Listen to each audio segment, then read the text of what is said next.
Campus Player, written by Jennifer Suchevich, narrated by Jennifer Blom and Michael Gallagher. Chapter 1. Demi. Morning, Demi. Gary, one of the stadium custodians, calls out with an easy smile and waves as he saunters toward me. Up and at 'em bright and early this morning, I see. My heart jackhammers beneath my ribcage from the 20-minute run as I flash him a grin. Always. You have a good one. I'll see you tomorrow.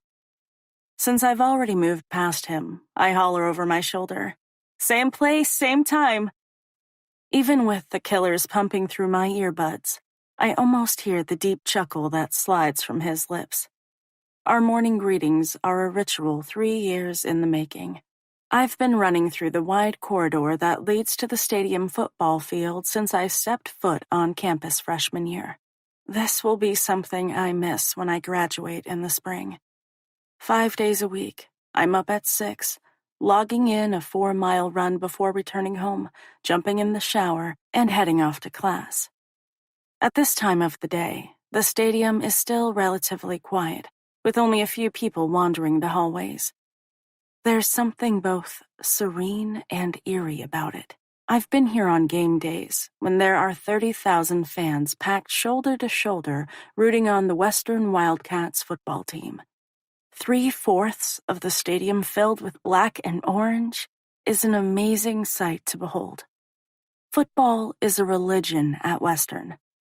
Unfortunately, the same can't be said for the women's soccer team. We're lucky if there are a couple of hundred spectators in the stands. I've come to terms with it. Sort of. I keep my gaze trained on the light at the end of the tunnel and push myself faster. As soon as I burst out of the darkness, bright sunlight pours down on me, stroking over the bare skin of my arms and shoulders. It's late August, and summer is still in full swing. A whistle cuts through the silence of the stadium, and my gaze slices to the field.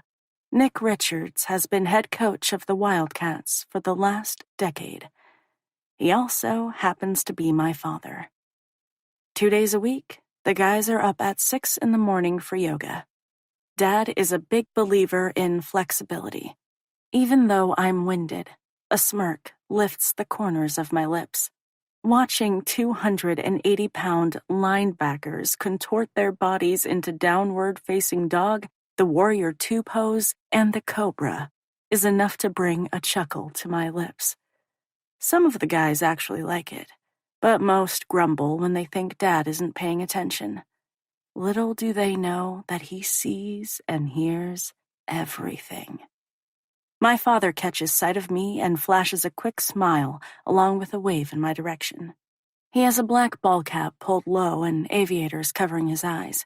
There's a clipboard in one hand as he paces behind the instructor. When I point to the field, he shakes his head. He might make the guys do yoga, but he refuses to participate. Something about old dogs and new tricks. Every once in a while, I'll tell him that he needs to get out there and set a good example for the team. He usually shoots me a glare in return. Every Wednesday night, Dad and I get together. Our weekly dinners became a thing when I moved out of the house and into the dorms freshman year. He's busy coaching football, and my schedule is packed tight with school and soccer. Getting together once a week is the best way for us to stay connected. It doesn't matter if we're in the middle of our seasons. We always make time for each other, especially since Mom lives in sunny California. After 18 years of marriage, she got fed up with being a distant second to the Western University football program.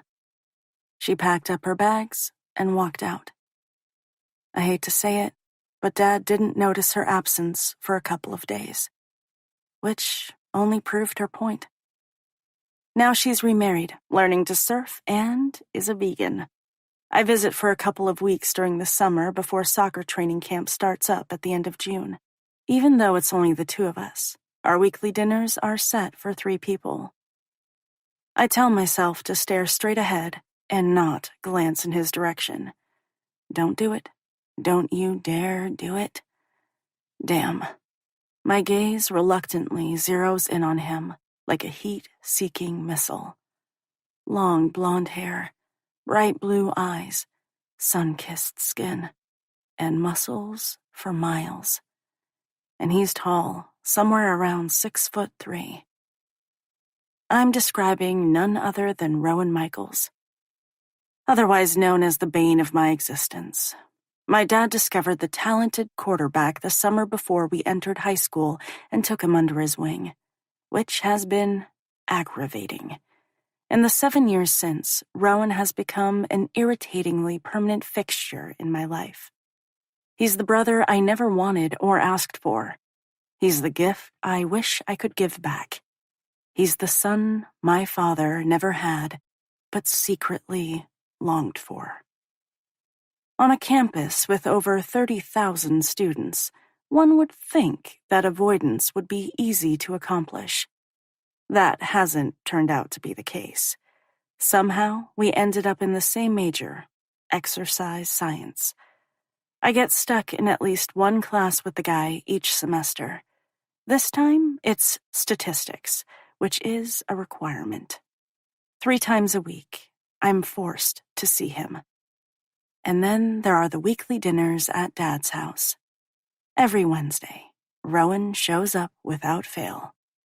It's so annoying. No, he's annoying. Our gazes collide, and electricity sizzles through my veins before I immediately snuff it out and pretend it never happened. I am not attracted to Rowan Michaels. I am not attracted to Rowan Michaels. I am not attracted to Rowan Michaels. Maybe if I repeat the mantra enough times, it'll be true. That's the hope I cling to. I've made it through the last 7 years trying to convince myself of this. I only have to get through our final year together, and then we'll go our separate ways, meet at graduate school or maybe to the Women's National Soccer League, and Rowan to the NFL. He's one of the most talented quarterbacks in the conference.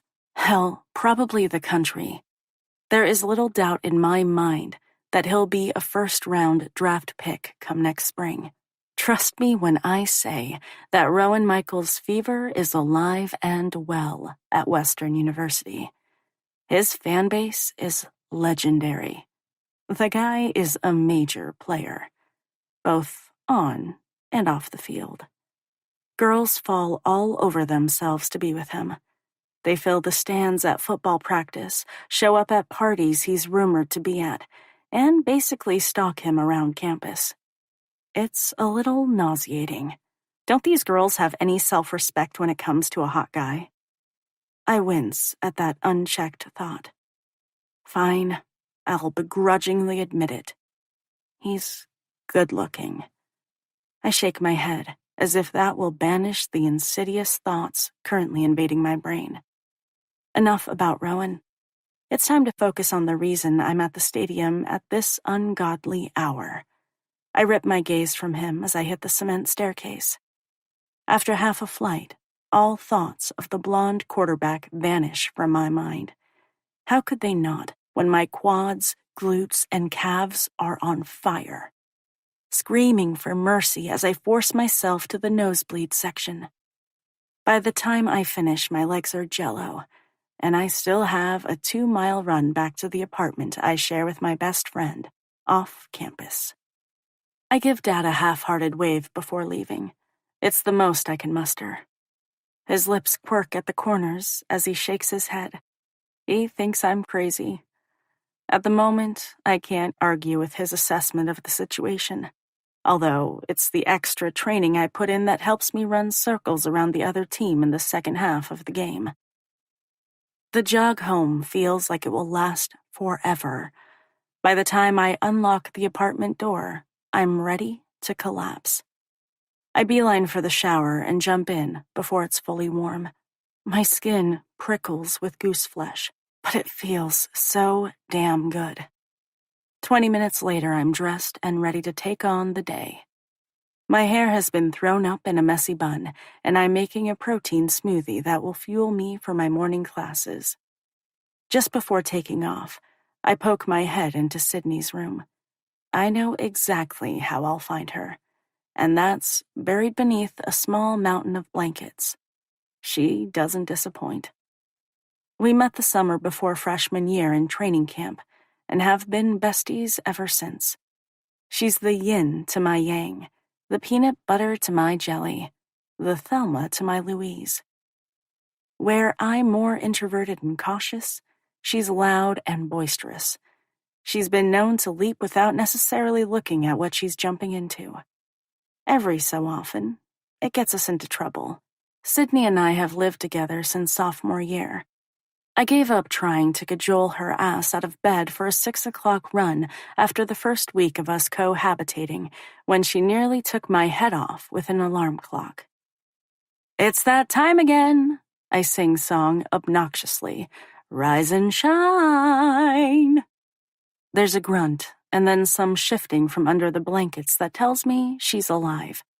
When I chant her name repeatedly, each time escalating in volume, she growls, "Get the fuck out." "Aw," I mock. "That's so sweet. I love you too."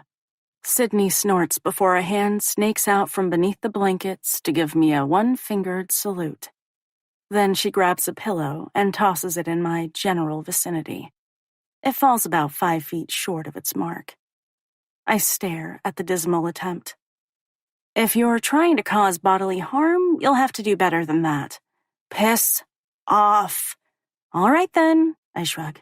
"See you after class." With that, I close the door behind me. My farewell is met with another indecipherable mouthful. If this weren't something we went through on the daily, I'd worry she was in the midst of a stroke. Sydney is definitely not a morning person. She's more of an early afternoon person. Another thing I've learned over the years: the action of waking up to a brand new day is a gradual process. She's like a bear rousing prematurely from hibernation. It's not a pretty sight. She's lucky I don't take her insults personally. I grab my backpack from the small table crammed into the breakfast nook area along with a coffee before heading out the door. The apartment I share with Sydney is located 3 blocks from campus, which is highly sought-out real estate. We're fortunate Dad is friends with the guy who manages the building. It's probably one of the only perks of having a father who is a head coach of a college football team. You'd think there would be more, but you'd be wrong.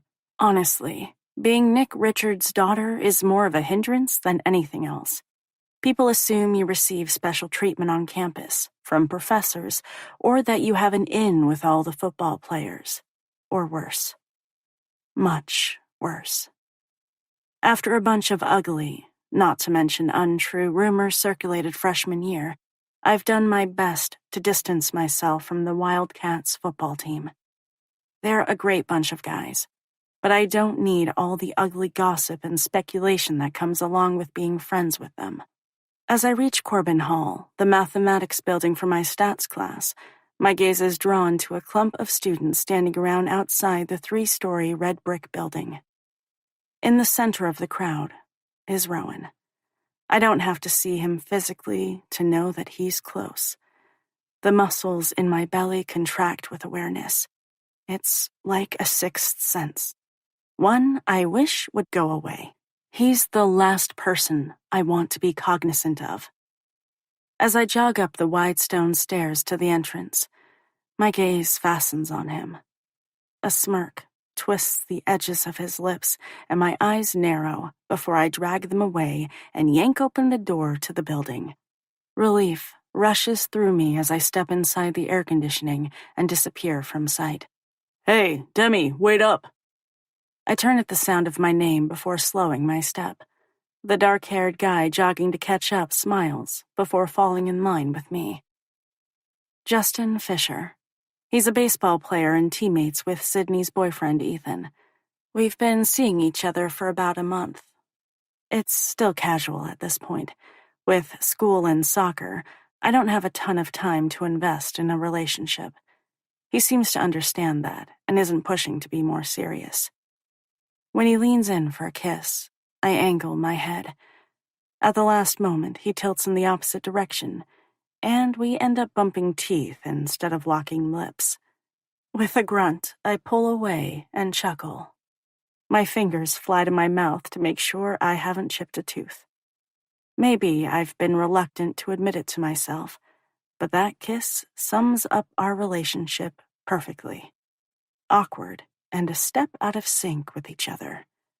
"Sorry," he murmurs with a slight smile. I search his face and wait for any telltale sign of sexual chemistry to ping inside me. Unfortunately, my insides remain completely unfazed, which is disappointing, but not altogether unexpected. I had a sneaking suspicion when we first got together that it might turn out this way. "No problem," I say, hoisting my smile and brushing aside those thoughts. "I haven't seen you for a couple of days," he remarks as we turn a corner and continue walking. "It's been busy," which isn't a lie. School might have recently started, but the academics at Western are rigorous. And being a Division I athlete is more like a job. If you're not ready to put in the work, don't bother showing up. There's no half-assing it around this place. "When's your next game?" he asks. "Tomorrow at 6. My gaze flickers in his direction. Not that I expect him to come, but... Fine, so maybe I do. If he wants to be my boyfriend, then he needs to show a little support. His dark brows draw together. "That sucks. I've got a mandatory study hour I have to attend." I shrug off the disappointment. It's another nail in the coffin of this relationship as far as I'm concerned. "That's cool. It's not a big deal." "But I'll see you tonight?" "Oh, right. Tonight. Well, damn." In a moment of weakness, I threw out an invitation to join our Wednesday evening dinner. It's one I now regret. If only there were a gracious way to rescind the offer. "If you're busy, I totally understand." "Are you kidding? No way." With a grin, he shakes his head. "I wouldn't miss it for the world. I'm looking forward to meeting Coach Richards." Great. So this is more about my father than me. Exactly what every girl wants to hear. I force a brittle smile.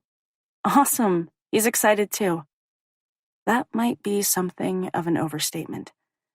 Justin nods toward the end of the corridor. "I better get moving. Professor Andrews is a real stickler for punctuality." "Yup. See you later." This time, when he leans in, our lips align perfectly. The kiss is nothing more than a fleeting caress, there and gone before I can sink into it. And I'm left feeling absolutely nothing. I bury the disappointment where I can't inspect it too closely before giving him a wave as he takes off. For a moment, I stand rooted in the hallway and watch as he disappears through the crowd. There's nothing to distinguish Justin from the thousands of guys who look exactly like him on campus. He's of average height and build, with dark hair and espresso-colored eyes. He's nice enough.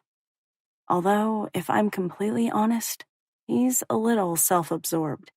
He talks about baseball all the time. If Ethan hadn't introduced us, he's not someone I would have looked twice at. We don't have a ton in common. As much as I hate to admit it, this relationship has probably reached its expiration date. Now it's a matter of pulling the plug. Ugh, I hate breakups. Although it's doubtful this will end up destroying him, I'll have to make it through tonight and figure out the rest. With a sigh of resignation, I head to the classroom and find a seat tucked away in the far corner of the small lecture hall. A lanky guy I recognize from a few of my other classes settles beside me. He flashes a dimpled smile as we empty our backpacks. The tiny hair at the nape of my neck rises seconds before Rowan enters the room. It's like my body knows when he's within a 30-foot radius. I glance at him from beneath the thick fringe of my lashes before shifting away. Air becomes wedged in my lungs as I wait for him to take a seat. And it won't be next to me because I'm... "Hey man, would you mind moving?" Surrounded on both sides. Damn it. I'm hoping the cutie next to me will tell Rowan to go take a flying leap. What? It could happen. Not everyone at this university is enamored of the football-playing god, although I realize the odds aren't stacked in my favor. Rowan is the most recognized athlete on campus. People fall all over themselves to accommodate him. It's a little sickening. Okay, maybe more than a little. Sure, no problem, Michaels. The guy next to me hastily packs up his books before vacating the desk. Unable to ignore him any longer, I glare as Rowan slides onto the seat next to me. Did you really think you could evade me that easily? Laughter brims in his deep voice. A voice, I might add, that does funny things to my insides. One can always hope, right? Oh, answering a question with a question. He leans closer, eating up some of the much-needed distance between us. I like it. I roll my eyes as his lips stretch into a satisfied grin. Irritation bubbles up inside me when sexual tension blooms at the bottom of my belly. Or maybe that tension has settled a little lower. It's definitely lower. I'm tempted to swear like a sailor. How is it possible that I feel nothing for the guy I'm actually dating, and yet my pulse skitters out of control for someone I don't even like? It's so freaking ironic. It's been this way since we met, and nothing I do stomps it out. I can try to fool myself into believing it's not there, but that doesn't make it any less true. It's a relief when Professor Peters takes his place at the podium and clears his throat. Once he's captured everyone's attention, he delves headfirst into the probability of dependent and independent events. Grateful for the excuse to ignore Rowan for the next 50 minutes, I open my textbook and concentrate on the lesson. Just as the blonde boy fades into the background, his bare knee bumps into mine. Electricity ricochets through my entire being. I glance at him to see if he's noticed the strange energy we always seem to generate, and find his ocean-colored gaze fastened to mine. My guess is that he does. Damnation.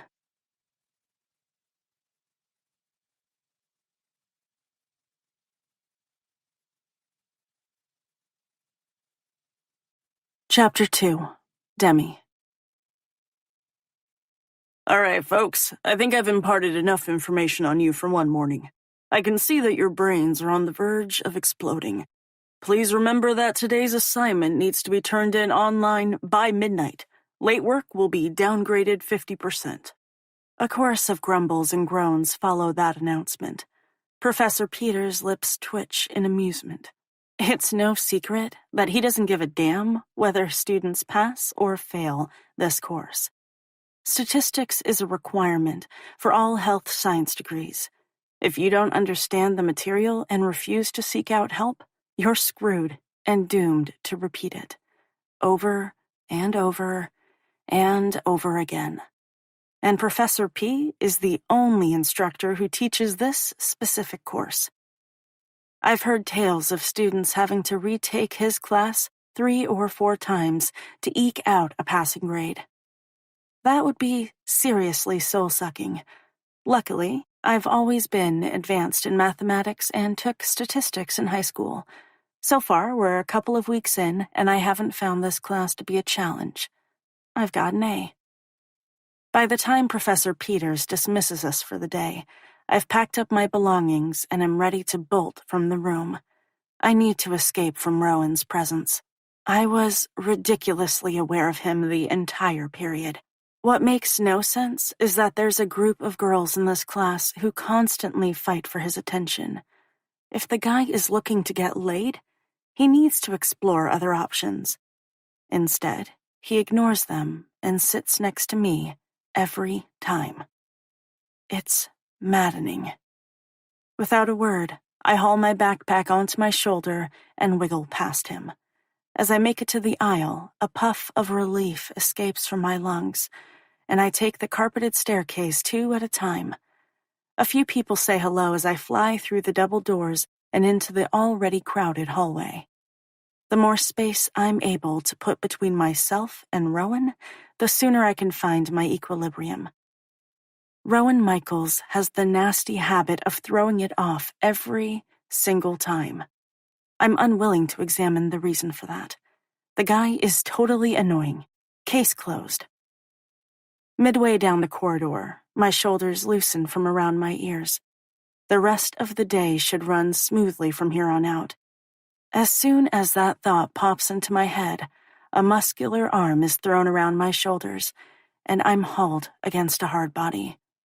A clean, fresh scent, which is a strange concoction of sunshine and the ocean, is a dead giveaway as to who has a firm hold on me. It's one that is purely Rowan Michaels. Damn. This guy will seriously be the death of me. Just like he taunted an hour earlier, I should have realized he wouldn't let me escape that easily. Hey, you took off before I could ask you if you needed a ride to dinner. A kernel of dread fills my belly, and I'm not sure why. It's not like we're going out, and we're certainly not friends. Not really. I can barely tolerate the guy. So what does it matter if I tell him about Justin joining our threesome tonight? I wince. That just sounded plain wrong. I suck my lower lip into my mouth and gnaw on it. Rowan is going to find out sooner or later, so what does it matter if it turns out to be sooner? Already I know that he won't be thrilled with the slight deviation from our normally set plans. That's not necessary. I clear my throat and brace myself for his reaction. Justin is going to pick me up. Uncomfortable silence rains down on us as he digests that bit of news. It goes over exactly the way I suspected. Like a lead balloon. Wait a minute. The smile disappears, only to be replaced by a scowl. You invited Justin to dinner? Yeah, I mutter, unwilling to add that it's an offer I now regret. I did. Why would you do that? Good question. Clearly, it was an error in judgment on my part, but I won't be admitting that to Rowan. He hasn't met Dad yet. The thought of that occurring makes me queasy. My father has the tendency to go into overprotective mode, which is precisely why he isn't introduced to most of the guys I go out with. Now I'm having second thoughts. More like third and fourth thoughts. Unfortunately, the wheels have already been set in motion, and it's too late to cancel our plans. So, this thing between you two is pretty serious. He sounds decidedly unhappy about the predicament. I remain silent, reluctant to confess the truth. It's none of Rowan's business who I date, just like it's none of mine who he bangs. In the 3 years we've been at Western, not once have I heard of Rowan settling down with a girl, but I've heard a shit ton of gossip regarding his sexual conquests. Every Monday morning, there's a new set of salacious stories floating around campus. That thought makes me as nauseous as introducing Justin to Dad. Maybe a little more. Needing to distance myself from Rowan, I shrug in hopes of dislodging his arm. It doesn't work. If anything, he only tightens his hold. Most girls would be thrilled by his attention. They would be burrowing against the solid strength of his chest. Admittedly, I have to fight my own body's natural inclination to do exactly that. He turns his face until his warm breath can feather across the delicate shell of my ear. I have to steel myself against the shivers that attempt to skitter down my spine. You didn't answer the question. I guess so. That's a lie. But since he can't prove otherwise, I'm sticking to it like my life depends on it. More like my mental state. That didn't sound very convincing. His grip intensifies. Want to give it another shot? I swivel toward him, not realizing how close we are. It doesn't take much to get lost in the various shades of blue that dance in his irises. Rowan has gorgeous eyes. It's one of the first features that snagged my attention. They're so watchful, as if he sees everything going on around him, and there's no hiding. It's the directness of his examination that makes my insides tremble. I don't want him to catch a glimpse of the feelings I've buried deep within. I don't want him to realize how much he affects me, or how much willpower it takes to fight the magnetic pull I feel toward him. As we reach the glass doors that lead into the fresh air, Rowan pushes it open before we move down the short stone staircase. We don't make it more than 4 steps before he's swarmed by a handful of girls. As the crowd surges around him, I slip from beneath his arm and hightail it down the pathway that winds through campus. Demi. His deep voice resonates over the chatter of voices. Unable to stop myself, I glance back until our gazes collide. A surge of unwanted jealousy gnaws at my insides as Jersey chasers paw at him like he's a piece of fresh meat thrown into a den of starving lions. It's equal measures aggravating and disturbing that he's the only one able to make my pulse race in this manner. This campus has tens of thousands of people on it. There has to be at least one other guy who can provoke the same kind of reaction from me. I just need to find him. Then I can stop thinking about the blonde quarterback. I'll see you tonight. I gulp. Why does that sound more like a threat than anything else? Not bothering to answer, I force my gaze away before fleeing from the vicinity like the hounds of hell are nipping at my heels. It's only when I'm a block away that I'm able to once again find my equilibrium. The only way I'll make it through the rest of the day is to force all thoughts of Rowan from my head. Unfortunately, that's easier said than done.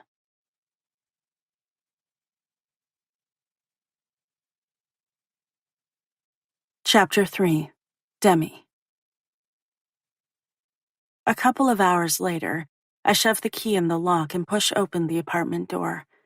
Even before it swings wide, loud voices assault my ears. Honestly, if I didn't need to stop at home before practice, I would carefully back away. That's not what I said, Ethan grumbles. You're putting words in my mouth again. Ha! Sydney snaps. Do you think I'm deaf? Uh-oh. If Ethan has any sense, he'll proceed with extreme caution when answering that question. Kind of like a bomb tech handling explosives that could detonate at any second. Ugh. My guess is that Ethan and Sydney are at it again. They've only been dating for 4 months, and I've already lost track of how many times they've broken up and gotten back together again. I was over their drama after the first few times it happened. It's a vicious cycle that neither seem willing to pull the trigger on. Hell, I'd be more than happy to end it for them if they'd let me. They need to go their separate ways and never look in each other's direction again. Individually, they're both great people. I love them. As a couple, they are a total nightmare. You know what? Forget this, Ethan yells, not bothering to answer her question, which is probably the shrewdest move he could make. I'm out of here. Call me when you calm down, and we're able to have a civil conversation. I peek around the doorframe before reluctantly inching my way inside. I'm just in time to see Sydney rear back as if she's been slapped. Her fists settle on her hips. Excuse me? Are you implying I can't hold a civil conversation? From where I loiter in the tiny entryway, I'm able to see the sparks of anger that flash in her vibrant, grass-colored eyes. The last thing I want is to be pulled into another one of their arguments. Been there, done that way too many times to count. Ethan plows a hand through his short blonde hair before his shoulders slump. I'm gonna go. We'll talk later when we've both calmed down. Instead of waiting for a response, he stalks toward the door, passing me on the way out. I give him a tentative smile in greeting. Hey, Demi. He mumbles before closing the door behind him. Bye. By the time I raise my hand to wave, he's gone, already disappearing into the hallway. I turn toward my friend. Yes, we broke up, she snaps before I can ask. I'm sorry? It's more of a question at this point. From one day to the next, I'm never sure if these two are a couple or not. It's exhausting, and it's not even my relationship. I'm a spectator, or maybe hostage would be a more accurate term. Sitting on the sidelines, trying not to be hit by friendly fire. My bestie rolls her eyes before throwing herself onto the couch in our living room. I think we're really over this time. Sure, whatever you say, crazy. Sydney says this every time they have a fight. After a few days of separation, they somehow find their way back to one another. Kind of like a guard and an escaped prisoner with a tracking device. It's maddening. They can't be together, and yet they can't be apart. I have no idea what they'll do, and I've stopped doling out unsolicited advice that goes unheeded. I've come to the disturbing conclusion that the two of them are gluttons for punishment. How else do you explain the constant drama? What happened this time? The question pops out of my mouth before I can rein it in again. My backpack is set on the table before I plop down on the chair and settle in across from her. We've got roughly 30 minutes before practice. Their fight probably lasted 10 minutes tops, but the dissection of it will take 4 times that long. Sydney wrinkles her nose as she squints at the ceiling. You know what? I don't even remember what started it. Not surprising. I just know he doesn't get me, she continues. Then maybe this breakup is for the best, I say gently, hoping the remainder of senior year doesn't follow the same pattern that has already been set. If so, I might end up moving home, and I really don't want to do that. As much as I love my dad, we need our own space. Maybe. We'll see. Sydney rolls onto her belly and rests her chin on clasped hands before waggling her brows at me. So, dinner with Daddy tonight, huh? Ew! I scrunch my face at her wordage. That's gross. Rephrase, please. What's wrong? She grins as her shoulders shake with unconcealed mirth. You didn't like that?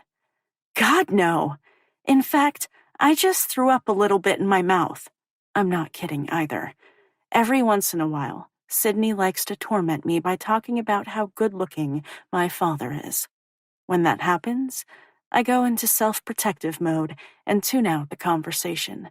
I suspect she does it more to rile me up than anything else. At least, I hope that's the reason. I can't believe you're bringing Justin to dinner. It hasn't even been that long. I can't remember the last guy you brought home to meet Coach. She eyes me speculatively. You must really like him. I bite my lower lip and shake my head. Her brows skyrocket. Seriously? Yeah. I don't understand. She pauses for a beat. Why did you invite him to dinner if you're not into the guy?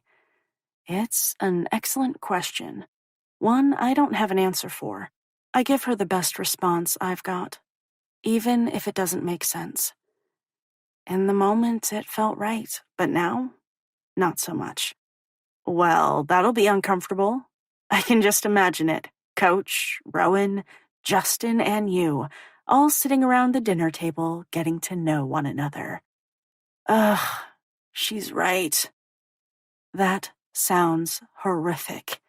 I slump on the chair, dreading the evening ahead before perking up enough to ask, Hey, want to come and help run interference?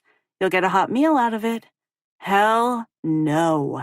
I've had your dad's cooking enough times to know that it's not worth the price of admission, she says with a laugh. Sorry, you're on your own with that one. Bitch, I mutter. Her shoulders shake with undisguised amusement as she steers us back to the original topic. What happened to change your mind about Justin? I thought everything was going well. I shrug, unwilling to tell her the one guy who makes my heart beat into overdrive isn't necessarily the one I'm going out with. There is nothing about Justin that makes me want to know him on a deeper level, and that's a problem. Oh, come on, there must be something. My gaze shifts to the picture window that overlooks the tree-filled courtyard. I thought it might take some time to feel a spark, but so far, it hasn't happened. And after a month, I've lost hope that it will. You know better than that. Sparks are instantaneous. They're either there or they aren't. Still sprawled on her belly, Sydney swings her bare legs back and forth. Reluctantly, I acknowledge she's spot on with her assessment. Even the memory of Rowan throwing his arm around my shoulders and hauling me close is enough to make my pulse skitter out of control. Not wanting to dwell on it, I shove those thoughts away before they can infect my brain like a deadly virus. I've got enough to deal with tonight. The last thing I need is to invite more complications. And Rowan is nothing if not a complication. One I can't afford.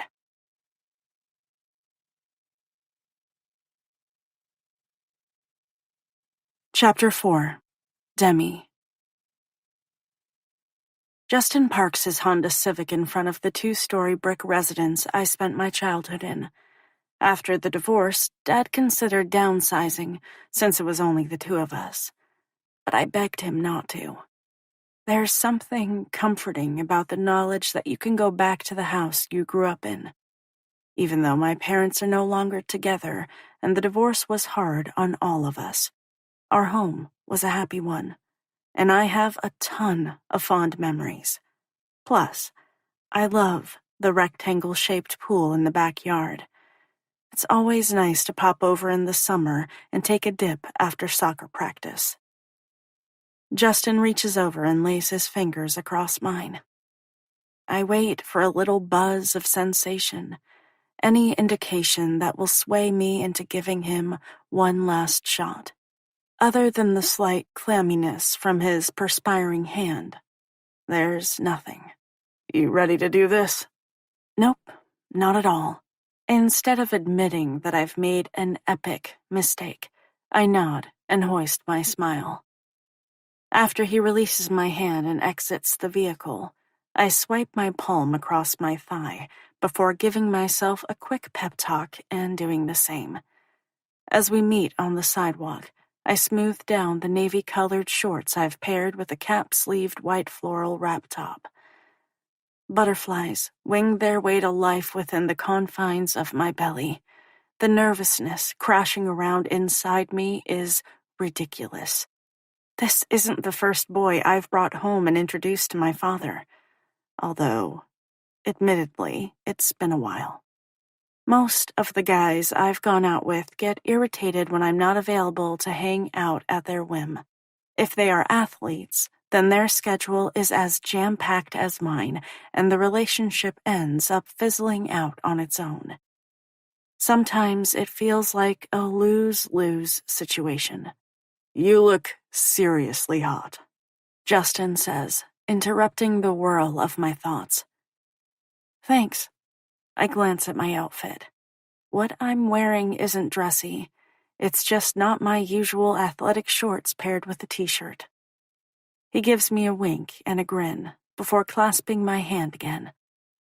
I wince as his damp palm comes in contact with my skin and resist the urge to tug it away. Hand in hand, we walk up the brick path to the front door. I rap my knuckles against the wood before pushing it open and stepping inside the entryway. As I glance around, my gaze lands on Dad and Rowan. They're sitting on the couch, heads bent together, as Dad draws out plays on the whiteboard. I almost roll my eyes. There is never a time when these two aren't talking football. Dad glances up. Hey, honey. When I raise my brows, a sheepish smile breaks out across his face, and he tosses the dry erase marker onto the coffee table before rising to his feet. Just squeezing in a little chalk talk. And this would be Exhibit A as to why Mom walked out 5 years ago and never looked back. As much as I love my father, I can't blame her for wanting to be with a man who was capable of leaving his work at the office, or in my dad's case, on the football field. My father's gaze slides from mine to the guy at my side before he steps forward and extends a hand to shake. Nice to meet you, Justin. Demi's told me a lot about you. Actually, I've been very tight-lipped about our relationship. In all honesty, there hasn't been much to say, and after tonight, there will be even less.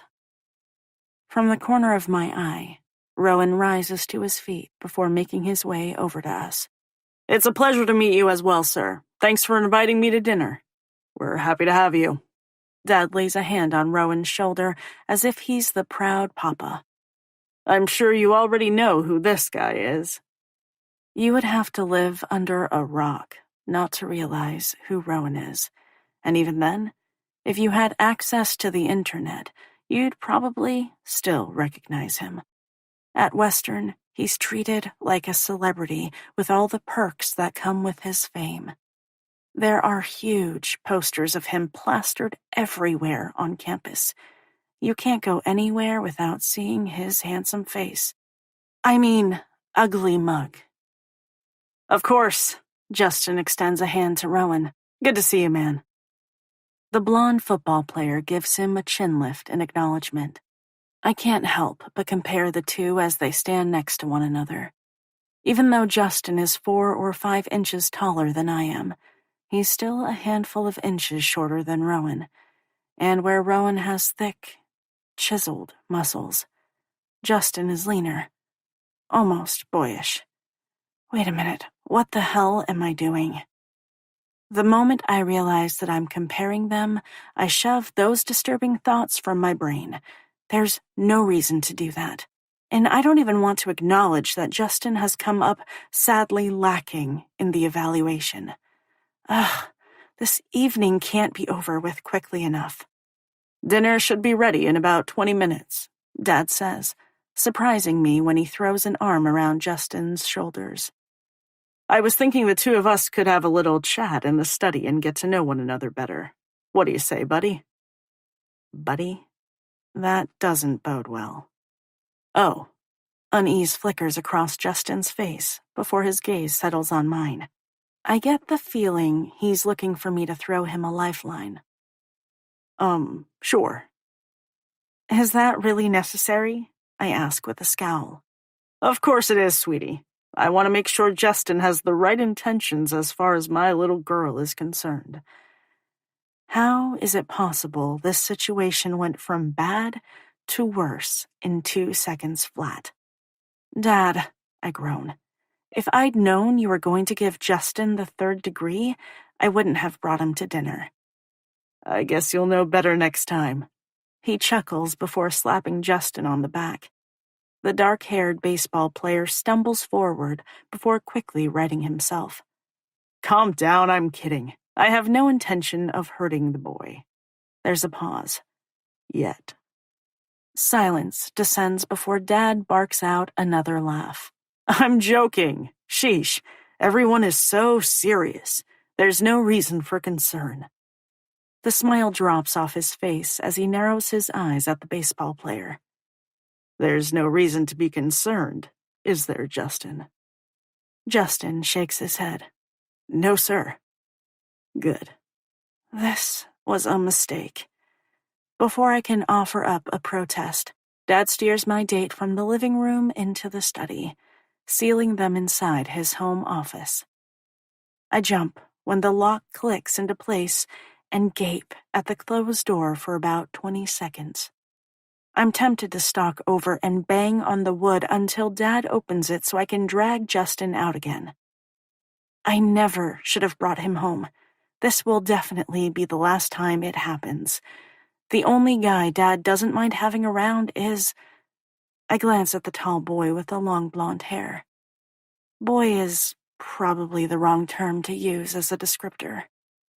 Rowan Michaels is definitely all man. Please tell me I didn't just think that. Guilty. Oh, so guilty. So, he says, stuffing his hands deep inside the pockets of his khaki shorts. I clear my throat, unable to rip my gaze from his. I'm caught in the crosshairs of those ocean blue depths. It's disconcerting. So, he points to the couch. wanna sit down?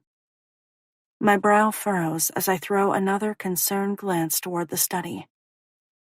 I guess. Hesitantly, I move toward the well-worn tan microfiber couch that has seen better days before settling gingerly at one end. Instead of sitting at the opposite side, so there's a fair amount of distance between us, Rowan drops down next to me. He's so close that his thigh grazes mine. A little zing of unwanted attraction scampers down my spine, and I grit my teeth in a feeble attempt to ignore the sensation. Over the years, I've made it a point to never be alone with Rowan. Now that I am, I have no idea what to do. I search my brain for something to say, but it comes up empty. The silence that stretches only ratchets up my nerves. It's almost a relief when he says, Big game tomorrow, huh? whatever you do, don't look at him. Even though I tell myself to resist the temptation, it's like an involuntary reflex. Staring at Rowan feels suspiciously like gazing at the sun. It's dangerous to my health. Any moment, my retinas will turn to dust. Yep. I fiddle nervously with the hem of my shorts, wishing they stretched further down my legs. UNC. I've watched a little bit of game film, He throws out casually. Look out for number 55, and you'll do fine. My eyes widen before flicking to his. You watched game film? Of soccer? Why would he do that? His admission sends a cascade of warmth flooding through me. It takes everything I have inside to stomp it out. He shrugs, and his muscles dance beneath his t-shirt. I had a little time between classes, and I was curious to see what UNC looked like this season. I have no response to that. One of their midfielders, number 31, is out with an injury. Yeah, I know. Coach and I had a lengthy discussion about it this afternoon. I just never expected him to realize it too. I blink and attempt to regain my equilibrium. At every turn, Rowan manages to throw me off balance. He shifts, stretching his arm across the back of the couch. When the tips of his fingers brush against my shoulder, it sends 1,000 tiny shivers scurrying across my flesh. What the hell is going on here? Why is my body reacting like this? It won't be an easy win, he continues, as if unaware of the anxiety spiking through me.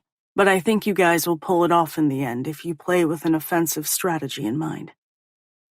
Soccer. Right. We're discussing soccer. Tomorrow's game, to be specific. Focus, Demi. I blink, attempting to rein in all the strange, out-of-control feelings he stirs up inside me. Nope, I can't do it. I can't sit here and nonchalantly shoot the shit with Rowan. He makes me nervous, twitchy. I have a difficult time concentrating when he's this close. More than anything, I don't want to feel this way about him. Before I realize it, I'm popping off the couch like a jack-in-the-box and jumping to my feet. I need something to drink. That being said, I race out of the living room like my ass is on fire. Want anything? Nah, I'm good. I don't have to turn around to realize there's a smile lighting up his face as I haul ass to the kitchen. Once there, I exhale and attempt to collect myself. This is ridiculous. I am not attracted to Rowan. I don't even like the guy. What? It's true, I don't. My nerves are jangled because Dad has sequestered Justin in the study, and I can only imagine the kind of grilling that is taking place. I rub my temples and suppress the groan, fighting to break free. I really hope he hasn't opened the safe and brought out his rifle in an attempt to scare Justin. He did that once before. Other than my father, no one else found it the least bit amusing. It takes a few minutes to lock down all of the emotions rushing around inside me. If Dad isn't out of the office in approximately 3 minutes, I'm storming the room and busting Justin out. With a firm game plan in mind, everything inside me settles as I yank open the refrigerator door and grab a bottle of water before slamming it shut again. I spin around, only to find Rowan standing a foot away. A squeak of surprise escapes from me. He's so close that one step would have me bumping into the wide expanse of his chest. The plastic water bottle gets bumbled, falling to the hardwood at my feet before rolling away. Rowan doesn't release my gaze as he drops to the floor. I'm held spellbound as he reaches out and grabs the bottle before straightening to his full height. Only then does he hold it out for me to take. When I remain frozen in place, he smiles. I changed my mind about that drink. The deep scrape of his voice jostles me from my paralysis, and I reach out, nipping the plastic from him before stumbling in retreat. It's only a step before my back hits the stainless steel door. Electricity crackles in the air as he moves closer, invading my personal space until his warm exhalation is able to feather across my lips. I flatten against the fridge as my heart pumps painfully. His gaze holds mine captive as he yanks open one of the doors. His forearm brushes against me as he reaches inside and grabs a water. His chest is so close that I feel the suffocating heat wafting off him. Once the bottle is wrapped in his fingers, he closes the door, but doesn't back away. He continues to crowd me. When my tongue darts out to moisten my lips, his attention drops to the movement. The black of his pupils dilate, and a punch of arousal hits me. For a sliver of a moment, I wonder if he'll close the distance and kiss me. Only now am I willing to acknowledge how much I want to feel the soft pressure of his lips coasting over mine. Maybe I've always wanted it. This isn't something I've ever allowed myself to admit. Not even privately. Especially privately. Everything in me becomes whipcord tight as I wait for what will happen next.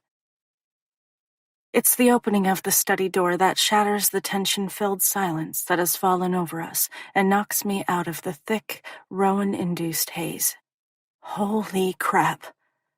The air escapes from my lungs in a rush as I duck beneath his arm and flee to the safety of the living room where Dad waits with Justin. My gaze arrows to the dark-haired boy and I feel nothing. It's disappointing, but not surprising. It only solidifies my decision to pull the plug on this relationship sooner rather than later. From the corner of my eye, I notice the smirk on Rowan's face. It's like the bastard knows exactly what I'm thinking and couldn't agree more. My shoulders collapse. There's only one thing I know for certain, and that's tonight will be a long-ass night.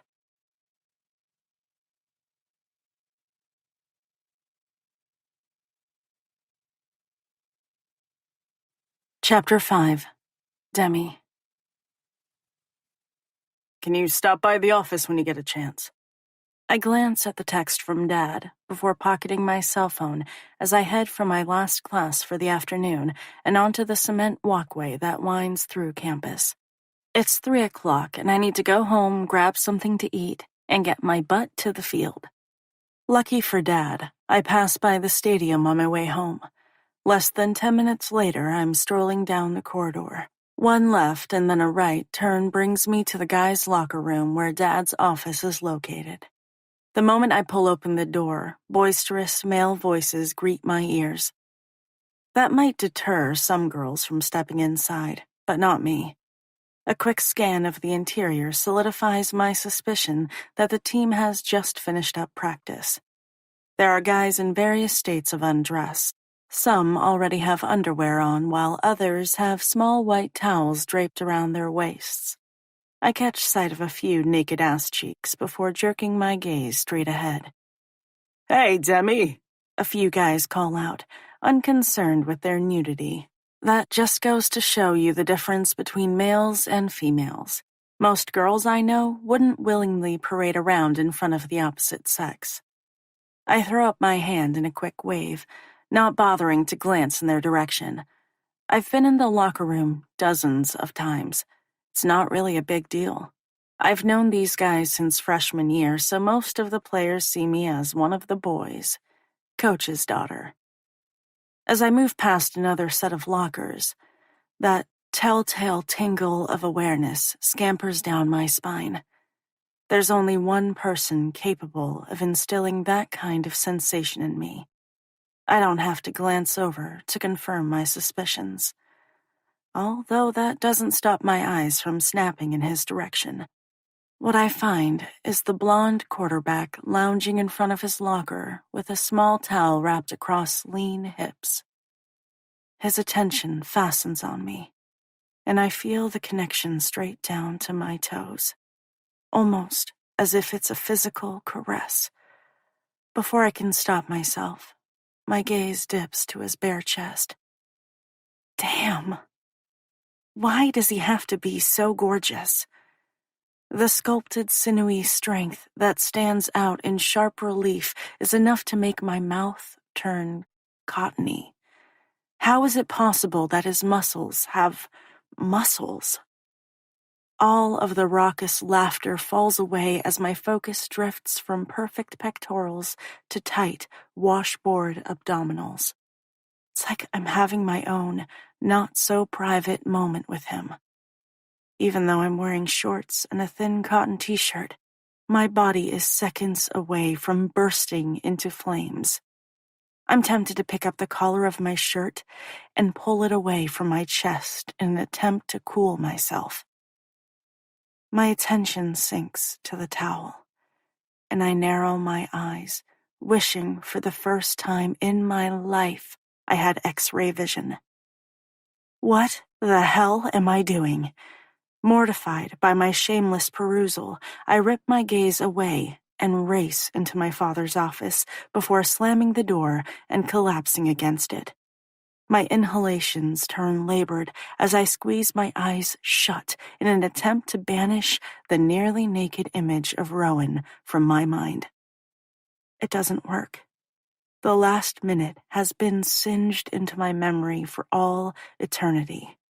And my panties? Yeah, they are embarrassingly damp. Hey, sweetheart, Dad says, knocking me out of those disturbing thoughts. My eyelids fly open, locking on him. Thank God he can't see the X-rated images rolling through my head. The man would have a heart attack if he realized I was sexually attracted to his star quarterback. We've always been more like siblings who barely tolerate one another. All right, so maybe that's not 100% true. I'm the one with a problem, not the other way around. Rowan doesn't seem to have an issue with me. It would be so much better if he did. It takes everything I have inside to shove those thoughts away and paste a smile on my face. Hey, Dad. thanks for stopping by on such short notice. He shuffles around a few documents on a desk exploding with paperwork. He tells me there is a method to his madness. I think he's full of crap. He grabs the remote from a drawer and clicks off the game film he's been watching. The man must pour over 100 hours of film each week.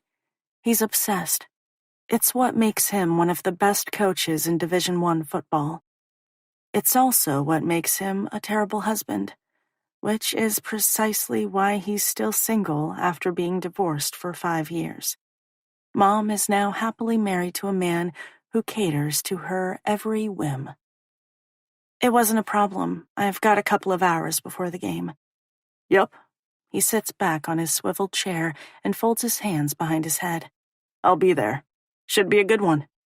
A fresh wave of nerves slide through me.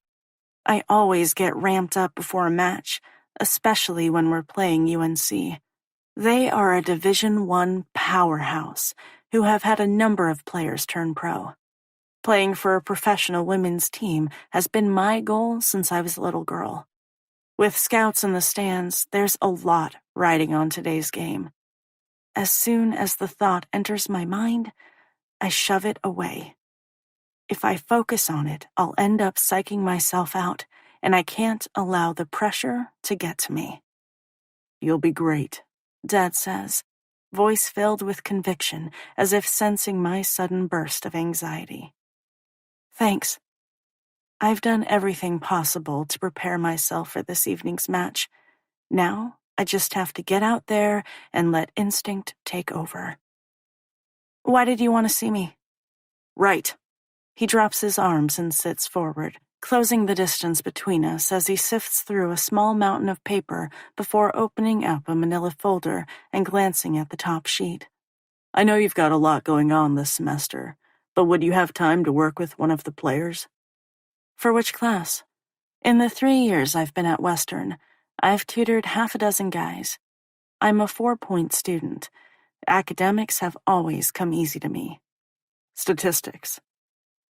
A prickle of unease flares to life in the pit of my belly as I push away from the door and slide onto the chair parked in front of his desk before dropping my backpack to the linoleum-tiled floor. Before I can respond, he quickly adds, It would only be a couple hours a week for about a month or so. Just enough time to make sure he is over the hump. And you're so good at math. Dad wouldn't ask unless it was absolutely necessary. While I don't have a ton of extra time, carving out a few hours a week shouldn't be a hassle.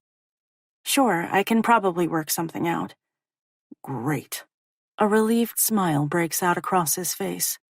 You know what it's like trying to find someone who is actually interested in tutoring rather than talking football. It's not the talking football that turns out to be the problem. It's the girls who are interested in hooking up with a football player and then trying to turn it into a bona fide relationship. It's an occupational hazard that comes with being an athlete at a school obsessed with everything football. And that certainly won't help with eligibility requirements. I grab my backpack from the floor and rise to my feet, ready to take off. Hey, he says, I really enjoyed meeting Jackson last night. I narrow my eyes and wonder if the name slip is purposeful. It's Justin. Right, he points a finger at me. Justin. Anyway, I really enjoyed meeting him. Seemed like a nice guy. You should bring him around more often. Really? My forehead furrows. This isn't what I was expecting to hear from him. Normally, when I introduce Dad to a potential boyfriend, he nitpicks, finding something not to like about the guy. I'm not going to lie, I'm a little thrown off by his easygoing demeanor.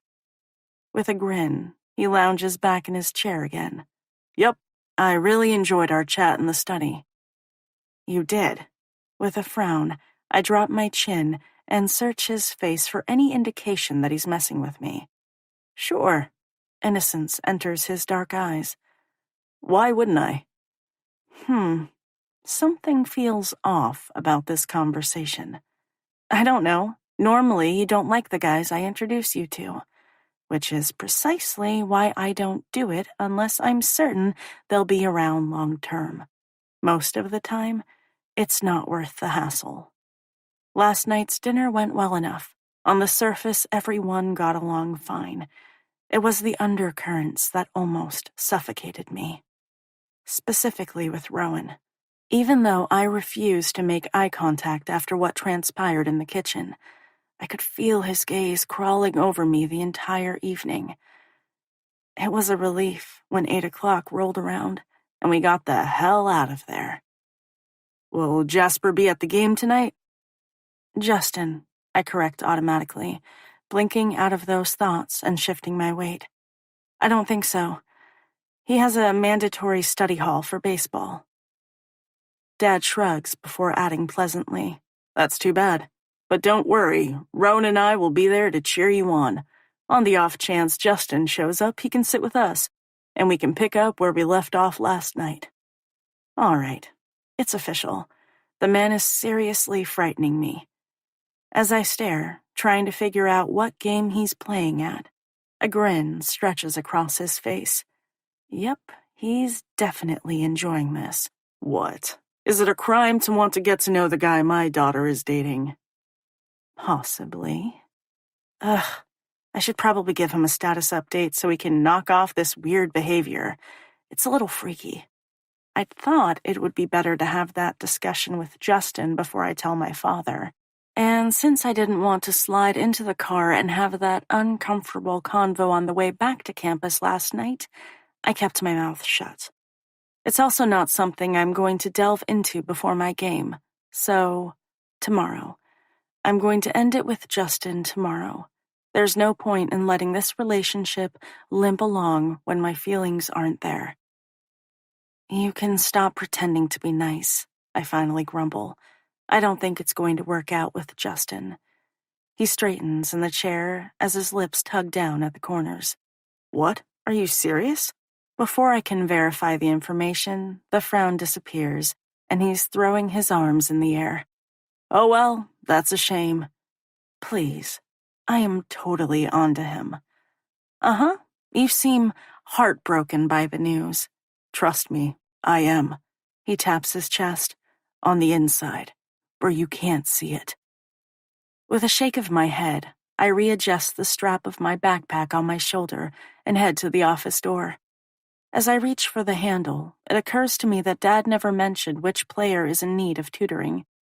I pause and glance over my shoulder. Who needs help with stats? There's a beat of silence. Rowan. And just like that, my belly goes into free fall, dropping to my toes where it settles. When I remain silent, he continues. Ro mentioned that you two are in the same class. I figured that would make it easier. Easier for who? Certainly not me. FML.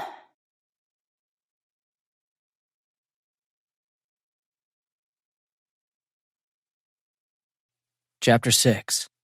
Rowan. From the corner of my eye, I watch Coach's closed office door. Barely do I hear the guy next to me yapping my ear off.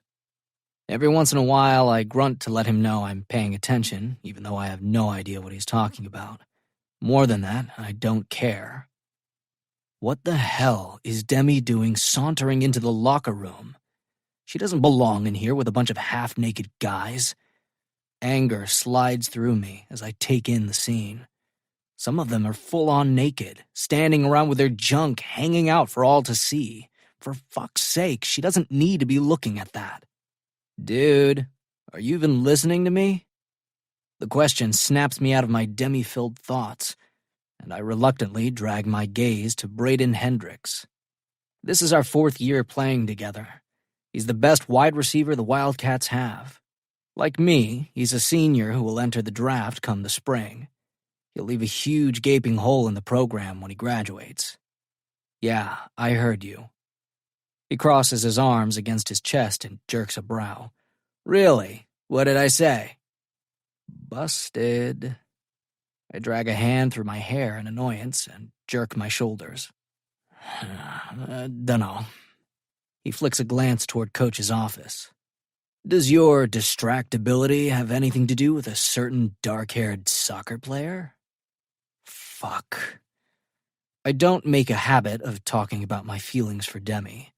It's something I avoid at all costs. Although, I shouldn't be too surprised that Bray has figured me out. He's an astute dude. It's what makes him so damn good at his position. Well, there's two ways I can tackle this situation. I can man up and come clean, or... Nope. Deny, deny, deny. He snorts before grabbing a t-shirt from his locker and dragging it over his head. Whatever you say, man. The door to the inner sanctum opens, and out walks the girl we've been discussing. Speak of the devil, he murmurs, smile simmering in his voice. If it were possible to force my attention away from her, I'd shoot him a death stare. Hey, Demi, Braden yells in order to be heard over the raucous noise inside the locker room. When she glances in his direction, he adds, Good luck with your game tonight. Her expression softens as she smiles. Thanks. When I remain silent, Braden clears his throat. Is there anything you want to say, Rowan? A shit-eating grin spreads across his face. Barely is he able to suppress the laughter attempting to break loose. Her gaze skitters to mine, and I feel the intensity of her dark depths like a punch to the gut. Getting sacked by a defensive tackle doesn't addle my brain nearly as much as being in her presence. It's as if everything around us falls away before she rips her gaze from mine and hastens her pace, silently disappearing from sight. Wow, that was super smooth, Casanova. Your rep as a player has clearly been well earned. Shut the fuck up, I grunt before scowling. You might have a thing for her, but she definitely wants nothing to do with you. Tell me something I don't know. You have to admit it's an ironic situation. My glower doesn't stop him from continuing to share his thoughts. You can have any girl you want on campus with the exception of that one. He spears a finger at the spot where Demi last stood. Again, tell me something I don't know. Plus, I can't imagine Coach would be cool with you sniffing anywhere around her. Precisely the reason I haven't made a move in her direction. Damn, but that girl is fine, a freshman yells, interrupting our one-sided conversation. Yeah, I'd sure love to get my hands on that. Another bonehead chimes in from the other side of the wide space. When the hell did she grow up so nice? Aaron McKinley shouts. Unable to listen to another word, I snap, Shut the fuck up! Silence descends. That's Coach's daughter you're talking about. Aaron grins before holding up his hands in a gesture of surrender. What? I'm just stating the obvious. He glances around as if expecting the others to chime in and agree with him. Most are smart enough to keep their traps shut. We're all thinking the same thing. Well, don't, I growl. Have a little fucking respect. I'm about to lay into a couple of younger guys when Coach opens the door to his office and hollers, Michaels, see me before you leave. With one last glare around the room, I grab a t-shirt from inside my locker and yank it on. The blood rushes through my veins and pounds in my ears. I don't like these guys looking in Demi's direction, much less talking about her. The whole thing pisses me off. They better not let me hear them spouting off like that again, or I'll be cracking some skulls together. I don't care if we're on the same team or not. Uh-oh. Looks like someone caught wind of the little crush you got going on. Braden snickers like the asswipe he is. I certainly hope not. Coach wouldn't be pleased about my interest in his daughter. Instead of responding to the taunt, I give him the finger. Braden flashes me a grin before hauling the athletic shorts up his thighs and snapping the elastic band around his waist. A knot of tension settles in the pit of my gut as I make the walk to the office. I hesitate outside the door for a moment before rapping my knuckles against the frosted glass and popping my head inside. Hey, Coach, you wanted to see me? Air gets trapped in my lungs as the older man glances up from the shit pile of paperwork on his metal desk. He waves me in, pointing to the chair on the opposite side of him. "Yeah, have a seat. This will only take a moment." Well, fuck. Maybe Braden was right, and Coach has finally figured me out. Since the very beginning, I've done my best to cover up my feelings when the three of us are together. I can't imagine what Demi's father would do if he discovered my dirty little secret. Probably boot my ass right off the team.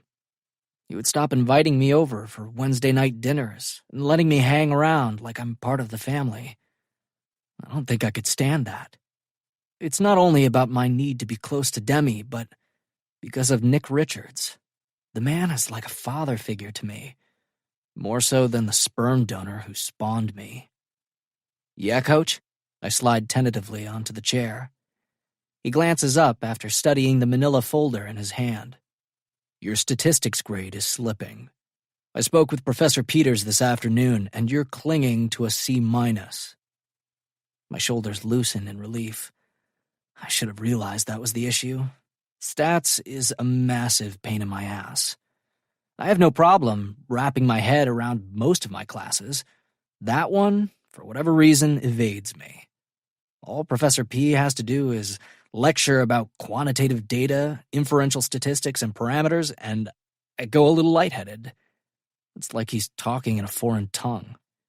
If I could avoid the damn class altogether, I would gladly do so. Unfortunately, it's a requirement for my major. Some guys in my position might skip it and not bother to finish out their degree, but I've come this far. I'm sure as shit not going to let a statistics class stand in the way of being the first in my family to graduate from college. I'll need something solid to fall back on if the NFL doesn't work out long term. I'm sure that Demi's presence in the same section doesn't help matters either. I have a difficult time concentrating on Professor Peters and his monotone lectures when she's seated next to me, especially when the scent of her floral shampoo teases my senses. It's all I can do to stop myself from scooting closer and inhaling a giant lungful of her. If I weren't so masochistic, I'd sit my ass elsewhere. But that isn't going to happen. I've seen the way some of the other guys eye her up in class like she's a juicy steak they want to sink their teeth into. Sitting next to her every class period is my way of staking my claim. Maybe she doesn't realize what I'm doing, but yeah, that's exactly what I'm doing. I'll be damned if some other dude hits on her right in front of my face. I can't imagine Demi would be overly thrilled if she realized my intentions. From what I can tell, I rub her the wrong way. It's been like that ever since I met her the summer before freshman year of high school. I've never seen any girl go to such great lengths to avoid coming in contact with me.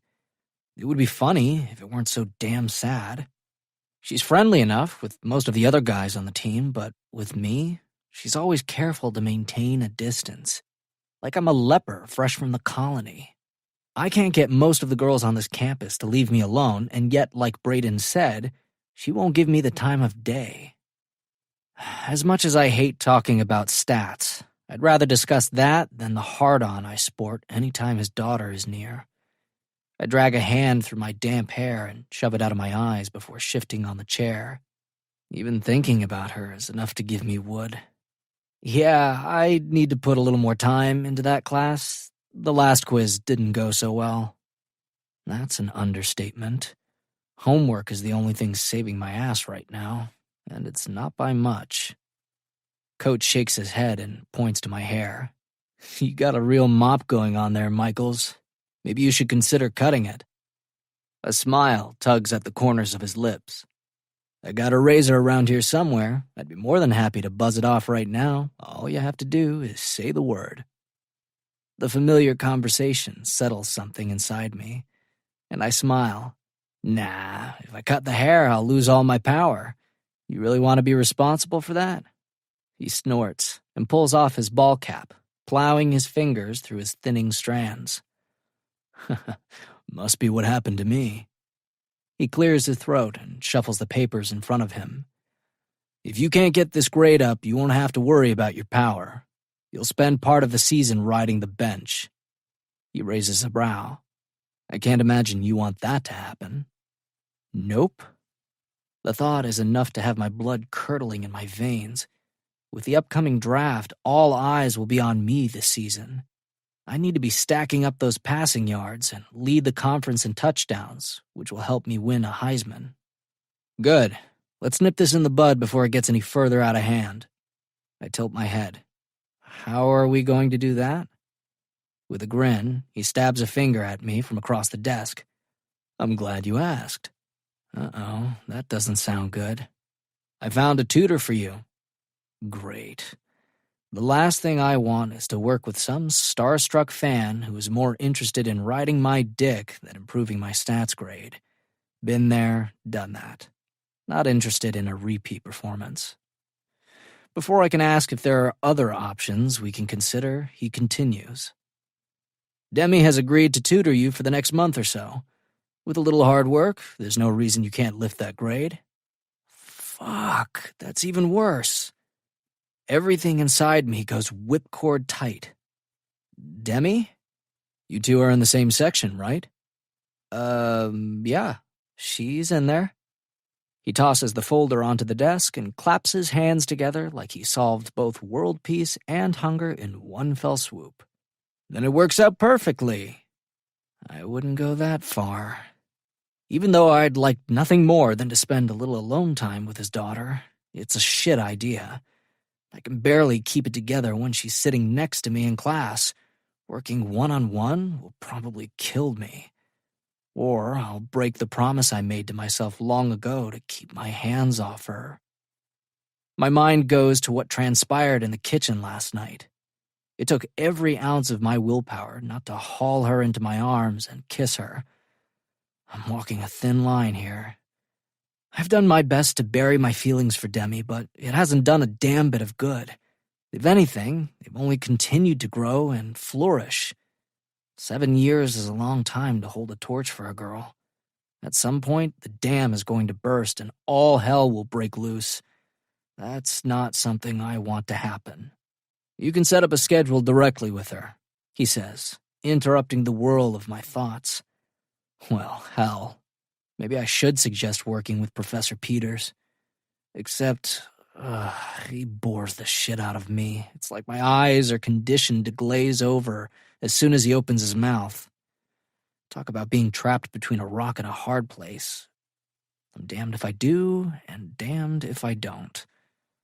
I mull over my choices before finally mumbling, Yeah, all right, sounds good. Decision made. I rise from my seat and trudge to the door. As I reach for the knob, I pause.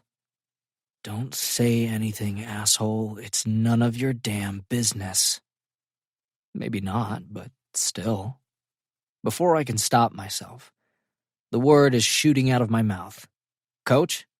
Yeah? He glances up from his desk to meet my gaze. It's probably not a good idea for Demi to be walking through the locker room when the guys are in the middle of changing. Silence descends. I probably should have kept my big trap shut. His brows furrow as he swipes his tongue carefully across his teeth. You're probably right. Relief floods through me as I slip from the office. If that girl is going to be checking out anyone's junk, it'll be mine. I wince. Fuck. Maybe Coach thinks he's doing me a favor by having me work with his daughter, but all he's done is the opposite.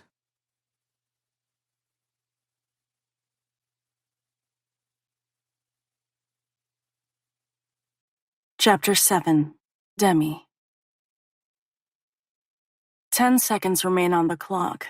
Time slows, and I feel the tick of every millisecond as I dribble the ball between my feet and race toward the goal at the opposite end of the field. The fans in the stands, the coaches on the sidelines, and the other players fade to the background. My breath comes hard and fast before echoing in my ears. There's a UNC girl flanking my side, looking for an opportunity to steal the ball. The game is tied and it's down to the wire. A kind of tunnel vision occurs, and my focus narrows on the opponent's net. The goalie watches me with slitted eyes. She crouches, shifting her weight from side to side, waiting for me to make a move. Her gaze stays focused on my hips. It's just like Shakira claimed in her song, hips don't lie. Although in this instance, it's the hips that will tip her off as to which direction I'll move in, where in the net I'll try to place the ball.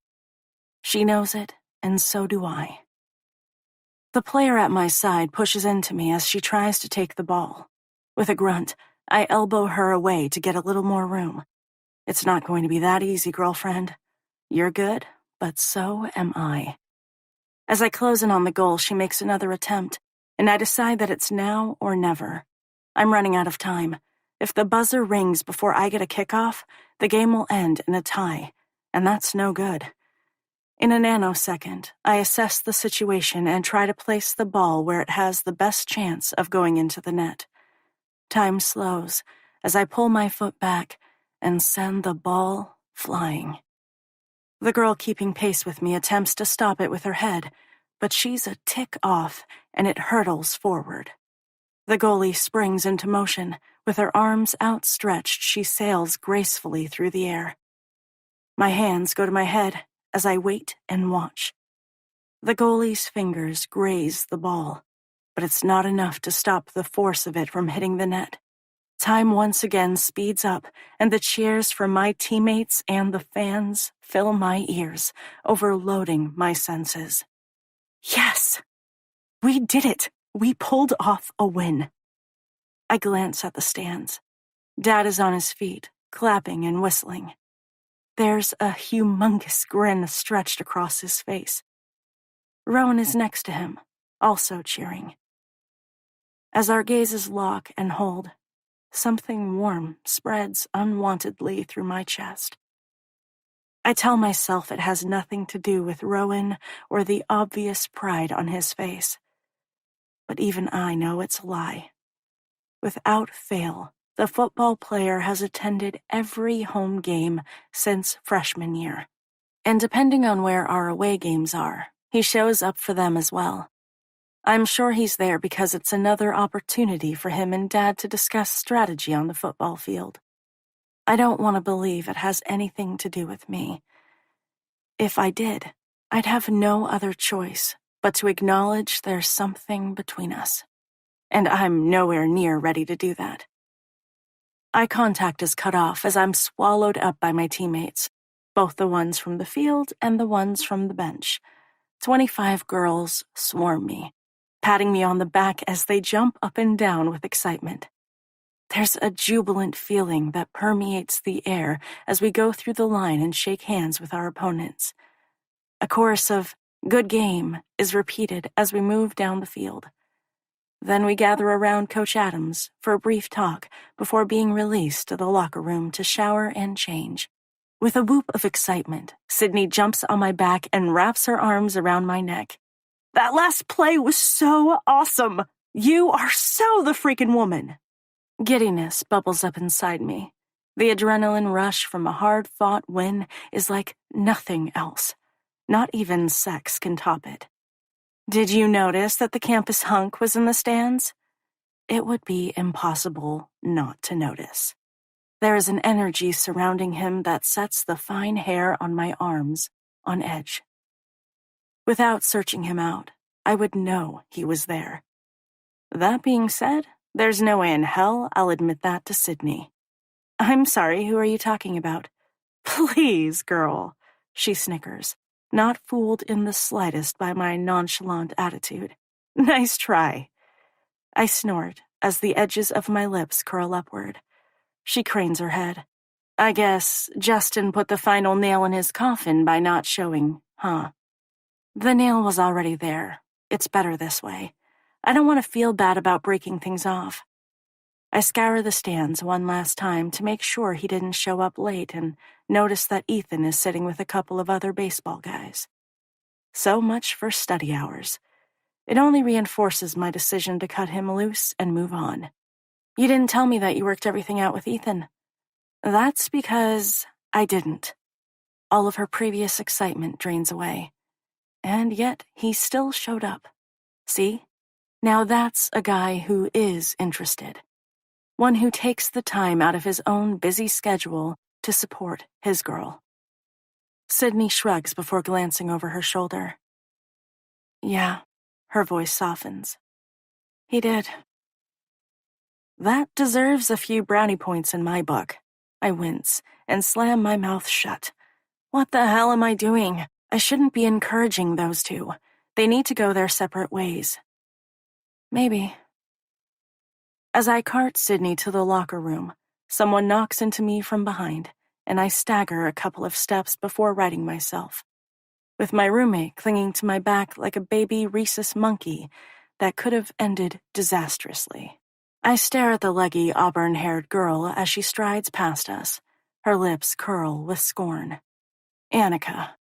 The junior soccer player has turned out to be a real pain in the ass. I'm unsure what happened for her to direct so much hate my way. When Annika came in as a freshman, I took her under my wing and mentored her. We got to know each other pretty well and spent a lot of time together. We're both forwards, and for a while, we worked really well together. We were an unstoppable duo. Until we weren't. I blinked, and suddenly everything was a competition both on and off the field. It's gotten to the point of uncomfortableness. I've tried ignoring her, hoping she would grow up and realize we're on the same team. But my silence has had the opposite effect and emboldened her. Oops, sorry. The smirk tells me that she's not the least bit remorseful, and her bumping into me wasn't an accident. Watch where you're going, Sydney snaps. As captain, I try to lead by example. That tactic hasn't worked with Annika. She's mistaken my silence for weakness. I'm not delusional enough to think that all 26 girls on this team will mesh. But we need to work together for the greater good. I've attempted to put the best interest of this team above my own personal feelings for any one individual. A couple of younger players flank Annika. I've noticed she's become the piped piper for the freshman and sophomore girls. It's like she's carefully gathering forces for a coup. Any day, they'll come for me, and I'll be beheaded. Didn't I tell you from day one that girl would be a problem? Sydney mutters. It's warily that I watch both her and her minions strut their stuff to the locker room. Even though it pains me to do so, I have to begrudgingly give Sydney credit where it's due. She was spot on in her assessment. My bestie took an instant dislike to Annika and kept trying to tell me that the younger girl was playing me like a fiddle. I thought Sydney was paranoid, maybe a little jealous, and refused to listen. Yep, you did. One of these days, you're going to have to knock her down to size. A sigh escapes from my lips with the realization that she's not wrong. As much as I'm dreading a confrontation with the other girl, it's been brewing for a while, and I can't let it go much longer. Teams that are fractured from within don't bring home championships. And this is my senior year. Maybe the last one I have to play soccer. So coming in second or losing in the playoffs isn't an option. We either get our shit together or we don't bother at all. End of story.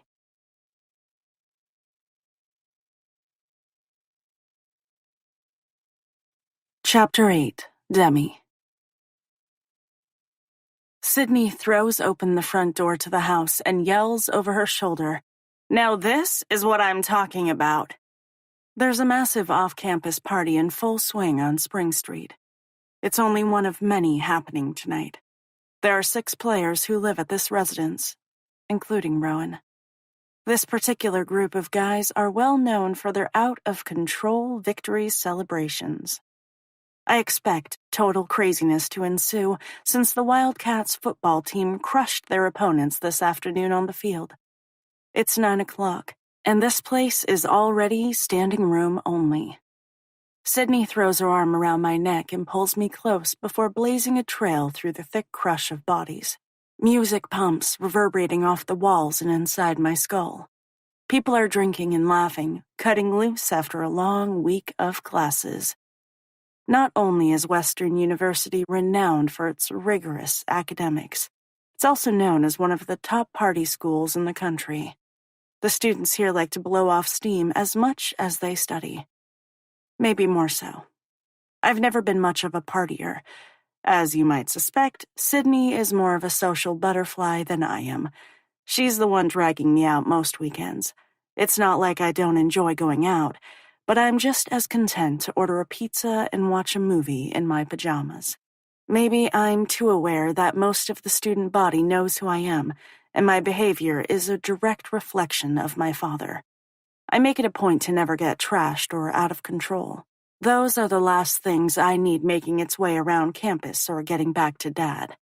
Most of these kids don't have to worry about their parents finding out about what they're up to. They're able to live by that old adage of, what happens at college stays at college. Unfortunately, the same can't be said for me. Dad is on campus as much as I am, probably more. It's easier for all concerned if I stay out of the limelight. I've gotten burned in the past when girls have gotten jealous and spread rumors that I was screwing around with some of the football players, which is precisely why I keep everything strictly platonic with them. In true Sydney fashion, she plows her way to the front of the beer line and grabs us 2 red cups of golden frothiness before shoving one in my hand. We tap the rims together. Salut, she says, before rather impressively downing the entire container in one thirsty gulp. I raise my brows and take a dainty sip. What? She swipes the back of her hand across her lips. It's been one long-ass week. Even though Ethan made a point of showing up at the game, Sydney still isn't talking to him. We'll have to see how this one plays out, although I have my suspicions as to what will transpire. These two are like Kourtney Kardashian and Scott Disick. They can't be together, and yet they can't be without one another. I'll be right back. I'm going to grab another one, she says. As she turns away, I shout, Hey, I don't want to carry you home tonight. You're like dead weight when you pass out. She flashes a grin before returning in record speed. I needed that first one to take the edge off. Mission accomplished. The edge has clearly been taken off. When a song that has been playing all summer long comes on, Sydney whoops and throws her hand in the air before moving her body to the rhythm. Several guys in the vicinity take notice, unable to resist joining her. I follow suit and let the beat flow through me. One song bleeds into another, and we dance in the tiny bit of space we've managed to carve out for ourselves. When a pair of male hands wrap around Sydney's waist and spin her away, I peek around to view the culprit. Her shoulders tighten, and all the lightheartedness she had managed to find in the music drains away, leaving a pissed-off Sydney in its place. I should have known. Ethan. Can we talk? His voice is barely audible over the chatter of people and music pumping around us. Emotion flickers over Sydney's face before she shrugs. Is there really anything for us to talk about? It feels like we've reached the point in the evening where I should make myself scarce. I'm not looking to referee this conversation. Sorrow fills his eyes as his face falls. I'm sorry, Sid. I was a jackass. I care about you, and I'm not ready for this to be over. She takes a tentative step toward him before tucking a stray lock of hair behind her ear. I don't know. Maybe we're better off as friends. All we do is fight when we're together. The girl makes a valid point. He should really listen to her. Yeah, I know, but I still want to make this work. There's a pause. Don't you? Don't we owe it to ourselves to give this one last shot? When she remains silent, he closes the distance between them before cupping her cheeks with his hands. Then he leans in and plants a kiss on her lips. If I know Sydney, and I do, she'll react one of 2 ways. 1, she'll scratch his eyes out, or 2, she'll melt beneath his hands, and they'll start sucking face. When her mouth opens under the pressure of his, I know exactly how the rest of this night will go, and that's with the two of them playing an intense game of tonsil hockey while I stand around feeling like an awkward third wheel. Sydney tosses her empty cup over her shoulder before twining her arms around his shoulders. From somewhere behind her comes a disgruntled, "Hey." I take another sip of my now lukewarm drink and wince. Icy cold beer goes down a lot easier than room temperature hops and barley. Yuck. As I step away to give them a bit of much-needed privacy, even though they're making out in the middle of a crowded party, Ethan pulls away and stares at me with a dazed expression. Justin is around here somewhere. Great. Exactly the person I wanted to contend with. This night has officially gone down the tubes. Justin and I haven't spoken since he dropped me off Wednesday night. There's been a text or two, but otherwise, we've both been busy. I jerk my thumb over my shoulder and point to nowhere in particular. I guess that would be my cue to leave. Ethan flashes me a lopsided grin before his lips return to Sydney's. With one last look at the pair, I shake my head and take off. It's even more jam-packed than when we arrived an hour ago. People are crammed into the first floor of this house like sardines. As I move into the dining room, I notice a couple of guys from the football team. They wave me over, and since I have nothing better to do, I join their small group, relieved to find a few friendly faces in the crowd. Nothing says loser more than standing around by yourself in the middle of a rager. "Congrats on the win," I shout to Braden Kendricks before he pulls me in for a quick hug. I've known him since freshman year. He's like a big brother to me. Even though he's hot as hell, I've never felt anything more than friendship for him. He glances around before his gaze returns to mine. What, no roommate? I was under the impression you two were surgically attached at the hip. She's currently attached to someone else's hip at the moment, I joke. The smile disappears, only to be replaced with a frown. She's still with that guy? I shrug, surprised he's been following the whole Sydney-Ethan romantic roller coaster, which is kind of interesting. For the moment, check back tomorrow, we could have a different answer. With his brows beetled together, his gaze coasts over the throng, almost as if he's searching for her. Even though that seems doubtful, I can't resist teasing. I'm sensing a bit of interest on your part. He lifts a bottle of beer to his lips and takes a long swig. The girl is seriously hot, but she's way too much work. I snort and shake my head. Here's the thing about Braden. He doesn't chase girls. They chase him. With his dark hair and eyes, the guy is a real heartbreaker. He's funny, has a great personality, and is intelligent. Not to mention muscular. In other words, he's catnip for the females on campus. He's been voted campus heartthrob 3 years running, and I have no doubt he'll receive the distinction for his 4th and final year, a Western University first. Before I can investigate the situation further, a leggy blonde with humongous breasts squeezes her way between us before pressing her double Ds against him. He grins, his attention homing in on the groupie. I've watched this scene play out too many times not to know how it'll end. He'll flash his signature panty-dropping smile, and she'll sigh, fall onto her back, and spread her legs wide. Someone hand me a barf bag before I'm sick. For a flicker of a moment, I'd actually thought he might be interested in Sydney. I glance at him again. The blonde is now clinging to him like a barnacle, and he's certainly not fighting her off. I can all but guarantee that girl will be taking a ride on the Braden Express this evening. I'm knocked out of those thoughts when one of the younger guys comes up behind me and grinds. Mitch Harrison is a sophomore. He's a defensive tackle and a teddy bear of a guy, weighing in at 300 pounds. We had a class together last year. As far as dudes go, he's pretty harmless. I'm about to bust out a move when a muscular arm slides between our bodies and hauls me away. Air gets trapped in my throat as I'm pressed against a hard chest. I don't need to glance at the person holding me to realize who it is. My skin is abuzz with recognition.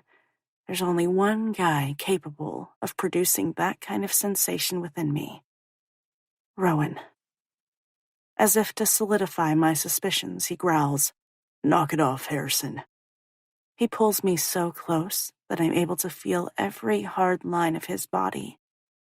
Another punch of awareness hits me before settling in my core. "Leave her alone." The deep rumble of his voice ties my insides up into a series of complicated little knots. As much as I want to pretend I'm stone cold inside and feel nothing where Rowan is concerned, I can't. The attraction is too explosive to ignore. What the hell is wrong with me? Why can't I control my body's reaction to him? It's frustrating to want someone you know you can't have, someone who isn't good for you. And yet, that knowledge does nothing to stop the surge of hormones from flooding through me, lighting me up from the inside out. Since day one, when we were 14 years old, I've been all too aware of Rowan Michaels. He's ridiculously good-looking. I can acknowledge that. At least, privately, to myself. And from the attention he garners, I'm certainly not the only one who thinks so. Up to this point, I've been successful in pushing all thoughts of him to the back of my brain, where I can ignore them. That doesn't seem to be the case anymore, and I don't understand why.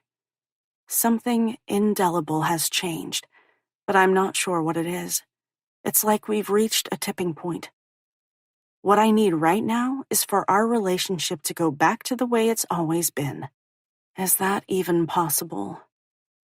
For some reason, I don't think so. And that, my friends, is a huge freaking problem. One I have no idea how to solve.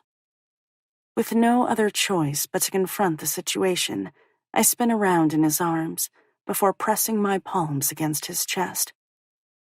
What is it about him that makes my pulse race? I've never been attracted to guys with hair that nearly brushes their shoulders. I've always gone for clean-cut boys. And yet my fingers itch to tangle in the thick length. And when he wears one of those hairband thingies at practice, a shiver slides through me just thinking about it.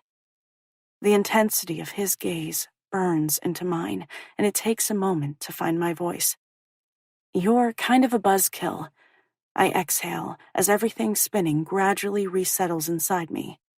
The last thing I want or need is for him to realize how easily he's able to knock me off kilter.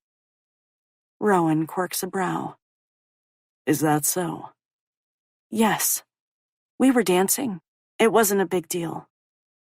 He doesn't move, and yet somehow manages to loom closer, obscuring everything in my line of sight, except for him. The raucous party fades as I'm trapped in the blueness of his eyes. They remind me so much of the ocean, of waves crashing against the shoreline. It takes everything I have inside not to glance away and reveal how much he unnerves me. Even when my knees turn to jelly and I'm in imminent danger of sliding to the floor, I hold myself upright. "It's doubtful Coach would approve of his players grinding up on his daughter." He's right. Dad wouldn't care for it at all. But that doesn't stop me from firing back with, "Do you think he would approve of you holding me like this?" His hands burn into my bare skin, making me wonder if I'll be sporting marks for days. His lips thin as his eyes darken. "Probably not." When his arms reluctantly fall to his sides, I take a hasty step back, needing distance to regain my bearings. I don't fool myself into believing it's anything less than full-on retreat. I need to distance myself from Rowan before something happens. There's an explosive energy brewing in the air. It feels as if one strike of a match could blow us all to hell. I can't take the chance of our relationship shifting any more than it already has. I need to find Justin. Before Rowan can deter me, I swing away, shoving through the thick crowd that presses in on me. The more space I put between us, the easier it is to think straight. No one has ever affected me this way, certainly not Justin. If I'm lucky, I won't run into Rowan again for the rest of the night. It's bad enough I see him 3 times a week in stats, and he insists on parking himself next to me every class period. Now I'll have to spend time tutoring him. Alone. I gulp down the strange mixture of nerves and excitement that burst inside me like an overinflated balloon. When I set out this evening, I had no desire to meet up with the dark-haired baseball player. I figured we would talk at some point over the weekend, and I would gently break off our relationship. But right now, he feels like the safest alternative. Once I find him, I plan on sticking to the guy like glue. For the next 10 minutes, I scour the first floor of the house before moving to the backyard where the party has spilled out. But there's still no sign of him. Maybe Ethan was wrong and he isn't here.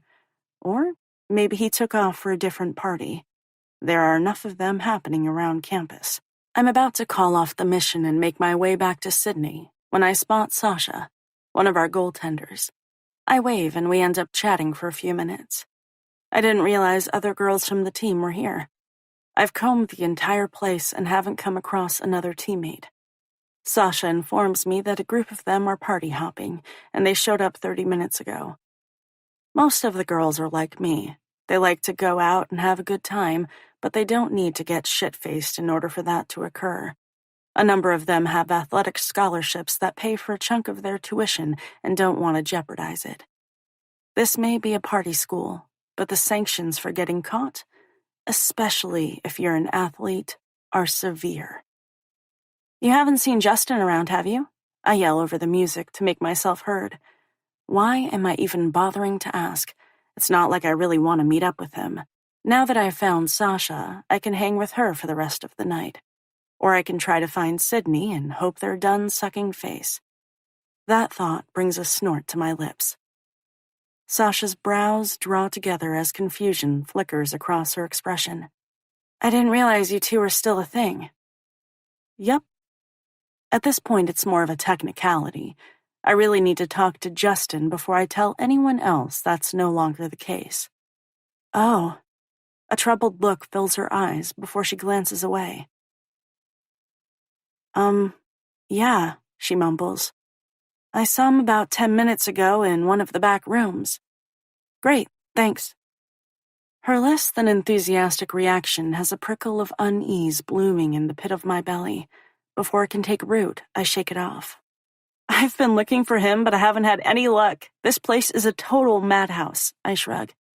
I suppose if he's here, I should say hi. Yeah. Sasha gives me a slight smile in return. I guess so. Decision made, I take a step toward the back bedrooms when she reaches out, wrapping slender fingers around my forearm. While Sasha and I are friends and teammates, we've never been close, although we've always been cool with one another. I'm sorry, Demi, I didn't know. Her comment is so out of left field that I have no idea what it means. What are you sorry about? Before I can ask anything more, she releases me and disappears into the crowd. I blink, and she's gone. That was a really bizarre thing to say. Maybe Sasha is more drunk than I assumed. Even so, my brain churns, trying to come up with an answer that makes sense. I'm tempted to go after her and get to the bottom of this, but it would be like searching for a needle in a haystack.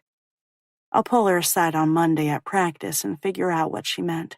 It takes effort to shake off her cryptic words as I push my way through the massive bodies toward the back hallway off the kitchen. The first bedroom I peek inside has about 8 people sitting around, smoking a bowl. A thick haze permeates the air. A cursory inspection tells me Justin isn't here, and since I'm not looking for a contact high, I quickly back away.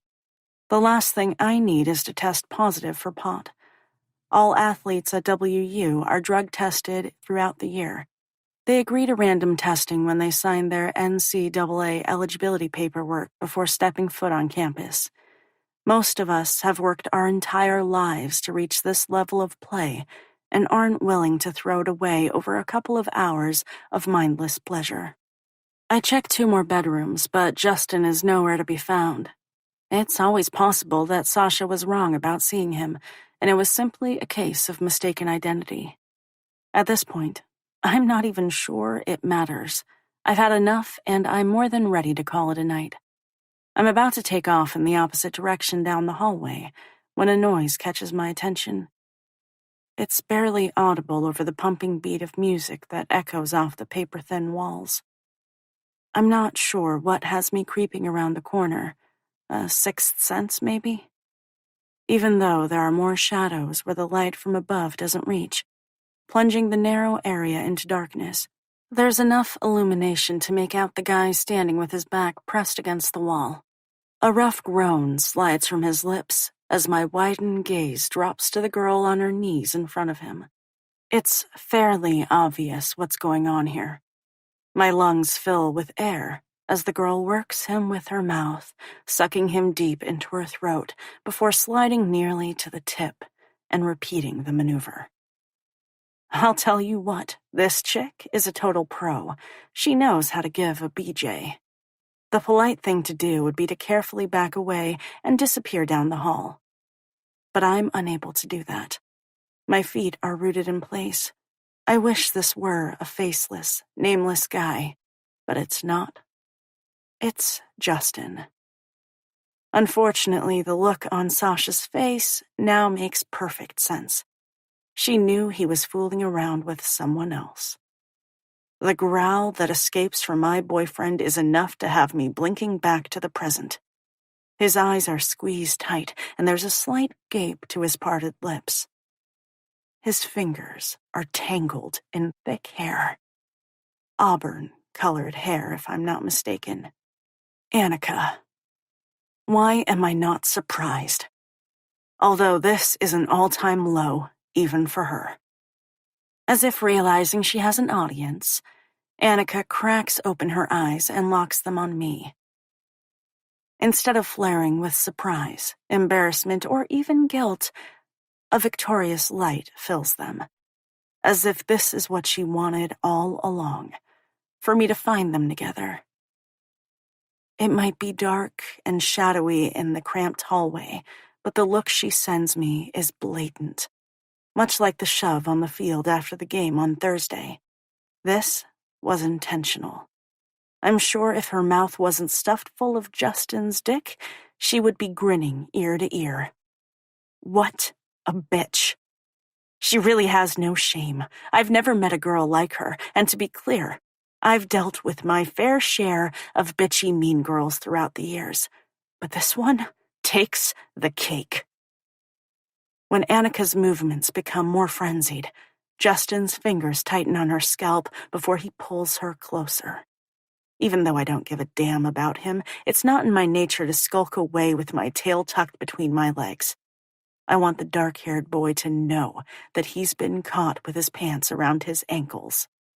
Literally. The fact that he chose to cheat on me with one of my own teammates makes him beyond despicable. I fold my arms across my chest and wait for the perfect moment to interrupt. His face scrunches as he throws his head back, exposing his throat. Yeah, just like that. I have to admit, I was expecting a little more in the length department. I point to his groin. That's seriously disappointing. His eyelids fly open as he jerks to awareness. His mouth gapes momentarily before he quickly shoves Annika away from him. The younger girl lands on her ass with a grunt. A thin smile curves my lips as I hold up a hand. Please, don't stop on my account. I wanted to interrupt for a brief moment to tell you that we're over. I glance at the auburn-haired girl who at one time I'd considered a friend. You two are perfectly suited for one another. Demi, he yells. I turn away, not bothering to look over my shoulder as I stalk down the hallway. And here I'd thought it was possible to remain friends after our breakup. Ha! That's no longer happening. With any luck, I'll be able to avoid Justin for the remainder of the year. Unfortunately, the same can't be said for Annika. The level this girl will stoop to in order to hurt me is almost unbelievable. And a little bit scary. I should have listened to Sydney from the beginning. At some point, my vindictive teammate will have to be dealt with. But it won't be this evening. Tonight, my plan is to go home and drown myself in a pint of chocolate ice cream. The name of the flavor, Death by Chocolate, now makes so much more sense. I snort and continue to push my way to the living room, only wanting to leave this party and the memories behind.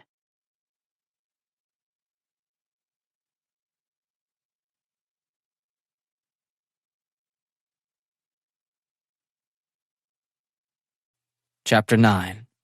Rowan. I lift the bottle of beer to my lips and take a swig.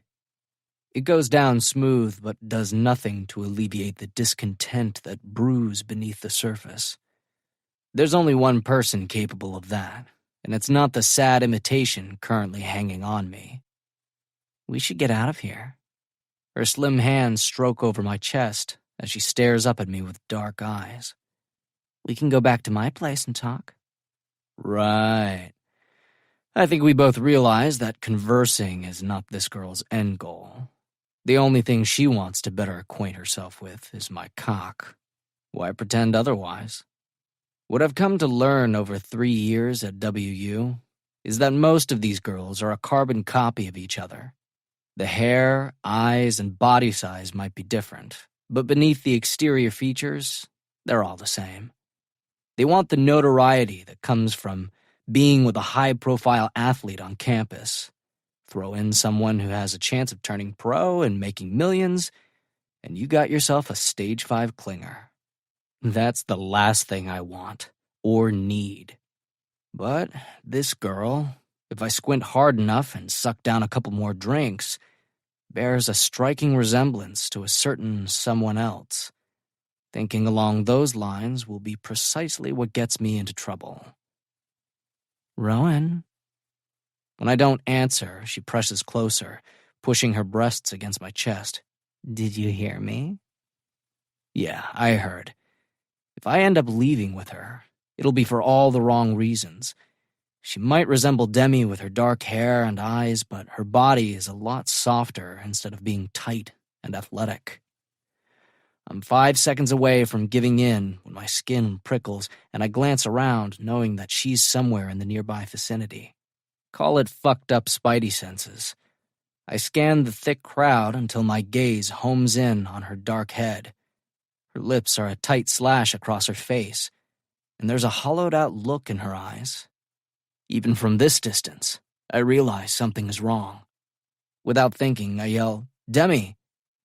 Even though the music is obnoxiously loud, and I'm unsure if my voice carries, her gaze slices to mine, as if she knew I was standing there the entire time. It only reconfirms that I'm not the only one who feels the strange gravitational pull. Whether she wants to admit it or not, there's a bond that connects us to one another. For a fleeting moment, our gazes lock and hold. Pain flares in her eyes before it's blinked away. She drags her gaze from mine before pushing steadily through the mass of bodies toward the front door. I don't realize I'm on the move until the girl previously wrapped around me calls out, Hey, where are you going? Barely do I stop to throw the words over my shoulder. Sorry, a friend needs me. Although that statement is highly debatable. It's unlikely that my friend wants any assistance from the likes of me. I thought we were leaving, she whines, unwilling to throw in the towel just yet. Maybe another time. Or more like never. My size and notoriety on campus make shoving my way through the crowd unnecessary. If you're not looking to get mowed over, move your ass out of the way. Within 30 seconds, I've cut a direct path to Demi. I wrap my fingers around her bicep, effectively halting her escape. Hey! I spin her around until she has no choice but to meet my searching gaze. What's going on? Nothing. She shakes her head, but the fib is there, lurking in her dark depths. Why are you lying? I drag her closer. Tell me what happened. I'm just tired. Demi jerks her arm, attempting to break free from the hold I have on her. I want to go home. I study her tightened features for the truth. Why don't I believe you? A crack of anger flashes across her face. I don't care what you believe. For a second time, she tries to wrench her arm free, but I refuse to let her get away that easily. I don't like the pain reverberating in her eyes, and I want to know who put it there. Let me go, Demi. Our heads swivel as Justin crashes onto the scene, interrupting our conversation. Any struggle Demi had been putting up ceases as every muscle in her body goes rigid. I'm sorry, he blurts, gaze focused solely on her. It shouldn't come as any surprise that I'm not much of a Justin fan. Even before they got together, I never had much for the guy. He always struck me as a conceited tool, and I've become even less enamored since they've been seeing each other. He's nowhere near good enough for her. I was hoping Coach would put the kibosh on their relationship the other night, but that didn't happen. My eyes narrow as I pull Demi closer. What exactly are you apologizing for? Justin tears his gaze from her long enough to shoot me a glare. Heat flags his cheeks. That's none of your damn business. He waggles a finger between himself and the girl pressed against me. This is between the two of us. He shifts from one foot to the other before dropping his voice. Please, Demi, can we go somewhere and talk in private? A gurgle of disbelief bubbles up from her throat. You didn't seem too interested in privacy a couple of minutes ago. What the hell does that mean? Justin grits his teeth as the flush staining his cheeks creeps further down his neck. Would you hear me out?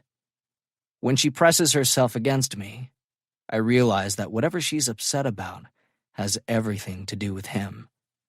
That's all the incentive I need to snake my arm around her shoulders and tuck her carefully against my body. Justin plows a hand through his hair as frustration flashes across his face. His voice drops, taking on a pleading note. I made a mistake, all right? Don't make such a big deal out of it. Demi's brows skyrocket across her forehead. Are you being serious? Before he can answer, she says, Clearly you don't understand that sticking your dick in another chick's mouth is a huge deal. And for that girl to be one of my teammates makes the situation even more unforgivable. You cheated on her? Why the hell would Justin do that? Doesn't he realize how fucking special this girl is? Any guy lucky enough to have Demi should be worshipping the very ground she walks on. I knew this guy was a douche, but somehow he's managed to jackhammer to an all-new low. A potent mixture of fury and irritation swirl through Justin's eyes as his gaze swings to me. Fuck off, Michaels, he growls. This doesn't involve you. Why don't you take a hike? Ha! He's legitimately insane if he thinks for one damn moment I'm going to walk away and leave Demi alone with him. All he's done is hurt her, and it will be over my dead carcass that he inflicts any more damage. I'm not going anywhere, so get used to it. This isn't the first time you've done this, is it? Demi cuts in, drawing Justin's attention to her. What? His voice falters as surprise flickers in his eyes. She levels a hard look at him and repeats, This isn't the first time you've cheated on me. When a bead of perspiration breaks out across his brow and his gaze falters, I realize Demi is right. He's been hooking up with the other girls the entire time they've been together. God damn it! It takes everything I have inside not to punch that stupid motherfucker in the pie hole. Well? There's a pause before she snaps. I'm waiting for an answer. When it becomes apparent that Demi won't drop the subject, he clears his throat. Maybe I've gotten a few BJs here and there, but that's it. I wanted to take things slow with you. She scrunches her face and straightens to her full height like someone rammed a 2x4 up her ass. Wait a minute, are you really trying to— One hand slaps her chest. Blame me for this? He blinks a few times before muttering, No, I'm saying that we weren't totally serious and I didn't want to rush you. I thought you would appreciate me being respectful. So, I was supposed to appreciate you getting blowjobs from other girls? She doesn't wait for him to respond. You know what I would have appreciated even more? If you would have kept your dick in your pants. That's not what I meant. You're taking everything out of context and twisting it up to make me the bad guy in the scenario. Newsflash, asshole, you are the bad guy. As for taking everything out of— She uses her fingers to make air quotes, context. I don't think so. You never asked if I wanted to take things slow. You just assumed. Why would any girl want the guy she's seeing to hook up with other people behind her back? She shakes her head as another realization dawns. Even after we got serious, you would have continued to screw around on me. When he opens his mouth to argue, she raises a hand. I'm done with this conversation, and more importantly, I'm done with you. What? His voice rises, and several people in the nearby vicinity turn in his direction. Wait! When he steps closer, attempting to reach for Demi, I shove him back a couple of steps. It takes everything I have inside not to get more physical. Demi already told you that she's not interested. Take the hint, buddy, and leave her alone. Give me a damn break, Michaels, Justin snarls. Like you're not getting your dick wet every damn night of the week. He jerks his arms to encompass the party. You've probably nailed every ass in the place. Shut the fuck up and stay out of my business. Revulsion flashes across Demi's face as she shoves out of my arms. Maybe the two of you should become friends. It seems like you have a lot in common. With that last parting shot, she pushes her way through the crowd. Once Demi is out of earshot, Justin growls, The only thing we have in common is that we both want to get in her pants. He smirks. Although, I'm sure all you'd have to do is talk to Coach Richards. He'd probably hand his daughter right over. I've heard that's one of the perks to being a baller around here. The fuck he said? Rage clouds my better judgment. I yank my arm back and slam it into the asshole's face before anything else can come out of his stupid pie hole. With any luck, that'll shut him up. He squeals like a little pig as his hands fly to his nose. You had the one girl worth having on campus, and you fucked it up because you couldn't keep your pecker in your pants. I step closer, getting in his face. You and I are nothing alike. When Justin fails to respond, I swing away, striding after the only girl I've ever cared about. The very same one who wants nothing to do with me.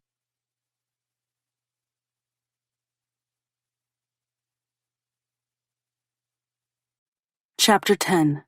Demi.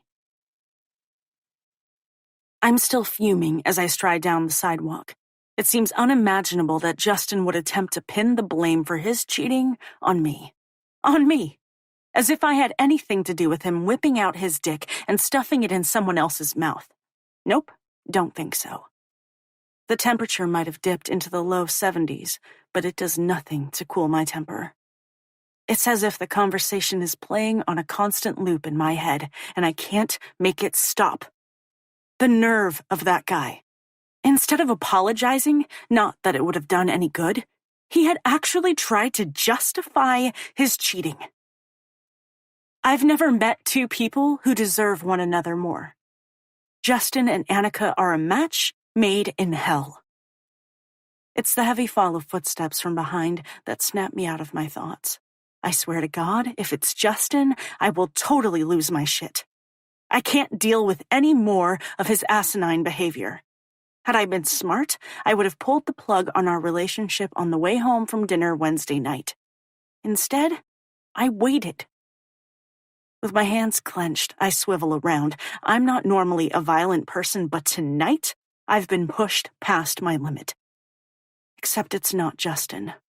My gaze collides with concerned, ocean-colored eyes. A soft puff of air escapes from my lips as my muscles loosen. Rowan. He was there to witness my humiliation and is the last person I want to see or talk to. It takes a second for him to fall in line with me. For half a block, we walk in silence before he asks, "You okay? That was brutal." I keep my gaze focused straight ahead. "I'm fine."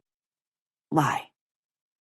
What hurts most is that one of my own teammates despises me enough to inflict that kind of damage. I had already decided to cut Justin loose. My feelings for him weren't that deep. But Annika? Someone who I'd taken under my wing and considered a friend? Someone who should have my back as a teammate? That one stings more than I'm willing to admit. Drunken students loiter on the lawns of houses where multiple parties are in full swing. A few people yell out Rowan's name as we pass by. Instead of responding, his attention stays solely focused on me. "You sure about that?" My skin prickles under the intensity of his stare. Can you even imagine falling for a guy like him? He would ground your heart to a fine dust beneath his cleat. Instead of answering, I snap. "Why is every guy on this campus a cheating bastard?" The question escapes before I have a chance to rein it back in. I flick my gaze in his direction to get a read on his thoughts before adding begrudgingly, "At least you don't pretend to be faithful. That would involve dating, and you don't do that." In all the years I've known Rowan, not once have I seen him with the same girl more than once or twice. His adoring fan base is legendary. A kernel of jealousy blooms in the pit of my belly before I quickly stomp it out. "Wait a minute," he says, breaking into my thoughts. "You think I'm a womanizing asshole like Justin?" Yeah, that's exactly what I think. If you asked anyone at Western who the biggest player on campus was, the answer would undoubtedly be Rowan Michaels. Are we really going to pretend otherwise? "Look, I don't think you're an asshole, but we've gone to school together for the past 3 years. I shoot him a "who are you trying to kid" look. The tales of your conquests are legendary. Maybe you shouldn't put so much stock in the gossip you hear around campus, Demi. Seriously? I've heard way too many stories for at least some not to be true. It's a little hard not to believe when the information comes straight from the horse's mouth. And by horse, I mean the girls he bangs." "Oh, please," I snicker before shoving at his arm. Why is he trying to bullshit me? Just own it. You're like the man whore all other man whores look up to and want to emulate. You should wear that badge of honor with pride. "You don't know what the hell you're talking about," he growls. After the night I've had, all I want is an honest conversation and to figure out how to better discern the jerks from the guys worth getting to know. Right now, I'm at a loss. I'm ripped out of those thoughts when Rowan's fingers lock around my upper arm as we grind to a halt on the sidewalk. Before I realize what's happening, he drags me closer. I stumble a few steps before crashing into his chest. My gaze goes wide as it locks on his. A harsh look fills his eyes, one I've never seen before. It has all the saliva drying in my mouth and nerves skittering along my spine. When my tongue darts out to smudge my lips, his attention falls to the movement. A mixture of excitement and fear bloom inside me as a strange energy crackles in the air. These are exactly the type of feelings I've always tried to keep at bay where Rowan is concerned. It's as if he's trying to break through all of my defenses, and I have no idea why. Emotion crashes within, leaving me to feel off balance and confused. "What are you doing?" It takes effort to force the question from stiff lips. Rowan's face looms close enough for his warm breath to feather against my skin. The feel of it shouldn't be this intoxicating. It shouldn't make me want to suck in greedy mouthfuls of him and hold it deep inside. Anticipation coils tightly in the pit of my belly as everything inside me goes silent. As much as you think you know me, you don't know shit. That's not true. We've known each other for 7 years, I whisper. How can you say that? Have you ever taken the time to figure out who I am? I'm talking about the guy buried beneath all the hype. He searches my eyes with narrowed ones. Sometimes, I think it's more comfortable for you to pigeonhole me into the persona you've created, rather than the guy I actually am. I gulp down a fresh burst of nerves. This conversation is ridiculous. I understand exactly who Rowan Michaels is. I've been forced to endure dinner with him once a week for the past 3 years. I've listened to him and Dad discuss football ad nauseum. We've had classes together almost every semester. There is no question in my mind that the guy standing before me is a total player. Like most of the athletes at Western, he spent the better part of his college years partying and sleeping with groupies. He gets by in his classes because he needs to retain eligibility to play football, but has no intention of ever using his degree in the real world. So, do I know who Rowan Michaels is? Yeah, I'm pretty sure I do. I open my mouth to blast him into the next week and realize that our faces are scant inches apart. Air becomes lodged in my throat at the heated look that fills his eyes. It's anger, mixed with something more potent.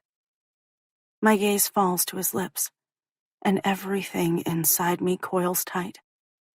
An image of us in the kitchen on Wednesday forces its way into my brain. We were standing so close, and I'd wondered if he would kiss me. As much as I hate to admit it, I'd wanted him to do it. Just when I think Rowan will lean in, and I'll finally feel the slide of his lips against mine, he takes a hasty step in retreat. The strong hands gripping my arms fall away, leaving behind an odd kind of regret to fill the emptiness. I'm so tempted to reach out and drag him closer. Instead, my hands tighten at my sides. I want to say something. Something that will smooth over the suffocating tension that vibrates in the cool night air between us. But my mind remains frustratingly blank. Maybe you should take the time and get to know me, instead of assuming things that aren't true. If you would give me even half a chance, Demi, I might just surprise you. With that, he swings around, stalking down the sidewalk in the direction we'd come from. For a long moment, I can only stare after him as a strange concoction of emotions crash inside me. There's definitely relief. And if I'm being honest with myself, a fair amount of disappointment bubbles up as well. It's almost enough to make me forget what I stumbled across at the party. Almost, but not quite.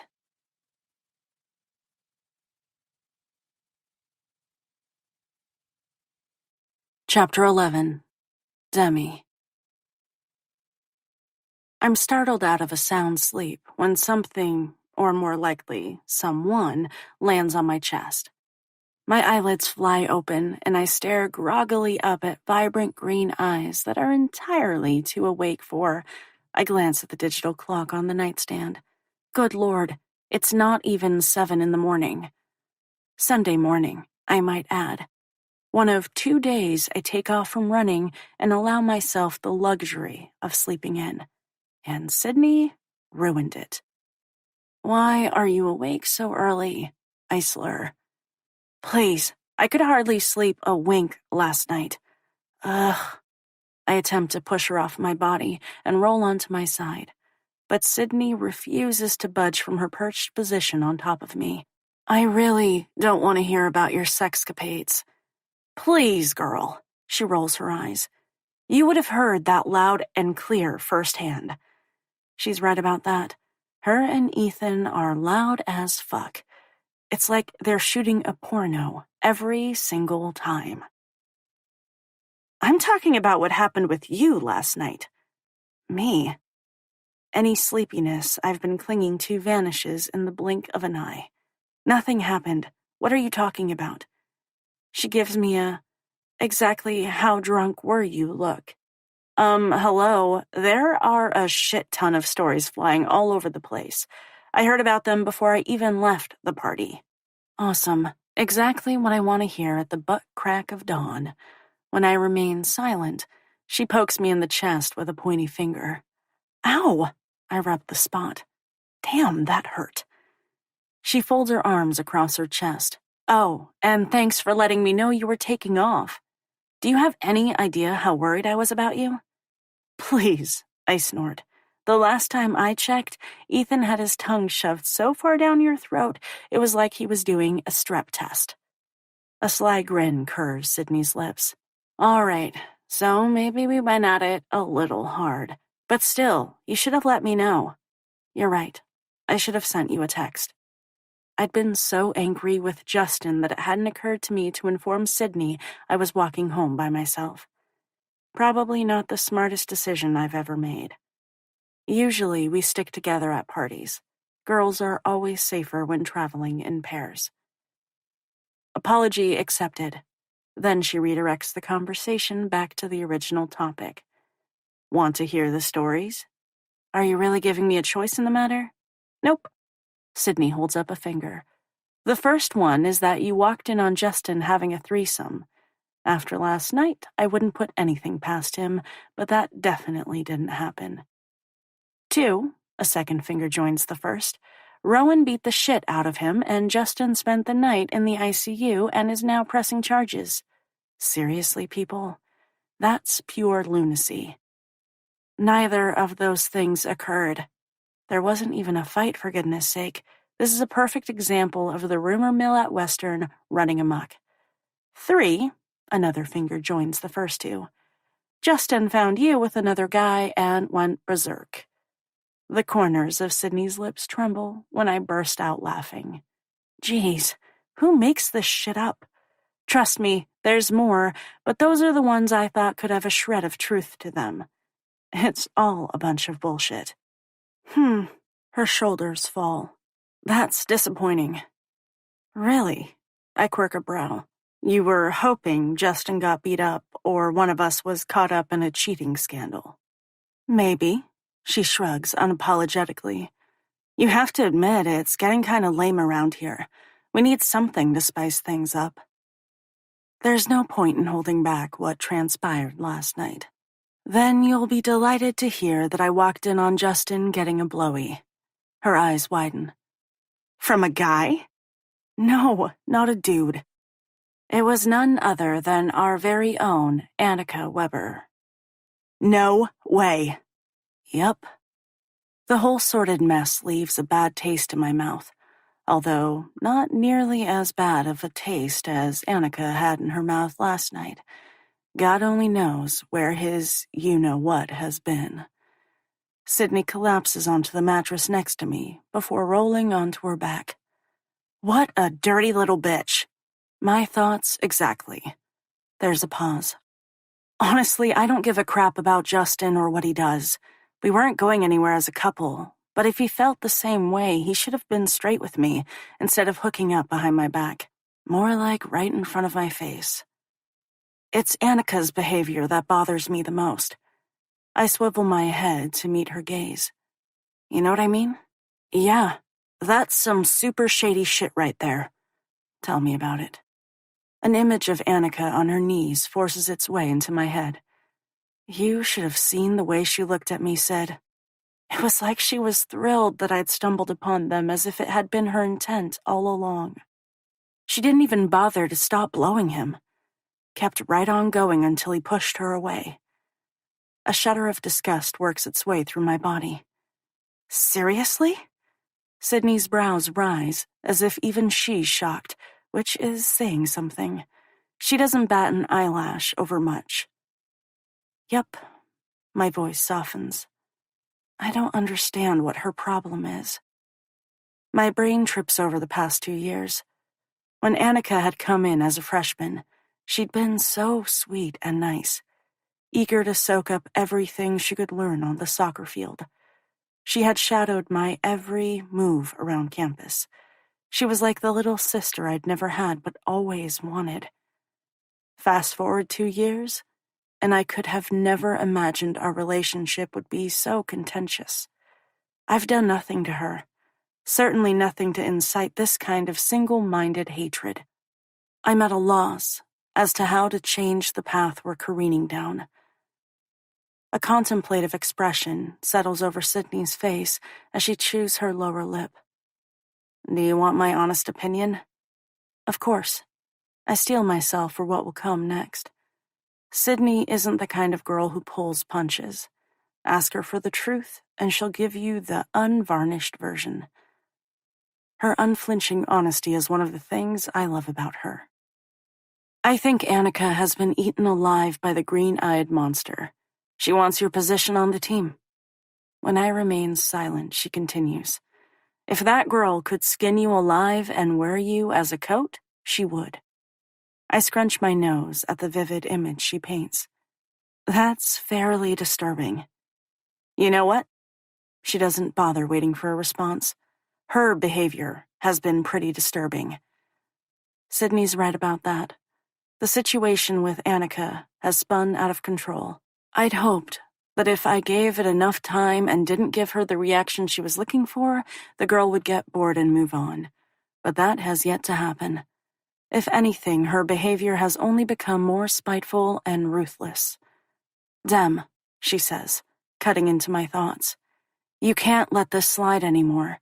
Some of the younger girls already seek her out for advice and look up to her as a leader. She'll continue to wreak havoc on this team if you let her. That's exactly what I'm afraid of. When did it all go so wrong? When I was named co-captain last season? Our relationship was definitely tense last year, but I have no idea if that's what caused the rift. Now I'm captain, and Annika's my co-captain. I suppose I'd been holding out hope that it would appease her, and she'd settle into her leadership role with more grace. That hasn't happened. At every turn, she attempts to undermine my authority. I haven't taken this issue to coach because I should be able to solve this on my own. That's part of the responsibility of being captain. What a fucking mess. I'll talk to her, I mutter, not looking forward to the conversation. Sydney reaches out and tangles her fingers with mine. Good. Now, what do you say to making me breakfast? With her other hand, she rubs her toned belly. I'm starving. I laugh and shake my head. I say you're crazy. You've known that for a while and you're still here, so I guess that means you're stuck with me. I wrap my arms around her and squeeze tight. Honestly, there's no one else in life I'd rather be stuck with. Sydney is my ride or die, which means I'm on the hook for making breakfast. Eggs or pancakes? I ask. Both. A chuckle slips free as I shake my head. Why am I not surprised? Sydney is an all-or-nothing kind of girl, and I wouldn't have her any other way.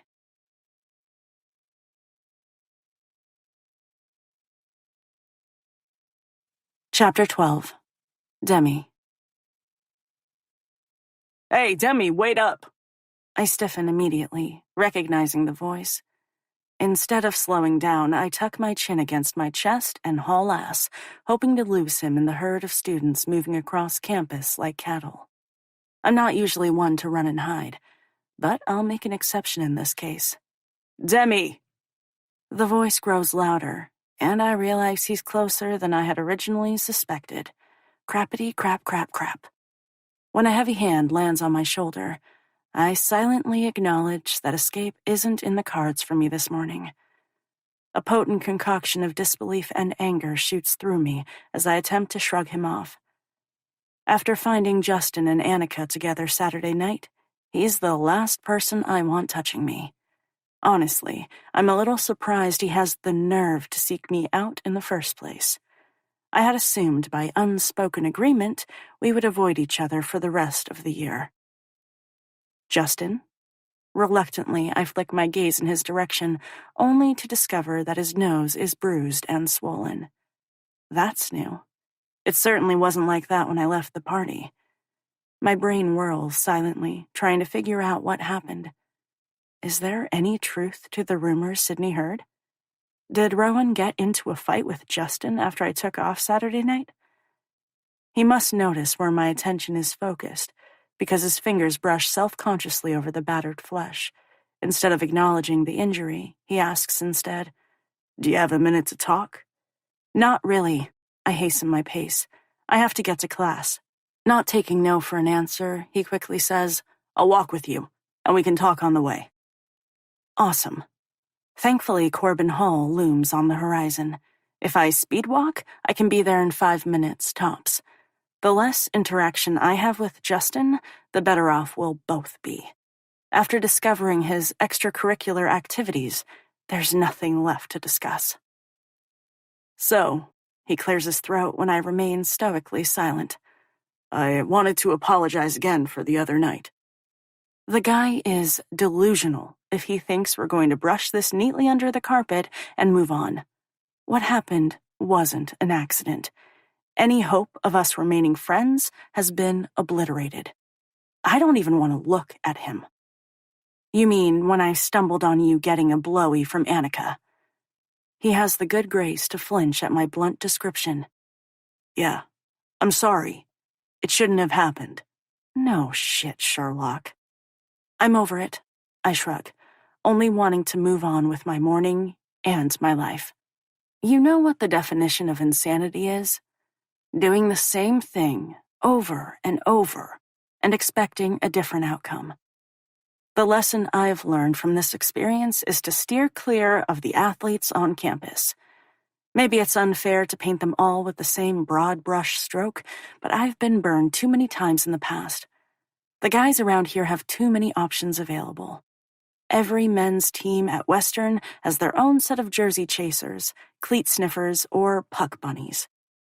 I'm over the womanizing jocks. I've dated a couple different athletes throughout the years. Luke, a hockey goalie, Logan, a soccer midfielder, Ashton, a breaststroker, and Justin, a baseball pitcher. And they've all turned out to be players. In one regard, it's nice to be with someone who understands the physical demands of playing a sport at a high level. There's a dedication that other people can't comprehend. But the cheating is the ugly side of it. I'm officially tapping out. Unaware of the thoughts circling through my head, Justin says, "I wanted to reach out yesterday, but I figured you needed time to cool off." Is he actually suggesting 36 hours is enough time to put his cheating into perspective and forgive him? That's not going to happen. In fact, the more I think about it, the angrier I get. When I remain silent, lips pressed into a thin line, he continues. "I was hoping we could move past my..." There's a pause. "Lapse in judgment and work this out." He's joking, right? "I'm sorry?" My gaze jerks from the math building to Justin, who remains tenaciously at my side. There's no way I heard him correctly. "I want to move forward with our relationship. We were really good together." He gives me a hopeful smile. "Instead of letting my indiscretion tear us apart, let's work to overcome it. We'll be a stronger couple in the long run." Holy crap, the guy is serious. Well, color me stunned. I didn't think it was possible for Justin to shock me any more than he already has. But I was mistaken. This conversation has totally thrown me for a loop. Why would we do that? My brows beetle together as confusion spirals through me. It's not like we were seeing each other for that long. I wave a hand in his direction. In fact, you're the one who said we weren't serious, and you obviously didn't like me enough to remain faithful. So, why bother? Why not move on? You're right, I did say that. I thought I was being considerate by getting my needs taken care of elsewhere. A snort of disbelief escapes from me. I just can't with this guy. I like you, Demi. A lot. And I'm human. Is he really playing the human card? I made a mistake, he continues. Can't you find it in your heart to forgive me? No, I really can't. Once trust is broken, it's almost impossible to earn it back again. Why is he even fighting for this relationship? Look, I huff, only wanting to pull the plug on this conversation. At this point, I regret ever giving Justin a chance. It was a lapse in judgment on my part. Deep down, I suspected it wouldn't work out in the long run, but even I couldn't have imagined how it would implode. I appreciate your apology, but our relationship is over. Sure, I could tell him that I was planning to end things before I found him with Annika, but what good would that do? He needs to accept that my answer is final and move on. Relief bursts inside me when I realize we've reached Corbin Hall and this conversation, whether he wants it to be or not, is over. Just like our relationship. My gaze reluctantly flickers to Rowan, who lounges outside the brick building. It's hardly a surprise to find him swarmed by a group of students vying for his attention. There's something about the blonde football player that attracts both men and women.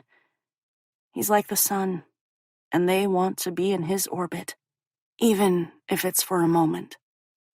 I would be lying if I didn't admit that I feel the same gravitational pull myself. There's an unrelenting energy that refuses to be subdued. I've spent years struggling against the force of it. Images from Saturday night crash unwantedly through my head. Days later, I can almost feel the warm drift of his breath across my lips, and the hope that had spiraled through me when I'd thought he would kiss me. Thankfully, that didn't happen. It would have only complicated matters. Already, it feels like we're walking a fine line. And yet, it's not relief that floods through me. Our gazes collide, and Rowan's eyes narrow before shifting to Justin, who continues doggedly at my side. Instead of making a snap decision, one you'll probably regret, why don't you take a few days to think it over? That's not My voice is cut off as I'm yanked against a hard body. You heard her, Fisher, Rowan snaps. She doesn't need more time. It's over. Justin presses his lips into a tight line as his expression turns stony. Why are you always hovering around, Michaels? His narrowed gaze fills with suspicion as he waggles a finger between us. Oh, I get it. Maybe the reason you're not interested in working things out with me is because you've been sneaking around behind my back. Maybe that's why you weren't interested in spreading your legs. Justin stabs a finger in Rowan's direction. You've been screwing around with him. My jaw drops at his sudden turnabout, and I rear back as if I've been slapped. I didn't think it was possible to feel more hurt by his behavior. Do you really believe that? My chest constricts, and I'm barely able to force out the question. An ugly glint sparks to life in his eyes as he jerks his shoulders. His voice grows louder, booming over the crowd, attracting more unwanted attention. Who are you trying to kid?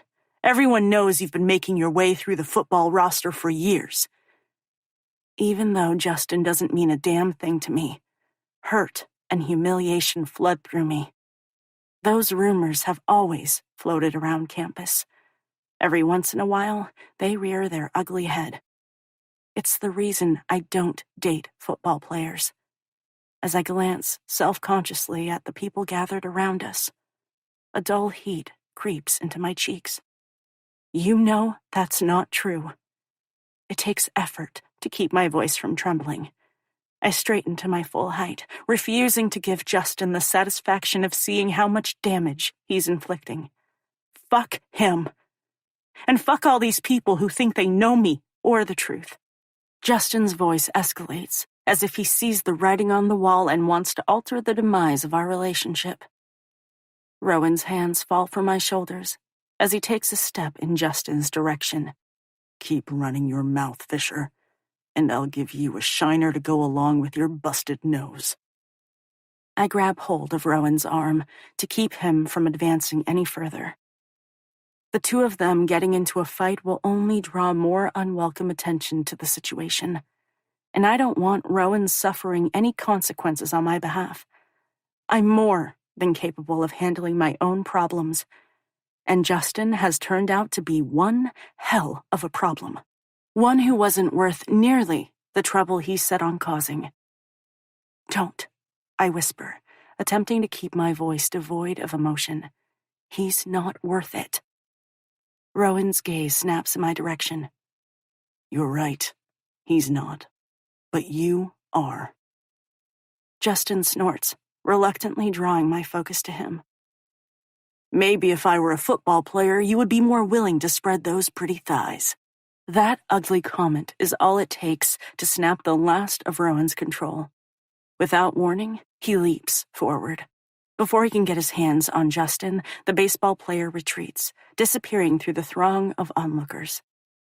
My heart thunders painfully under my breast. That guy is a real douche, Rowan mutters, narrowed gaze searching the thick crowd as if he's contemplating going after him. Yeah, tell me something I don't know. Although I didn't realize what a complete jackass he was until this latest confrontation. Had I understood it sooner, I could have saved myself a shit ton of humiliation. Lesson learned the hard way. After this debacle, it's going to take a long time for me to trust another guy. In fact, maybe a lengthy break from the opposite sex would be the best thing. Are you all right? Rowan asks, knocking me from my turbulent thoughts. Before I can summon an answer, his strong arms wrap around my body before tugging me close. It's oh so tempting to sink into the warm comfort, squeeze my eyes shut, and pretend this has been nothing more than an ugly nightmare that will disintegrate in my memory come morning. Unfortunately, doing that will only feed the gossip that is probably, at this very moment, spreading across campus like wildfire. Instead of burying my face against his steely strength, I force myself to glance at the people who continue to stare wide-eyed. Embarrassment flags my cheeks, flooding them with heat. Loud whispers ripple through the group. Don't these people have anything better to do than stand around and gawk? Apparently not. Knowing that I can't stay in his arms, I push away from Rowan, needing to separate myself. Ugly speculation is already running rampant. I certainly don't need to add fuel to the fire. I've suffered enough mortification for one morning. We should probably get to class, I mutter. With my head lowered, I slink toward Corbin Hall. Rowan stays steadfast at my side. Somewhere in the back of my brain, I realize he's trying to be supportive, but his attentive manner only makes matters worse. The knowing whispers and snickers burn the tips of my ears. As we reach the doors, Rowan stretches around me, grabbing hold of the metal handle before pulling it open. My brain churns as we silently move through the crowded corridor. Relief fills me as we make it to the small lecture hall, and I'm able to slip into the last row. At least I won't have to feel a dozen pair of eyes drilling into the back of my head for the next 50 minutes. With any luck, this will blow over in a day or so. A huff escapes from my lips as I slump onto a chair. When Rowan moves to settle next to me, I mumble, "Would you mind sitting somewhere else?" My gaze flickers over our classmates who already fill the room. Half of them are swiveled around and staring in our direction. Speculation fills their eager faces as if they're waiting for us to add to the drama that unfolded outside. I'll be damned if I give them anything more to salivate over. Hurt flashes in Rowan's eyes, leaving me to feel like a first-class jerk. It's on the tip of my tongue to apologize, but I can't push out the words. When I remain silent, he mutters, "Yeah, sure." no problem.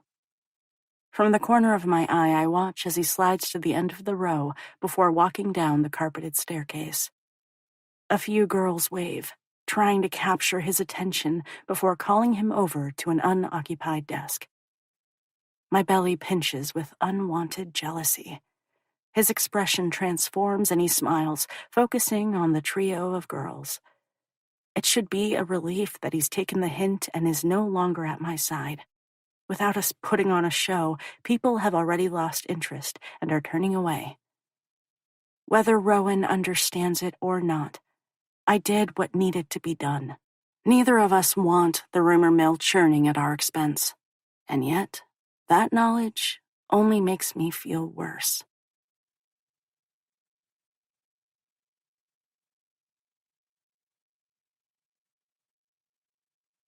Chapter 13. Demi. This has turned out to be one hell of a shitty day. Someone needs to explain how Justin is the one who cheated, and yet he's managed to turn everything around and make me the bad guy in this fucked up scenario. Instead of his name being on everyone's lips, it's mine. The sidelong glances I've been getting from people I don't even know is ridiculous. At first I told myself it was nothing more than my imagination, but it's become clear throughout the morning that isn't the case. I keep hearing my name paired with Rowan and the team. Apparently, I've been a busy girl and screwed every single one of them. Lord knows how I have time for so much sex with both school and soccer. Unsure what to do, I escape to the only place capable of making me feel better. I lay on my back in the middle of the stadium field and stare up at the bright blue canvas of sky stretched out overhead. Normally, I would grab something to eat between my second and third class, but there was no way I was walking into the Union without reinforcements. My fingers stroke absently over the turf as I try to settle all of the rioting emotion inside me. I've never been one to let petty bullshit bother me, but what's happening right now stings. I foolishly allowed the person into my life who set all of this into motion. Instead of being apologetic and taking responsibility for his bad behavior, Justin would rather make me out to be the villain in this scenario. Every once in a while, the football rumors will rear their ugly head. When they do, I'm always worried that Dad will catch wind of them. He's never come out and said I couldn't date any of the guys on the team. It's more of an unspoken rule. If I were to get together with one of his players, it would only complicate matters.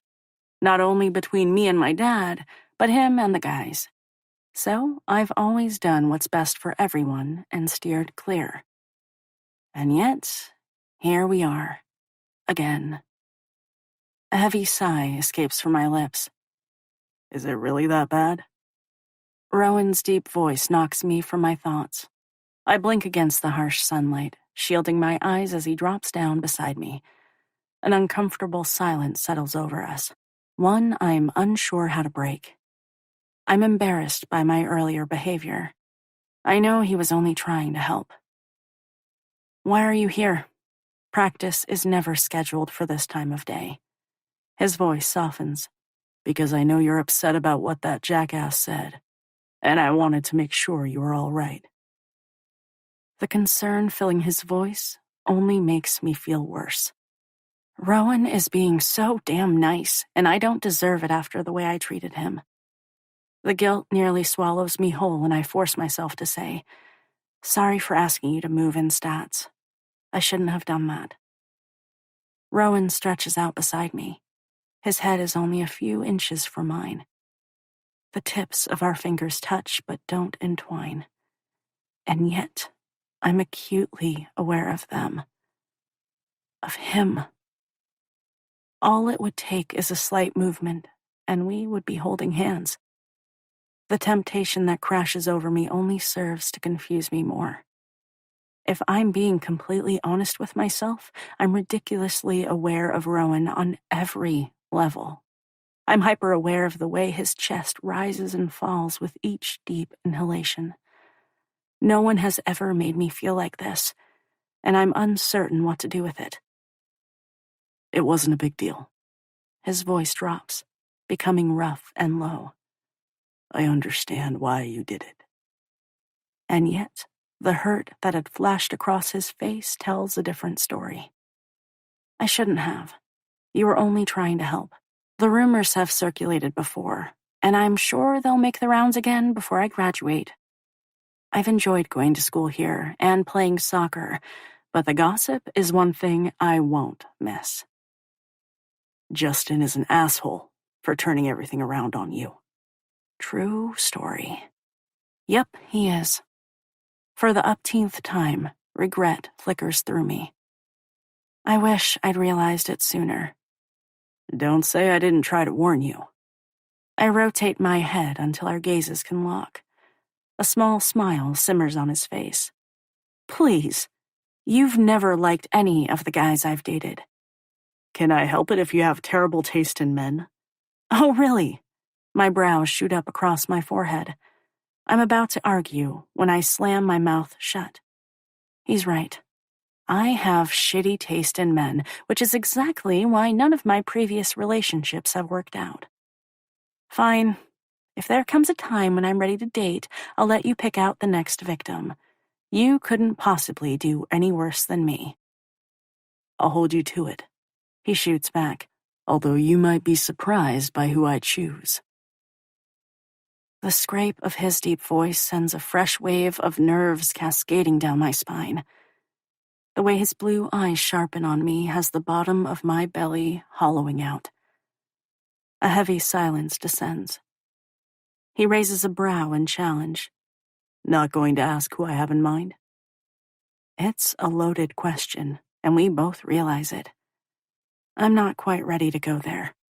Not when I'm still licking the wounds Justin needlessly inflicted earlier this morning.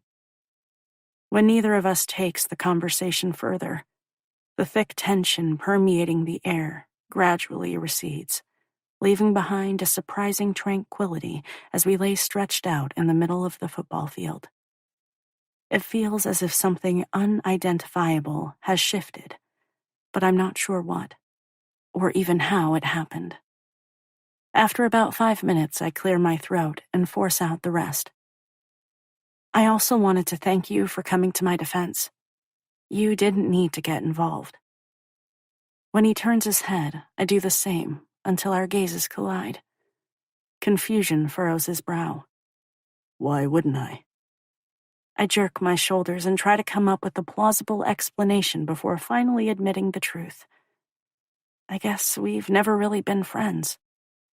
Yeah, I've noticed. A heartbeat passes. Why do you think that is? I suck my bottom lip into my mouth and chew it thoughtfully before refocusing my attention on the cloudless sky overhead.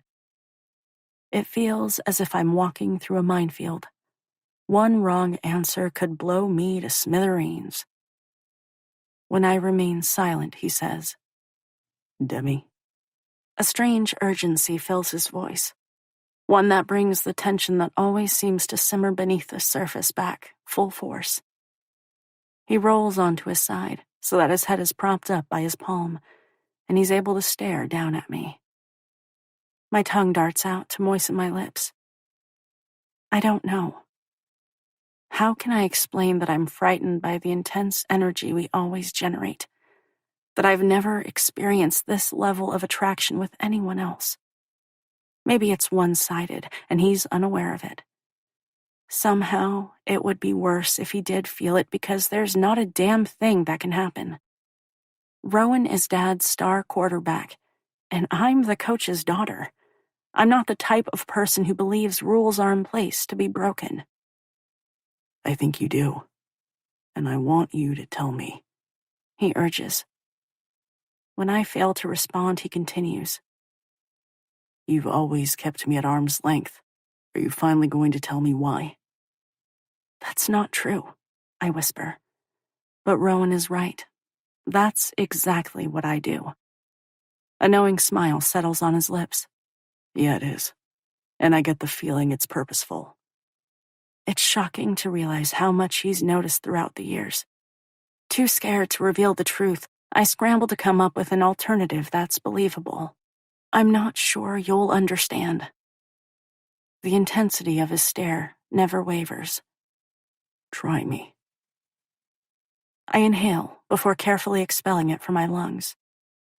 Sometimes it feels like we're in competition with each other. When that statement is met with a deafening silence, I flick my gaze nervously to him. His brows slam together. Whatever he was expecting, that wasn't it. I don't understand. How are we in competition? If only it were possible to abort this uncomfortable conversation. One look at his face tells me that he won't drop it easily. So I force myself to continue, only wanting to get it over with. As much as I don't want to share this with him, it's better than revealing the truth. The little bit of peace I had managed to find at the stadium has now been shattered by Rowan's presence, and it's doubtful I'll be able to find it again. Throughout my dad's career as a coach, players have come and gone from his life. Once they graduate, he always stays in touch, but none have become a part of our lives the way you have. I shrug, self-consciously. You're probably the closest thing my dad will have to a son. The sentiment is like an arrow through my heart because it is unflinchingly true. Emotion crashes over his handsome features. Happiness, longing, and finally understanding. Demi. The way he says my name strums something deep inside. His voice drops, sounding as if it's been scraped from the bottom of the ocean. You have to know how much Coach loves you. I do. I cut in, cheeks flaming with humiliation. I sound like a jealous, spoiled brat, and I hate it. That's not who I am. There has never been a time in my life when I didn't think my father loved me. But I also realize that he probably wishes I'd been a boy. One who he could share his passion for football with. A son who would follow in his footsteps. That's the kind of relationship he has with Rowan. There's an unbreakable bond between them. One I'm not part of. I startle when Rowan strokes his fingers against the curve of my jaw. No one means more to him than you.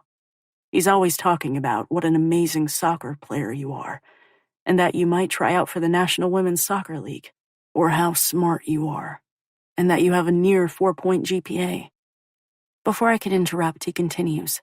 You are the most important person in his life.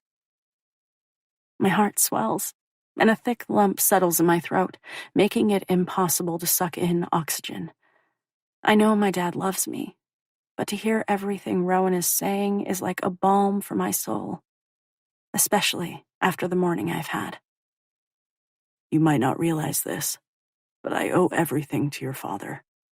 Coach was there when I needed a strong male hand to guide me. Without him, he jerks his shoulder as uncertainty fills his eyes. I don't know where I would be. There's a naked vulnerability in his expression, one that knocks me off balance and takes me by surprise. There has never been a time when Rowan and I have opened up to one another like this. I've always been so careful to keep our relationship at a surface level. It was so much easier that way. But that, I realize with a punch to the gut, is no longer possible. It's only now that we've torn down some of the walls, and I'm able to see him with clear eyes, I realize how little I know about Rowan's background. I search my memory, going back to when my father first scouted him. The only thing I remember hearing about was the 14-year-old kid with one hell of an arm. I met him right before freshman year of high school, and Rowan has been a permanent fixture in my life ever since. I've never questioned the reason for that.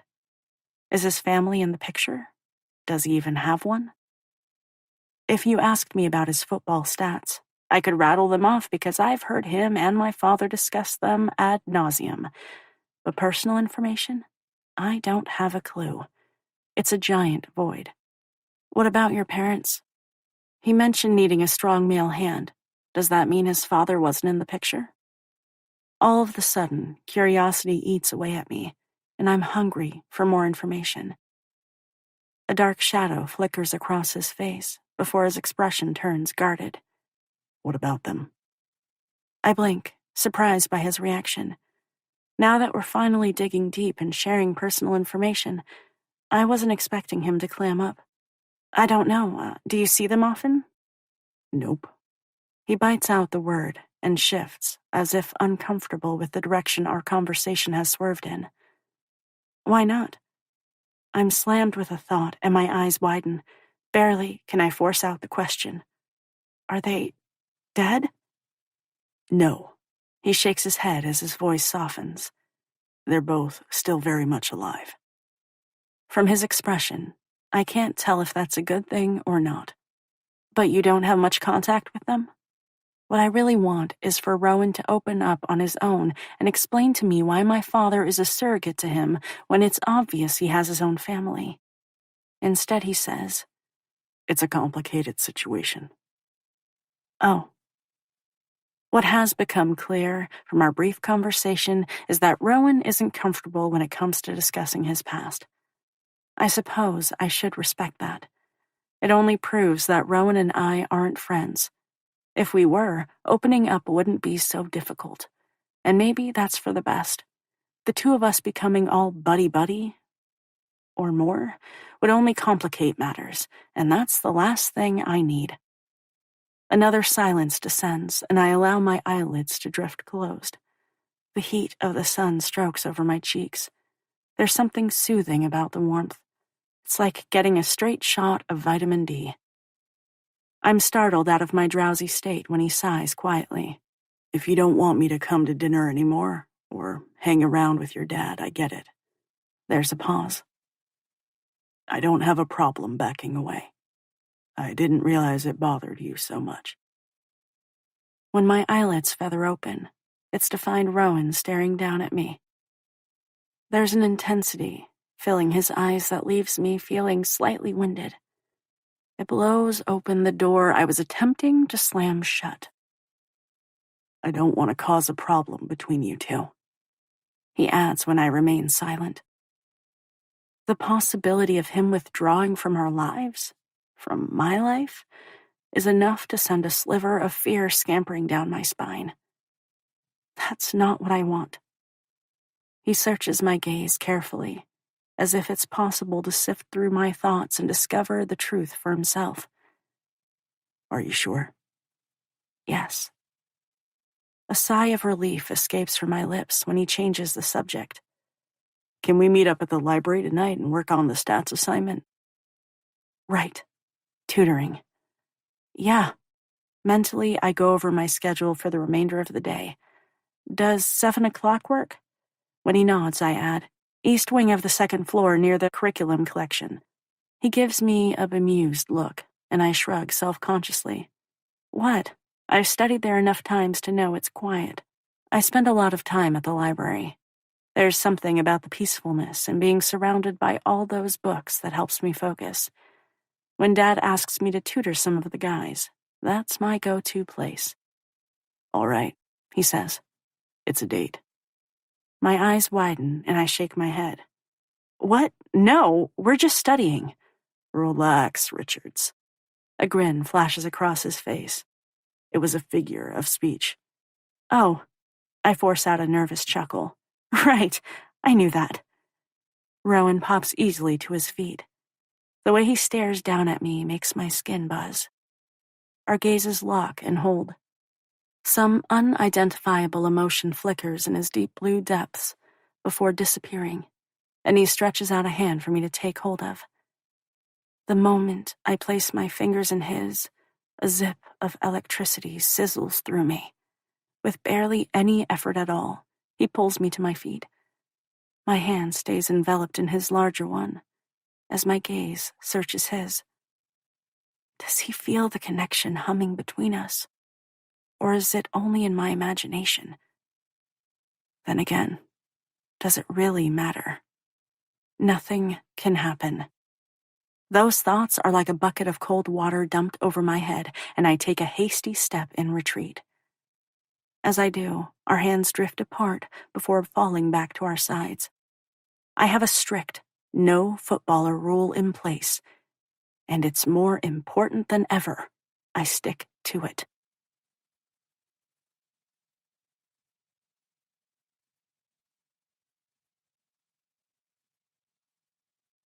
Chapter 14. Demi.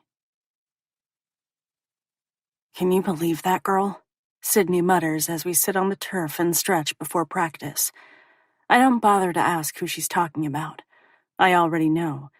She reserves that particular level of disdain for very few people.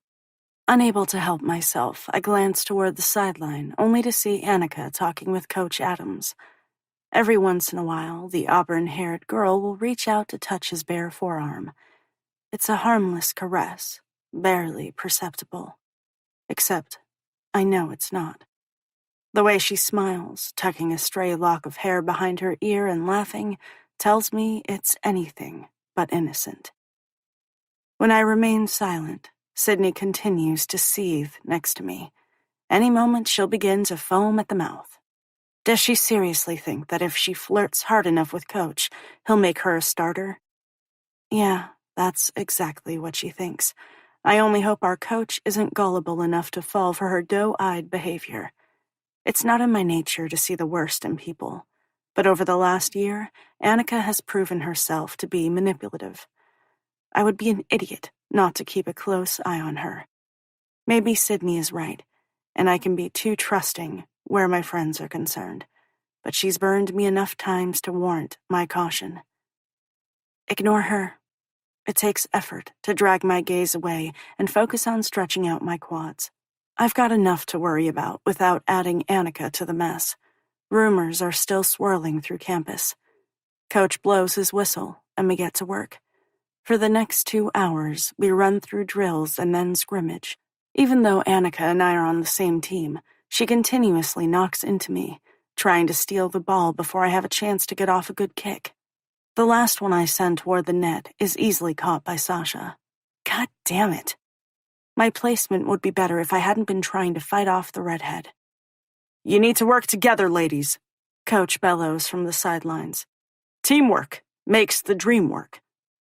It might be a cheesy cliché, but it's true. We won't get anywhere if we're battling each other instead of the other team. I place my hands on my hips to catch my breath. Annika shoots me a nasty look as she stalks past.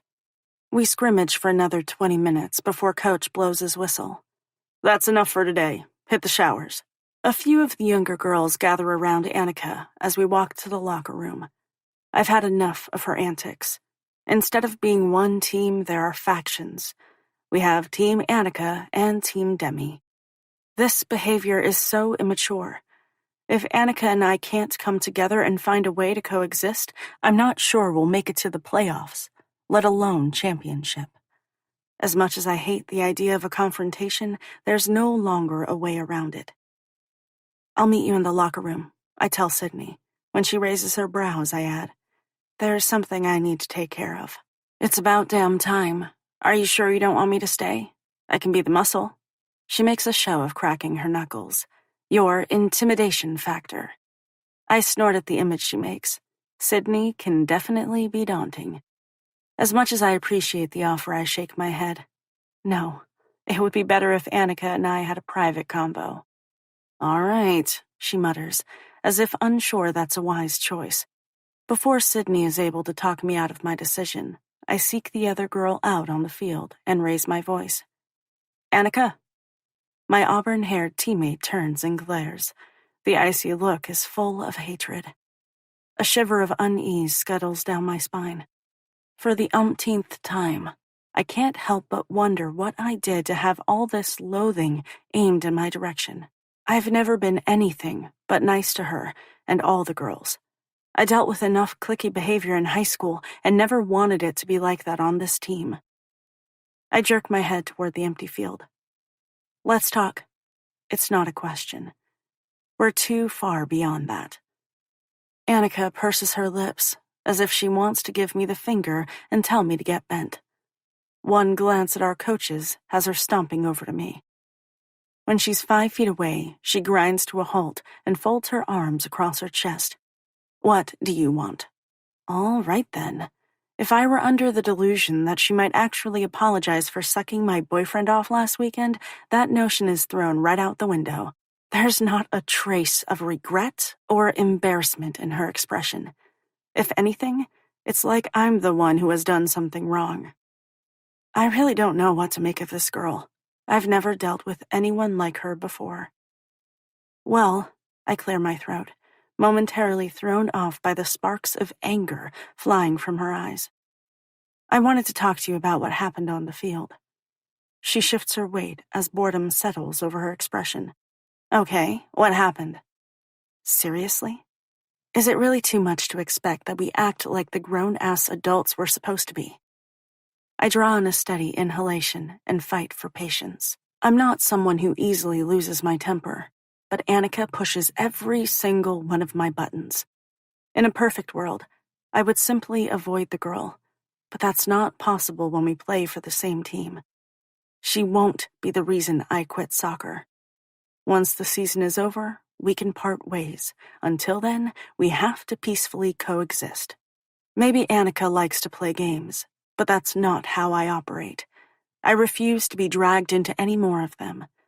The only way to handle this is to cut right to the chase. You've made it more than obvious that you don't like me. Before she can cut me off, I continue. And that's fine. We don't have to be best friends or even like each other. But we do need to play together.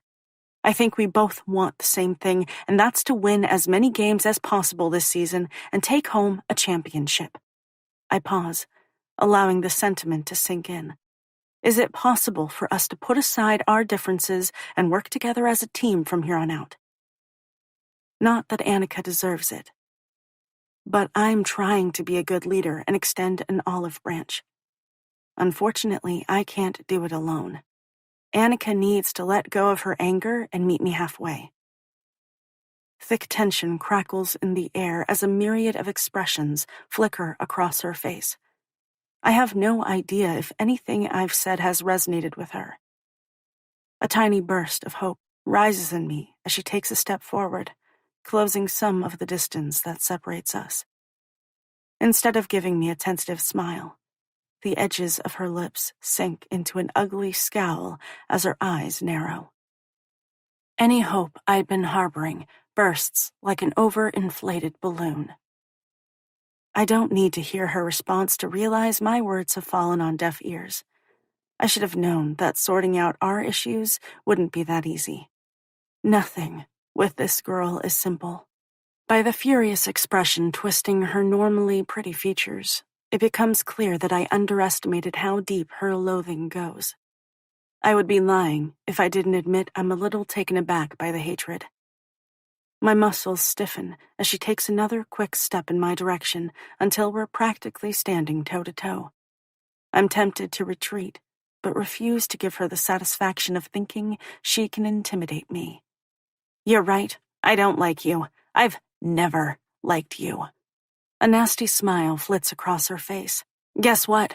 Most of the girls on the team don't. You think you're so damn special, but the truth of the matter is that you're not nearly as good as you think you are. If you had any brains whatsoever, you would do us all a favor and quit. What the fuck? My mouth drops open as my heart riots painfully beneath my ribcage. Her behavior on Saturday night pales in comparison to the vitriol pouring from her mouth. My mind blanks. When I remain silent, a victorious light fills her eyes. The fact that you're a captain and a starter is the biggest joke of all. Her upper lip curls maliciously. You strut around like you're some big shit when you're really nothing. It's pathetic. Know what the funniest thing is? Before I can answer, she continues. Everyone seems to know it, but you. Air gets clogged in my throat. It's as if I'm being suffocated from the inside out. Ever since I started playing soccer when I was 4 years old, I've poured my heart and soul into the game. I wasn't one of those kids who tried a bunch of different sports before finally settling on one. It's always been my first love. I've played on a handful of different travel teams and then for my high school. When I was applying to college, I had several offers from Division I schools. I chose Western because the academics were top-notch and the women's team consistently ranked in the top 2 programs in their division. I didn't come in as a starter freshman year. I earned my position through hard work and dedication. How dare she insinuate otherwise? It takes a few moments before I'm able to find my voice. Excuse me? Who the hell do you think you are? Oh, I know exactly who I am. I also know I'm more talented than you. She shoves a hand against my shoulder, knocking me back a step. The only reason you're anything on this team is because of your daddy, she smirks. Not only does everyone know it, but they also resent the hell out of it. Heat slams into my cheeks. My father has nothing to do with my position or being captain. Is that what you really think? She rolls her eyes and waves a hand toward the locker room. Everyone knows that Daddy is the one who secured you the spot. Rage bubbles up inside me. I take a step forward, unwilling to back down or be intimidated by this girl who is nothing more than a loudmouth bully. I've spent 3 years earning my position on this team. No one handed me anything. I've put in the time and I've worked hard. Maybe you should try that instead of flirting with the coach and causing dissension on the team. Her eyes narrow, as if she wasn't expecting me to slap back. I've got more talent in my pinky than you'll ever have. Oh yeah? I raise my brows. Then prove it. If you're so damn good, take my position away through talent on the field instead of constantly running your mouth and trying to turn my teammates against me. She bares her teeth like a feral animal.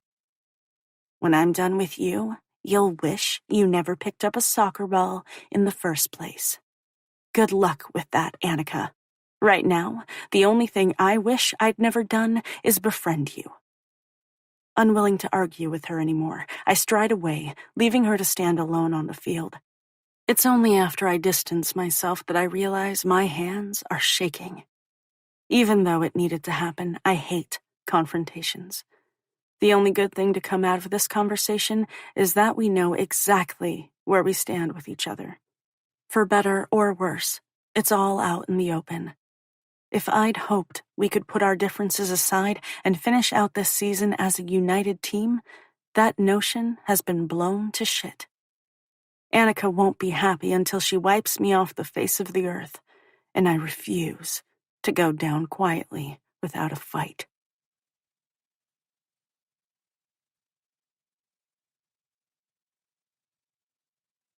Chapter 15. Demi. After the day I've had, the library is the last place I want to be. I feel like hammered horseshit. My run-in with Justin this morning and then Annika this afternoon has wiped me out emotionally. As tempting as it was to cancel my tutoring session with Rowan, I couldn't bring myself to do it. The conversation at the stadium this afternoon has shifted our relationship. He was there when I needed someone and stood up to Justin. If he needs help with stats, then the least I can do is return the favor. As soon as my confrontation with Annika pushes its way into my brain, I'm once again taken aback by the viciousness of her comments.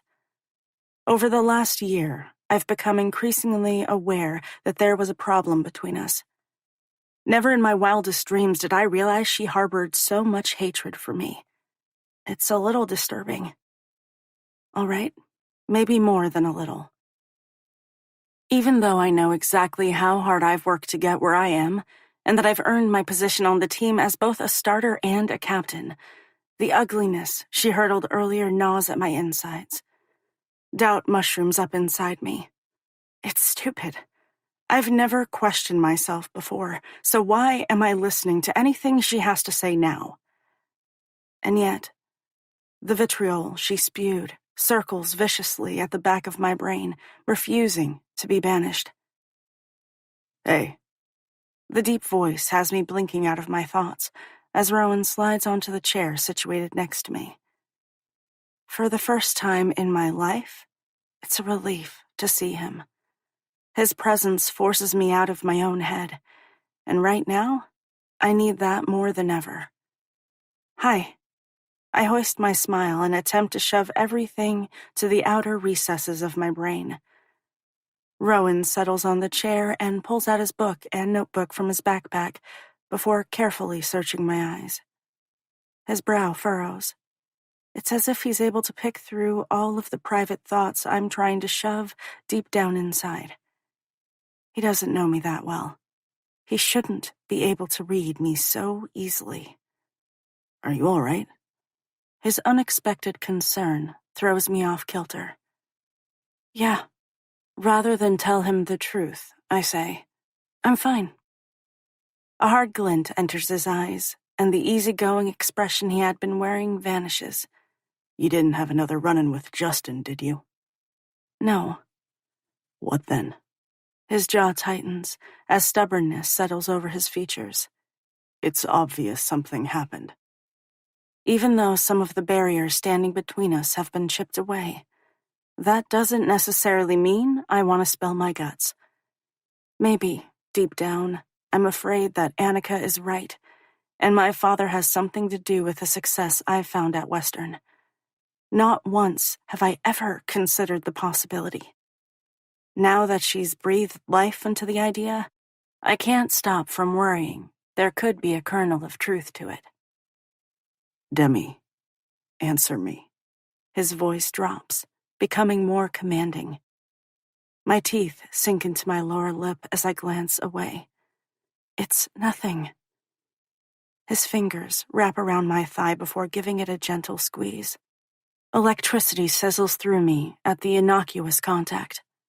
Why don't you tell me what's going on and let me determine that for myself? I huff out a breath and try to steer the conversation back to safer terrain. We're supposed to be working on statistics, not talking about all the crap going on in my life. I thought we'd decided earlier that we're friends. A second ticks by as I consider the prospect. Is that what we are now? Friends? After spending so many years holding him at a distance, it's a strange concept to wrap my mind around. When I remain silent, he continues. Friends talk to one another when there's a problem. And we're friends, right? I don't know. Are we? I jerk my head into a tight nod. For better or worse, I suppose that's the path we're now careening down. He squeezes my thigh for a second time. The heat of his handprint becomes singed into my bare flesh for all eternity. Then tell me what's going on. I press my lips together, fighting the strange need I have to confide in him. When I can't hold it in any longer, all the details pour out. Every poisonous dart that Annika hurled in my direction. Heat flames my cheeks as I purge it from my body. Sydney had drilled me for the details on our way home from practice, and while I told her most of it, I'd glossed over the ugliest parts, the ones that leave me questioning my own talent. It sucks how one little comment can fill you with so much self-doubt. When my shoulders finally slump and everything has been released into the atmosphere, Rowan's expression turns thunderous. She really said all that to you? I jerk my head. You know it's a bunch of bullshit, right? Is it?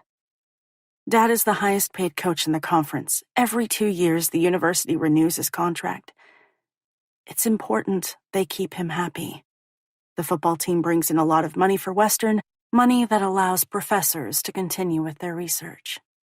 Over the years, Dad has fielded offers from several top-notch programs throughout the country. He's always been happy here, so he's never given them any serious consideration. But what if I'm part of the equation? What if Dad hasn't considered leaving because deals were made under the table on my behalf? My heart stutters at the possibility. As much as I am loath to admit it, Annika has done the one thing I never thought possible. She's shaken my confidence. If I found out that Dad had something to do with me being a starter or a captain, I would be beyond humiliated. I wouldn't deserve to play the game at this level and would be forced to quit. It would take away all of my achievements. When I remain silent, Rowan closes the distance between us. Demi. I snap back to the conversation. Yeah, I do. But? He raises his brows, clearly picking up on the uncertainty weaving its way through my voice. I hate that I've let her fuck with my head. As an athlete, the worst thing you can do is allow an opponent to get to you. Even though we're on the same team, we're adversaries. 99% of me doesn't believe it. But there's that tiny 1% that can't let it go. That wonders if my father is part of the reason I'm on the team or was made a captain. My heart lurches as I give voice to the thoughts racing through my head. I've watched you play. There's no way that's possible. Everything you've achieved is because of your hard work and commitment to the sport. It has nothing to do with Coach. Rowan's voice is filled with so much certainty. I wish I felt that secure in my own abilities and could easily brush off the comments. Let them go in one ear and out the other. This girl sounds jealous. She's trying to knock you off your game. Don't let her do it. My lips lift into a smile. Now you sound like Sydney. How is it possible that Rowan Michaels, of all people, has made me feel better about this situation? A week ago, I could have never imagined confiding something so personal. And yet, here we are. It's a little unnerving how quickly relationships can morph into something different. He flashes me a grin. Sydney is a smart girl. Maybe you should listen to her. She seems to know what she's talking about. I snort as some of the heaviness weighing me down vanishes, leaving a surprising lightness in its place. I doubt you'd say that if you knew what she's encouraged me to do over the years. That might be so, but in this instance, her assessment is spot on. This Annika chick sounds jealous. I don't know. That's the one thing I can't wrap my head around. Annika is a talented player. There's no reason for jealousy. If she spent more time focusing on soccer and stopped trying to create drama where there is none, she could be better than I am. When the younger girl came in as a freshman, I was blown away by her raw talent. I figured at some point she would surpass me in skill. Instead of being threatened, I befriended her and tried to help her grow as a player. If she's fallen short on her own expectations, that's on her. Well, I do. Hopefully now that you've pulled her aside, she'll lay off. As much as I want to believe that Annika will let go of her animosity and let bygones be bygones, I don't think that'll be the case. This seems more like a battle to the death. Much like earlier this afternoon when we were stretched out on the football field, a strange calmness falls over me. Hashing out this problem with Rowan has helped me to feel more settled. Nothing has been solved, but all the noise in my head is more of a whisper. How is it possible that in the course of one day, I've had 2 conversations with Rowan that have had more depth than any we've had in the 7 years we've known each other? And it's actually been, dare I say, nice. Yeah, I just admitted it. We're spending time together, and I'm actually enjoying it. Trust me, no one could be more surprised by this turn of events, and it kind of makes me want to, I don't know, spend more time with him. Oh boy. I clear my throat and try to banish all the peculiar feelings attempting to take root inside me before I force my gaze to the statistics book splayed open on the table. It's getting late. We should probably get started. For the next hour, we move painstakingly through each problem that Professor Peters assigned this morning in class. Rowan scoots his chair closer until his thigh brushes against mine. I become hyper-aware of his woodsy aftershave and the cedar wood scent of the shampoo he must have used after practice. The combination is oddly distracting, and I find myself leaning in to suck in a greedy lungful of him. When I catch myself doing it for the 3rd time, I jerk away and refocus my thoughts. The realization of why I've gone out of my way to avoid him hits me like a Mack truck. He makes me feel things I'm not necessarily comfortable with. In the past, I've convinced myself that I found him annoying. Now that we've scratched beneath the surface of our relationship, I can finally admit that it's not true. It was all a smokescreen, a way to keep myself separated from him. What I've come to understand is that I actually like Rowan. More than I thought possible. More than I want to. And definitely more than I should. Today, unfortunately, has been a day for revelations. There.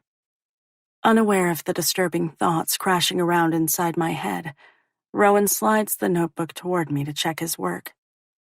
I blink and focus on the problem that swims before my eyes. It takes far more effort than necessary to work through the steps. Yup, I say, slightly rattled by the emotions flooding through me. You got it. When the edges of his lips quirk, something dangerous pings at the bottom of my belly. His eyes darken, and my breath gets trapped at the back of my throat, making it impossible to breathe. He draws closer until I'm able to decipher all the stunning flecks that make up the ocean-like color.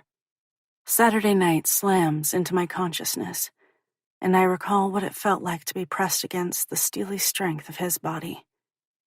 How I'd wanted him to kiss me, and the disappointment that had flooded through me when he backed away. The library, with its rows of shelves and desks that line the perimeter, fade to the background until it's only the two of us. He's all I see, all I'm aware of. My head turns fuzzy from lack of oxygen. It's a strange sensation, but one that's not entirely unpleasant. Almost like being drunk. Everything in me becomes whipcord tight. Time stretches as the distance between us is eaten up. He's so close that I can feel his warm breath as it drifts across my lips. This is it. He's going to kiss me. And you know what? I'm going to let him. After all the crap today, I need it. I need to feel the firm pressure of his mouth coasting over mine, dragging me under so I no longer have to think. As my eyelids feather shut, a chirpy chorus of voices knock me from the strange paralysis that has taken hold. Hi, Rowan. I lurch back so fast that I almost give myself whiplash. His gaze reluctantly shifts from me to the two girls who have sidled up beside our table. A smile curves his lips, but the intensity isn't the same as the one that had been aimed in my direction. Hey, what's up? I release a steady puff of air and try to get a grip. My heart is thumping like it'll explode from my chest. I can't believe that almost happened. What the hell had I been thinking? The brunette slinks closer, all the while flashing him a wide grin. Those pearly whites are nearly blinding in their intensity. She has the look of a hungry shark. Mandy and I were heading over to the party at the Sigma Kappa house. She invades his personal space before fluttering a hand over his shoulder. You should come with us. She shoots her friend a sly look. It'll be so much fun. I know exactly what that look means. Apparently the three of them know each other well. Intimately so. Since it's doubtful an invitation will be extended my way, I take this as my cue to get the hell out of Dodge. It only goes to show what kind of day I had if Rowan Michaels was able to burrow beneath my skin so easily. I've spent the last 7 years keeping the handsome football player at a distance. If I've learned anything today, it's that I'm going to have to work a little harder to resurrect the walls that have been knocked down. Especially when he's every inch of the player I suspected. I don't need someone like that in my life. That sounds fun, but... Before he can get the rest out, I shoot to my feet. I'm going to take off. Wait. With my eyes averted, I shake my head. I've still got my own work to finish up. I need to get moving. Oh. His voice drops, disappointment coloring the deep timbre. even though I tell myself not to do it. My gaze flickers in his direction. I'll see you in class on Wednesday. Yeah, sure. Before I can get trapped in the blueness of his eyes, I shove my materials into my bag and hightail it to the staircase. It's a relief when I push through the glass doors on the ground floor and the cool night breeze wafts over my heated cheeks. All I know is that what occurred in the library can't happen again. I've put Rowan in a little box marked "Do Not Touch," and that's exactly where he needs to stay.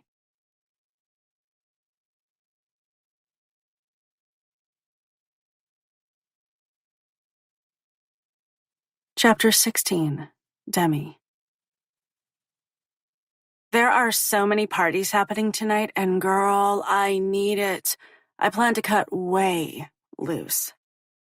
I glance at Sydney as she barges into my room and flops onto my bed. A frown settles on her face as her gaze drops to the canvas bag I'm filling with clothes. What are you doing? Dad is out of town for the weekend, so I thought I'd head home and chill out.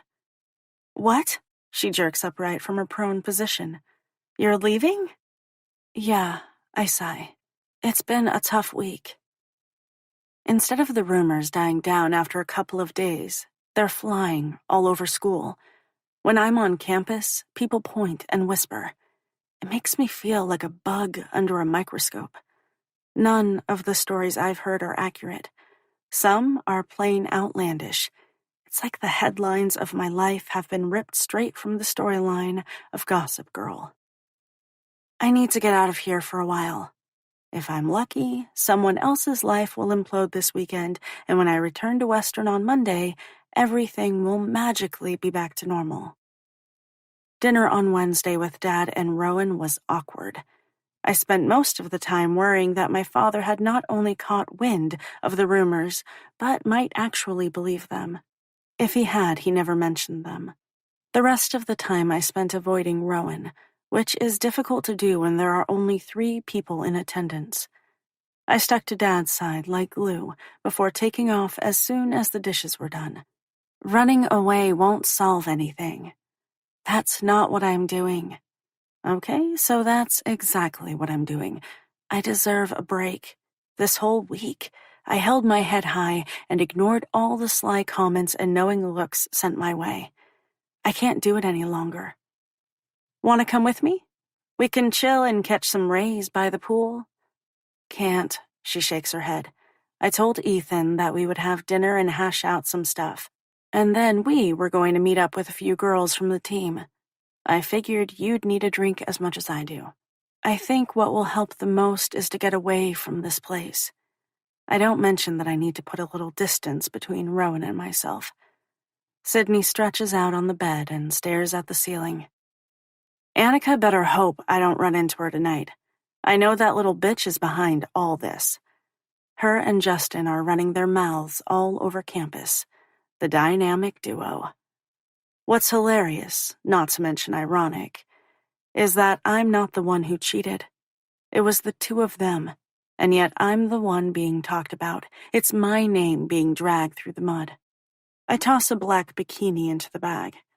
The weekend is supposed to be gorgeous.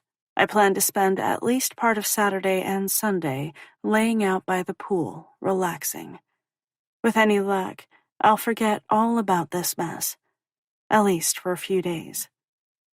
Please don't do anything that will get you in trouble, okay? Annika isn't worth it. Sydney waves a hand. Please, you know me better than that. My gaze slices to her. Yeah, that's why I'm saying it. She snorts. I'll try to control myself to the best of my ability.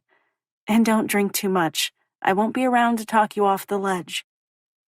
The one weekend I was gone last year, Sydney got into a wicked fight and punched some girl who had been making moves on her man. She sits up and points a finger at me. Hey, I told that skank that would happen if she kept it up. It's not my fault she didn't take the warning seriously. I have 0 regrets. That's part of the problem. You're damn lucky Coach Adams was able to get you out of that mess, or you would have had to take anger management classes. She grumbles at the reminder. I've known Sydney for 3 years, and I learned quickly that she's not someone to be messed with. The girl is a bad bitch. She may look all sweet and innocent with her blonde hair and vibrant green eyes, but beneath the doll-like exterior lies a temper that explodes as easily as dynamite. That's what happens when you have 5 older brothers. You learn to kick a little ass. Sydney is accustomed to sticking up for herself and fighting for what she wants. When I'm done filling the duffel bag, I zip it up and hoist it over my shoulder. I'll be back late Sunday afternoon. Call me if you change your mind and want to stop over. She rises to her feet. Are you sure about this? Yup. A break will do me good. Fine, she mutters, but I'll miss you. I pull her in for a quick hug. Sydney has always been a good friend. I'm lucky to have her. Plus, you'll have the apartment all to yourself. You can be as loud as you want. You know that I'm always loud. She squeezes me before stepping away. It's never good to hold your feelings inside. It messes up your chi. She's right about being noisy. The girl has no shame. Sydney walks me to the door. With a wave, I slip into the hallway and out of the building. Once I settle in the front seat of my white Jeep and start the engine, relief courses through me. Every mile I put between myself and campus has the tension leaking from my body. By the time I pull into the driveway of my house, I feel almost normal again. My plans for the weekend include ordering pizza, binge-watching Supernatural, and taking a dip in the heated pool. Dad will be closing it up in a few weeks, so I want to enjoy it while I can. As I shove the key in the lock and walk through the front door, I realize that I made the right decision. This is exactly what I needed. A little time to myself to relax, rewind, and reset. With any luck, by the time I head back to campus, my perspective will be restored.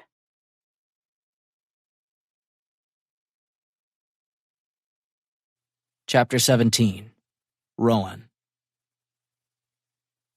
I lift a bottle of beer to my lips as my gaze coasts over the crowd. The music is pumping. A group of frat guys is playing a game of cups near the makeshift bar, and some underclassman threw up all over himself in a corner. In other words, it's another weekend here at WU. Under normal circumstances, my ass wouldn't be out on a Friday night.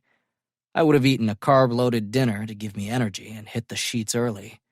But it's a bye week, so there isn't a game scheduled. I spot a few teammates. It's only 9 o'clock, and a couple of the younger guys are already shit-faced. It's not a good look. Coach would have their asses if he realized they were out partying it up, bye week or not. During the season, I'll have a beer or two, but no more than that. Getting tanked lost its appeal a long time ago.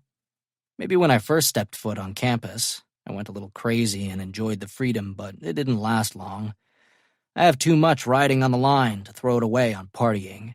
I've spent years working toward my dreams of turning pro. Now that I'm so close to making it a reality, there's no way in hell I'm going to jeopardize it. There's one particular face I've been looking for. So far, she's remained elusive. This week has given Demi a swift kick in the ass. I wouldn't blame her for sitting this one out. Although, for obvious reasons, I'm hoping that's not the case. As I continue to search from where I've taken up sentinel, slender arms snake their way around me from behind. A moment later, breasts are squashed against my back. "Hey, Rowan," comes a silky voice against my ear. "I was hoping to run into you tonight." Great. Harper Davenport. Just who I didn't want to see. "Hey, Harp. Now I need to figure out an extraction plan. Sooner rather than later. There are definitely times when an escape hatch would come in handy. This is one of them." "I haven't seen you around lately." As she presses closer, her nipples pebble through her thin shirt she's wearing. "It's almost like you're avoiding me." Yeah, well, there's an excellent reason for that. I made the epic mistake of fooling around with Harper freshman year, and she's been stalking my movements ever since. That's not me being egotistical, it's the truth. I've tried my best to let her down gently, but she refuses to take the hint that I've moved on and am not interested in a repeat performance. When her fingers migrate south of the border, I grab hold of them to stop their descent before they reach their intended destination. Maybe some guys are cool with getting a handy in the middle of a crowded house party, but that's never been my style. "Want to take this somewhere private?" she asks, voice full of sultry promise. Hell no. That's the last thing I want. I've given this girl zero encouragement, and she refuses to leave me alone. There are plenty of guys who would give their left nut to spend a little one-on-one time alone with her. She's gorgeous with a banging body. But I'm not one of them. Sorry, Harp, not tonight. I unwind her arms before pulling her around in front of me. I'm careful to keep her at arm's length. She's like a snake. Once she gets a hold of you, it's damn hard to get her uncoiled. She thrusts out her bottom lip in a pout meant to be sexy, but comes off as toddlerish. "You say that every time." The girl's got me there. "Why is that?" She squeezes her arms against the outer sides of her breasts, pressing them together so I get a good look down the front of her cleavage. "Aren't you interested?" Hard no. Well, I'm about to level with her for the umpteenth time when I catch sight of Sydney. Anticipation shoots through me as I comb the immediate vicinity for Demi. Those two are usually attached at the hip. "I need to talk to someone. I'll catch you later." "What?" Harper's voice escalates. "We were in the middle of a conversation." "Sorry about that." I don't bother waiting for a response as I shove my way through the crowd to reach Sydney and her boyfriend. Right as I catch up to them, she whips around to Ethan. "Oh my God, that's not what I said. Why do you have to take everything so literally?" Great, they're fighting. Again. I've seen them out enough times to know that these two are either going at it hot and heavy or are bickering like an old married couple. There's no in-between with them. It's tempting to disappear through the crowd so I don't get dragged into their argument. Except I can't walk away. I want to know where Demi is. If there's a problem or something else happened with Fuckwad, I want to know about it. I'd be more than happy to have another convo with Justin, using my fists. I've heard all the shit going around campus. I have zero doubts it's originating from him. Someone needs to shut him up before he does any more damage. "Hey," I say loudly, cutting into their conversation before it can escalate any further. With their mouths open, they swing toward me. "Oh, hey," Sydney says. Ethan grumbles something about grabbing a drink before stalking away. A mixture of sadness and irritation fills Sydney's eyes as he takes off. I clear my throat, drawing her attention to me. "Trouble in paradise?" "Is it that obvious?" Her voice softens, turning almost pensive. "Have you ever liked someone and kept trying to make it work, but you couldn't do it? It was like trying to shove a square peg into a round hole. It just didn't fit?" I glance at Ethan as he grins at a few fellow baseball players. The tension filling his expression has already dissolved. If Sydney is looking for romantic advice, she's come to the wrong person. I pull something out of my ass and hope it's helpful. Can't say that I have. I guess you'll know it's time to walk away when the bad outweighs the good. She contemplates my nugget of wisdom. "Yeah, I suppose that's something to consider." Then she blinks, and all of the emotion filling her gaze disappears, as if it had never been there in the first place. "Sorry, it's Friday night, and here I am getting all maudlin. Must have already had one too many drinks." With a tilt of her head, her attention zeroes in on me. "So, what can I do for you?" A sly expression morphs over her features. As if I didn't already know. My guess is that Sydney realizes exactly where my interest lies. But still, I'm not about to confirm or deny my feelings. Not yet, anyway. Just wondering where your trusty sidekick is. The humor falls away as she glares around the room. She decided to go home for the weekend. These assholes are giving her hell. Home? I'm pretty sure Coach is away on a recruiting trip, which means Demi is there alone. Is she all right? It pisses me off that she felt the need to escape from campus because of it. Sydney nailed it on the head when she said these people were assholes. A good number of them are. She's hurt and embarrassed by all the rumors. Anger flashes across her face. I'd like nothing better than to kick Justin's ass. From everything I know about Sydney, that's not an idle threat. Justin better hope he doesn't run into her this weekend. It could be detrimental to his health. If it makes you feel better, I rearranged his nose last Saturday. Her lips reluctantly hitch at the corners. Yeah, I heard all about it. Too bad you didn't inflict more damage. Before I can ask any further questions, her eyes narrow as she gives me a shrewd look. Exactly what are your intentions with my girl? Just being a concerned friend. Even though it's probably too late, I glance away and try to play it cool. Is that such a crime? Friends? She steps closer before driving a finger into my chest. Yeah, I don't think so. There's a pause. I think you like her. I roll my eyes and try to make light of her suspicions. What?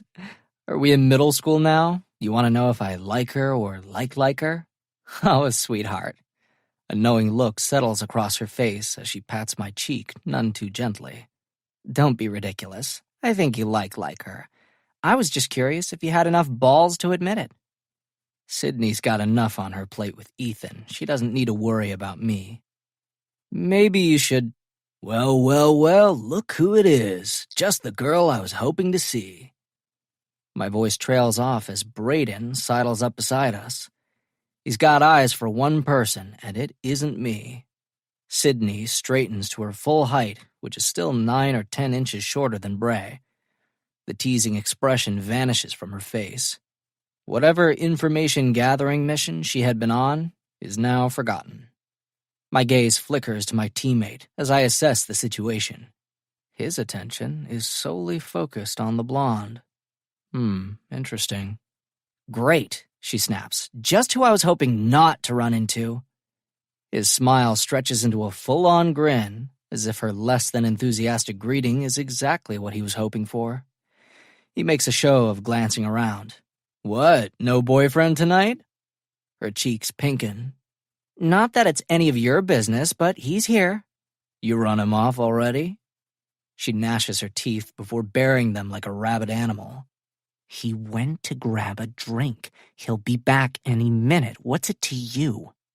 Brayden shrugs before closing the distance between them. If you were my girl, I sure as shit wouldn't leave you to your own devices. Fortunately, I'm not your girl, she fires back. Never say never. Are you totally delusional? Her eyes flare wide. There is no way in hell that I would ever be, she uses air quotes, your girl. My surprised gaze flickers from one to the other as the tension ratchets up between them. It's almost enough to choke on. What the hell is going on here? As interested as I am to see how this interaction plays out, now seems like the perfect time to slip away undetected. I suspect a bomb could go off and neither of them would notice. Not bothering to say goodbye, I take off through the crowd, pushing my way toward the front door. I'm not sure what Brayden is up to. I've known the guy since training camp of freshman year. Sydney isn't his usual type of girl. He's used to jersey chasers and cleat sniffers who hang all over him and stroke his ego. Sydney is the complete opposite of that. She'll chew him up and spit him out if he's not careful.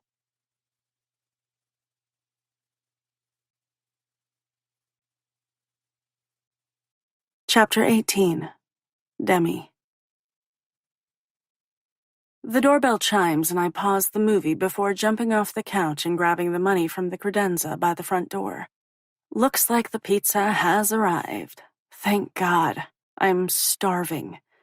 Dad doesn't keep a lot of snacks stocked in the pantry, which is exactly why I ordered a large pepperoni with extra cheese. There should be enough left over to get me through the weekend. Most of the time, I try to eat healthy, but after the week I've had, that's been thrown out the window. Tonight, I'm going to eat my feelings, one slice at a time. Thank you very much, Justin and Annika. My belly rumbles in anticipation as I yank open the front door, ready to hand over the money in exchange for some ooey gooey deliciousness. Hands down, one hell of a pizza is my favorite restaurant. It's New York style with huge, floppy pieces. The more I think about it, the more my mouth waters. Except, it's not the pizza delivery guy I find waiting on the other side of the threshold. It's the blonde football player who has been occupying way too much of my thoughts lately. What are you doing here? The question shoots out of my mouth before I can rein it in again. His lips twist. And a good evening to you, too. Sorry. Heat singes my cheeks as I shift uncomfortably from one foot to the other. You're not who I was expecting. Oh? His brows slowly crawl up his forehead as his expression turns harsh. It disappears before I have a chance to decipher exactly what it means. And just who are you expecting? Pizza, I offer in the way of clarification. Not that I owe him any, but still, the sudden tension crackling in the air feels stifling. I hug the edge of the door as he shoves his hands into the pockets of his jeans. It's almost painful to admit how good he looks in the navy t-shirt that hugs the swells of his biceps and molds perfectly to his chest. Focus, Demi? Right. I shove those distracting thoughts from my brain before they can cause any more mischief. You didn't answer my question. I pause for a beat. Why are you here? He shrugs as his voice softens. You've had a crap week, and I wanted to make sure you were okay. Oh. That's the second time he's made a point of checking on me. Even though I want to stay strong, everything inside me melts. How did you know I was here? I ran into Sydney at a party and she filled me in. Silence descends as we cautiously watch one another. He clears his throat and shifts his weight. So, you gonna let me in? That doesn't necessarily seem like the best idea. This has been an odd week, and everything in me is still raw and churning. Under normal circumstances, I have no problem keeping Rowan at a safe distance, both mentally and physically, but our relationship has recently shifted in unexpected ways. I think about our talk at the stadium and when we worked together at the library. The emotions he'd roused had left me feeling strange and uncomfortable. What I need is for my relationship with Rowan to shift back to what it's always been. Little more than strangers who are forced to interact upon occasion. Before I can voice a decision, a hunk of junk with muffler issues rolls to a stop in front of the house. It backfires before the engine dies, and a plume of smoke belches from the tailpipe. Holy crap, how the hell did that clunker pass emissions? Rowan turns, and we watch a kid who can't be more than 16 years old jump out of the car and sprint to the passenger seat before pulling out a red carrying case and jogging across the front lawn. Hi, I'm here to deliver a pizza too. He glances at the order form before looking at us. His eyes widen. Hey, you're Rowan Michaels, QB for the Wildcats. Rowan's lips lift. Guilty. Wow! The kid pulls off his red ball cap with the one hell of a pizza logo on it before plowing a hand through his ginger-colored mane. I was at the game last weekend, and you were so awesome. I couldn't believe you threw that 80-yard pass right to Braden Kendricks. Thanks. We all had a great game. You had a great game, Michaels. The pimply-faced kid stares at Rowan in a worshipful manner, as if totally starstruck. It's kind of amusing, but then again, I'm famished, so not really. When the delivery guy continues to stare in awe, Rowan clears his throat before digging around in his front pocket. How much do I owe you for the pizza? No, I got it. I offer up the 20 I grabbed off the credenza. Here you go. The kid shakes his head. No way, Michaels. The pizza's on me. He steps closer and lowers his voice as if he's divulging state secrets. Free pizza is one of the few perks this crap job has. Even though the guy hasn't bothered to look at me since he realized he was in the company of wildcat greatness, I push the money toward him. I insist on paying. No can do. It's on me. The kid shakes his head. No one is going to believe I bought Rowan Michaels a pizza. His eyes pop wide again. Hey, can I take a selfie with you? I don't think. Sure you can. I step forward and grab the insulated bag from the kid before unzipping it and sliding out the box from within.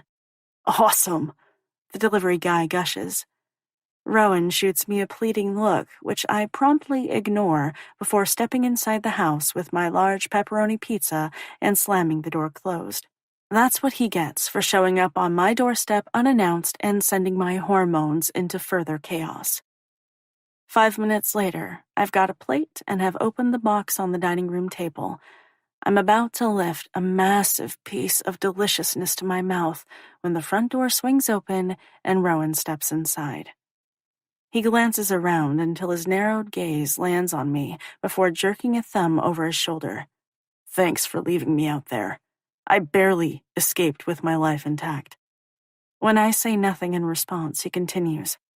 Do you know that he wanted to take me to the restaurant so I could meet the gang? I can almost imagine the kid pleading with Rowan to come back with him. My shoulders shake with silent laughter. It's not funny, he grunts with a scowl. It kind of is. Actually, there's no kind of about it. It's funny. There hasn't been much to laugh about this week, and that definitely does the trick. He spears a finger at the open box. I hope you appreciate that pizza. I feel dirty right now, kind of like I prostituted myself. I tried to pay, I say with a shrug. He wouldn't accept it. The least you could do is offer me a slice. I wave my hand toward the kitchen. Be my guest. You know where the plates are. Rowan probably knows the setup of this house as well as I do. He's certainly been here enough times. He takes one step toward the kitchen before grinding to a halt. With more interest, his gaze slides over the length of me. It's a physical caress I feel straight down to my bones. Only then do I become aware of my fashion choices for the evening. Since I wasn't expecting company, I'm wearing tiny pajama shorts and an oversized Wildcats jersey, minus a bra. Did I mention that Rowan's name is stamped across the back? Huh. The frown he had been wearing morphs into a smirk. Nice shirt. A bolt of heat hits my cheeks. I could kick myself for giving in to the urge when I came across the jersey stuffed in my dresser drawer. Don't read anything into it. Dad gave it to me a while ago. He mentioned something about there being a lot of extras they needed to get rid of. Is that so? With a grin, he strokes his fingers over the sexy 5 o'clock shadow that lines his jaw. For a moment, I get caught up in the movement. Usually the campus bookstore can't keep my jersey stocked on the shelves. I shrug, feeling very much like a groupie with a Rowan Michaels crush. This guy already has a massive ego. The last thing I want to be accused of is stroking it. Looks good on you. His voice drops, strumming something deep inside as heat fills his eyes. There's no way I'm touching that comment with a 10-foot pole. When I remain silent, he disappears into the kitchen, presumably to grab a plate and something to drink.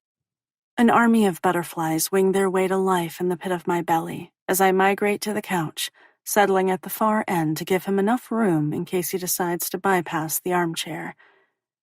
Instead, he takes a seat directly next to me, barely leaving a few inches of space to separate us. I'm ridiculously aware of his muscular body next to mine. Even though I try to tamp down the sparks of attraction shooting through me, they flare to life like fireworks on the 4th of July. He points to the big screen television mounted over the fireplace. What are we watching? We? When did this situation turn into a we? A psychological thriller that came out last summer? I clear my throat and stare at the frozen screen. You, don't have to stay. My gaze flicks to his. I'm fine. I just needed to get away from campus for a bit. I don't mind hanging out. He shrugs as his gaze collides with mine. Plus, I could use a breather. It would be kind of nice to chill for the evening. I gnaw my lower lip with indecision. The two of us spending more time alone together sounds like a disaster waiting to happen. All of my usual defenses have been beaten down, which has left me feeling unusually vulnerable where Rowan is concerned. When I remain silent, his voice drops. No one knows I'm here, if that's what you're worried about. Those butterflies now feel more like an uncontrollable horde trying to fight their way out by any means necessary. Is that my concern? That people might find out we're spending time together? It would only feed the rumors and speculation already running rampant, and yet I'm strangely torn. There is something comforting about his presence. Demi? The scrape of his voice jostles me from the internal struggle being waged within. It's fine. Are you sure? Carefully, he searches my face. If you want me to take off, I will. Even though I'm confused, I shake my head. All we're going to do is eat pizza and watch a movie. What could possibly go wrong?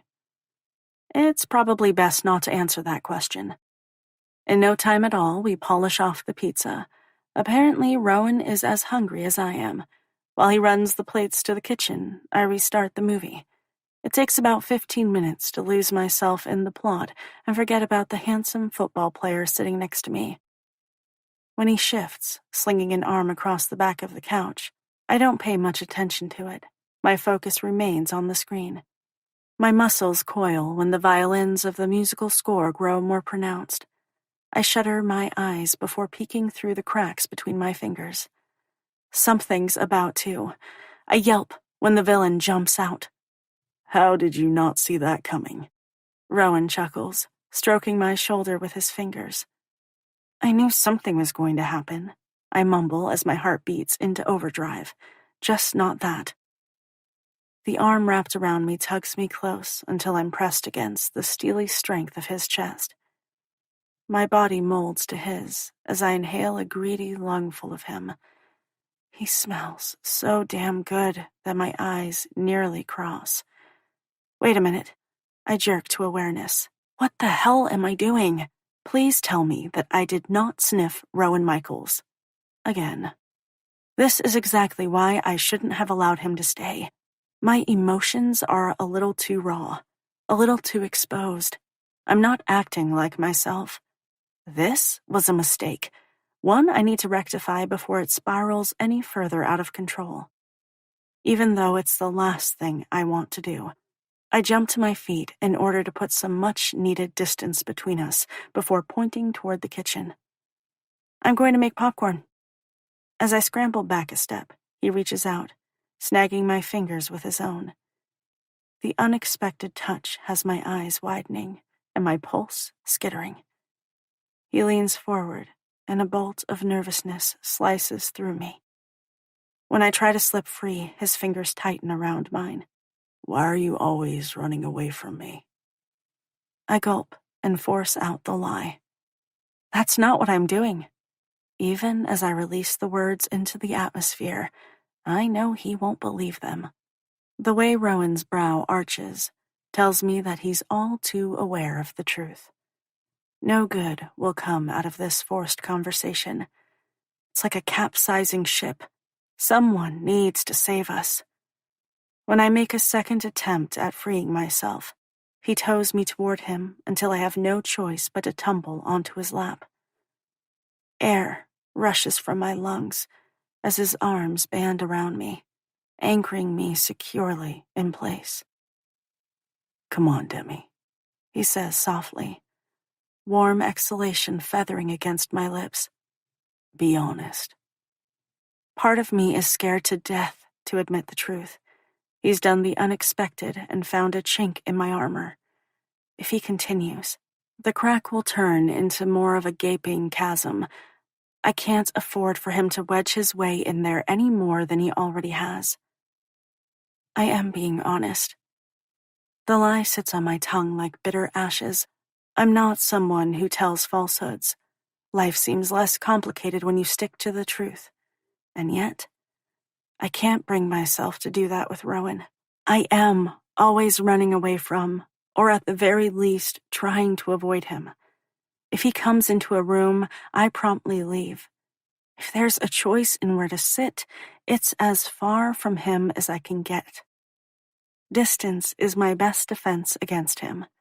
This behavior was never a conscious decision on my part. It was more of an instinct. Self-preservation. The truth is that Rowan frightens me. He makes me feel things I'm not necessarily ready for. It's been that way from the moment I laid eyes on him. His fingers rise, brushing the hair away from my face before tucking it gently behind my ear. A shiver of awareness scampers down my spine. Our gazes lock and hold until everything around us fades, and he's all I'm cognizant of. The blueness of his eyes is almost hypnotic, and I find myself falling effortlessly under his spell. Are you sure about that? He asks. My tongue darts out to moisten parched lips. His gaze drops to the movement. When he finally meets my eyes again, there is enough heat in them to scald me alive.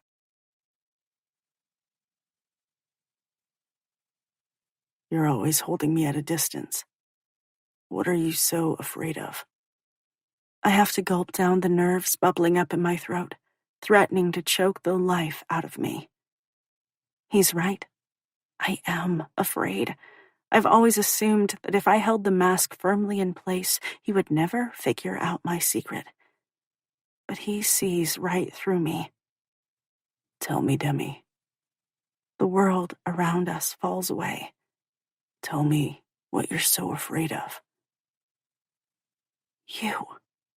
The admittance is a relief. It's been there, simmering beneath the surface for years.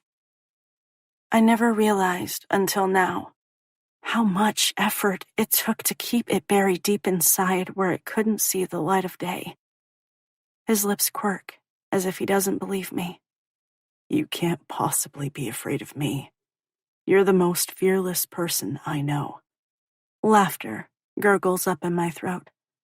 How can he say that? Maybe that's how it appears on the outside, but that's not how I feel deep inside. I've always been scared of making a mistake and fucking up, of embarrassing my father or taking a chance and giving my heart to someone who will crush it. When it comes down to it, I'm a puddle of insecurities. It might not be how I project myself to the world, but it's still the way I feel. Maybe I'm just better at faking it than other people. He strokes his fingers through my hair, and it's so tempting to close my eyes and lean into him. When he touches me like this, all the noise buzzing around in my brain goes strangely silent. It's an addictive sensation. Rowan. The husky way his name escapes from my lips sounds nothing like me. His gaze flicks to mine.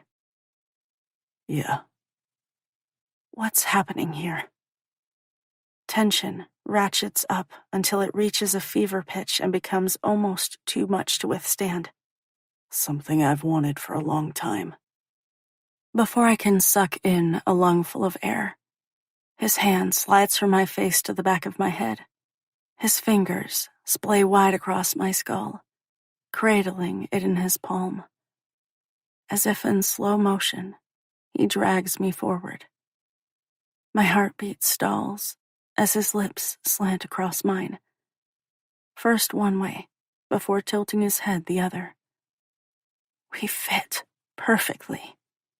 There are no awkward angles, no bumping of noses, mouths, or teeth. He caresses my top lip before nibbling at the bottom. A groan builds in my chest. When I can't stand another moment of this sweet torture, his tongue darts out to lick at the seam of my lips. There's only so much of the gentle yet demanding touch I can take before I capitulate, opening under the firm pressure. As soon as I give in, his tongue delves inside to tangle with my own. I expect his exploration to turn aggressive, like a triumphant hero who has thrashed his opponent. Instead, his movements remain measured, slow and languid, as if Rowan wants to take his sweet damn time to savor every single part of me. Within a heartbeat, I lose myself in the drugging caress. I don't realize my arms have snaked around his neck until I'm pulling him closer. With a groan, he tightens his hold, pressing my body against his. You taste so damn good, he mutters, before dragging me to the bottom of the ocean, where rational thought becomes impossible. The only thing I'm aware of is the way his mouth coasts over mine. Everything about Rowan's touch is masterful and sexy. I totally get why the girls on campus clamor for his attention. If he screws anything like he kisses, that thought is like a bucket of frigid water dumped over my libido. What the hell am I doing? Rowan is even more of a man-whore than Justin. Barely have I extracted myself from one shitty situation only to fling myself head first into another. No, I'm smarter than this. Correction, I'm usually smarter than this. Even though breaking physical contact is the last thing I want, my palms settle against the steely strength of his chest before pushing until our lips part and there is enough distance between us for logic to once again rush in. By this point, we're both winded, like we've run a marathon. I have no idea how much time I've spent wrapped up in his arms. It could be hours or mere minutes. And I would be lying through my teeth if I didn't admit that everything inside me is screaming to feel the soft slide of his lips over mine again. Never have I been kissed quite so thoroughly. And I want more of it. I want to keep reality at bay for a little longer and forget all the reasons this is a terrible idea that will come back to haunt me in the not-so-distant future.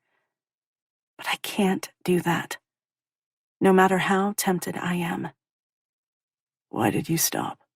He asks, eyes still hazy. He licks his lips, looking as if he's a second away from delving back in and giving us what we both want. This is wrong, I force myself to say. It shouldn't be happening. His brow furrows. Why not? Because I can't be with another guy like Justin. The sexual fog clouding his expression evaporates. His eyes widen in shock before disgust flashes in them. Is that what you really think? The chill of winter whips through his voice, turning it hard and unforgiving. That I'm no better than Justin? He doesn't give me a chance to respond before biting out. You should know better than that. A heavy wave of guilt crashes over me. Deep down, I do realize it. But still, the guy has spent 3 years cultivating a certain reputation, and I've been burned too many times to take another chance. Why would I know that? We've never been friends, not really.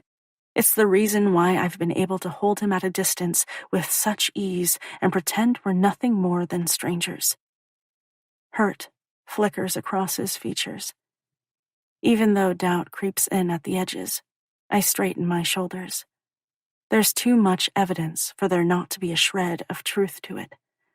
The rumors that have swept through campus, the girls who have bragged about their sexual exploits with him, I've seen groupies hang on him with my own eyes. Not just one, but 2 or 3 at a time. He hasn't exactly pushed them away. In fact, like most athletes on campus, he seems to accept the attention as if it's his due. We've known each other since we were 14 years old. We eat dinner together once a week. We've been in the same classes since freshman year.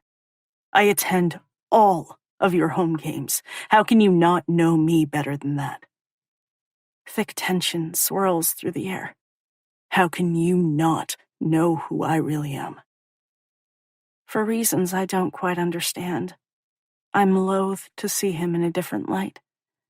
It's easier to cling to my perceptions rather than acknowledge that I could be wrong about him. Why does it matter? When I attempt to climb off his lap, his hands tighten around me. Because it does. We're going to get this out in the open once and for all. I won't allow you to run away from me again. Rowan has never frightened me, but in this moment, he does. Not because I'm afraid he'll hurt or force me into something I don't want. I'm terrified he's going to rip through the last of the barriers I have in place to protect myself against him. Running and hiding is so much easier, and that's exactly what I want to do. My fight or flight instinct has kicked in. Don't try and deny it. We both know that's your modus operandi. Before I can defend myself with another lie, he says, "You know me, Demi. Even though you've done everything in your power to pretend otherwise, you know who I am at a fundamental level. You need to think about that." A thick shiver works its way through my body as everything stills. It's as if I'm standing in the eye of a hurricane. The center is calm, while everything outward is in chaos. When I fail to respond, he tilts his head, continuing to batter my weakened defenses. "I know things about you." My mouth goes bone dry, making it impossible to swallow. Like what? "I know you've been playing soccer since you were 4 years old, and you started travel when you were 8. Your favorite food is carbonara and eggplant parmesan. You love chocolate chip cookies fresh from the oven, and your favorite place to vacation is Maui, because that's the last trip your family took before your mom decided to leave." My eyes widen as my mind cartwheels. I'm at a loss. Even though Rowan has been in my life for 7 years, I had no idea he was paying so close attention to the details. The realization leaves me winded, as warmth reluctantly flares to life inside me. His face looms closer until he's all I see, until my world begins and ends with Rowan. "Whether you want to believe it, I know you, Demi." He presses his palm to the middle of my chest. "I know you." My heart clenches before jackhammering into overdrive. How did I miss all this? While I've been busy pushing him away, he's been here, patiently waiting for me to see the real Rowan Michaels. And I couldn't. I lift my hands until my palms can cradle his cheeks. "Tell me something no one else knows." A long pause stretches between us. It's one that leaves my nerves jangled. Just when I wonder if he'll refuse to answer the question, he knocks me off balance once again. "I'm still a virgin."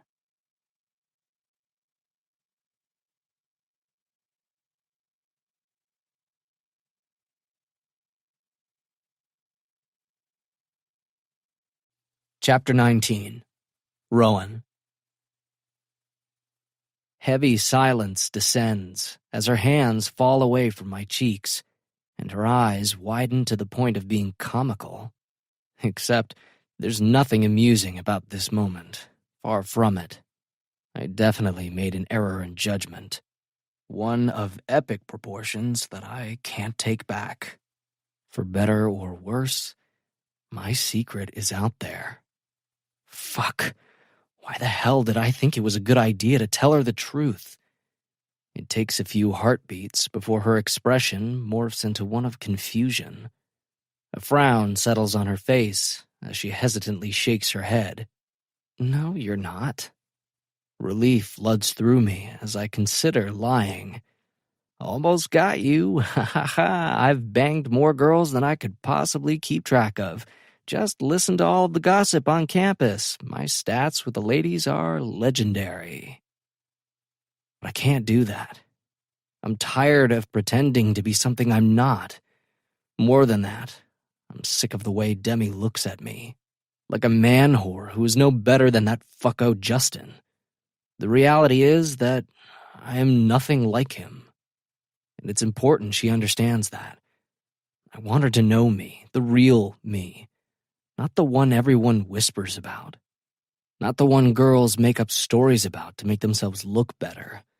As if sleeping with me will somehow bolster their popularity. It's pretty fucked.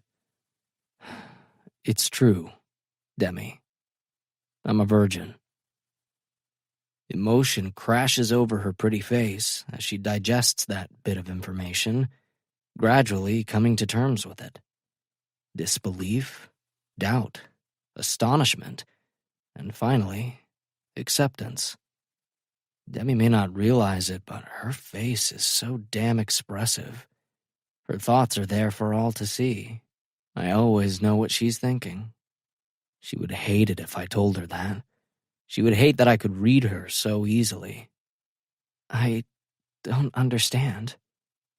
Her features contort as she shakes her head for a second time as if to clear it. What about all the rumors? This is an uncomfortable conversation I never imagined having with her. It's tempting to bolt from the couch and out the door instead of baring my soul and exposing myself as a fraud. That's all they are, I force myself to admit. Rumors. She blinks a few times as those thoughts circle in her head. Understanding floods her expression as her delicate hand drifts to my cheek for a second time in a matter of minutes. It's a rarity for her to reach out and touch me. Only now am I able to expel the air being held captive from my lungs. I squeeze my eyes shut before sinking into the warmth of her palm. "Thank you for telling me," she whispers. "I appreciate you entrusting me with the truth." I open my eyes and meet her steady gaze. Honestly, it's a relief that you know. "I'm sorry you ever felt the need to hide your authentic self, not only from me, but the rest of the world. All this time, you've been living a lie." Well, I wouldn't go that far. It's not really anyone else's business. You're right, no one should judge you. There's a beat of silence. What about your teammates? Did they know? My eyes widen. Hell no. Can you imagine their reactions? "Oh, Rowan." Sadness fills her voice before she closes the distance and presses her lips against mine in a chaste kiss. When I go to sink into the caress, she pulls away. "That must be so difficult. I wish you'd told me sooner so I could have supported you through this." Supported me? How would she have done that? Huh? My brows jerk together. Her other hand rises to cup the side of my face. "There is absolutely nothing wrong with being gay." Of course there's not. Why the hell is she bringing that? Wait a minute. She thinks I'm... Demi, I'm not gay. I bark out a disbelieving laugh. Trust me when I say I like women. My gaze drops to her parted lips, which are still swollen from our kisses. A lot. Her expression becomes pinched, as if I've confused her all over again. "I don't understand. Then why haven't you had sex? Clearly you've had plenty of opportunities." For such a smart girl, Demi can be kind of dense. Apparently, I'm going to have to spell it out for her. And here I thought revealing that I was a damn virgin would be the hardest part of the evening. I've always had my eye on someone. Since I've never wanted anyone more than her, I jerk my shoulders. I waited. Even as the words tumble out of my mouth, they sound absurd and far-fetched, No one on campus could get laid easier than me, and yet I've chosen to remain celibate. What red-blooded college-aged guy does that? None I'm acquainted with. Then again, I don't exactly broadcast my status. Demi is the only person who knows I'm a virgin. It's always been a well-kept secret. Not one I'm ashamed of, but still. Our gazes cling as the tension simmering in the air ratchets up a couple hundred notches. Demi becomes perfectly still as she sits perched on my lap. My hands fasten around her waist to keep her in place. Now that I've made the big reveal, I'm half afraid it'll be too much for her to take in, and she'll bolt. When I can't stand another moment of the suffocating silence that blankets us, I blurt, "Aren't you going to ask who the girl is?" She shakes her head, and all of the hope rising inside me bursts like an overinflated balloon before crashing back to earth with a painful thud. Not only have I made it obvious that I have feelings for her, I told her I'm a virgin. Fuck me. This isn't good. Especially since it's pretty damn obvious by her refusal to ask who the girl is that she's not interested. And that's cool. If I've learned anything over the years, it's that you can't force feelings that aren't there to begin with. You know what? Regretting my overshare, I clear my throat. It's late. I should probably take off. I want to go home and lick my wounds in private. After this debacle, it's doubtful I'll ever put myself out there again. Who the hell needs this shit? So yeah, I'm more than ready to flee the scene of the crime. And the way she continues to gape at me like I've grown a horn on my forehead isn't helping matters either. It only makes me feel like a humongous dumbass for choosing to disclose the truth. Seriously, what the hell had I been thinking? For once in my life, I allowed the wrong head to make the decisions. When I can't stand the oppressiveness for another moment, I tighten my grip on her hips, and I lift Demi from my lap before carefully setting her down next to me. Then I pop to my feet, ready to fly through the front door like a bat out of hell. I need distance from the pain and humiliation pumping through me. As I take a hasty step toward freedom, her voice halts me in my tracks. "Why don't you stay here for the night?" Surprised by the offer, I flick my gaze over my shoulder. "It's late," she clears her throat. "I'll sleep in Dad's room, and you can take mine." No way. It's a shit idea.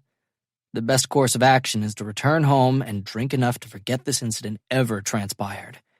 Blackout drunk is the new plan for the evening. All right, I'll stay. God damn it. I'd really like to kick my own ass right now.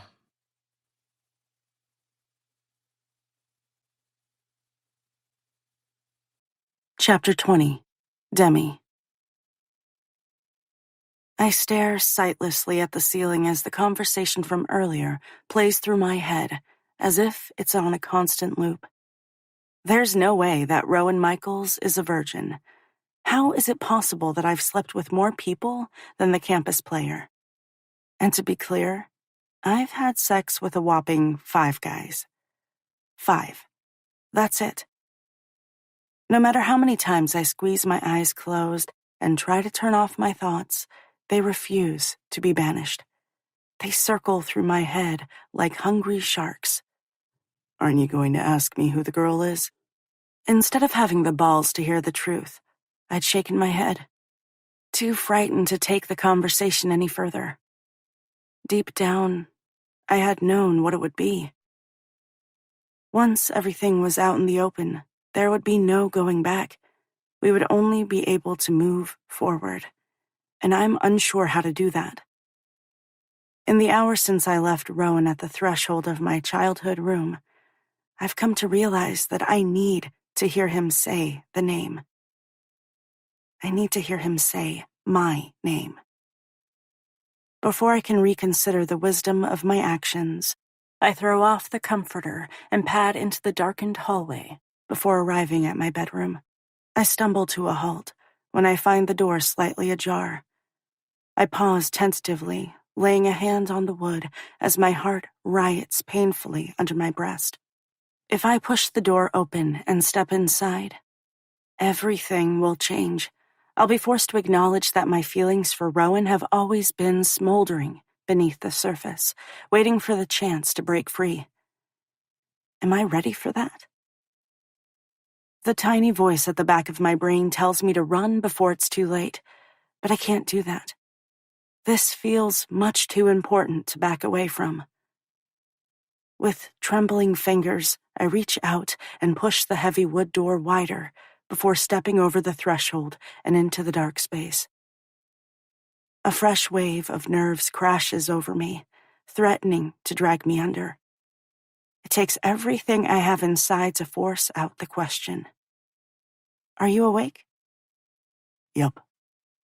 As my eyes adjust to the darkness, I realize his hands are stacked behind his head. I take a cautious step toward the bed. It's like there is a magnet drawing me to him, one I can't escape from. Who? Even though it's only one word that falls from my lips, he understands the question and the gravity behind it. As he straightens to a seated position, the sheet slithers down his bare chest before settling around his waist. I think you already know the answer. There's a pause. Don't you? Yes.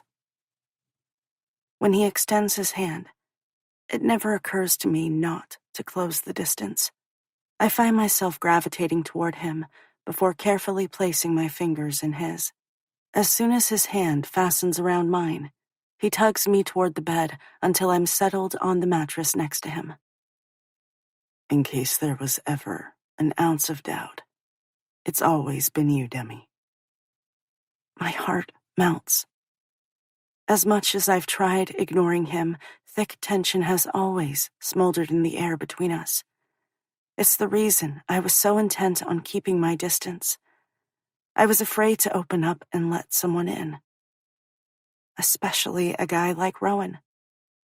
It doesn't seem possible that one little secret has the power to change everything. But that's exactly what it's done.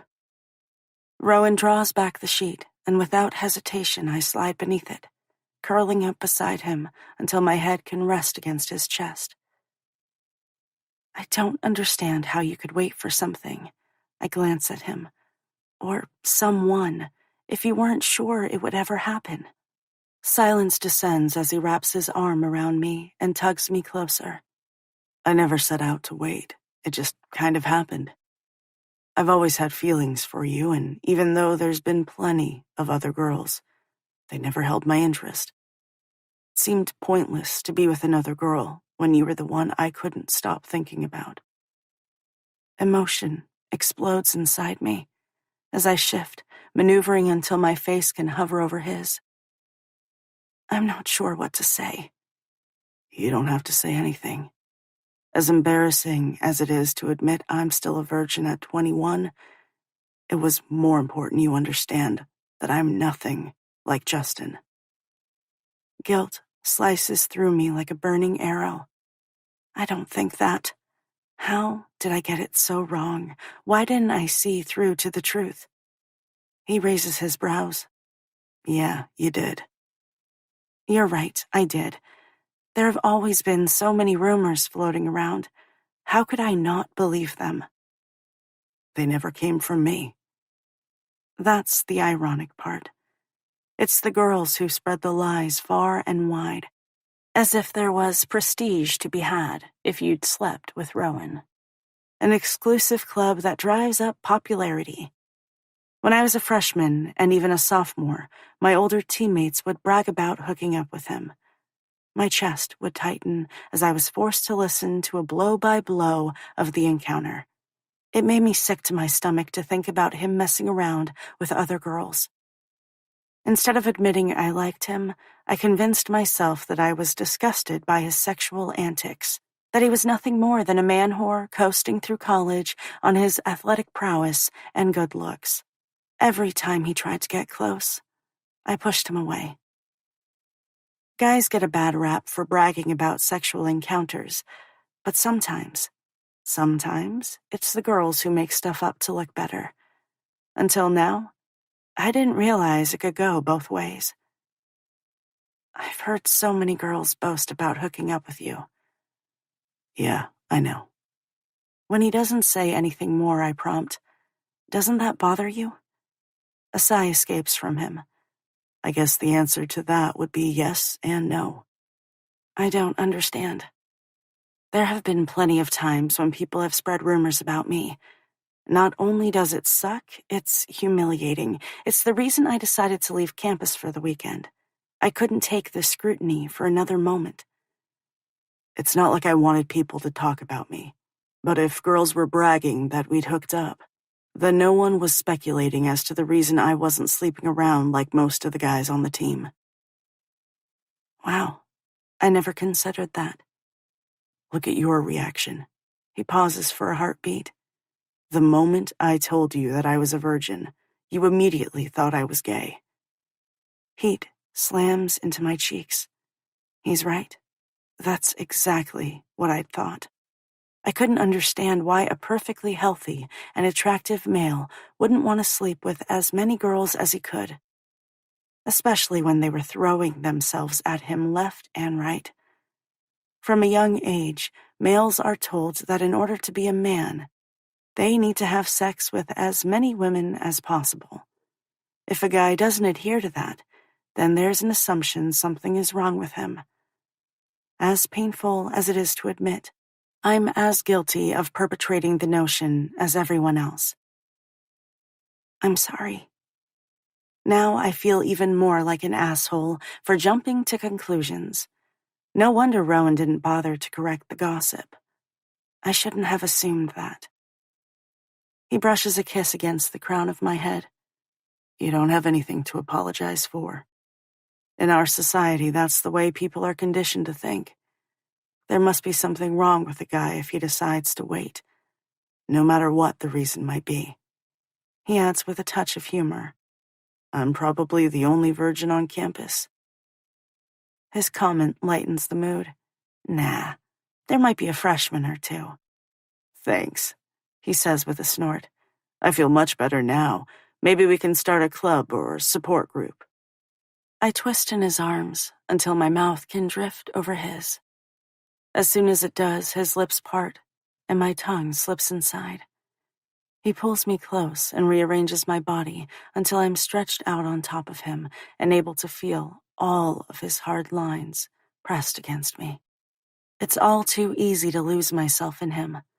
The way his mouth sweeps over me, the velvety softness of his tongue as it tangles with mine, the feather-light touch of his fingers as they dance along the sides of my breasts before skimming down my sides.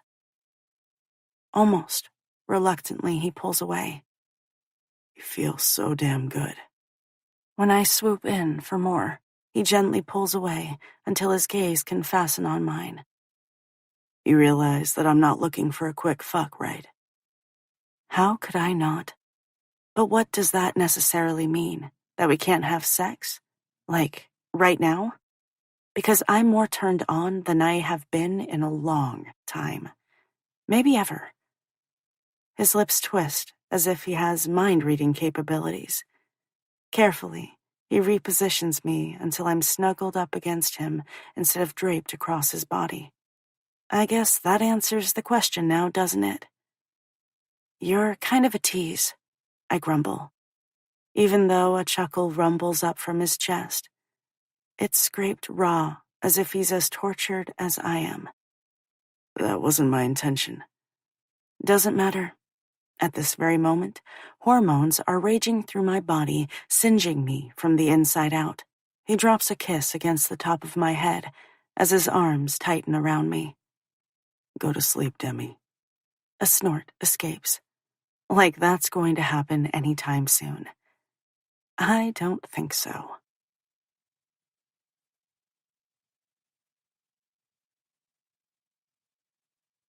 Chapter 21. Demi. Sunlight slants across my face as I wake with a stretch. My eyelashes flutter open as I focus on the ceiling overhead. For a sliver of a moment, a deep sense of calmness fills me, which is odd. I escaped home because of all the bullshit at school, so I don't understand why everything feels kind of perfect. That's when the memories from last night crash through my head like a ton of bricks. One moment I'm blissfully unaware, and the next, boom, they're there. I'm suddenly wide awake and jackknifing to a seated position. Holy crap! My gaze flies around the empty room. Except for the masculine scent clinging to the sheets, there's no sign that Rowan slept in my bed. With a deep lung full of air to prove I'm not delusional, I collapse against the pillows. Last night? Did that really happen? My fingers drift across my lips. Did I kiss Rowan? Hold on a second. Did he actually admit to being a virgin? Mind officially blown. My breath gets clogged in my throat at the thought. Rowan Michaels, campus player, hot commodity with a golden ticket to the NFL. Now we're adding virgin to that list? And he's seriously been holding out for me. Me. It seems a little too far-fetched. And yet, I believe him. There's no reason not to.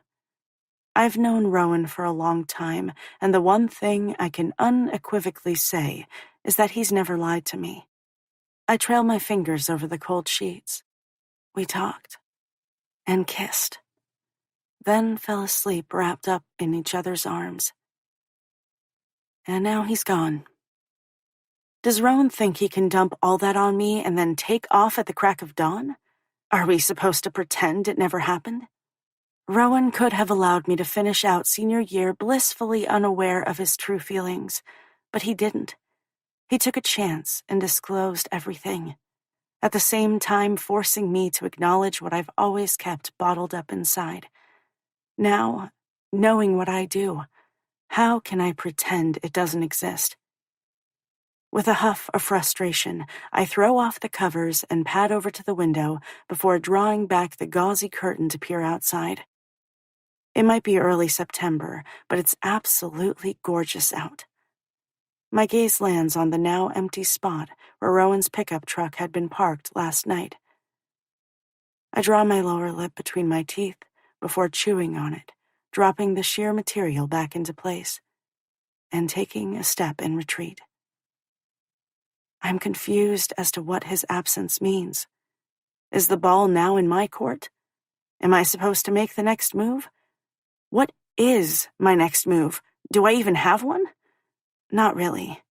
Well, it appears I've got some thinking to do this weekend. I can mull over the issue with a steaming cup of coffee. Hopefully, that will get my neurons firing. Since I have the house to myself, I don't bother to throw a robe over my tank top and panties. I've never been self-conscious about my body. I've been an athlete my entire life. I'm used to changing in a locker room full of girls. With my mind full of Rowan, I pad down the staircase to the entryway before turning toward the back of the house.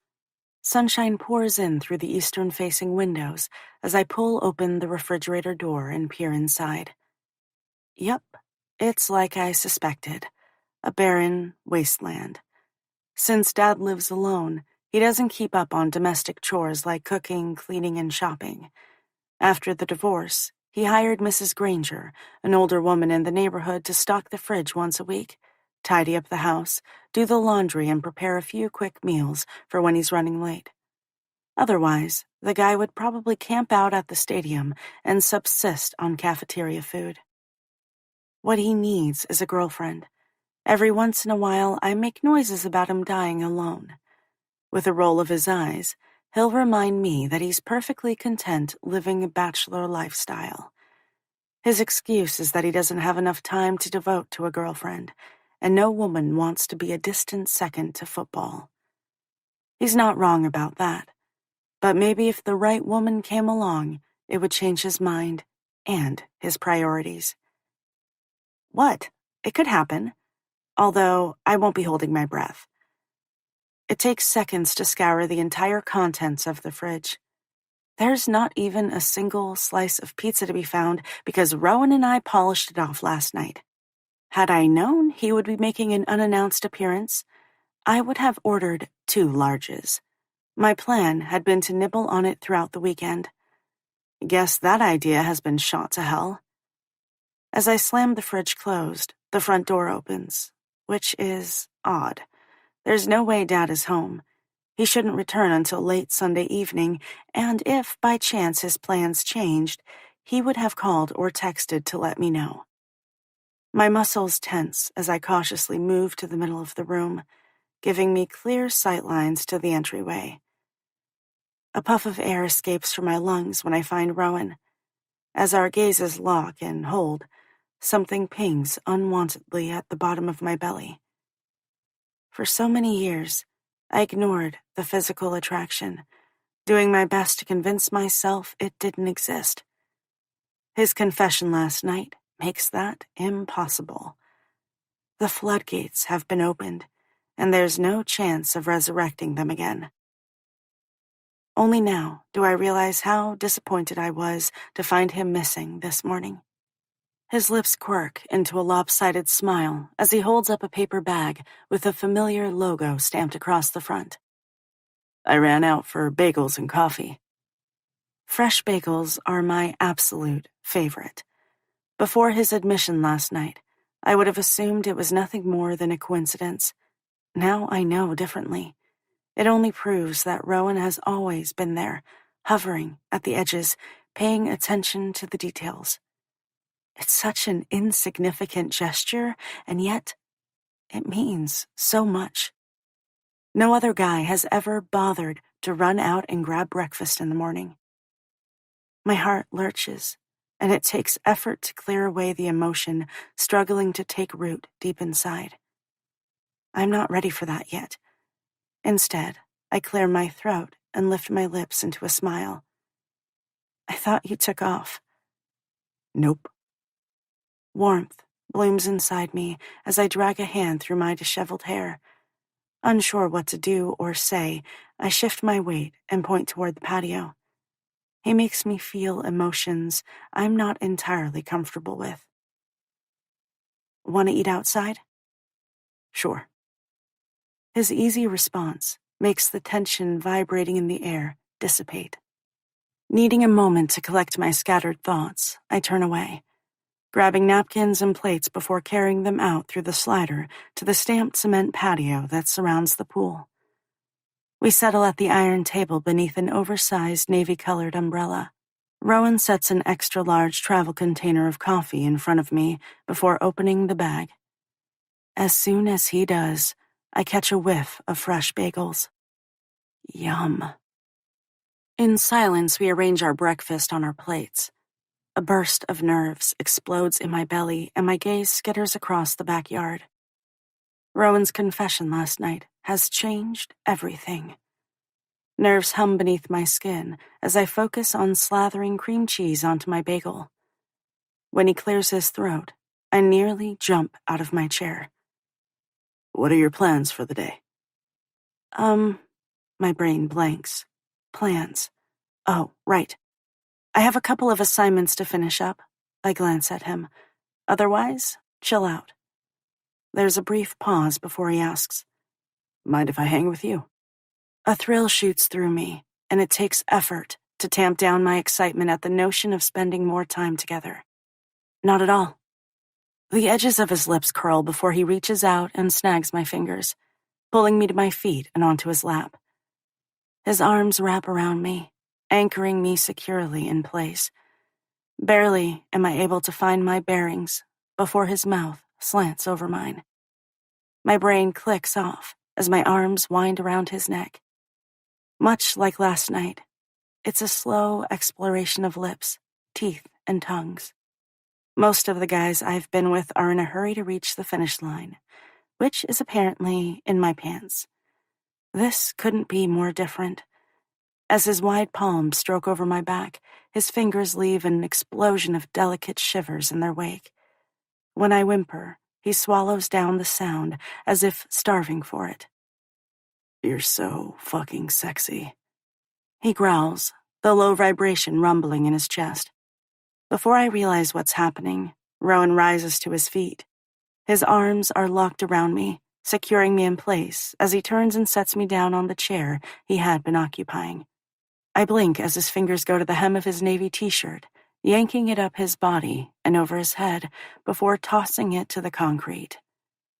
Holy cow. From a distance, I've seen Rowan without a shirt dozens of times. Just last night, I caught a glimpse of his chest, but this is different. It's broad daylight, up close and personal.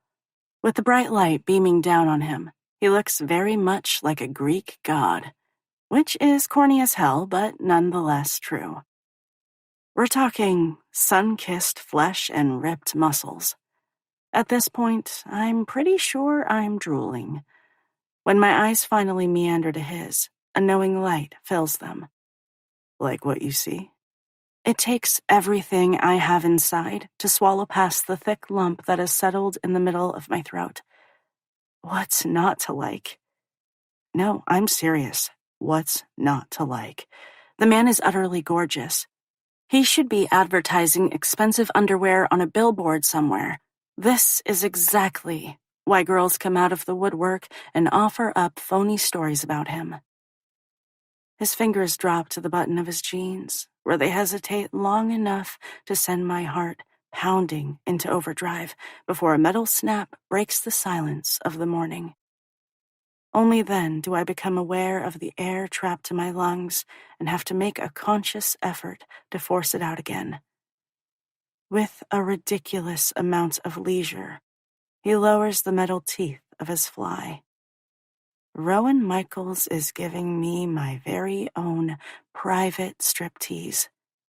Do you have any idea what most girls on campus would give to be in my position?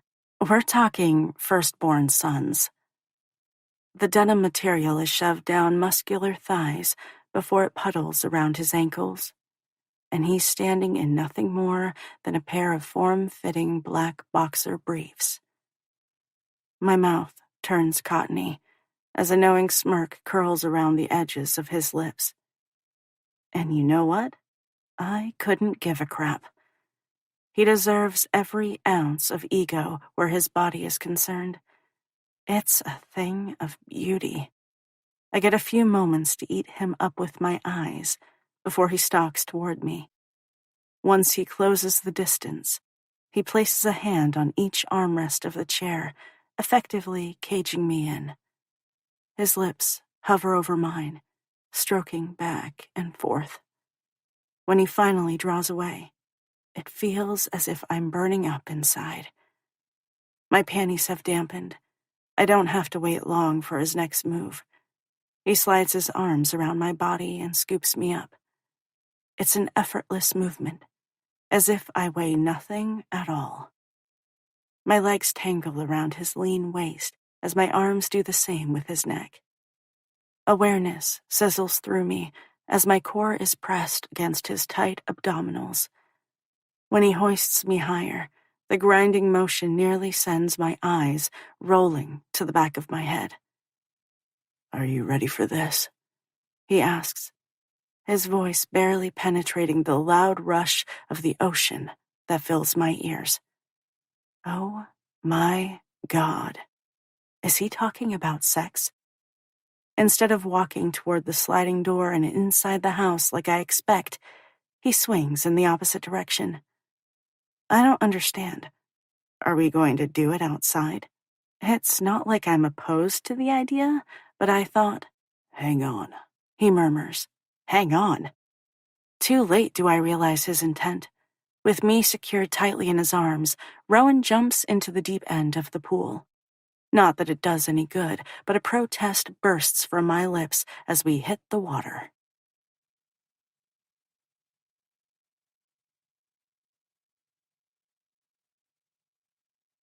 Chapter 22. Rowan. Demi sputters as we surface from the crystal-clear liquid.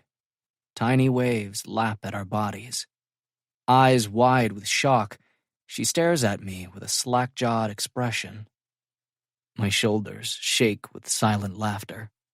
Mentally, I prepare myself for the ass-chewing I'm about to receive. It takes a moment for the edges of her lips to tremble and laughter to bubble up from deep within her throat. Just when I think all is forgiven, she slaps her palm against the water, splashing me in the face. "I can't believe you did that!" She entangles herself and sprays me again. That makes two of us. Things were just starting to heat up, and who knows what would have happened had I walked us into the house instead of the pool. Actually, I know exactly what would have transpired. I want this girl, in the worst possible way. But I also want to take this slow. I shield my eyes with one hand before retaliating. Hey, what's good for the goose is good for the gander, right? Or some shit like that. With a squeal, Demi swims away from me. As she puts more distance between us, she kicks a steady stream of water in my direction. In case you might have forgotten, her legs are muscular. She can easily keep this up for days. The grin on her face tells me she knows it as well. "Now you're in trouble," I bellow, rising up from the water like the Loch Ness Monster and leaping at her with outstretched arms. She yelps and tries to twist away. The operative word in that sentence being tries. I get my hands on her for a moment before her slippery flesh slides through my fingers, and she sprays water in my eyes. For the next 15 minutes, we splash around and play. I've swum in Coach's pool dozens of times. He usually invites the team over for a barbecue during the season, and Demi is always there to help out. Do I necessarily like the guys ogling her in a bikini? Hell no. Is there anything I could do about it? Other than crack the back of a few skulls when they stared a little too long? Nope, not a damn thing. It was both heaven and hell. When our breathing turns labored, I'd finally say, "All right, I give. You win." Demi snickers. She's an endless bound of energy. It's one of her strengths on the soccer field. Even in the final minutes of the game, she's still going strong, running circles around the other team. It's all the extra conditioning she puts in. I've never met anyone more single-minded and dedicated to the sport they play. And that, my friends, is sexy as hell. She tilts her head and beams. "You sure about that?" "Yup." When she rises from the water, the tank top gets plastered to her lean upper body, molding to her breasts like a second skin. Her nipples tighten into hard little buds that poke through the thin fabric. The dusky color is clear as day through the pale pink material. My mouth dries as I stare. Pulling my gaze away is impossible. I've been rendered powerless. I'm totally at her mercy. Does this girl have any idea how damn sexy she is? Or how much I want her? How much I've always wanted her? She can't possibly know. I've spent so many years holding all these feelings deep inside. It's both scary and a relief to finally release them. Her body stills. Like a prey animal scenting a predator, she doesn't move a single muscle. Instead, Demi stands under bright shafts of sunlight and allows me to look my fill. Time stretches and lengthens along my nerves. With a deliberateness that leaves my heart stuttering, her fingers drop to the hem of her shirt before carefully dragging it up her body and over her head. With her gaze locked on mine, she tosses the sopping wet material to the edge of the pool. It lands against the concrete with a thunk. Holy shit. If I didn't realize it before, I certainly do now. Demi Richards is utter perfection. Her breasts are high and tight with a slight roundness to them. The nipples are pink and tiny. All I want to do is wrap my lips around one and suck it into my mouth. Do you have any idea how long I've dreamed about doing exactly that? Since the day I met her when I was 14 years old. As if in slow motion, Demi raises her arms before running her fingers through her long, dark hair, sluicing the clear drops of water that run in rivulets down her naked skin. With her arms stretched high, her breasts stand at attention, and my cock stiffens painfully in my boxers. I'm so fucking turned on right now.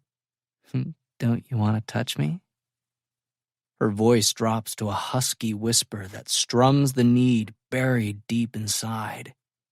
Is she serious? I want nothing more than that. It takes effort to rein in the beast trying to break free beneath the surface of my skin, but I can't allow that to happen. I can't allow him to claw his way out and lose control. I won't scare Demi with the desire bottled up inside me. With my need tightly harnessed, I close the distance that separates us. When I'm no more than a foot away, I reach out and wrap my fingers around one puckered bud before tweaking it gently with my fingertips. Her head falls back, exposing the narrow column of her throat as a guttural-sounding moan slides from her mouth. Excitement rushes through my veins as my other hand rises, needing to play with the other perky little nipple. Pinching and tweaking, elongating each one. She arches her back as if offering herself up to me. I palm the soft weight of each breast, needing to learn the feel of her. My hands slide from her chest, around her ribcage, until I'm able to drag her close enough to suck one delectable nipple into my mouth. The deeper I draw her in, the louder her moans become. With a soft pop, I release her. My tongue dances around the areola before lapping at the hard little tip. Demi squirms in my arms as her hands drift along my biceps, over my shoulders, before tunneling through my hair and dragging me to her. That feels so good, she murmurs. Damn right it does. I could spend an endless amount of time adoring her sweet little titties with my mouth. Before I realize it, my leg is wedged between her thighs, and she's riding me, grinding her panty-covered pussy against me. If I'm not careful, I'll go off like a shot. I need to get a hold of myself, and the only way I can do that is to put a little distance between us. Fuck. It's the last thing I want right now. I lift my head and take in the sight. Demi looks so damn wanton in my arms, with her chest bared under the bright sunlight. A dazed expression fills her eyes as her long, wet hair clings to her shoulders and back. Her lips are parted so sweetly. She's like a fucking goddess come to life. I couldn't want her any more than I already do. Several heartbeats pass before the sexual haze clouding her eyes clears. Why did you stop?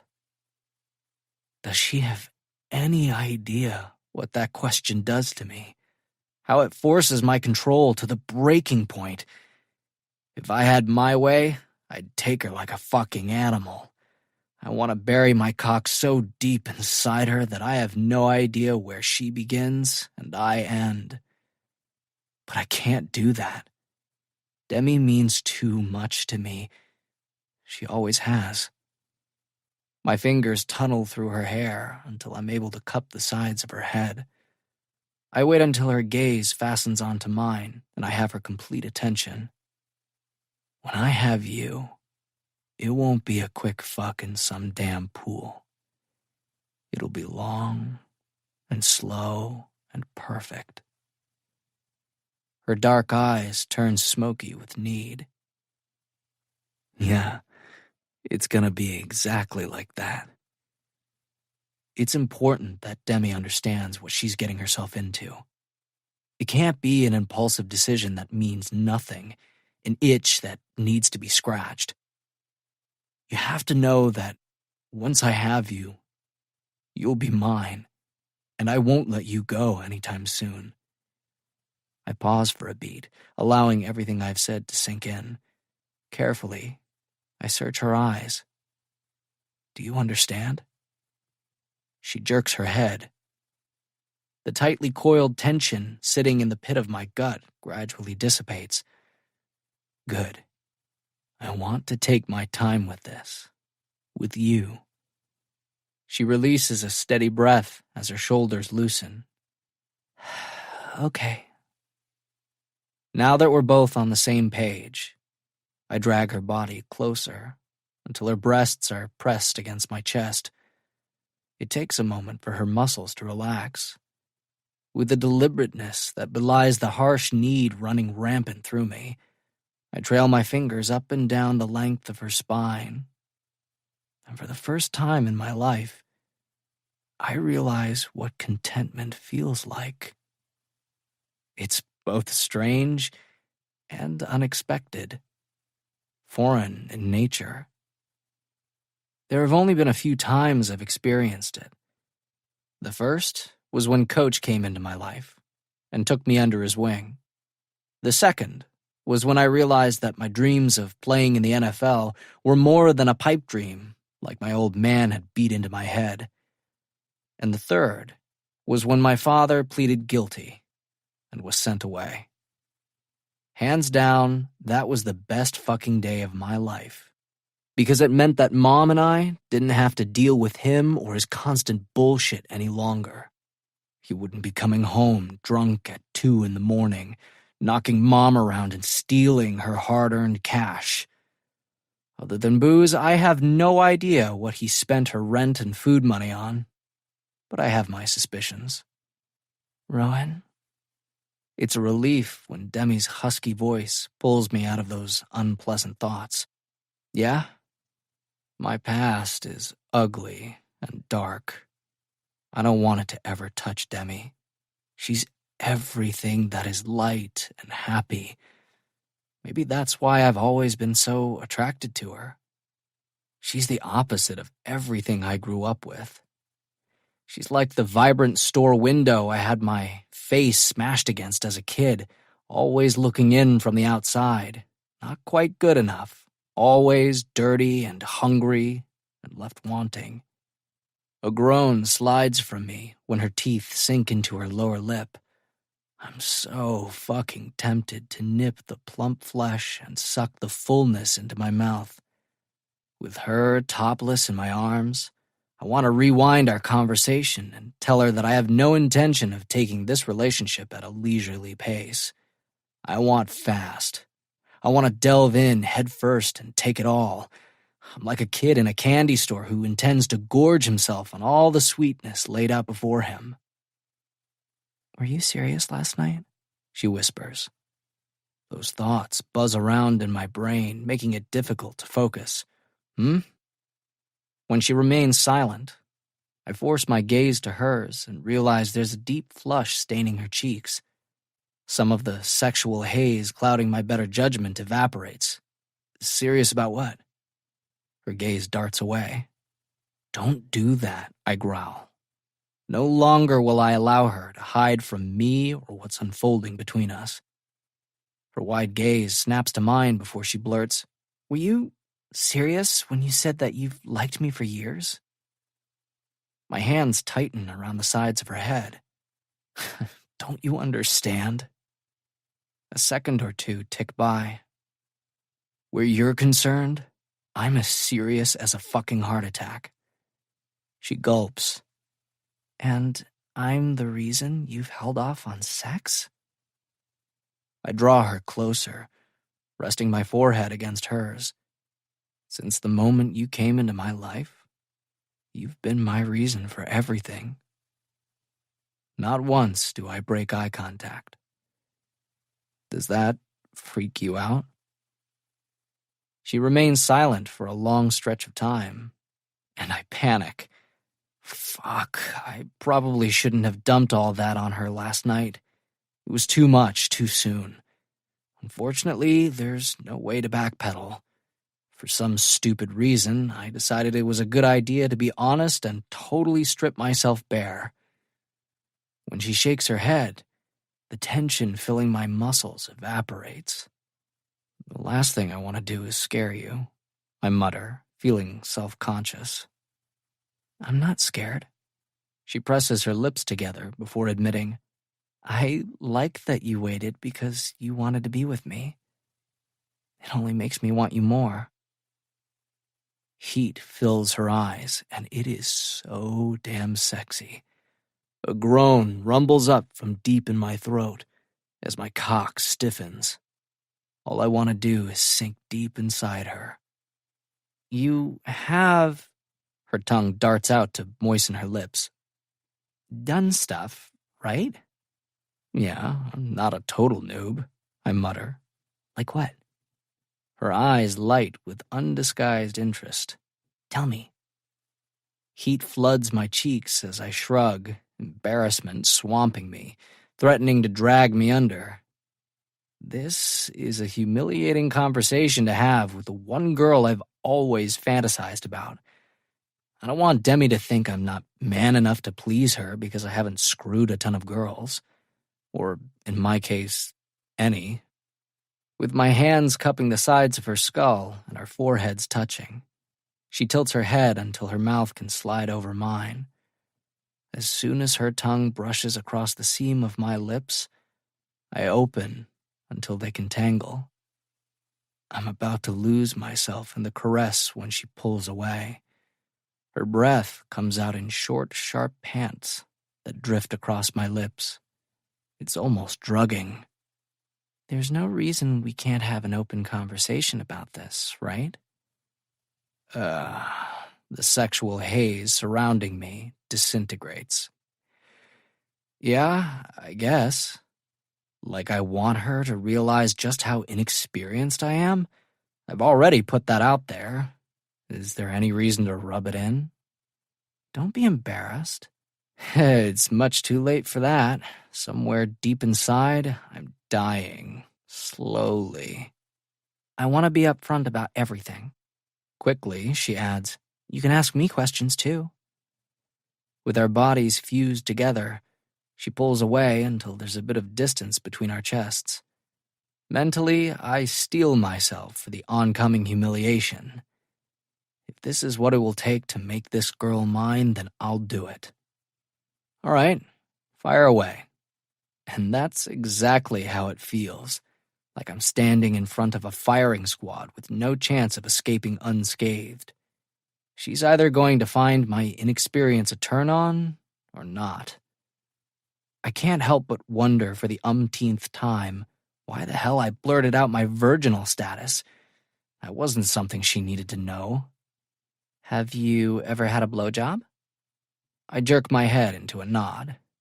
When I remain silent, her voice drops. A lot of them? Yeah.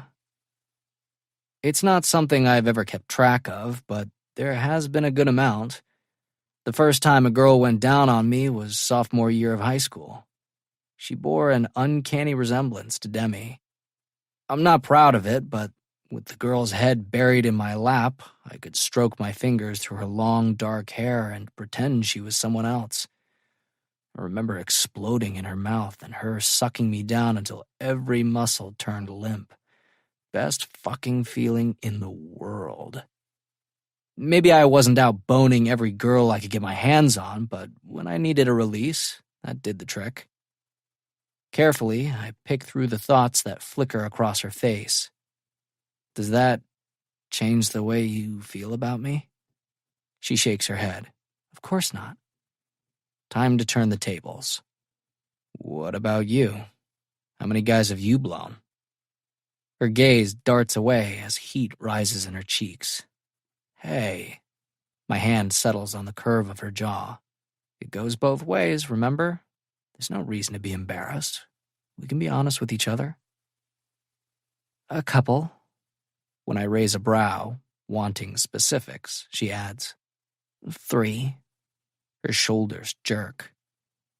Oral sex seems so much more intimate than... Actual sex? Yeah. The question shoots from my mouth before I can stop it. How many guys have gone down on you? I want to know everything about this girl, all the nitty-gritty details. None. Really? My brows shoot up. From my limited experience, girls seem to enjoy it a lot. Hell, some like it more than sex. I'm a little surprised, but then again, I like that she hasn't done it with anyone else.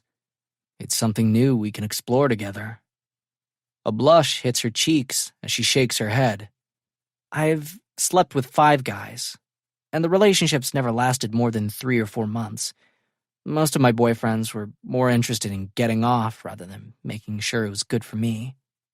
I hate to admit it, but college-age dudes are selfish assholes when it comes to sex. There's a reason they say young, dumb, and full of cum. Because most of them are. Have you, her voice drops, gone down on a girl before? If you're asking if I've returned the favor, then yeah, I have. It only seemed fair. The edges of my lips curl into a smile as I whisper against the shell of her ear. I don't want to brag, but I've got some serious tongue skills in that department. I suck the delicate lobe into my mouth before biting down on it. I love everything there is about eating pussy. When her breath catches, I continue.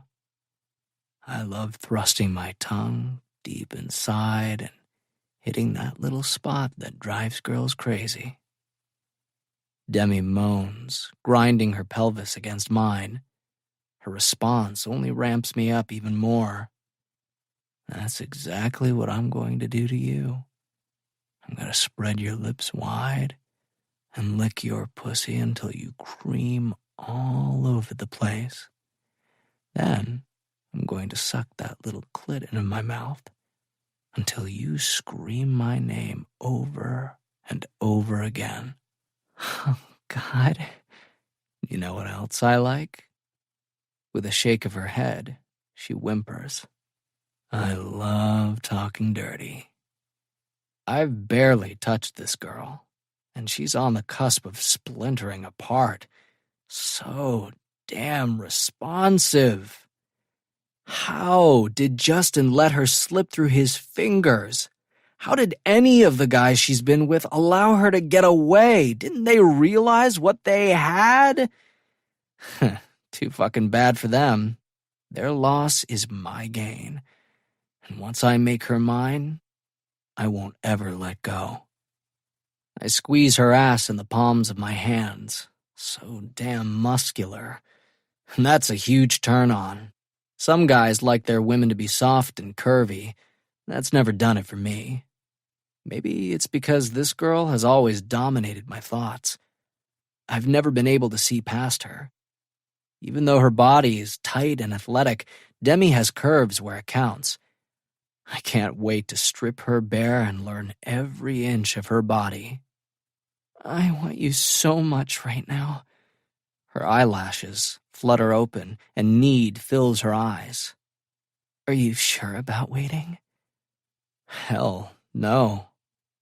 As I capture her lips, my tongue plunges into her mouth to tangle and dance. I pull her against me until she can feel how hard I am. I want you more than you can possibly know, but it needs to be right. I want to take my time, and I want you to be certain. She grinds her pelvis against me. Remove those boxers, and I'll show you how certain I am. Even though it feels like the tip of my cock is going to explode, the comment makes my lips twitch.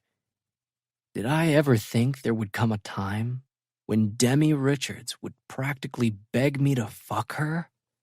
Nope. Never in a million years. Slow, I whisper as a reminder to both of us. We need to take this slow. Although that doesn't mean I can't give her a preview of what she can expect. A little something to look forward to. One hand slips from her ass to the front of her panties before delving inside. I groan as my fingers brush over the soft lips of her pussy. She widens her legs as I push 2 fingers deep inside. Once they are completely seated inside her warmth, a moan escapes from her. Feel better? Yes. Her eyelids drift shut as her head lolls back. I don't think I've ever seen anything as sexy as Demi gyrating against me, getting off on my fingers. Slowly, I drag them from the heat of her body before plunging inside again. It doesn't take long for us to find a rhythm. A flush stains her cheeks as her teeth sink into her lower lip. She's so fucking beautiful. When a furrow creases her brow, I know she's hovering at the precipice. I pump my hand, giving her everything she needs to find her release.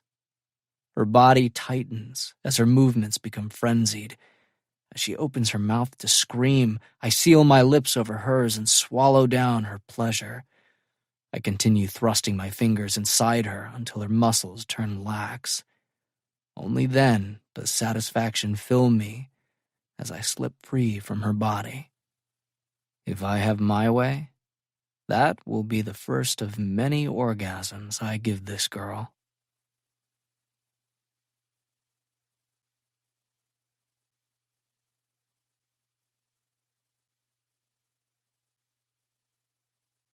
Chapter 23, Demi. We spend the rest of Saturday morning working on a statistics assignment and kicking around a ball in the backyard. The QB may be hot stuff on the stadium turf, but on the soccer field, I run circles around his ass. Since the refrigerator looks like Mother Hubbard's cupboards, we decide to make a run to the grocery store and pick up a couple of necessities to get us through the rest of the weekend. On the way home, Rowan detours, swinging into the paved parking lot of Twist and Dip, a small ice cream stand in the center of town. He doesn't realize it, but this place holds a lot of fond childhood memories for me. When I started playing soccer, Dad would bring me here as a special treat after each game. It was something I always looked forward to. Once I started playing with higher-level teams, and we started traveling more, we'd stop when we were in the area, but that became less frequent. I haven't been here in ages, probably since middle school. I love this place. Nostalgia fills me as I study the small white brick building with a sliding glass window. It looks exactly the way it did 10 years ago. Rowan flashes me a grin. Yeah, I remember you mentioning it. Huh, I don't recall that conversation. Really? My brows lift as I sift through my memories. It was a while ago. He shrugs. You said your dad would bring you here after games. You loved the dipped cones. That's exactly what I'd order. Every single time.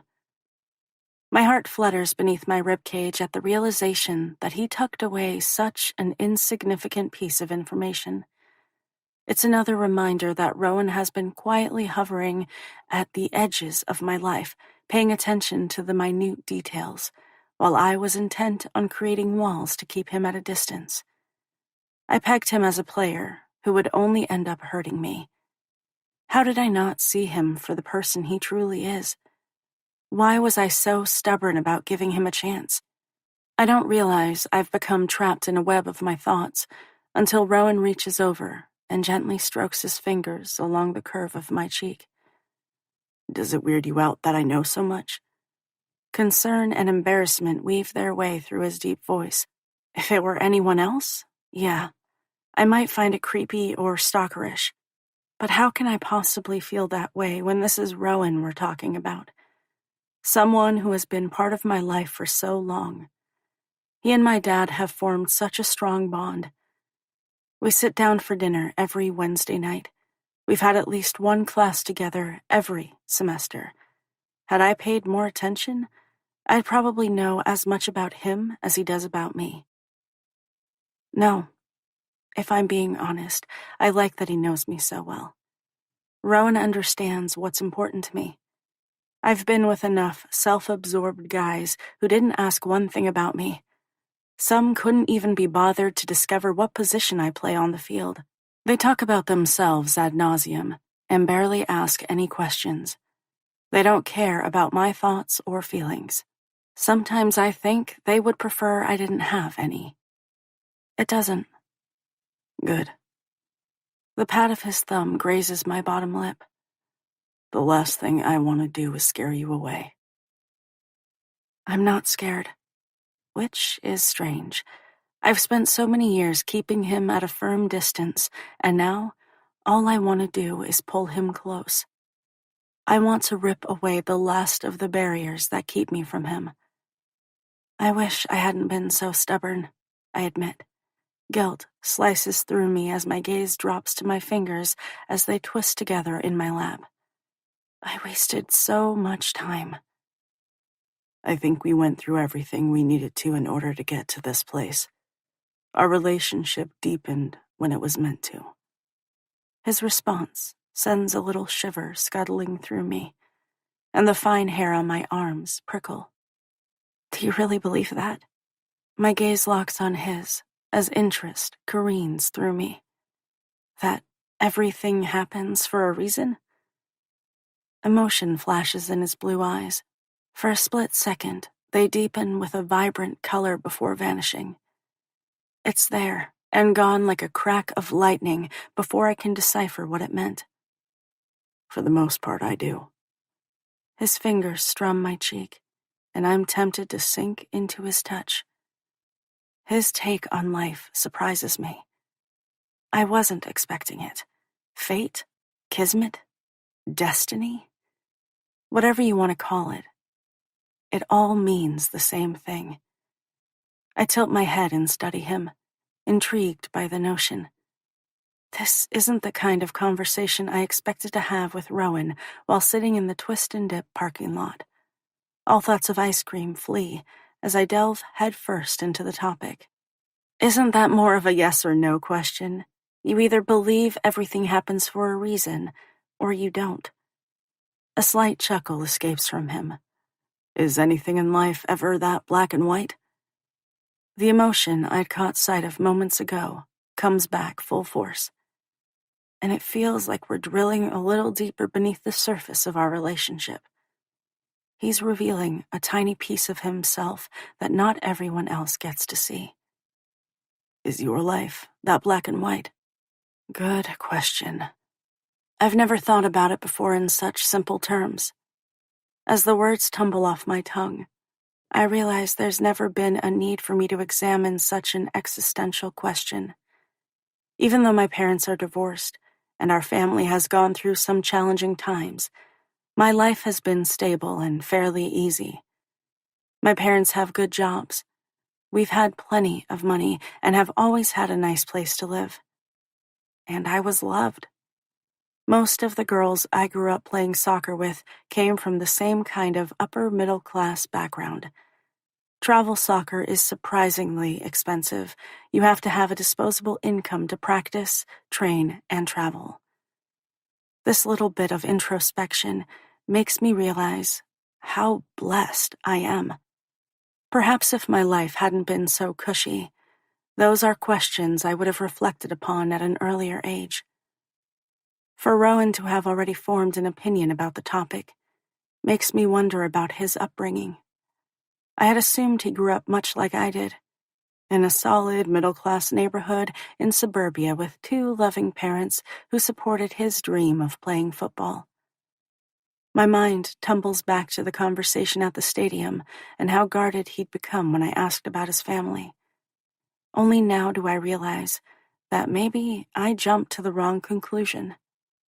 But it kind of sounds like you have, I say softly, hoping to tease out a little more insight. For a long moment, he remains silent. Just when I wonder if he'll respond, he says, "When you grow up with very little, and you see people around you with so much more, it makes you question the reason for it." Rowan jerks his shoulders. So yeah, maybe I have examined if there's a purpose to the things that happen to us or shape us into the human beings that we are. It's kind of depressing to think the struggles we go through in life are pointless and don't ultimately push us toward our purpose or goals. I blink, surprised and yet somehow not by the depth hidden behind Rowan's pretty facade. There's so much more to him than being a handsome football-playing jock.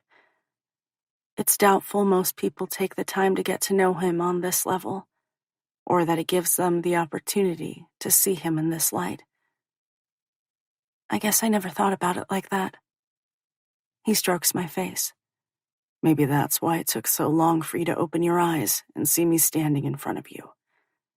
Maybe we both had to change and grow before we were ready for that next step. Everything in me stills as I consider the possibility. Maybe Rowan is correct and life works out the way it's supposed to when the time is right. The challenges we work through and ultimately overcome are there to help shape us into the people we were always meant to be. It's a dizzying thought. He shrugs, and the seriousness filling his eyes melts away. You ready for that ice cream? When I nod, he closes the distance and brushes his lips across mine. Good. Then we can go back to your place and have a little rematch. FYI, this time, I won't go so easy on you. Laughter bubbles up in my throat, banishing our previous discussion and lightening the atmosphere. Oh, please, we both know I kicked your ass fair and square. But hey, it would be my pleasure to crush you all over again. He raises a brow. You always this cocky. That's not cockiness, I snort. It's confidence. Whatever it is. His fingers trail over my bare thigh toward the V between my legs. It's sexy as hell. My gaze drops to his hand before flicking to his face. I point to the offending appendage. Yeah, that's not going to work, brah. I'm not that distractible. Bruh? He bursts out laughing. Is that what I am now? You're a brah? When we're on the field and I'm wiping it with your ass, that's exactly what you are. Have I mentioned how sexy the confidence is? I flash him a grin. Does that mean I'll be getting lucky afterward? A cagey look enters his eyes. Guess we're going to find out now, aren't we? Oh, you're damn right we are. Game on.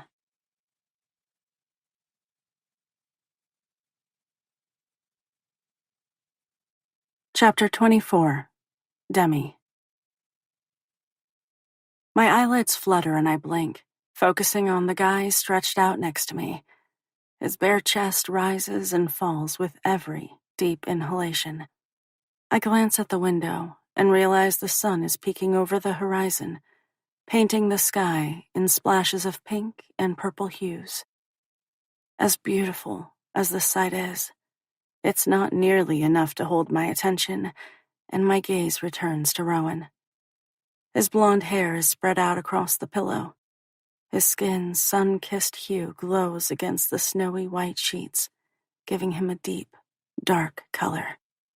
I almost shake my head. A week ago, I could never have fathomed waking up in bed next to him, or that he had wanted me this entire time, enough to remain a virgin. Even now, it all seems far-fetched. The past 36 hours have irrevocably altered our relationship. We can never go back to what it once was. As swiftly as this has happened, Rowan wants to take our physical relationship slow. After we fooled around in the pool yesterday morning, all I wanted was to feel him deep inside my body. Even though I gave it my best shot, Rowan was adamant about taking our time and waiting. It's kind of funny, and a bit of a role reversal. In most of my past relationships, I've always been the one to pump the brakes. And now that I've finally found a guy I want to tear the clothes off of and get naked with, he's the one slow-tracking sex. I've read enough novels to appreciate the irony when I see it, and this situation is chock full of it. I inch closer to the warmth that emanates from his lean body. His arms are stretched above his head, making his chest stand out in sharp relief. The rigid slap of muscle and sinewy strength makes my mouth go dry. Even though his hair is the color of freshly harvested wheat in bright sunlight, his thick eyebrows and lashes are dark. The latter sweeps in twin crescents across his cheeks. Any girl would be envious of their length.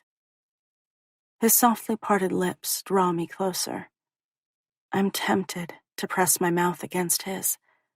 No one has ever kissed me with so much skill, and the way he takes his time. It's as if we have an eternity to explore and discover each other. A horde of butterflies erupts in my belly as I study him in fascination. I've spent so much of my life pretending Rowan wasn't there that I never stopped to look at him without my prejudices coloring the lens. My teeth sink into my lower lip. It's like I'm seeing him for the first time.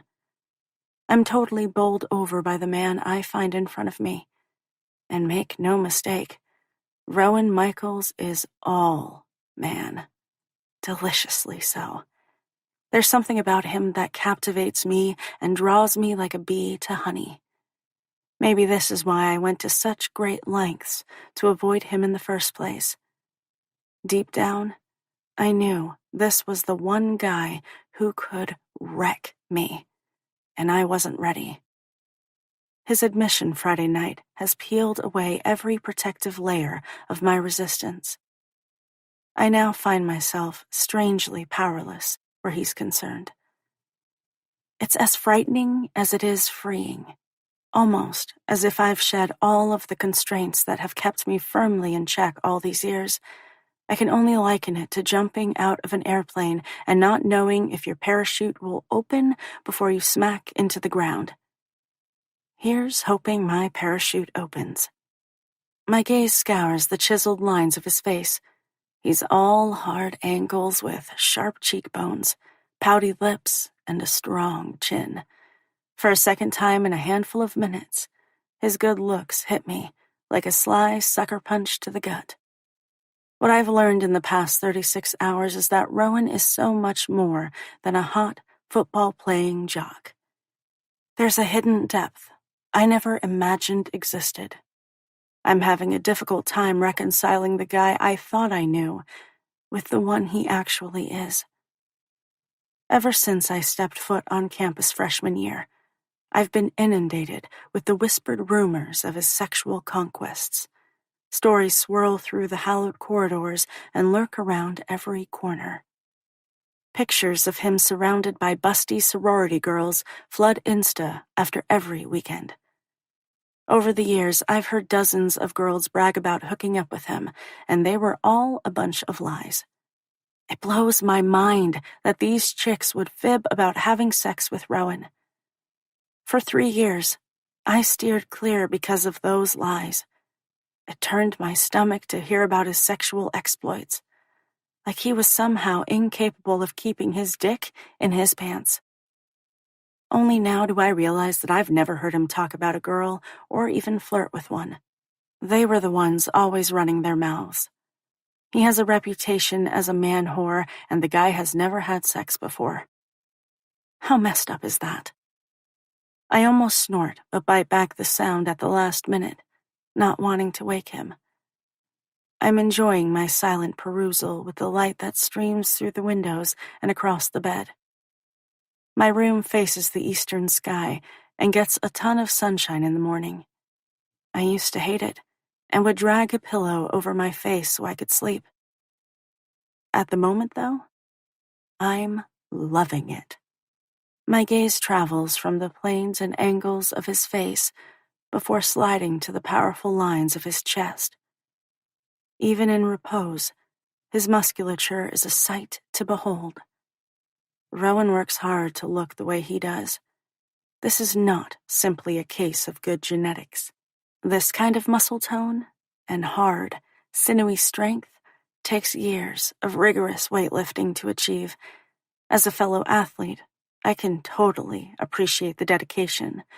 To sculpt your body into a machine takes single-minded focus and determination. My fingers itch to reach out and trace over his flat male nipples. I want to draw each one into my mouth and nibble at them with sharp teeth. The need to drive him as crazy as he makes me thrums through my blood. Is that even possible? For the umpteenth time, I'm bowled over by the thought of Rowan holding out for me. That knowledge only stokes the hunger that demands I explore every firm inch of him. My gaze slides to his lower abdomen, where the sheet lays crumpled. There are so many tantalizing muscles on display. Rowan Michaels is more sculpture than actual man. A light trail of hair arrows from his lower abdominals before disappearing beneath a thick cotton sheet. My gaze drops to the tented material. It looks like someone is sporting a little morning wood, although by all appearances, there's nothing little about it. My teeth sink into my lower lip as I tentatively reach out and tug the sheet down his body until the waistband of his boxers comes into view. Gradually, the cover slithers further until his boner is revealed. Sharp shafts of need explode in my lower belly before settling deep in my core. Unable to resist the impulse, I reach out and stroke my fingers over the thick curve. Even beneath the cotton material, heat radiates off him as if he's burning up with a fever. It sends goosebumps skittering along my skin. Once, twice, 3 times I caress his hard length. Another punch of arousal slams into me. So badly do I want to delve beneath the thin material and wrap my fingers around him. A deep groan rumbles from Rowan's chest as he shifts beneath my touch. I glance up, only to find him watching me through slitted eyelids, still clouded with sleep. "Good morning," I whisper, continuing to stroke his length. He stretches beneath my fingertips, becoming impossibly hard. Yes, it certainly is. His voice is all deep and growly. It sends another arrow of lust straight down to my core before exploding like a firework. Already my panties are damp with need. The way I'm touching him isn't nearly enough to appease the insatiable desire burning through my body. I need more. So much more. Since he hasn't put the kibosh on what I'm doing, I decide to push the boundary and take it further by tugging at the waistband of his boxers. First one side, then the other, until I've worked the thick elastic down his narrow hips and his thick cock springs free. My eyes widen at the sight of him. Sure, I'd suspected he was large. I could see the long curve of it beneath the material, but it's considerably bigger than I had assumed. Enamored by the sight, I run the pads of my fingers from the velvety soft head over the length to the root, which is buried in a nest of curls. His erection jerks beneath my touch, and another bolt of excitement crashes through me. I flick my gaze to his and smirk. Impressive. His lips twitch at the corners with amusement. Thanks, I try. My focus returns to the part of him that holds my attention spellbound. Oh, there's no trying involved. A snort escapes from him. Beneath his watchful gaze, I inch closer until his masculine scent can assault me. What are you doing? Urgency leaps into his voice, as if he's only now become aware of my intentions. This. I swipe my tongue across his crown. He groans, arching his pelvis toward me. Demi, do you have any idea what you're doing to me? If you have to ask, then I guess not. A devious smile dances across my face. It feels so damn good to have him at my mercy. I swirl my tongue over the blunt tip before sucking him deep into my mouth. A guttural sound vibrates through his body as his fingers tangle in the length of my hair. I'm no pro at blowjobs, but I've given enough to know how to do it right. And if his reaction is any indication, then what I'm doing feels pretty damn good. Wanting to give him pleasure, I slowly slide up and down his length. My tongue swirls around the head before I lick my way to his shaft. Fuck, he hisses. The sounds he makes only spur me on. His teeth sink into his lower lip as his eyelids fall shut. Pleasure flashes across his face as I draw him into my mouth until he is able to nudge the back of my throat. When his body tightens, I release him, licking and nibbling at his firm flesh before repeating the process all over again, relentlessly pushing him toward the edge. It only takes a couple of minutes before his back is arching and his muscles coil tight. His fingers pull at me. Demi, I'm gonna... My suction becomes more voracious. I've only let one other guy come in my mouth.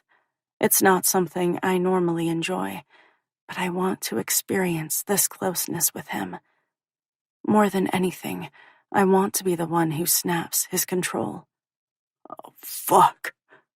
His hips arch off the mattress as he ejaculates. The saltiness gets swallowed down in thirsty gulps. I don't stop milking his cock until every last drop has disappeared and he softens in my mouth. When I finally release him, I nuzzle the velvety tip with my lips. This is the first blowjob I've ever enjoyed. There's something incredibly intimate about using your mouth to pleasure someone else. There's an exchange of power I never really thought about.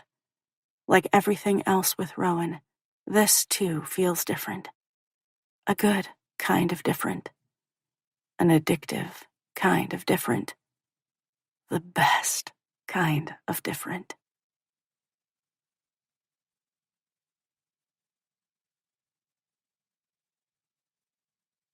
Chapter 25.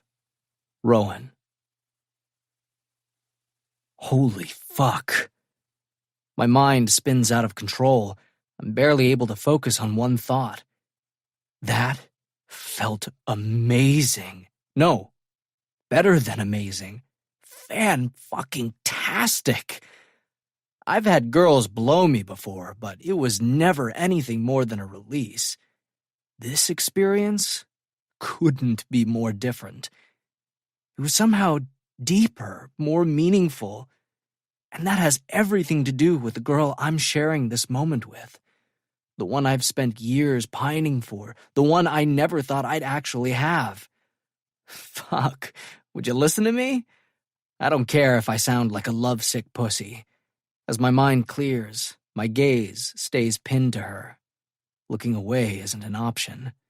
It never was. Fuck, but she's beautiful. I mean, really beautiful.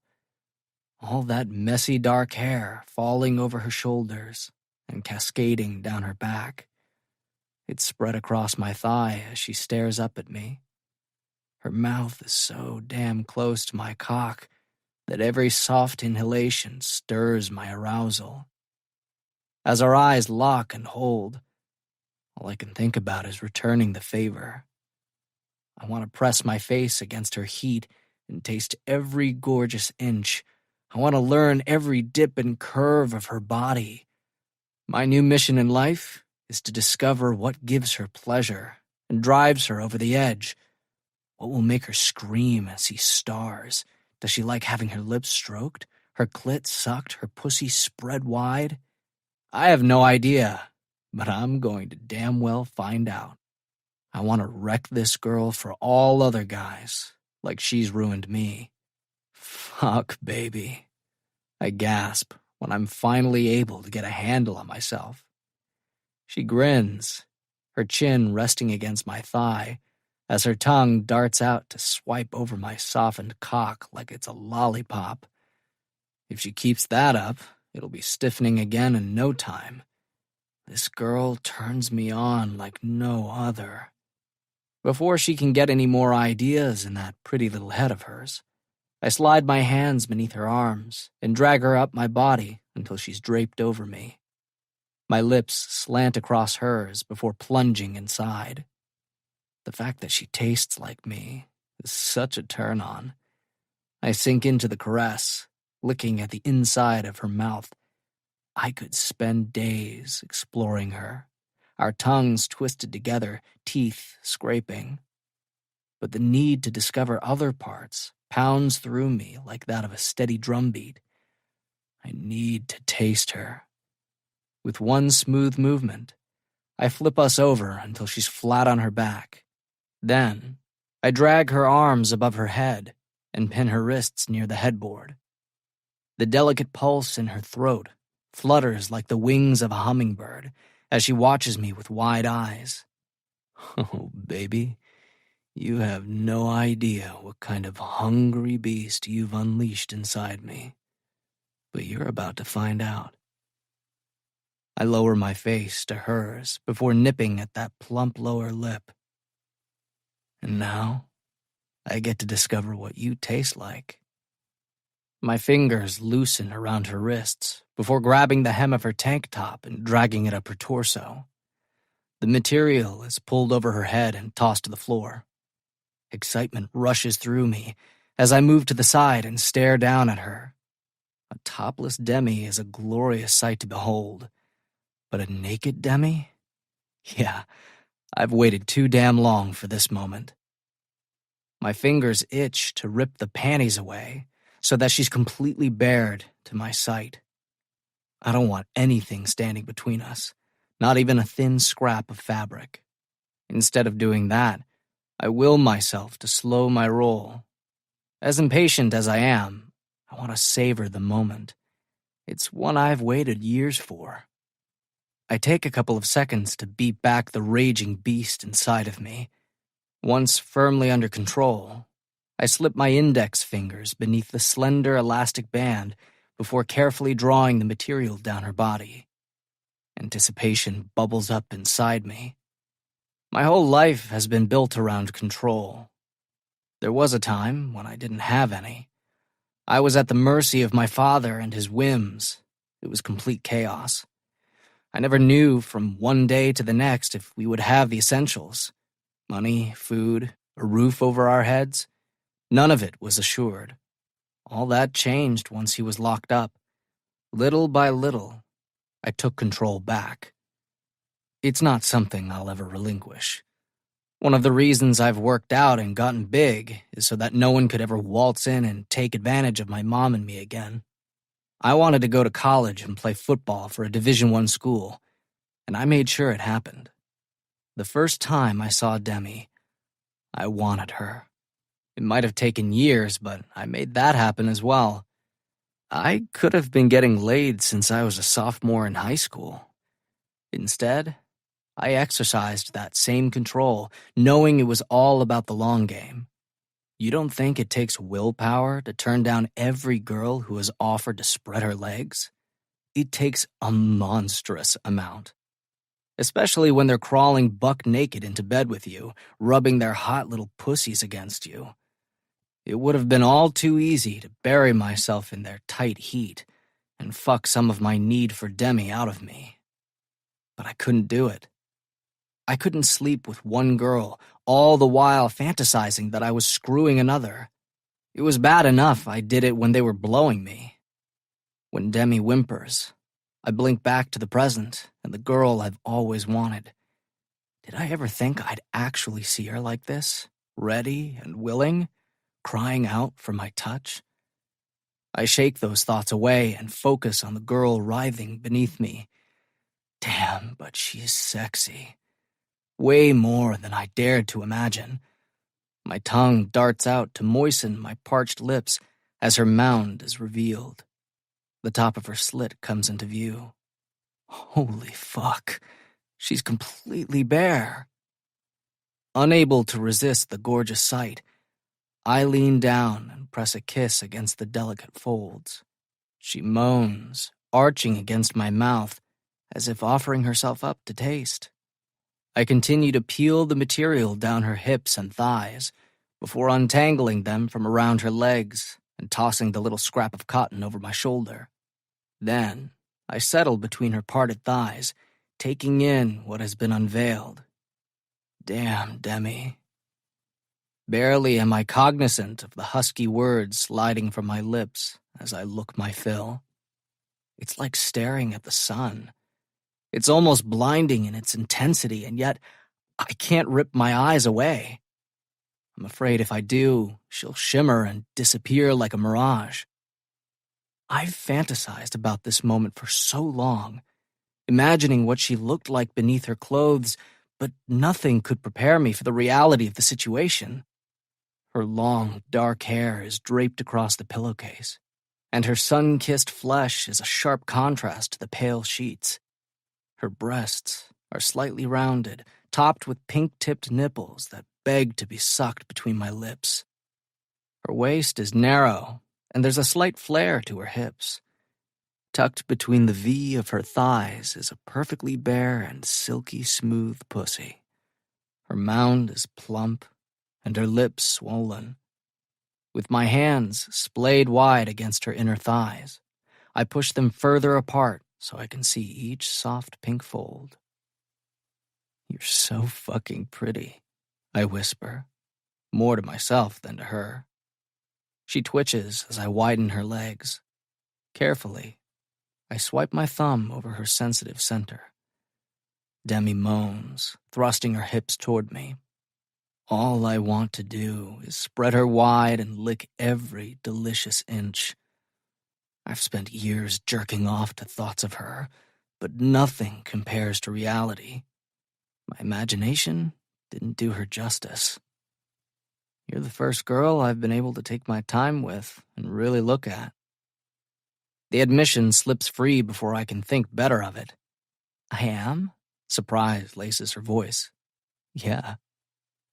As embarrassing as it is, I push out the rest, wanting her to know the truth. I've hooked up with people at parties, but it's usually loud and noisy. Not exactly a place where I could take my time and savor the moment. And I liked it in the dark. It was easier to imagine you were there with me. Heat rises in my cheeks. If I'm not careful, I'll scare this girl away. She might not have thought I was a stalker yesterday, but that could easily change. The air gets wedged at the back of my throat as I wait for her reaction. When her expression softens, my muscles loosen in relief. Demi reaches out, snagging my fingers before giving them a light squeeze. "I'm glad you took a chance and told me the truth." There's a pause. "You were always there in the back of my head, but I didn't want to let you in. I was afraid you were every inch the player I'd heard about." Regret fills me as I shake my head. That was never the truth. I'm sorry you thought otherwise. Keeping you at a distance felt like the safest option. I've always been aware of the rumors. Maybe I should have put a stop to them a long time ago, but how could I do that? It was a double-edged sword. Out myself or keep it under wraps and save face. Pushing those thoughts away, I swipe my thumb over her core.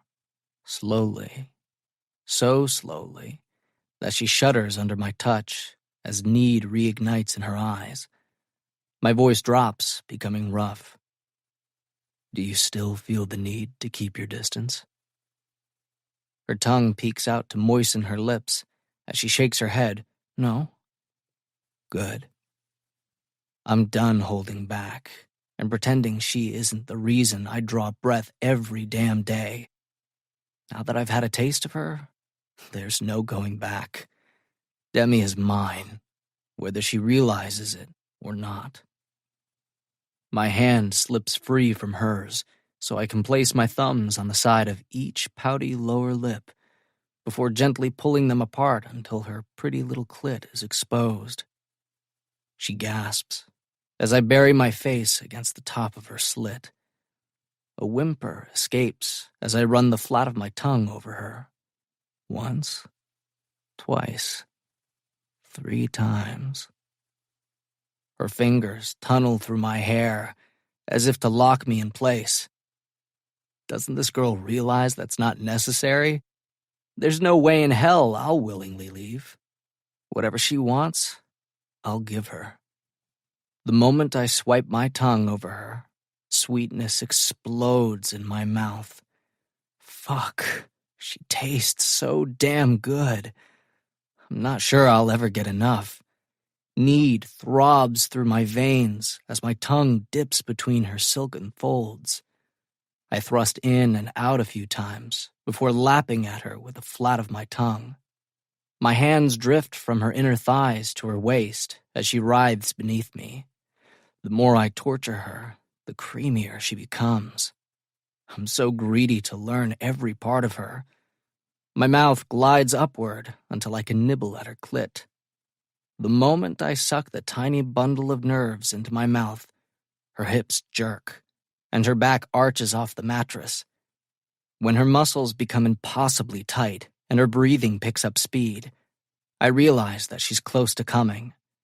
Instead of backing off and trying to draw out the pleasure, I circle my tongue around her until she screams out her orgasm. My name on her lips is the best fucking sound in the world. One I plan on hearing more of. It's only after her body turns limp that I lift my head. A dazed expression fills Demi's face as she stares sightlessly at the ceiling. Pride expands in my chest at the realization that I was able to make her feel so good. I press one last kiss against her glistening lips before crawling up her sprawled body. As I reach her face, her gaze snaps to mine, and she blinks as if awakening from a long dream. I smack a kiss against her softly parted mouth. Feel good? Yeah. The sound she emits is more of a satisfied sigh than anything else. I smirk. She sounds totally out of it. Better than good? Way better than good, she admits. That's exactly what I wanted to hear. A smile curves her lips. With my arms wrapped around her, I roll onto my back, taking her with me until she's sprawled across my bare chest. A puff of air escapes from her before she settles against me as if she's been there 1,000 times before. Silence blankets us. But it's not one that's uncomfortable. Even though this is new and it happened quickly, it's been a long time in the making. I strum my fingers over the delicate line of her spine, never expecting the weekend to turn out like this when I stopped to check on her. Had I hoped for it? Sure, but I never actually expected something to happen. And now that it has, I don't want anything to ruin it. And I sure as hell don't want her having second thoughts. That's the reason I'm trying to hold off on sex. I want her to be 100% certain about getting involved with me. Are you okay? As much as I want to believe she's fully on board, I need her to verify it. I need to know that she doesn't regret the intimacy we've shared. Demi lifts her head to meet my gaze. Yeah? I sift my fingers through the heavy fall of her hair, pushing it away from her face. I want to see every flicker of emotion as it crosses her expressive features. I want to know every thought that enters her head. Another silence falls over us before she asks, "What happens now?" The question is a 200-pound weight sitting in the middle of my chest, making it impossible to suck in mouthfuls of air. At some point, before the weekend ended, the future, if we have one, needed to be discussed. I know what I want, but this is new for Demi. I need to play it cool and not overwhelm her by coming on too strong. That's up to you. She remains silent for a lengthy stretch. It doesn't take long for the stillness to become agonizing. I'm not sure. My heart stutters. Once, then again. I want to explore this, she whispers. But there's a reason I don't date football players. For the first time this weekend, Uncertainty churns in her eyes, and I'd bet my life that bastard Justin has wiggled his way into her thoughts. My hands drift to her cheeks. I need to touch her. That's what grounds me. Slow. I need to take this slow with her. We can do whatever you want. Instead of answering, she nibbles at her lip and glances away. I can almost see the thoughts as they crash through her head, the push and pull, the tug-of-war taking place inside her as we speak. I'm not sure how my dad would feel about this. It's always been an unwritten rule that I stay away from his players. Coach. He's definitely an obstacle that will need to be dealt with in the near future. As much as I don't want to get on his bad side, Demi is well worth the risk. The feelings I have for her aren't going to change anytime soon. I don't want people talking about me. Doubt and sadness flicker in her dark eyes, giving them a hollowed-out appearance. As much as I can't blame her, I hate that she's focused on the bullshit that occurred this week. I don't give a damn what anyone says, I growl. Let the fuckers talk. All that matters is you. Some of the confusion dissipates from her expression as her gaze softens. I know it's stupid and I shouldn't care, but I do. It's happened so many times now. Her brow furrows as she glances away. And Justin, fuck that guy. I should have beat the piss out of him instead of popping him in the nose. Maybe then he wouldn't have run his mouth all over campus like a little bitch. She's waffling. I see it written clearly in her eyes. Demi is scared of the blowback she'll receive when people find out we're together. At some point, her father will discover the truth, and she's afraid of what his reaction will be. My chest constricts. If you want to keep this on the down low for the time being, then that's what we'll do. The words sound wooden and taste like ash on my tongue. Okay? More than anything, I want her to tell me that she doesn't give a crap about the gossip or her father. Her muscles loosen in relief. You really don't mind? Fuck yeah, I mind, but if that's what she wants, then that's what we'll do. It sucks. I want to yell from the rooftops that Demi is mine. I don't want other guys looking at her without the knowledge that there will be repercussions.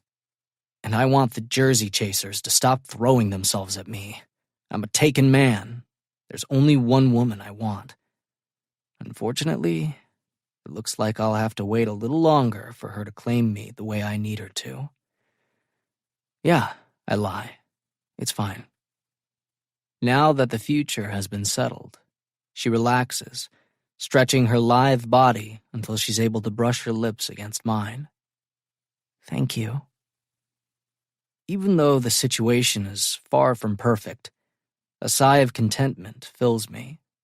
Demi might not realize it yet, but there's not much I wouldn't do to make her happy or keep her safe.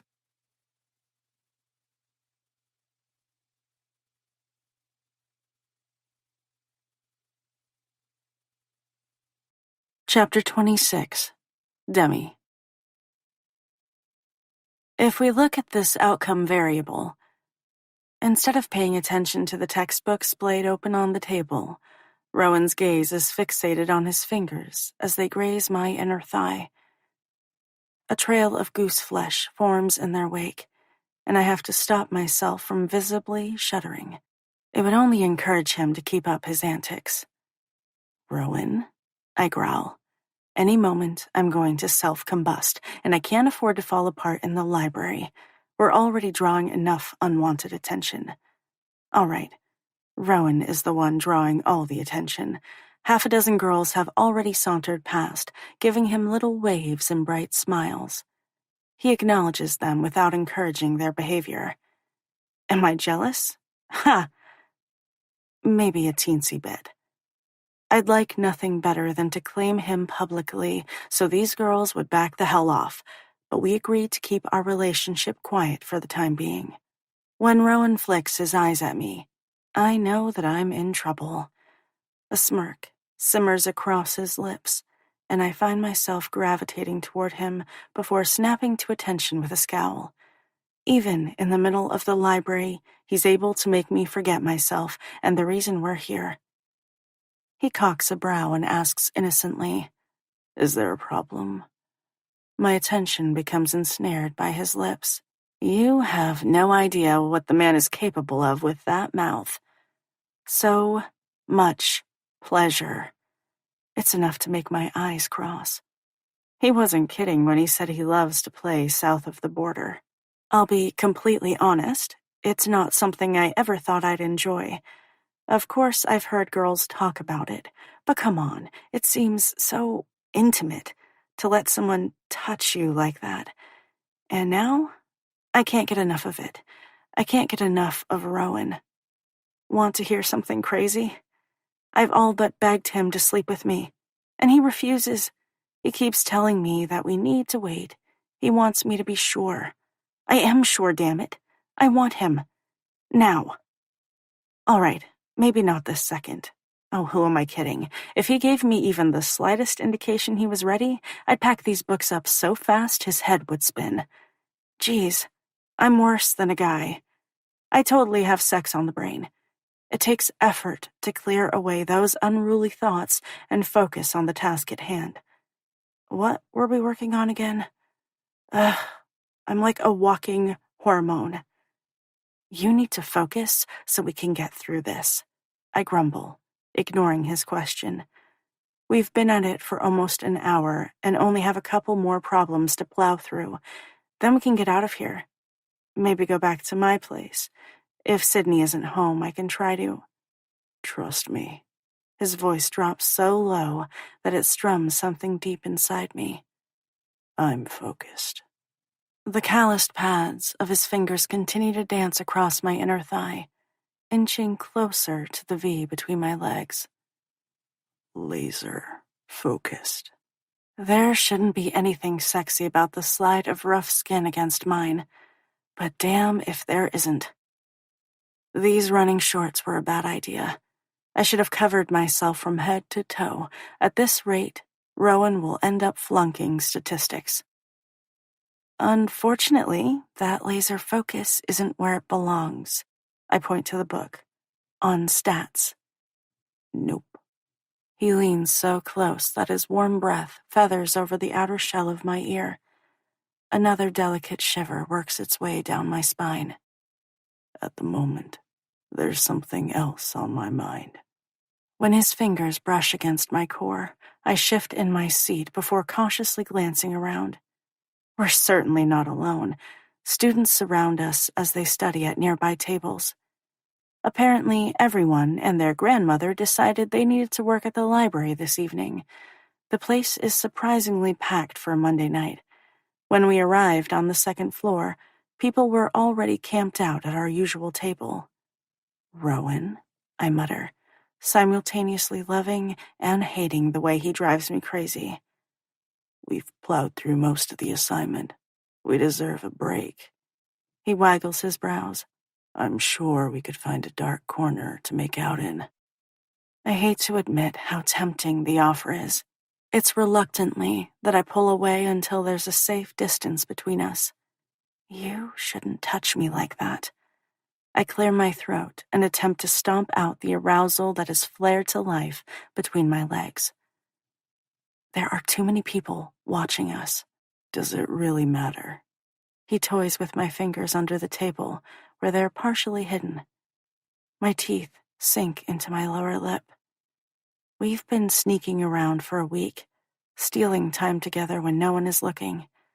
Sydney remains blissfully unaware of our relationship, which means that Rowan and I can only spend time together at my place when she's at class or with Ethan.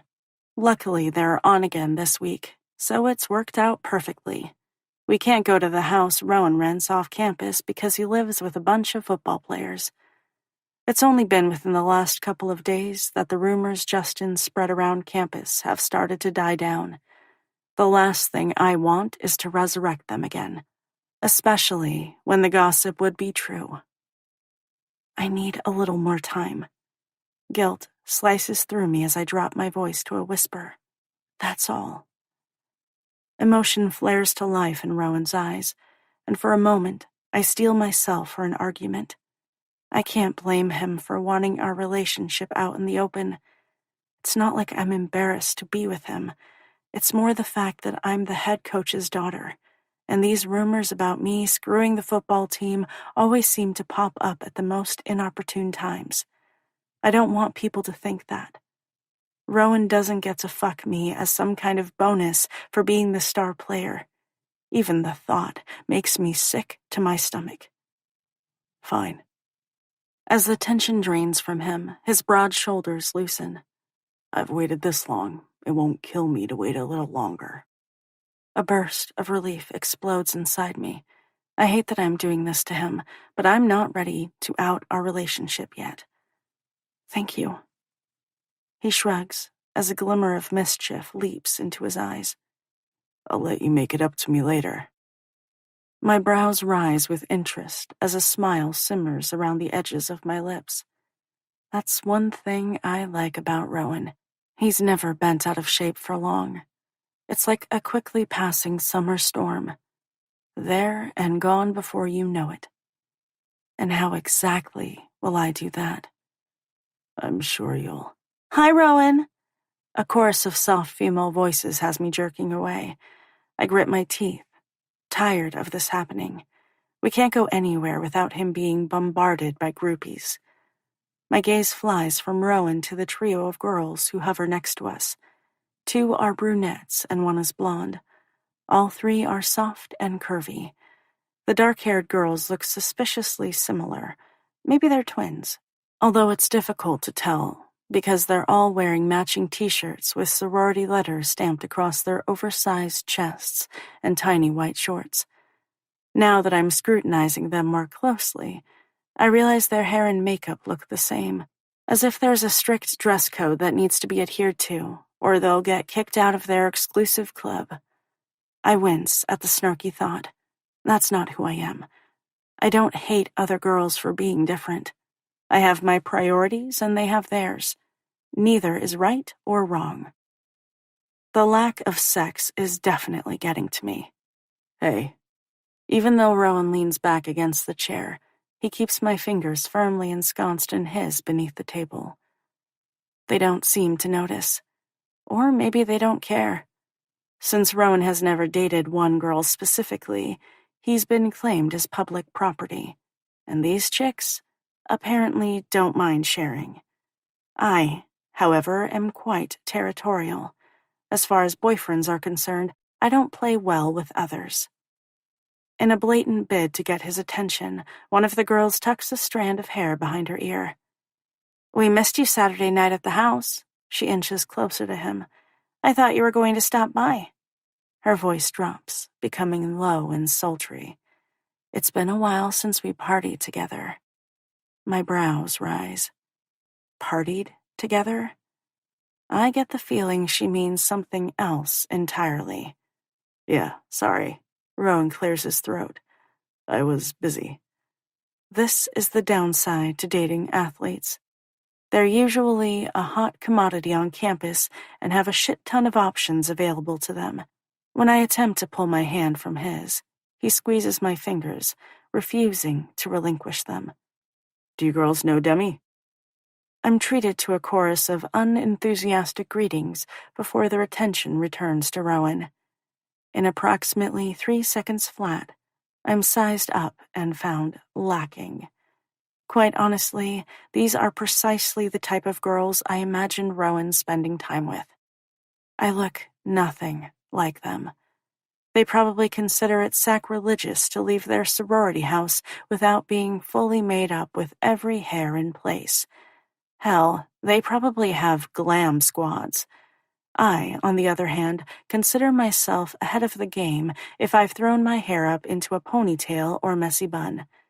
Bonus points if my top matches my bottoms, which is why I wear a lot of jeans. What doesn't go with denim? My thoughts exactly. Maybe we'll see you tomorrow. Sigma Tau is having another bash. Blondie trails her fingers over his bicep. It's supposed to be epic. Oh, right.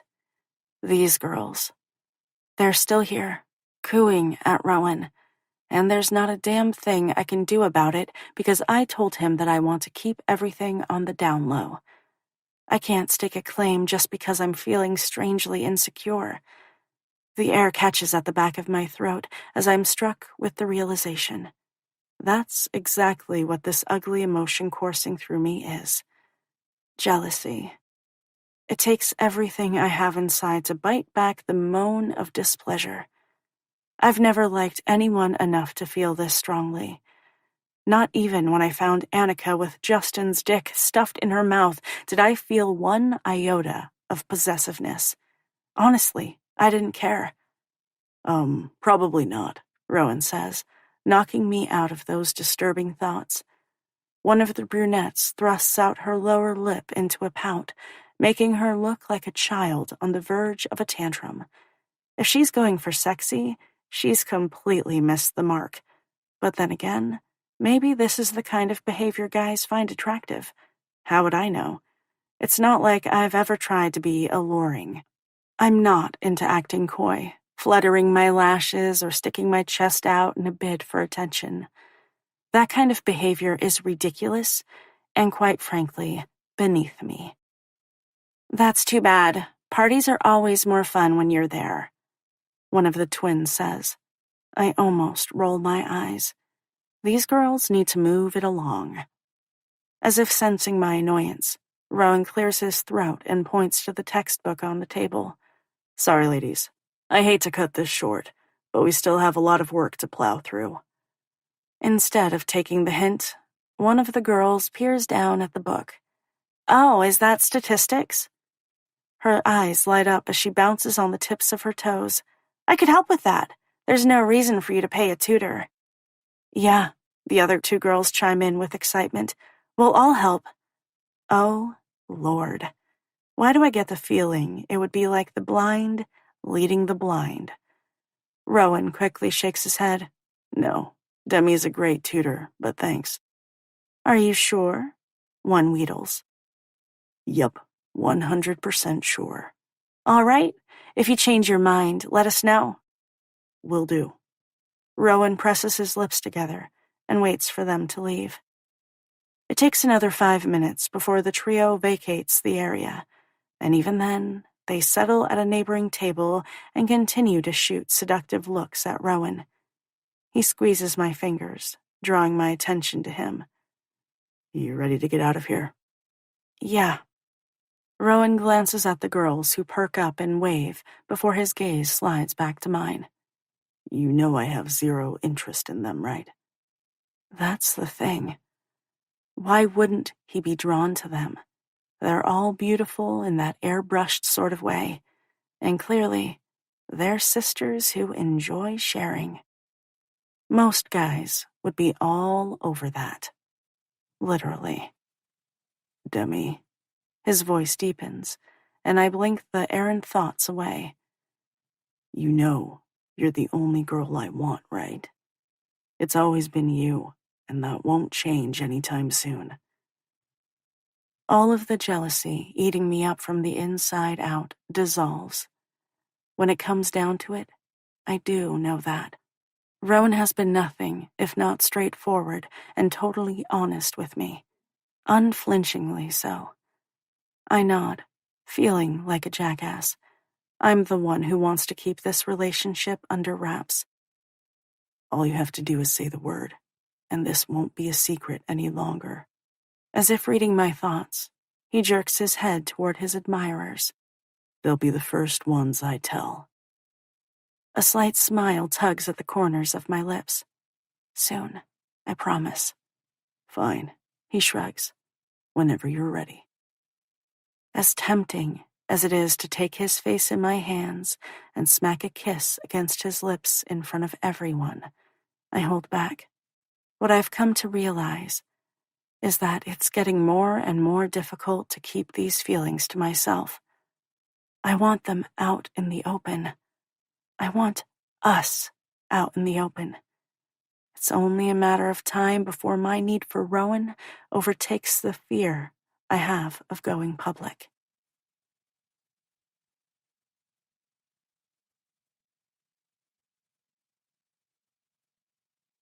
Chapter 27. Demi. Shh. I peek my head inside the darkened apartment to see if Sydney is home. I tried to assess the situation through text, but she failed to respond. Half the time, she spends the night at Ethan's place, when they're not fighting. A couple of days ago, they got into another spat, but I think they patched things up already.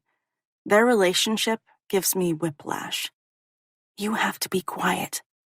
I am being quiet, Rowan whispers, wrapping his arm around my waist and hauling me close to nuzzle my ear. Before he can distract me from my mission, I fight my way free and continue creeping into the tiny entryway before hitting the kitchen and living area. The rooms are shrouded in darkness. There's a stillness to the place that has me suspecting Sydney is with Ethan, which means, drum roll please, that Rowan and I finally have the place to ourselves. Yes, yes, yes. Other than the weekend we spent at my dad's house, we've only been able to steal time here and there. Sneaking kisses in the library when no one is looking. We can't hold hands on campus, but every once in a while, our fingers will brush. Sparks of sexual tension explode inside me like a firework. When we're sitting in class, his knee will rest against mine. All of these little touches are driving me insane in the membrane, especially since we've yet to have sex. There hasn't been an opportunity. With any luck, it'll happen tonight. I can't stand to go another day without having him inside me. Is there a term for lady blue balls? If so, that's exactly what's going on here. I've never been this revved up. My muscles loosen as I spin around to face him. Sydney's gone, which means I waggle my eyebrows suggestively that we're officially alone. Excellent. With a grin, his arms slip around me, and this time, I allow myself to sink into the embrace. As soon as his lips settle on mine, I open under the gentle pressure. My knees weaken as the velvety softness of his tongue brushes against mine. It doesn't take long before my world shrinks, only encompassing the two of us. At that moment, nothing else matters. I wish it could always be like this. My hands delve under his shirt until they meet warm flesh. His muscles are so rigid, as if chiseled from marble. I could stare at him for days and not get bored by the sight. I gather the material in my fingers before dragging it over washboard abdominals until his upper body is revealed. From somewhere in the background, a choir of angels sing. Even they can appreciate a well-sculpted chest. I pull the fabric over his head before dropping it to the carpeted floor. Are you really that impatient? He asks, a smile simmering in his voice. You have no idea. All I want is to get this guy naked. Even the thought is enough to have my panties flooding with heat. Can't say that's not sexy as hell. You just wait, buddy, and I'll show you sexy as hell. Surprise floods through me that I would even say such a thing. Seriously, who is this girl? I've never been this horny in my life, and I've certainly never been this vocal about it either. It's kind of a revelation. I like the sound of that. His voice turns gruff, as if he's as turned on as I am. It strums something deep inside, only making me want him more. My palms rest against the delicious musculature of his chest as I gently push him backward into the hallway. Oh, he raises a brow as he teases. Are we going somewhere? Yup. I give him my best leer. To my room, so I can have my wicked way with you. It only takes a few steps to get him exactly where I want him. As we reach the threshold of the space, the handle of Sydney's door jangles, breaking the silence of the apartment. My eyes widen as I realize we're not as alone as I'd assumed. I quickly shove Rowan into my bedroom and slam the door shut.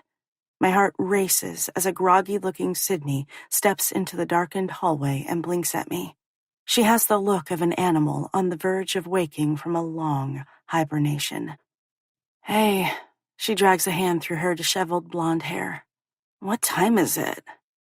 I glance at my phone. About 8?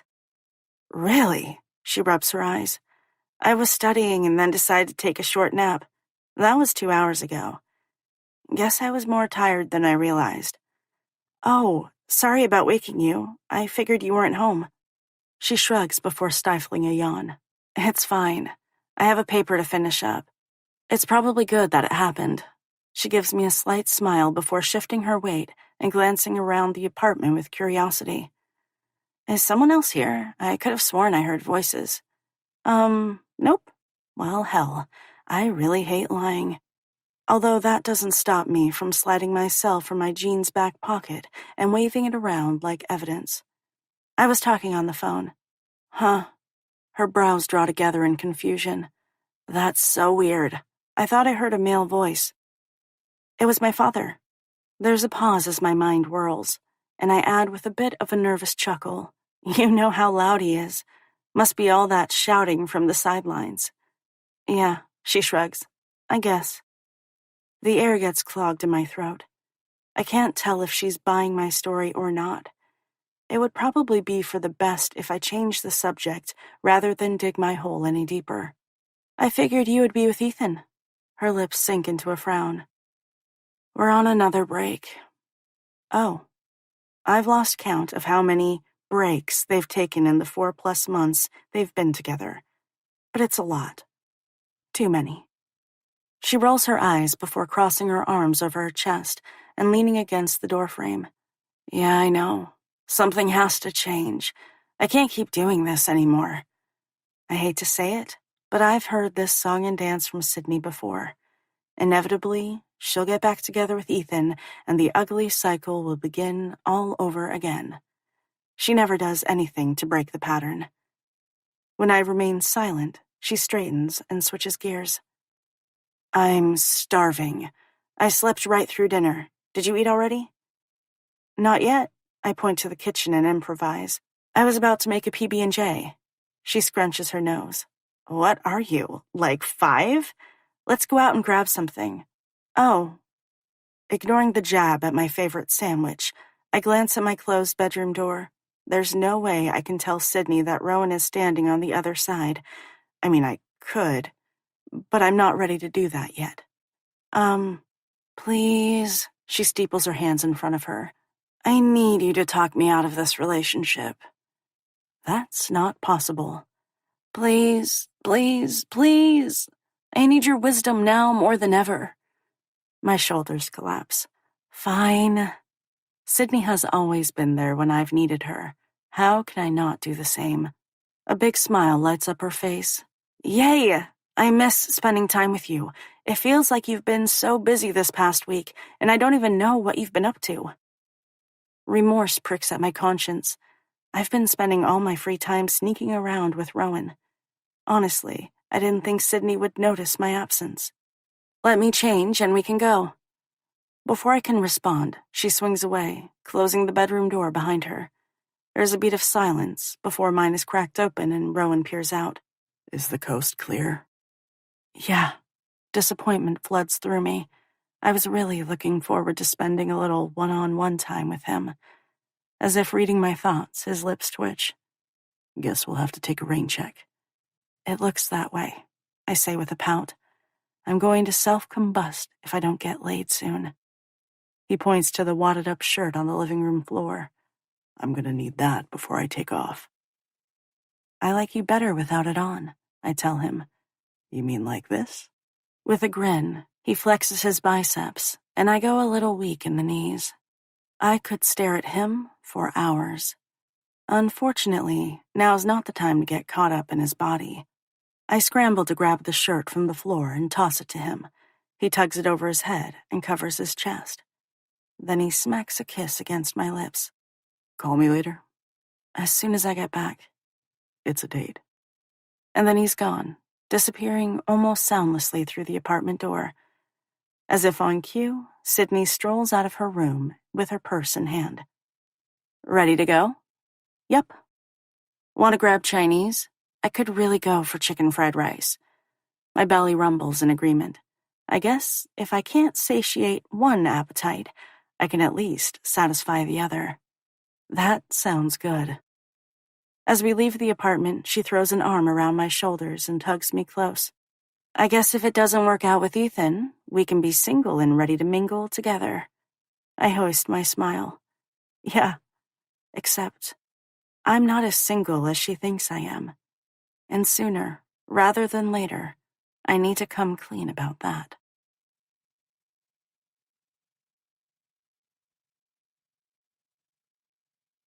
Chapter 28. Demi. Annika knocks into me as I jog to the other side of the field. When I throw a glance over my shoulder, she narrows her eyes and glares. I roll mine and dismiss her like the pesky fruit fly she is. That girl needs to get over herself and move on. I refuse to engage in this petty behavior and divide our team any further than it is. Clearly, Annika has other ideas. She's like a rat terrier constantly nipping at my heels. If she's not careful, she's going to get a swift kick in the ass.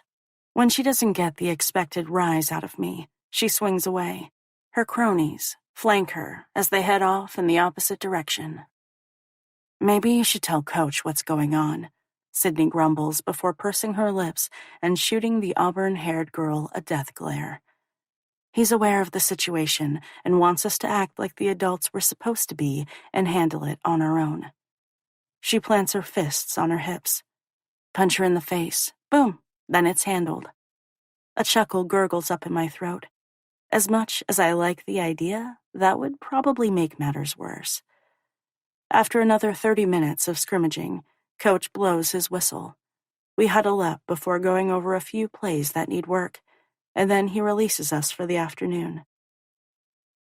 As Sydney and I head to the locker room, my mind is full of Annika. She won't be happy until she rips this team apart and me with it. I need to figure out a way to stop her. I'm not sure what else to do. I've tried talking to her, and she refuses to listen. If anything, it's only pissed her off more. Hey, Sydney says, interrupting the whirl of my thoughts. Isn't that Rowan hanging out by the fence? Her voice turns speculative. He must be sleeping with one of the dirty bitches on our team. There's a pause before she mutters. Lucky girl. All thoughts of Annika disappear as my gaze arrows to the chain-link fence surrounding the perimeter of the field. Sure enough, there he is, leaning casually against one of the metal poles. Our gazes catch and hold. The force of his stare is almost enough to have me stumbling to a halt. The sensations that careen around inside me are almost shocking in their intensity. It's almost enough to knock the air from my lungs. Never could I have imagined that it would be like this between us. I spent so much time pretending I felt nothing for Rowan. Now that I'm no longer fighting myself, I'm practically drowning in emotion. The noise of the field fades as he pushes away from the fence and walks toward me. As corny as it sounds, it's as if there's an invisible string pulling us toward one another. I've never felt this with anyone else. Until now, I didn't believe something like this even existed. A smile curves the edges of my lips. As much as I want to play it cool, that's no longer a possibility. The sight of him makes me feel like a goofy teenager, like there are red and pink hearts dancing over my head. Someone needs to smack me before this can spiral any further out of control. Sydney continues to chatter away, but I have no idea what she's saying. Her voice is like the insistent drone of bees in my ears. Rowan is the only person I'm able to focus on. An answering smile lifts his lips, and my heart spasms.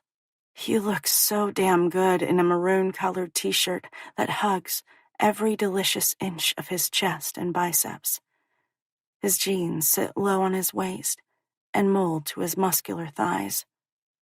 A punch of arousal hits me in the gut before settling in my core.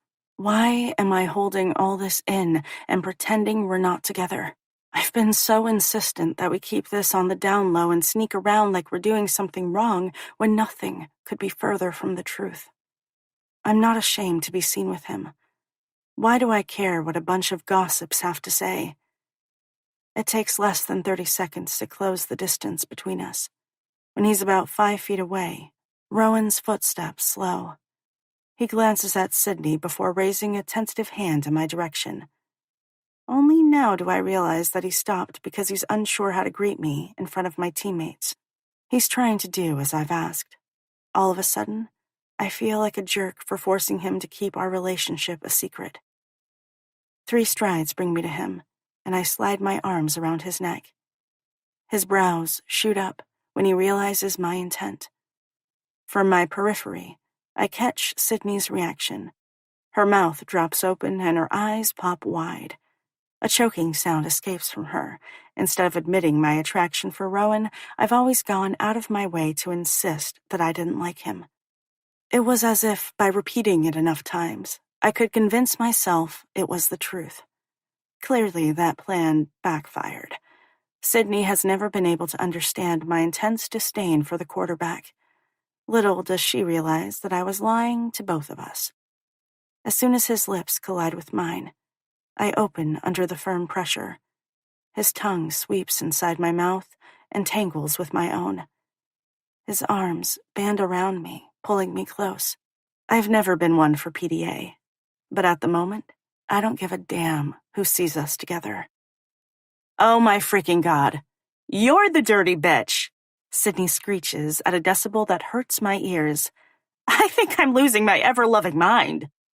My lips tremble at the corners as I pull away enough to meet his gaze. Well, the cat is definitely out of the bag, he murmurs with a grin. There's no going back now. A mixture of relief and giddiness flood through me.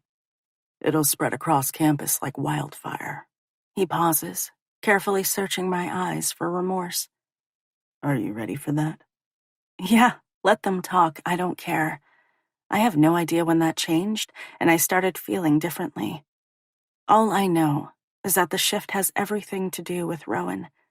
Instead of pushing me into a relationship I wasn't ready for, he waited patiently and gave me the time I needed to get there on my own. And now that I have, I couldn't be happier. His mouth lingers over mine. Good. Let them run their mouths. It's all a bunch of white noise. Yes, that's exactly what it is. Looks like it's Rowan's turn to take a ride on the coach's daughter. Annika's obnoxious voice is like a bucket of cold water dumped over my head. And yet, it's still not enough to douse the joy blooming to life inside me. Listen here, you little bit, Sydney growls, taking a menacing step toward our auburn-haired teammate. I break apart from Rowan in time to grab the back of my friend's practice jersey and stop her from doing any damage. Ignore her, Sid. She's not worth it.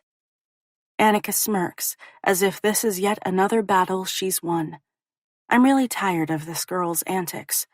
I refuse to let her ruin this for me. Actually, my best friend says with a glower, it would be entirely worth it. She scowls at Annika until the other girl and her buddies move it along. Only then does the rage filling her green eyes dissipate before they bounce speculatively from me to Rowan and then back again. Is this really happening? She shakes her head as if she must be dreaming.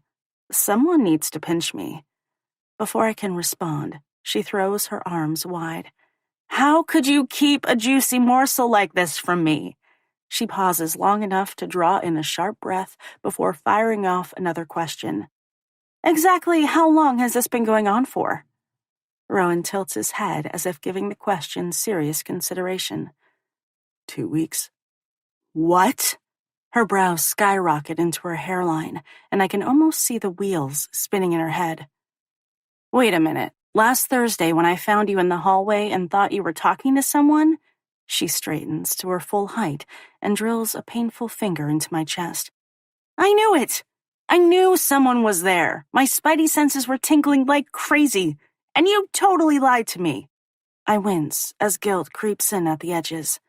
Rowan wraps his arm around my shoulders and tugs me close before dropping a light kiss against the top of my head. Don't be too hard on her. She needed a little time before we went public with this. Unmoved by the comment, Sydney folds her arms and glares. I'm not one of these loudmouth assholes on campus. She presses a hand to her chest. I'm your best friend.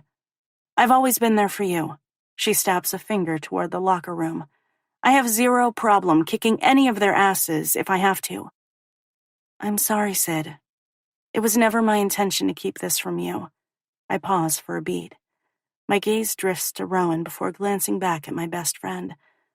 After everything with Justin and all the rumors that were flying around, I wanted to give it a little time to die down. Some of the rigidity leaks from her shoulders as she glances toward the locker room again. You didn't need to keep the truth from me. I would have backed you up no matter what. Regret slices through me. Ever since Sydney and I met in training camp before freshman year, we've been thick as thieves. She's become a solid presence in my life, and I can't imagine college or soccer without her.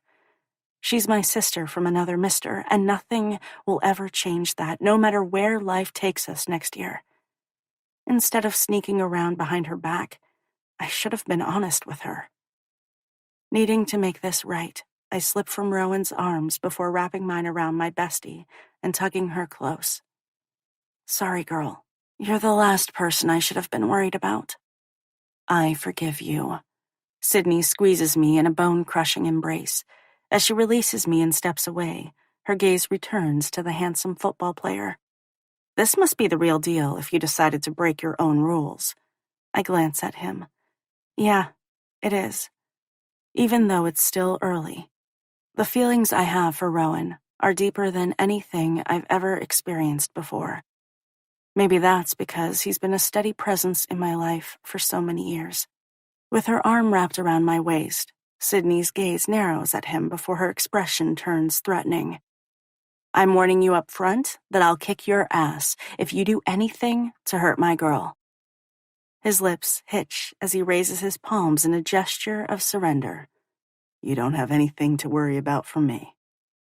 Sydney shoots another glance toward the locker room. And stay far away from that red-headed viper. If I know that bitch, she'll make a play for you in order to hurt Demi. The smile dissolves from Rowan's face as his attention shifts to the squat building. Understanding dawns across his expression. Is that the girl you found with Justin? Yep. Sydney beats me to the punch. It's not the first time she's gone after someone Demi has been with. Rowan's troubled gaze slides to mine. Is she still giving you problems? I shrug. I suppose that would depend on your definition of a problem. She's jealous that our girl is not only a better player, but is a starter. Annika wants her position. Demi is competition, and if she can't wipe her from the field, then she'll destroy her off it. Sydney's expression hardens. That chick is a real piece of work. There's got to be more to it than that. I roll my eyes as heat suffuses my cheeks. Annika is a good player. You're right, she is. But she's nowhere as dedicated as you are. Maybe if she put half the amount of time into improving her skills as she does running her mouth, she'd get more playtime on the field. Before I can argue with Sydney's assessment of the situation, she untangles herself from me and hitches a thumb toward the locker room. I need to grab a shower. I'm meeting up with Ethan for dinner. Her lips twitch. Guess there's no longer a need to sneak around the apartment, huh? Now that everything is out in the open, it's like a huge weight has been lifted from my shoulders. Not even Annika can ruin this for me. Nope. Rowan's gaze holds mine. With that, Sydney takes off at a slow jog, leaving us alone on the field. Rowan closes the distance between us before reaching out and tugging me into his arms. I tilt my head until I can meet his gaze. Any regrets? He asks softly. It's not even a question in my head. None. Good. His lips drift across mine. I didn't like sneaking around. I want everyone to know you belong to me." The possessive sentiment sends a thrill shooting through me. I like the sound of that. For one glorious moment, all feels right in the world. Rowan shatters that peace when he says, "You know we're going to have to talk to Coach, right?" My heart hitches. Dad. Somehow, in the chaos of the moment, I forgot about him. Is it too late to put this under wraps again? How about we consider filling him in after graduation? Rowan's lips quirk. "Think I'll get benched for the rest of the season?" I really hope not. Then again, with my father, anything is possible.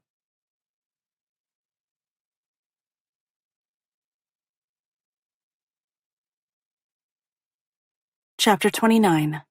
Demi. "You need to relax." Rowan squeezes my fingers as he drags me up the sidewalk of my childhood home. Even though we've been doing this since the first week of college, nothing about this particular dinner feels normal.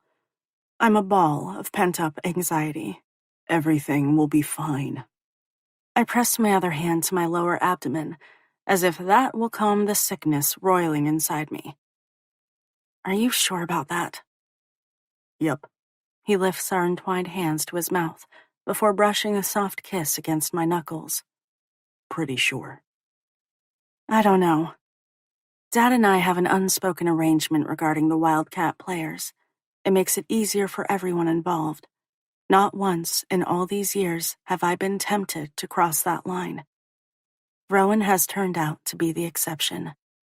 I'm unsure how Dad will react to this new development. Will it be with shock, anger, disappointment? The last two are what scares me the most. There has never been a time in my life when I didn't toe the line. Why wouldn't I? I had a happy home. Even with the divorce, I knew my parents loved me. Some kids want to push the boundaries and flirt with danger. I never felt the need to do that. I was too focused on soccer and school to get into mischief or date boys who I knew would be trouble.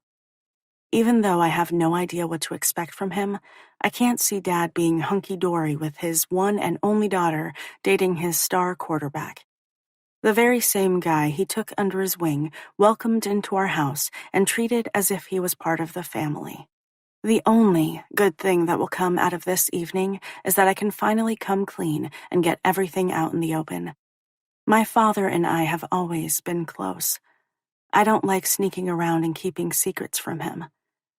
There have been 2 dinners since we spent the weekend together, and I barely survived either without blurting out the truth.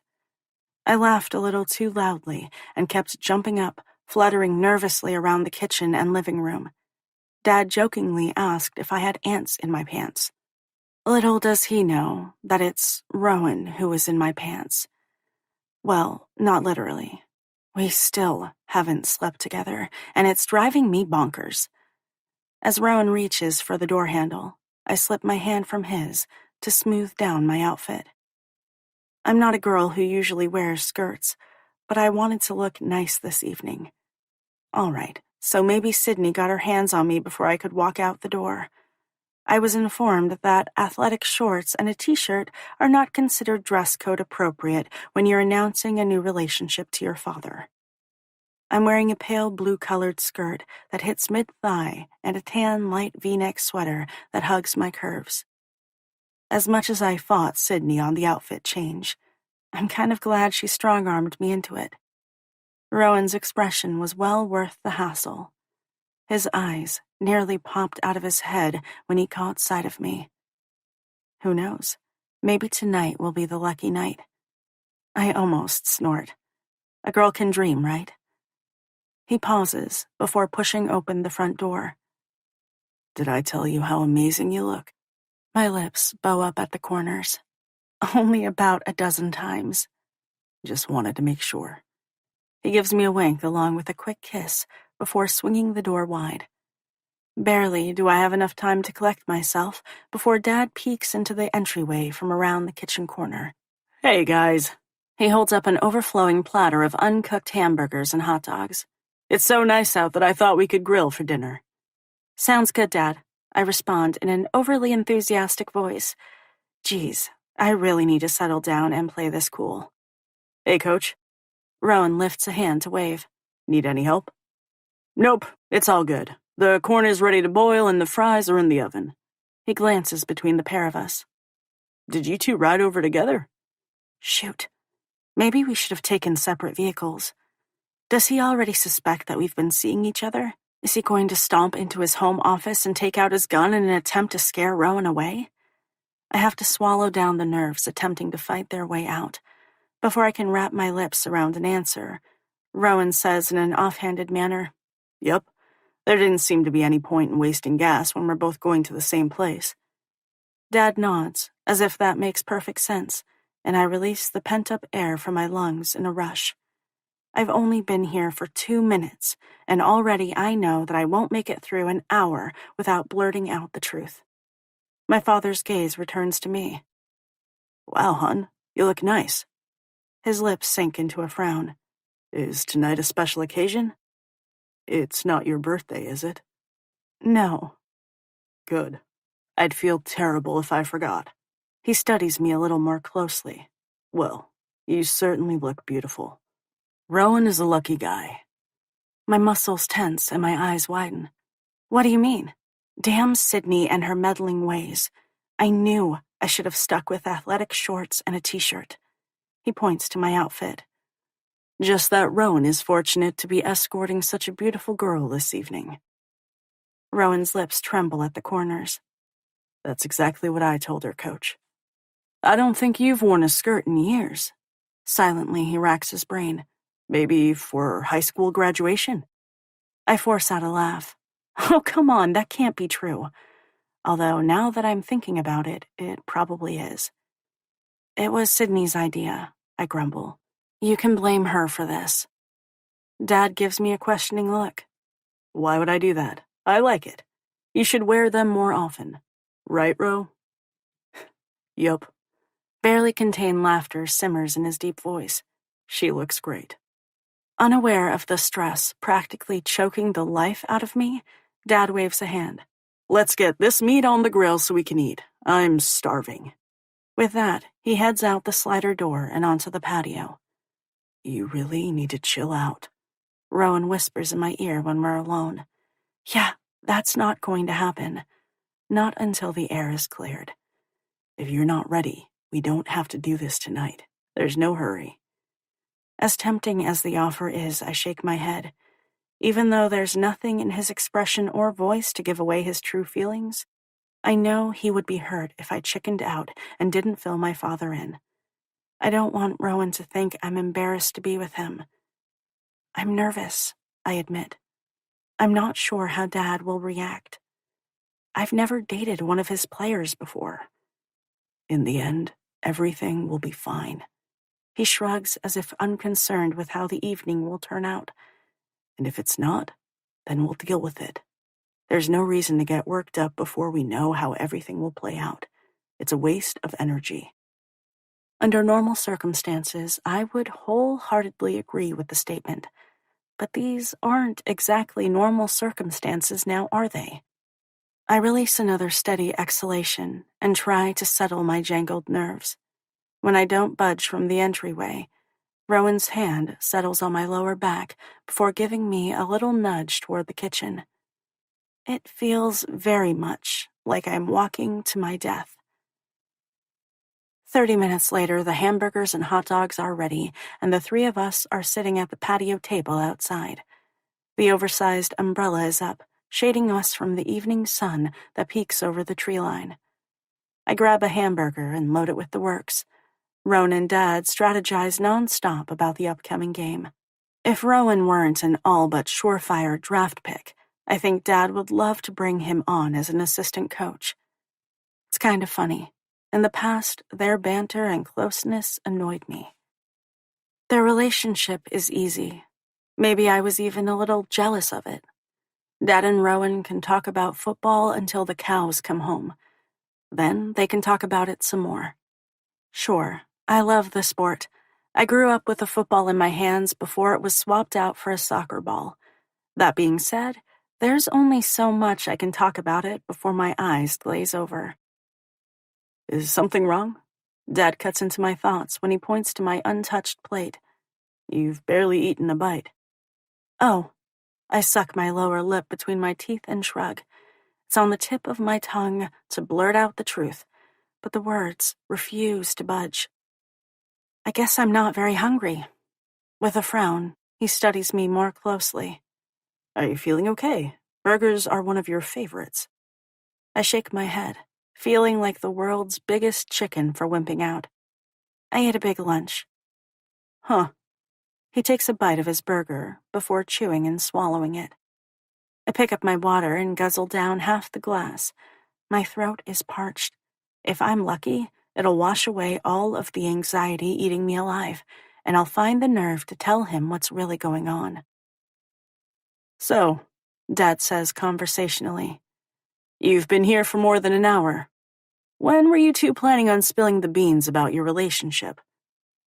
The water goes down the wrong pipe, and I sputter before spitting it all over my plate. Tears fill my eyes as I have a coughing fit. Dad reaches over and gives my back a few good whacks, which doesn't help alleviate the situation. A full 60 seconds tick by before I'm able to catch my breath. "What did you say?" I wheeze. You heard me. Dad sits back and folds his arms across his chest. He's wearing a black polo with a Wildcats emblem in the left upper corner. A matching black ball cap sits low over his eyes. When were you gonna tell me that you two are seeing each other? My wide gaze skitters to Rowan before I clear my throat. "We were going to tell you tonight." Dad's gaze bounces between the two of us. I have no idea what he's thinking. My father has spent years on the sidelines perfecting his poker face, and right now, it's all but killing me. Coach. Dad turns his attention to Rowan, and I brace myself for all hell to break loose. You made a move on my daughter? Oh, shit. The younger man inhales before forcing it out and straightening his shoulders. I did, sir. Well, I didn't think that would ever happen. Rowan's brows draw together, as if he didn't hear him correctly. I'm sorry. A slow grin moves across my father's face. He flicks his gaze in my direction and shocks the hell out of me when he asks, You've liked her for a while, haven't you? There's no hesitation from Rowan. Since the very beginning. That's what I thought. Even though my heart is galloping uncomfortably under my breast, a mixture of joy and relief bursts through me like a firework. It never occurs to me not to reach out and slip Rowan's fingers into mine. When I squeeze them, he glances over and flashes a smile. The tension that had settled in his shoulders evaporates. All I have to say is that you better treat my daughter better than some of the other knuckleheads she's been out with, or you'll answer to me. My father's tone might be mild, but there's an underlying threat buried beneath the surface. Rowan's lips twitch as mine do the same. You don't have anything to worry about in that regard. Yeah. Dad takes a pull from his bottle of beer. I don't think so either, but I have to issue the warning nevertheless. Fair enough, Rowan says. How did you find out?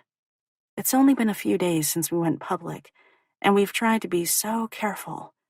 I figured we had some time before we needed to tell him. My father grins before sitting back and readjusting the ball cap on his head.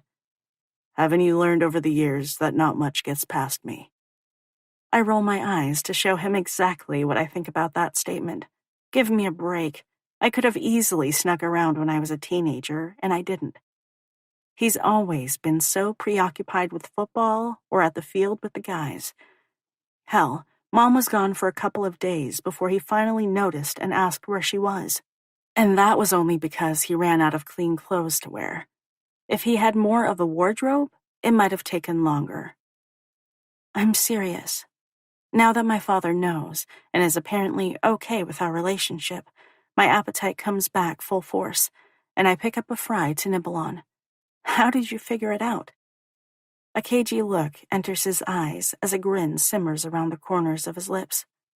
Did you forget about the doorbell camera out front? My mouth drops open as my eyes widen. Well, shit. Guess I did. He nods, accurately gauging the dismay on my face. I knew Rowan was here the entire weekend. I was recruiting. He pauses before clearing his throat. I assume, of course, you two slept in separate bedrooms? And just like that, awkwardness descends. When neither of us jump in to tackle that particular question, Dad hastily throws up his hands. You know what? Never mind. I don't want to know. Like, ever. He shoots to his feet and grabs our plates before hauling ass to the kitchen as if he can't get away from us fast enough. Once he disappears through the sliding door, I glance at Rowan and shake my head. I'm pretty sure my face is moments away from going up in flames. He knew Rowan spent the weekend. Oh, the horror of it all. Rowan rotates his hand until he can envelop my fingers before giving them a gentle squeeze. Overall, the conversation went better than expected. You realize, I point out in case he missed it, that my father thinks we're knocking boots. His shoulders shake as he laughs. Kind of ironic since we haven't, huh? Yeah, I grumble. Ironic. He shrugs. If you'd like, I'd be more than happy to set him straight. No, thank you. I'm not sure which is worse, letting my dad think we've already done the deed or telling him the truth. Can't say I ever thought that would be a decision that needed to be made.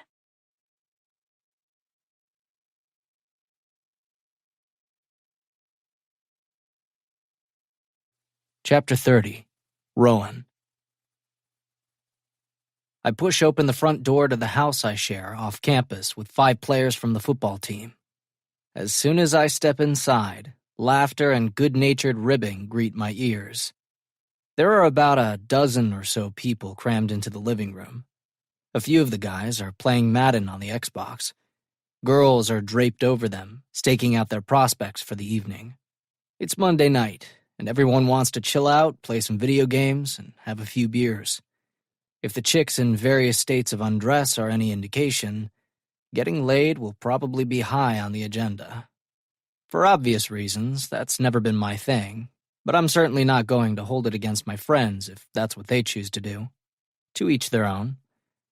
There have been times when I've thought it might be nice to live by myself or with another person, but I've never been able to afford that kind of luxury. The more people there are to share the rent with, the easier it is to make the money I earn over the summer stretch throughout the year. My athletic and academic scholarships cover tuition, room and board, but not much else. So I have to be careful. Once I make it to the NFL, life will be so much easier. Not only for me, but my mom as well. I've worked hard to make sure those dreams become a reality. I have to make this season the best of my college career and see what happens in the spring. Hey, Michaels, grab a cold one and join us. It's been a while since I kicked your ass in Madden. Please, Kendricks, I don't think you've ever kicked my ass unless it was in your dreams. And I told you before, I don't swing that way, so keep me out of them. When he snorts and gives me the finger, letting me know that I'm number 1, I blow him a kiss. Yo, Michaels! My gaze slides to Asher Stevens. Yeah? He's a tight end, one of the best to come through Western's program in a good decade. There's no way he won't be a first-round draft pick. The funny thing is that he could be even better. But the guy parties like it's his job in life. We finished practice a little less than an hour ago, and already he looks 3 sheets to the wind. Nothing unusual there. This is a guy who likes to burn the candle at both ends. I keep waiting for him to crash and burn, but he continues to surprise me by breaking records on the field and staying academically compliant. The girl straddling his lap is wearing a thong, and nothing else. Upon closer inspection, I realize she's not the only one who has already shed her clothing. Looks like shit is about to get wild around here, which only makes me wish for the umpteenth time that I had my own place. When I agreed to live with these guys, I'd figured most would be over all the drinking, partying, and fucking. Turns out that's not the case. Hell, some are more into it now than ever before. kind of like it's their final hurrah, every damn night, even in the middle of our season. If I thought for one moment that it affected our level of play or the outcome of games, I'd put the kibosh on it. But we're doing pretty well. If that changes, I'll be the first one on their asses. The letter came for you in the mail. He points to the dilapidated table in the dining room. It's over there. A letter? Weird. Since I change addresses almost every year, most of my mail goes to my mom's apartment. Thanks. I turn away from the orgy that's about to break loose and head into the dining room to sift through a pile of mostly advertisements and junk before finding a plain white envelope with my name and address scrawled across the front of it. Even though there's no return address in the top left-hand corner, my muscles tense, recognizing the handwriting. Everything stills inside me as I stare at the correspondence in my hands. I don't realize they're shaking until my name blurs. It takes a concerted effort to still them. This is stupid. I need to open it and see what the motherfucker wants. Or maybe I should toss it in the trash where it belongs and pretend I never saw it. Except, that's not how I tackle problems. I meet them head on. I learned at an early age that it's the only way to deal with shit. And make no mistake, that would be an accurate description of my father. Always has been, always will be. Thank fuck there's no return address. I glance uneasily at my teammates, who are laughing and screwing around in the living room. None of them are aware that my father is a current resident of the state penitentiary. I've done everything in my power to keep my past separate from the life I created for myself at Western University. And if I have my way, that's how it'll stay when I turn pro. Fury surges through me as I stare blindly at the envelope. Doesn't this guy realize the best thing he can do is to leave me the hell alone? Apparently not. Every once in a while, he'll send a letter asking me to visit. I can't resist thinking that he has a lot of fucking nerve. Not once in the 10 years that he's been locked up have I ever bothered to respond.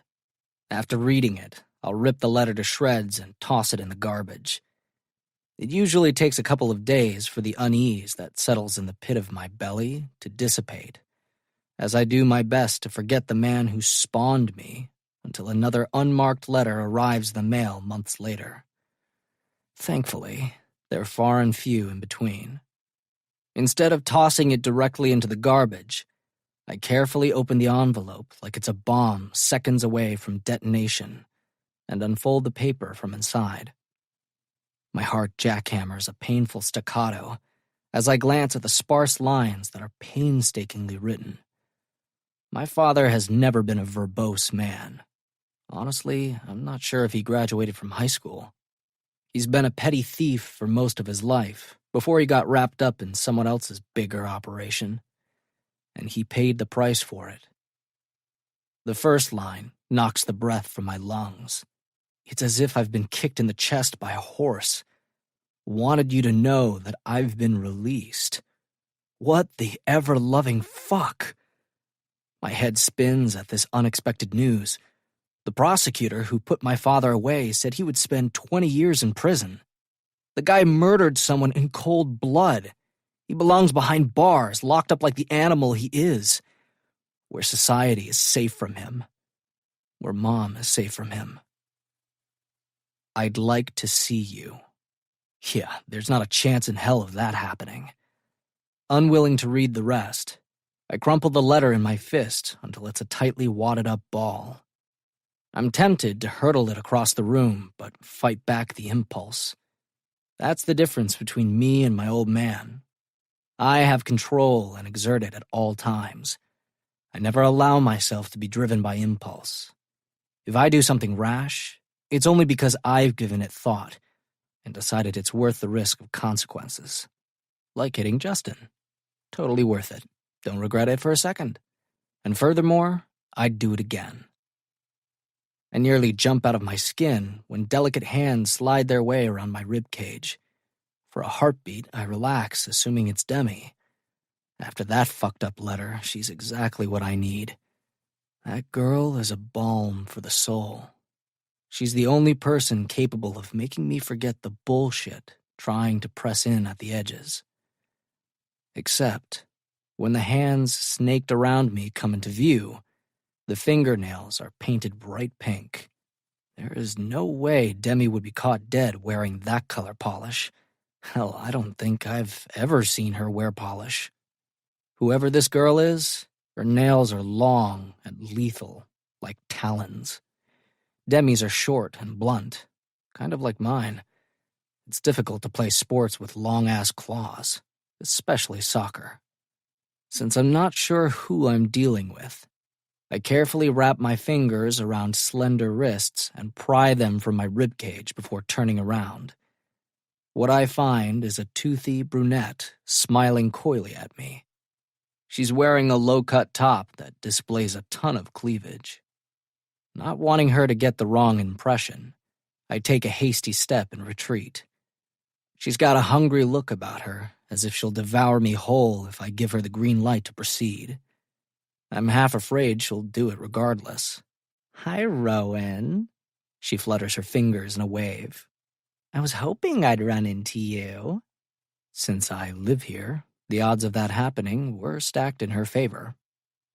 "Hey." My athletic bag is still slung across my shoulder. I slide it in front of me as a barrier. This girl is probably a foot shorter than I am and weighs half as much. It's not like I couldn't fight her off if I had to. But there's a determined look in her eyes, as if she's a woman on a mission. And I've dealt with enough girls since stepping foot on campus to know which ones are more tenacious and have a harder time taking no for an answer. I almost shake my head. That sounds crazy. Most guys would be more than happy to take this chick up on anything she's offering for the night. Guess I'm not most guys. She steps toward me, closing the small amount of distance I've managed to put between us. Her titties bounce as she moves. I have some serious doubts that she's wearing a bra. Not that I'm looking. Fine, so maybe I glanced. It's kind of hard not to. With a seductive grin, her manicured fingers graze over her flat belly and ribcage before settling on her chest. One pink-tipped finger swirls around her nipple until it hardens. She reaches up with her other hand, plucking at both breasts until the tips are poking out of the front of her t-shirt like headlights. My tongue darts out to moisten my lips. Trust me, they're even more spectacular up close and personal. I clear my throat. I'm, not interested, but thanks. I take another step away before the situation can escalate. Her fingers go to the hem of her shirt. Maybe you should see them for yourself. No, I shake my head. That's not really...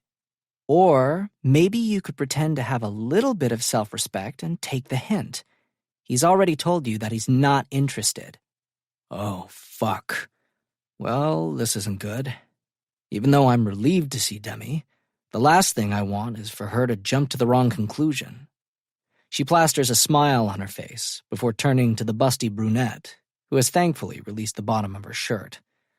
The other girl frowns before flicking a long sheath of hair over her shoulder. Who are you? Demi's lips slide into a smile as she threads her arm around mine. I'm Rowan's girlfriend. The brunette's eyes widen. She blinks a few times, as if she must have heard incorrectly, before throwing a frown in my direction. You have a girlfriend? Yep. I grin, thrilled that Demi has admitted the truth. I sure do. I smack a kiss on her cheek for good measure. You didn't mention it, she says with a pout. I'm sure he was... Demi's gaze drops to the other girl's breasts. Distracted. The brunette smiles as if given a compliment. Thank you. She reaches up and brushes her fingers over her breasts until her nips are once again standing at attention. They're amazing, aren't they? Demi's brow furrows as she openly stares at the other girl's boobs, as if seriously considering the question.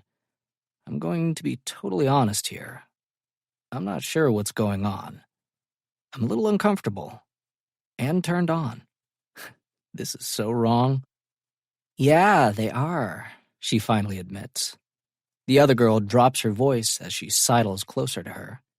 Any chance you're interested in a threesome? Sorry, Demi shakes her head. I'm not into sharing. Yeah, she sighs, her gaze lingering on me as if undressing me with her eyes. I can understand why you'd feel that way. My name is Cassie. She winks. If you change your mind, come find me. I'll totally make it worth your while.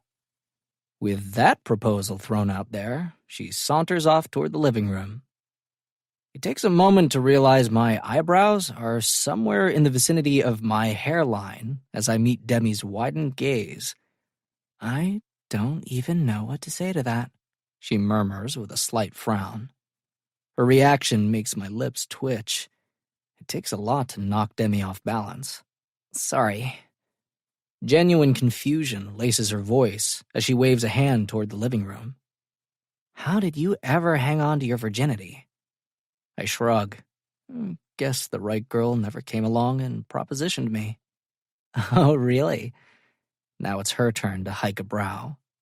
I think we both know that's not true. A chuckle escapes from my lips. Well, she's got me there. The girl has been coming at me hard for 3 weeks, and I've been fending off her advances at every turn, kind of like a superhero. Apparently, remaining a virgin is my superpower. Just kidding. I've wanted her for years, and now that she's finally mine, it's important to take it slow. When I don't respond, she points to my hand. What's that? I glance at the crumpled paper and blink back to awareness as the past crashes down on me like a 20-story building. Nothing, just garbage. I clear my throat, wanting to steer the conversation in a different direction. You ready to study? Yep. We have a stats test tomorrow, and I need to go over the material one more time. I need to get that grade up, or the possibility of my ass getting benched is a very real one. I can't afford to let that happen, not with the upcoming draft. Every time I step onto the field, all eyes are on me. I grab her hand and tow her past the living room. Before we reach the first tread, a couple of guys call out greetings to her. Asher and Braden grin like Cheshire cats with bird feathers sticking out from between their teeth. Honestly, they're like a bunch of fucking children. When I glare, the smiles fall from their faces, and they look away. Once we reach the second floor, I shutter us in my room. The music and boisterous voices fade.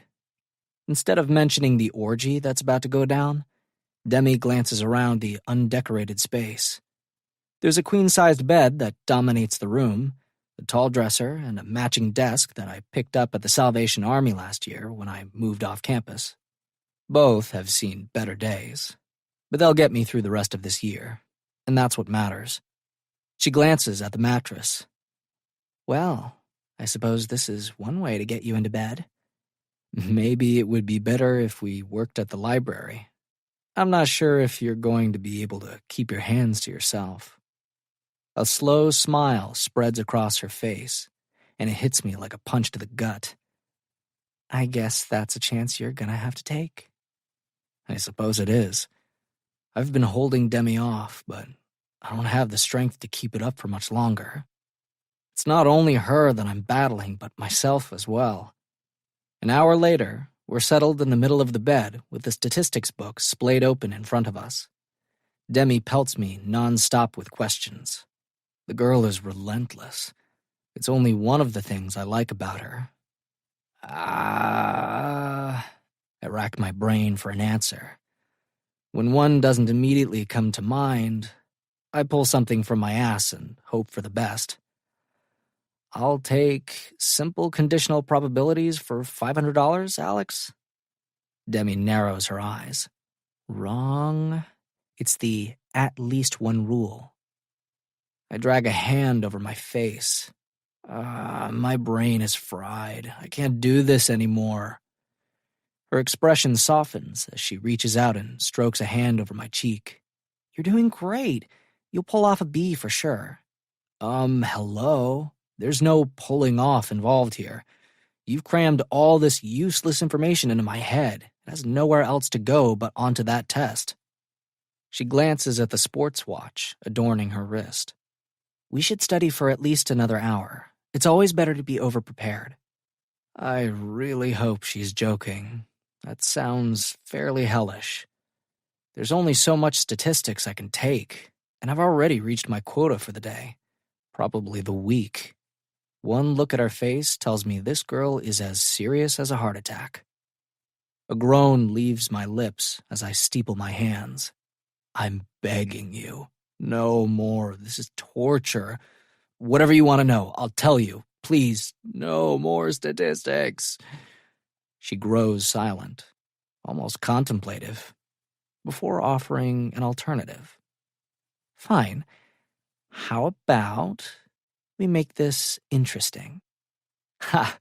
Make stats interesting? There's a beat of silence. Surely you jest. I stretch out on the bed and fold my arms behind my head. Let's hear it. What do you have in mind? My muscles tense when a sparkle enters her eyes. How about, for every answer you get right, I'll take off one item of clothing, and for every wrong one, you remove a piece. Whoever has the most at the end of 10 questions wins. A grin slides across my face. This sounds like a win-win situation for me. She arches a dark brow. Guess we'll find out, won't we? Yes, we definitely will. I wipe the smile from my face and attempt to look serious as I get my game on. All right, fire away. How do you calculate the probability of combinations? I blow out a steady exhalation and search the dark recesses of my gray matter. After the last hour, it's a pile of slush, but still. We're talking about getting Demi naked here, so I need to dig deep and find my second wind. A full minute slides by as I carefully consider the merits of a few different answers before eventually discarding them. If you don't know, give me a moment, I grumble, unwilling to be rushed. Damn, this is difficult. Wait, I think I got it. You need to consider the number of favorable outcomes over the number of total outcomes. Right? That's it, right? Or is it the other way around? Shit, now I'm not so sure. Yay! A proud smile lights up Demi's face. You got it. Damn right I got it. Was there ever any doubt? Don't answer that. I rub my hands together before pointing a finger at her. Strip. She reaches for the elastic band that holds her hair in a ponytail. Oh, hell no. You owe me one article of clothing, and that, my friend, is technically not considered clothing. It's a thingy-mabob. A thingy-mabob? Yep, it's a technical term. Is that what we agreed to? She narrows her eyes and taps her index finger against her lips. Funny. I don't remember that being specified in the rules. I narrow my eyes right back at her. Two can play this game. You gonna renege already? Is that really how we're going to start off? Fine, she grumbles, fingers drifting to the hem of her t-shirt before lifting it slowly up her toned belly. It's enough to make my mouth go dry. The material rises until a hint of her black sports bra comes into view, and then she drops the shirt back into place. When my questioning gaze flicks to hers, a grin flashes across her face as she lifts her hands, circling her nipples with her fingers until the little buds stand firmly at attention. My eyes widen. Holy fuck, that is hot. When she gives them a little pinch, my cock becomes unbearably hard, and I groan. If stats doesn't kill me, you will. A wicked smile curves her lips as her fingers fall to the hem of her shirt before yanking it off and dropping it onto the bed. Ready for the next question? I couldn't be more ready. The sexy little maneuver replays in my head as I stare at her tits. What Demi did was way more tantalizing than the girl downstairs. Yes, I am. If I have my way, that sports bra will be the next to go. I got this. I'm riding high off that first question. How do you calculate the probability of permutations? Well, hell. After a few silent moments, I rattle off an answer, already knowing I bombed it. She makes a buzzer-sounding noise deep in her throat. Wrong. You don't need to sound so gleeful. Demi grins, pointing at my chest. I want the shirt. With a shrug, I sit up. The girl wants me to shed my clothing? I'm delighted to oblige. I grab the back of my t-shirt before dragging it up my body and over my head. Then I toss it onto hers. Apparently, that's going to be the loser pile. Right now, we're evenly tied. The way her gaze drifts over my body is almost like a physical caress. I've had girls eat me up with their eyes, but it's different with Demi. I flex my muscles, wanting to give her a little something to drool over. Then I lick my thumbs and forefingers before circling my nipples like she did. When I give them a good pinch, she bursts out laughing. I can't help but grin. Is there anything better than sexy times mixed in with laughter? Nope. All right, hit me with the next question. She rattles off another one, and I snap out the answer without having to overthink it. Instead of shedding her bra, she takes off her athletic shorts. Damn, but Demi has an amazing body. She's lean and muscular, and that is such a turn-on. We go through a couple more questions. I end up peeling off my shorts, which leaves me in nothing more than my boxer briefs, and she pulls off her socks. Things are starting to get interesting around here. Although, let's hope I get the next one correct, or I'll be studying statistics buck naked. Can't say I ever thought that would happen. What is a combination? Yes, I know this. I clear my throat as if what I have to say is of the utmost importance. A combination is an arrangement of objects where order does not matter. You got it. Awesome job. Already salivating, I point to the bra. Take it off. Instead of following the command, she says, should we end this and call it a draw? No way in hell. Take it off. Stop trying to cheat your way out of our agreement. Fine. With that, Demi reaches around her back and unsnaps the clasp. As soon as the stretchy material loosens, the straps slide down her shoulders, revealing a glimpse of tantalizing flesh. Without a self-conscious bone in her body, she shrugs out of the bra and tosses it onto the growing pile of clothing. Demi sits back, allowing me to look my fill. She has no problem with her breasts being on display. Her confidence is so damn sexy. It's only one of the things that draw me to her, like a moth to a flickering flame. It's been that way since I first laid eyes on her.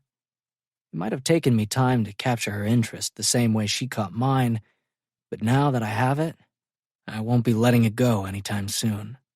Should we finish this? Her lips lift at the corners. We're both down to our underwear. One more question will determine the victor.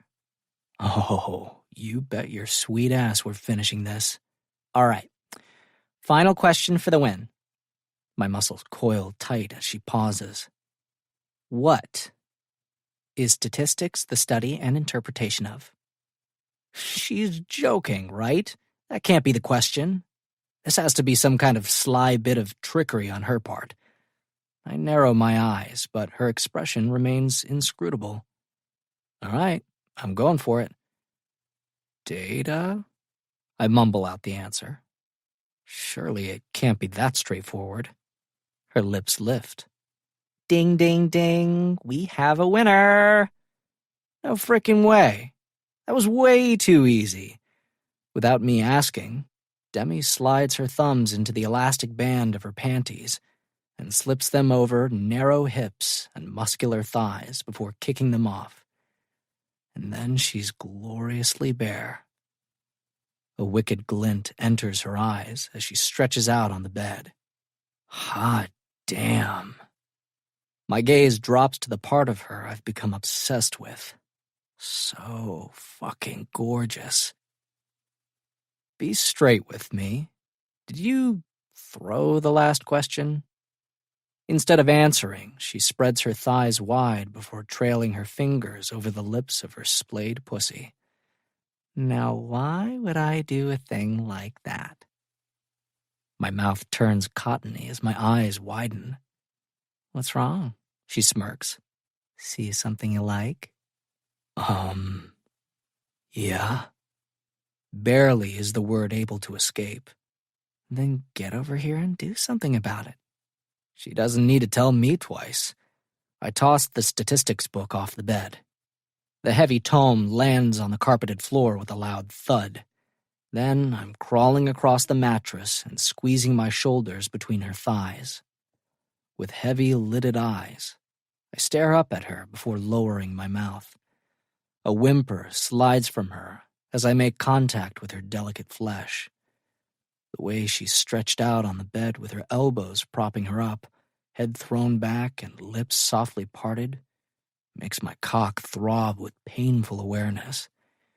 Demi is the sexiest girl I've ever laid eyes on. I lick my way from the bottom of her pink slit to the very top. When I get to her clit, I circle it with my tongue before sucking the little bundle of nerves into my mouth. She whimpers, arching her back off the bed, as if trying to get closer. Who would have ever thought that studying statistics could be such a turn-on? We might have to do this more often. A lot more often. When her body tightens, I realize she's moments away from orgasming, and it only drives me on. I want to give her more pleasure than she's ever experienced. Rowan, she whimpers. What, baby? I whisper against damp flesh. I want you inside me. That's exactly where I am. To prove this is true, I spear my tongue inside her heat. No, I want your cock. She sucks in a shuddering breath. I need you, please. This feels like a dream. Is Demi Richards really begging for my dick? I'm almost afraid that I'll wake up and none of this will be real. She'll still be keeping me at a firm distance, pretending I don't exist. Now that I've sampled her sweetness, there's no way I can go back to the way it's always been between us. I lift my head and stare into her dazed eyes. So much need swirls around inside them. Damn if I don't want to give her everything she desires. Are you sure? She nods. I chew my lower lip and contemplate the situation at hand. Here's my problem. I'm pretty worked up, if you know what I mean. If I attempt to get inside her in this condition, I'll come within 30 seconds, probably quicker than that. It was embarrassing enough to admit that I'm still a virgin at age 21. To blow my load after a few strokes would be the ultimate humiliation. Like, change my name, forget about football, and transfer to another college embarrassing. Rowan? I drag a hand through my hair and try to keep the tortured expression off my face. It's not like I planned for tonight to turn out like this. Hell, I thought we'd be knee-deep in stats. And that's the least sexy thing in the world. Or so I'd thought. Had I suspected this was the direction the evening would swerve in, I would have rubbed one out, or maybe 3 in preparation. Before I realize what's happening, Demi rolls up to a seated position. Her hands go to my cheeks, cradling them in her hands. My head is still between her spread thighs. I want this. I want you. Yeah, I gulp, trying to figure out how to best verbalize my problem. I feel the same way. It's just, as my voice trails off, realization dawns in her eyes. Turn over. When I don't immediately comply, She drops her hands from my face and pushes at my shoulders. I scramble up before rolling onto my back. As soon as I hit the mattress, she's crawling up my body and pressing her lips against mine. Oh, so slowly, she moves down my chest, peppering kisses and soft nips over hard muscle until she reaches the waistband of my boxers. She tugs the material down an inch before flicking her eyes at me and pressing a caress against the newly revealed flesh. I clear my throat as my erection throbs painfully. You realize that you're not helping matters, right? Her expression turns seductive as she torments me with her mouth until I'm shifting beneath her, trying to hold it together. I'm hard as steel. There's an excellent possibility I won't make it inside her before I come like a geyser. You've heard of a two-pump chump? I can only hope to make it twice. This isn't good. Actually, it's much too good, and that's the problem. Once my dick springs free from the stretchy fabric, I grip my teeth. The way she stares with focused determination only makes matters worse. She swipes her tongue over the head of my cock before licking at the damn thing like it's a lollipop. Sure, I've fantasized about her doing this 1,000,000 times, but at the moment, it will be my undoing. I'm like some prepubescent teenager ready to come all over the place at the drop of a hat. It's embarrassing as hell. If you keep that up much longer, I'm going to come, I ground out, voice scraped raw with need. She lifts her head enough to smirk. Yeah, that's kind of the point. When Demi sucks the crown of my dick into her mouth with tight suction, I know it's game over. There's no holding back. I bury my fingers in her hair as she moves up and down my rigid length. God damn, that feels amazing. I arch my hips and enjoy each wave of intense pleasure as it crashes over me, dragging me to the bottom of the ocean. I don't think anything has ever felt so damn good. It's only when I'm softening in her mouth that she releases me with an audible pop before crawling up my body and kissing my lips. When I open, her tongue slips inside to tangle with my own. Feel better? Fuck yeah, I practically slur. Her lips tremble against mine. Good. I aim to please. Mission accomplished. With one final kiss, she pulls away before sitting up and straddling me so that her pussy is spread wide against my abdominals. I thrust my hips until her naked body can slide against mine. My hands drift from her thighs over gently flared hips to her rib cage before wandering to her breasts and palming the soft weight. Her eyelids feather closed as she arches her back, pressing herself into my hands. God, I love her tits. Anything more would be a complete waste. You're so fucking perfect, I murmur, captivated by the sight of her. She looks so wanton, sitting astride me naked, like the goddess she is. She has no idea how significant this moment is for me. I've waited so long to be with her. If I dwell on it, I'll freak myself out. Even though I just came, my cock is already stiffening up. I groan as she flexes her hips, brushing against me. My dick slides through her silky folds until I'm once again clenching my teeth. Demi rearranges herself so that the head of my cock is poised at her entrance. It takes every ounce of my willpower not to thrust deep inside her and bury myself to the hilt. I need a condom. It's okay. She pauses, her movements stilling. I'm on the pill and haven't had sex in 6 months. My eyes nearly cross at the thought of being inside her tight heat without anything between us. Are you sure? Yeah. As if to prove the point, she lowers herself onto my erection. Holy fuck! God, that feels so good, she groans, her eyes closing as if to savor the feeling of us finally coming together. "Yeah," I mutter, "praise the Lord." Her lips twitch. "Let's not talk about God at a time like this." "You're the one who brought religion into it," I point out. "Rowan." She opens her eyes only to narrow them before shooting me an exasperated look. "Yep, got it." A hiss escapes from me as she slides down my length until fully seated.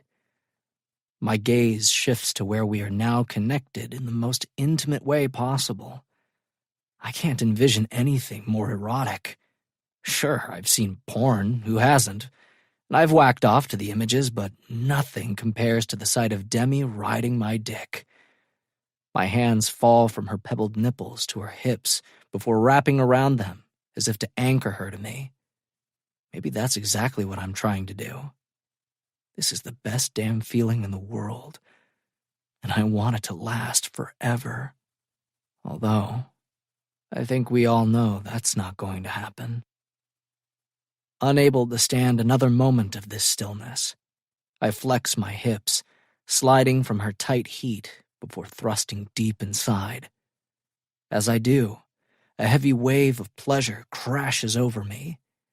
She tips her face toward the ceiling as a moan slides from her. Even though I came 10 minutes ago, I won't last much longer. The pleasure rushing through every fiber of my being is much too intense. It's almost unbearable. But I can't get off again without her orgasming first. Whatever I do, I need to keep it together.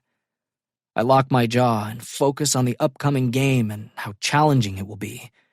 Mentally, I break down the film I've been watching and focus on weaknesses that can be exploited. I run through each play, thrusting my hips and driving inside her tight sheath. As much as I try to distract myself, I can't help but think about how perfectly we fit together, as if she was made for me. Every time I surge forward, Demi meets my upstroke. We're in perfect rhythm, which makes holding on to the last shred of my control almost impossible. The delicate sounds that escape from her will be my undoing. My willpower is being stripped away with each one. Up until this point, I've always taken pride in my self-discipline. I've pushed my body to the limits and denied myself temptation. As an athlete, that's the name of the game. You can never give in to the pain. You have to be constantly pushing past your limits. If this continues much longer, this 120-pound girl will be the one who ultimately breaks me. And that I will not allow. When I've run through every play in the book, my mind turns back to statistics. I mean, come on, how could that not turn me off? Except when I concentrate on the probability of independent events, I conjure up an image of Demi as she removes a piece of clothing, and that only makes me harder. How messed up is that? "I'm going to come," she whimpers, breaking into my thoughts. Thank fuck. No, seriously, I mean that with all sincerity. 30 seconds more and I would have embarrassed myself. Instead of speeding up the way my body insists, I hold a steady pace. My balls tighten as her cries grow louder. There's a distinct possibility the tip of my cock is going to explode. What I've learned from this experience is that a blowjob is good, but sex is fan-fucking-tastic. Or maybe more specifically, it's sex with Demi that's so amazing. I'm not sure, although I suspect it might be the latter. When she cries out my name, her pussy spasms, strangling my cock, and I totally lose it, coming with a vengeance. It's like the floodgates had opened and there's no holding back. Stars burst behind my eyelids, and there's an excellent possibility I blacked out for a moment. When I finally come to again, Demi is leaning over me with a smug grin wreathing her face. My fingers bite into her hips, wanting to keep her seated on my dick. "So," she asks, satisfaction dripping from her voice. "What did you think?" What did I think? What did I think? I think I could fuck this girl for the rest of my life. Damn, that's a scary thought. And yet, not really. I'm not quite sure what to make of it, so I push it aside for the time being. Then I shudder my expression before shrugging. It was good, although, out of curiosity, is that all there is to it? Like, is there anything more? Every bit of arrogance filling her expression vanishes as her eyes widen. Is there anything more? The question gets pushed out slowly, as if it's foreign, and she's having a difficult time wrapping her lips around it. And it takes everything I have inside to keep a straight face. Yeah, like a trick at the end or something. A garbled sound gets emitted from deep within her throat. A trick? Yeah, that was a lot of grinding. I expected you to do a little bit more. When her body stiffens and fire leaps into her dark eyes, I can't stop the laughter from shaking my shoulders as it echoes throughout my body. Wait a minute, you're fucking with me? She sits up and smacks my chest. I grab her hands before she can inflict any real damage. Yeah, I'm joking around. You have to know that was amazing. Her brows jerk together as she grumbles. Damn right it was. I tug her closer before smacking a kiss against her lips. Nothing I imagined could have prepared me for how spectacular that felt. And that has everything to do with you. I raise my hand to her cheek before stroking my thumb across her lower lip. Her body softens, turning pliant. Good. Quite honestly, I don't know how it could have been any better. With a sigh, she relaxes against my chest. Her steady inhalations fill the space between us. For the first time in my life, true contentment settles over me. It's as if the last puzzle piece has fallen into place. It's a strange feeling, one I could get used to if I'm not careful.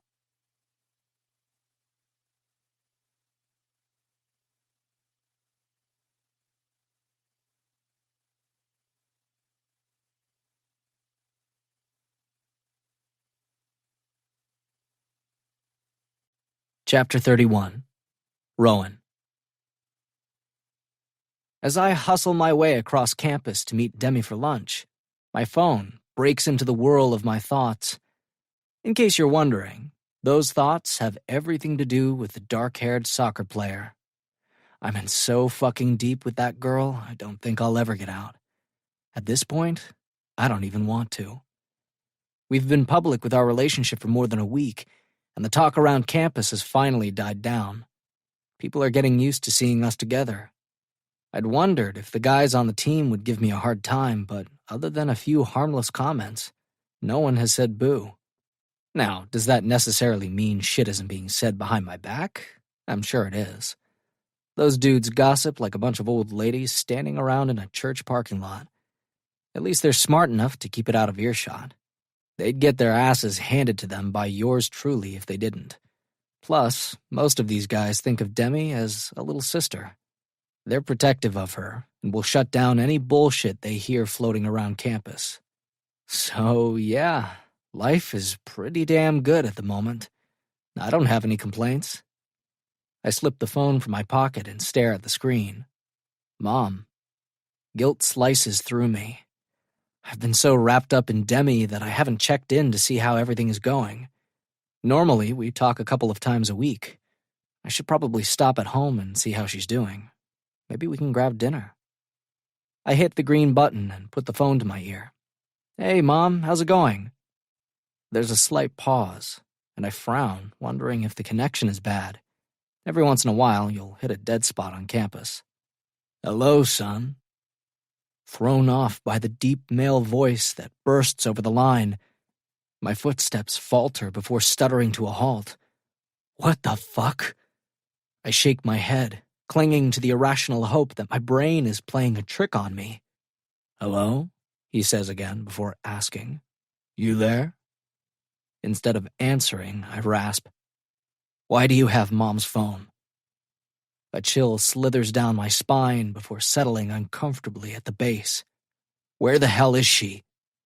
My voice rises as I turn panicky. Put her on the line. Calm the fuck down, all right? Your ma's fine. He chuckles before taking his mouth away from the phone.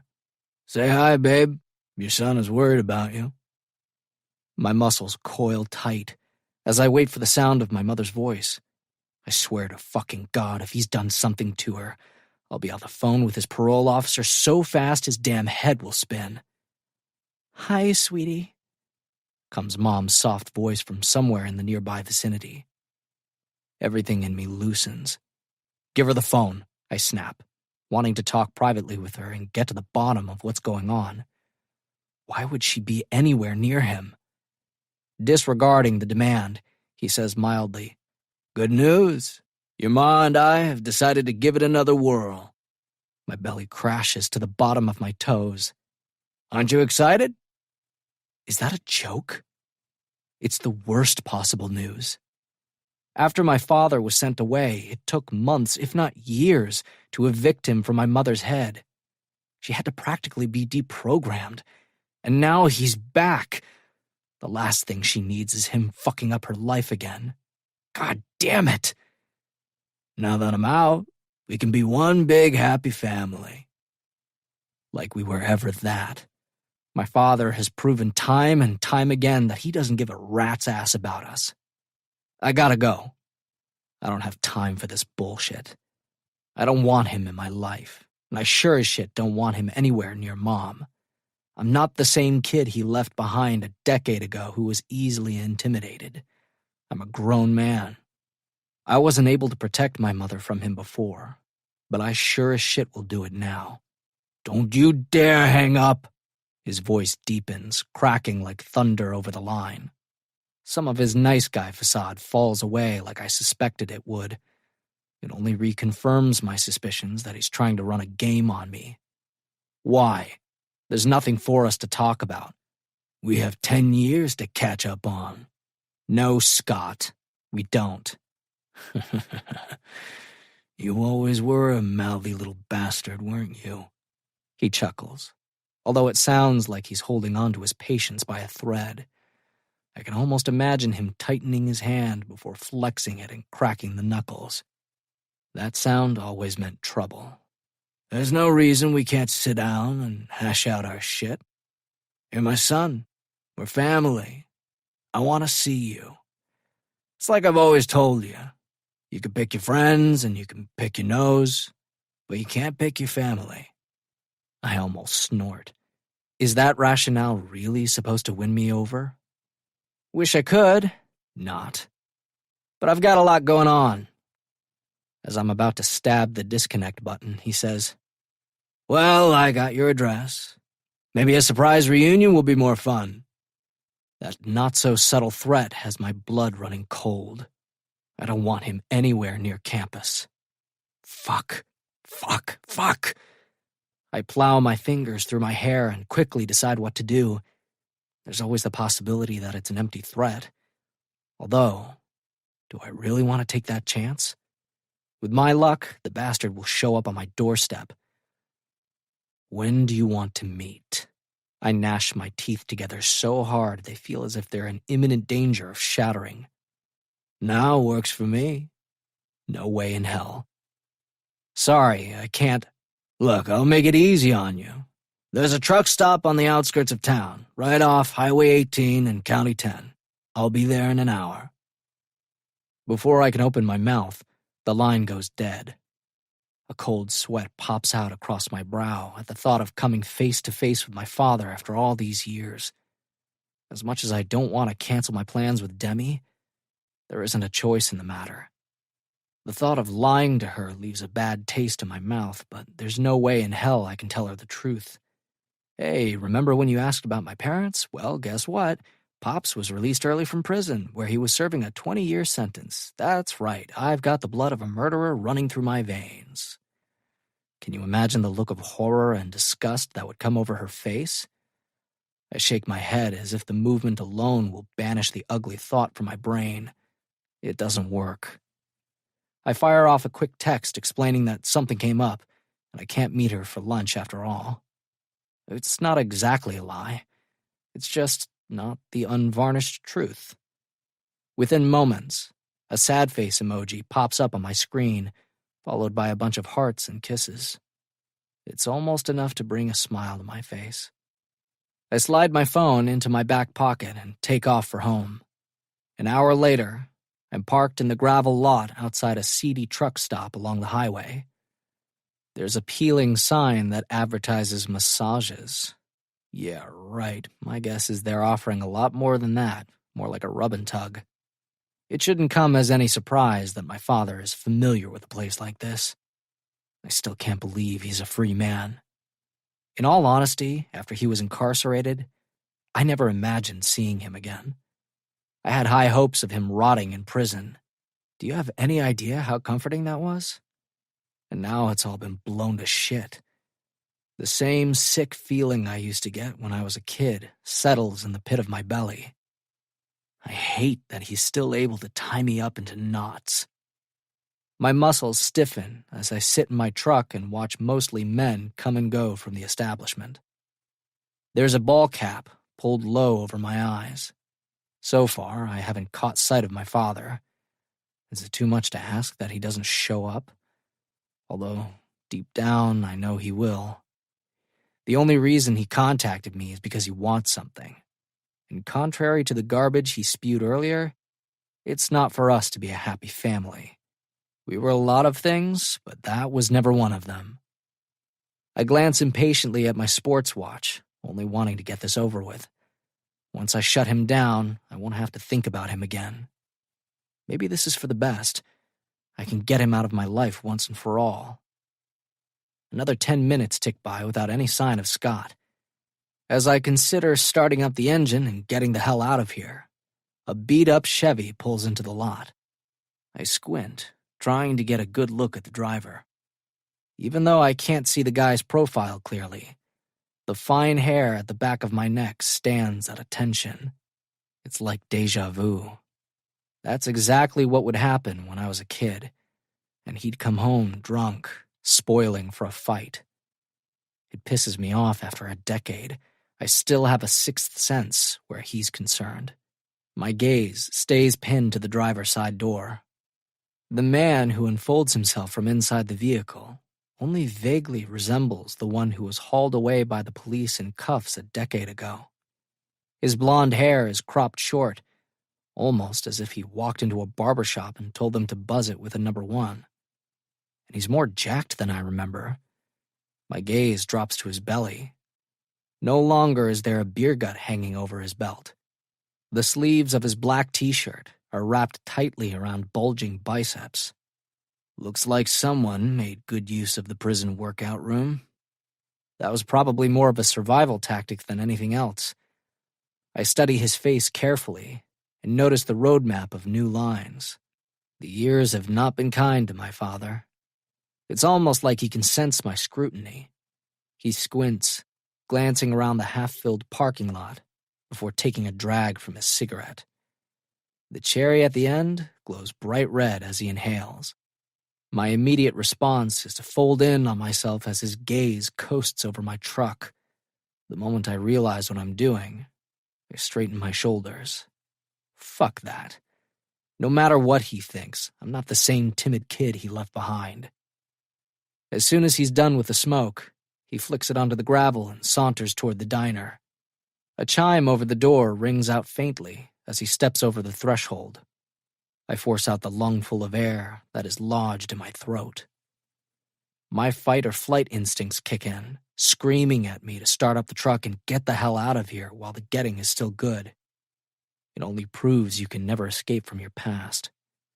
And rewiring your brain, even after a decade, is more difficult than you'd think. As tempting as it is to cut and run, I know there's no point. He'll make damn good on his threat to come looking for me, and I don't want him anywhere near Western University. Or Demi. My mouth dries, especially Demi. It takes another 10 minutes before I work up the courage to leave the safety of my vehicle. As I stalk toward the rundown restaurant and whatever the hell goes on here, it's like I'm walking toward certain death. I pull open the door and step inside. Maybe I'm a mess of nerves, but I'll be damned if I show him anything but strength. My gaze scans the faded red vinyl booths that have seen better days, more like better decades, until it lands on a man buried in the far corner.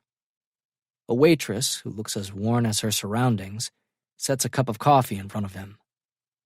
I blow out a steady puff and force myself to eat up the distance that separates us. I'm halfway across the room when he senses my presence and glances up, his light blue eyes landing on me.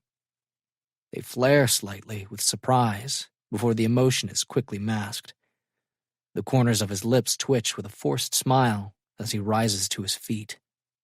"It's good to see you, son." The endearment rings false and grates against my nerves. "Don't call me that," I snap, unable to rein in my irritation. There is no love lost between us. When I was a kid, he couldn't be bothered to treat me with an ounce of kindness. I was nothing more than a nuisance. His lips would twist with disgust, and he'd snap at me to stop hiding behind my mother's skirt and act like a man, not a little pussy. That's probably the best memory I have of him. Actually, watching him get hauled away by the police is my fondest recollection. It's only when I'm standing a few feet away that I realize he has to tilt his chin to hold my steady gaze. As a child, my father loomed over me, always seeming larger than life, a powerhouse of physical force and brute strength he used to strong-arm Mom into giving him what he wanted. That's not the case anymore. I straighten to my full height and lower my shoulders, hoping to intimidate him the same way he used to do to us. Instead, he does the unexpected and opens his arms as if this is a happy reunion, and I wasn't threatened into making an appearance. I recoil at the thought of touching him and drop into the booth instead. He stands there for a moment. Annoyance flickers in his eyes before he slides in across from me. "What? No hug for the old man?" I sit back and fold my arms across my chest. "My guess is that you didn't come here for hugs." His lips twist. The slight semblance of a smile doesn't reach the coolness of his eyes. Instead of answering, he says, "Oh, come on. It doesn't have to be like this. We're family." There's a pause, as if he's assessing the effect of his words. "Tell me what you've been up to." I lived with him until I was 11 years old, and not once could the guy be bothered to ask how my day at school went. If there wasn't a way for me to be useful, it was like I didn't exist. And now he wants to be filled in with all the details? I don't think so. He can get bent for all I care. Can we drop the facade? Rather pointedly, I glance at my watch. I don't have a lot of time. The look in his eyes sharpens, turning just this side of feral. I tense, immediately recognizing the reaction. It brings me straight back to my childhood and makes me send up a little prayer of gratitude he was sent away before he could inflict any real damage. Who would I be if he hadn't pulled the trigger? Would he have sucked me into his orbit? Gotten me involved with his petty con games? There are nights when I lay awake and try to imagine an alternate future. Thank fuck that was never my reality. If it had been, it's doubtful I'd be where I am today. The waitress stops by our table. On closer inspection, I realize she's not as old as I pegged her to be from a distance. It's like this place has sucked the youth right out of her. "What can I get for you, hon?" I hold up a hand. "Nothing, I won't be staying long." She raises a brow in surprise before her gaze slides to my father. "Need a refill, sugar?" When her lips pull back, I notice that she's missing a tooth. My father shakes his head and flashes her a tobacco-stained smile. "Nah, I'm good." "Just holler if you need anything," she calls over her shoulder, already moving on to another table. "What did you want to talk about?" I'm done beating around the bush. I already told you that I didn't have a lot of time. And yet, here you are. A glint of satisfaction enters his eyes. It's as if he's playing a game of cat and mouse. Little does he know, I'll never be the mouse again. I've been away for 10 long years. Is it so much to ask that we spend a little time together? I'll be honest, kid. It hurts my feelings that you won't even call me Dad like the good old days. It takes everything I have not to roll my eyes. Give me a damn break. How about you get to the point, Dad? I grit between clenched teeth. Acknowledging the piece of shit sitting across from me as anything more than a sperm donor feels like a slap in the face to any man who took the role seriously and helped shape their children into productive human beings. You know who had that kind of impact on me? Coach. Without him, I don't know who I would be or what I would be doing. He gave me hope and showed me that life could be different. There's no way I'll ever be able to repay him for giving me a future to believe in. See? If not for the hardening of his eyes, I'd think the sarcasm had gone completely over his head. Was that so hard? Yeah, it was. The man has no idea how sick inside it makes me to know that I'm a biological product of him. He doesn't bother to wait for a response. Your mother tells me football is going well, and you'll get drafted this spring. My belly heaves, twisting painfully. Now it all makes sense. He heard I should be coming into money and wants his slice of the pie, whether he deserves it or not. If there's a potential payday without having to lift a finger, my father will sniff it out. It might be his only true talent. I jerk my shoulders, wanting to downplay my prospects.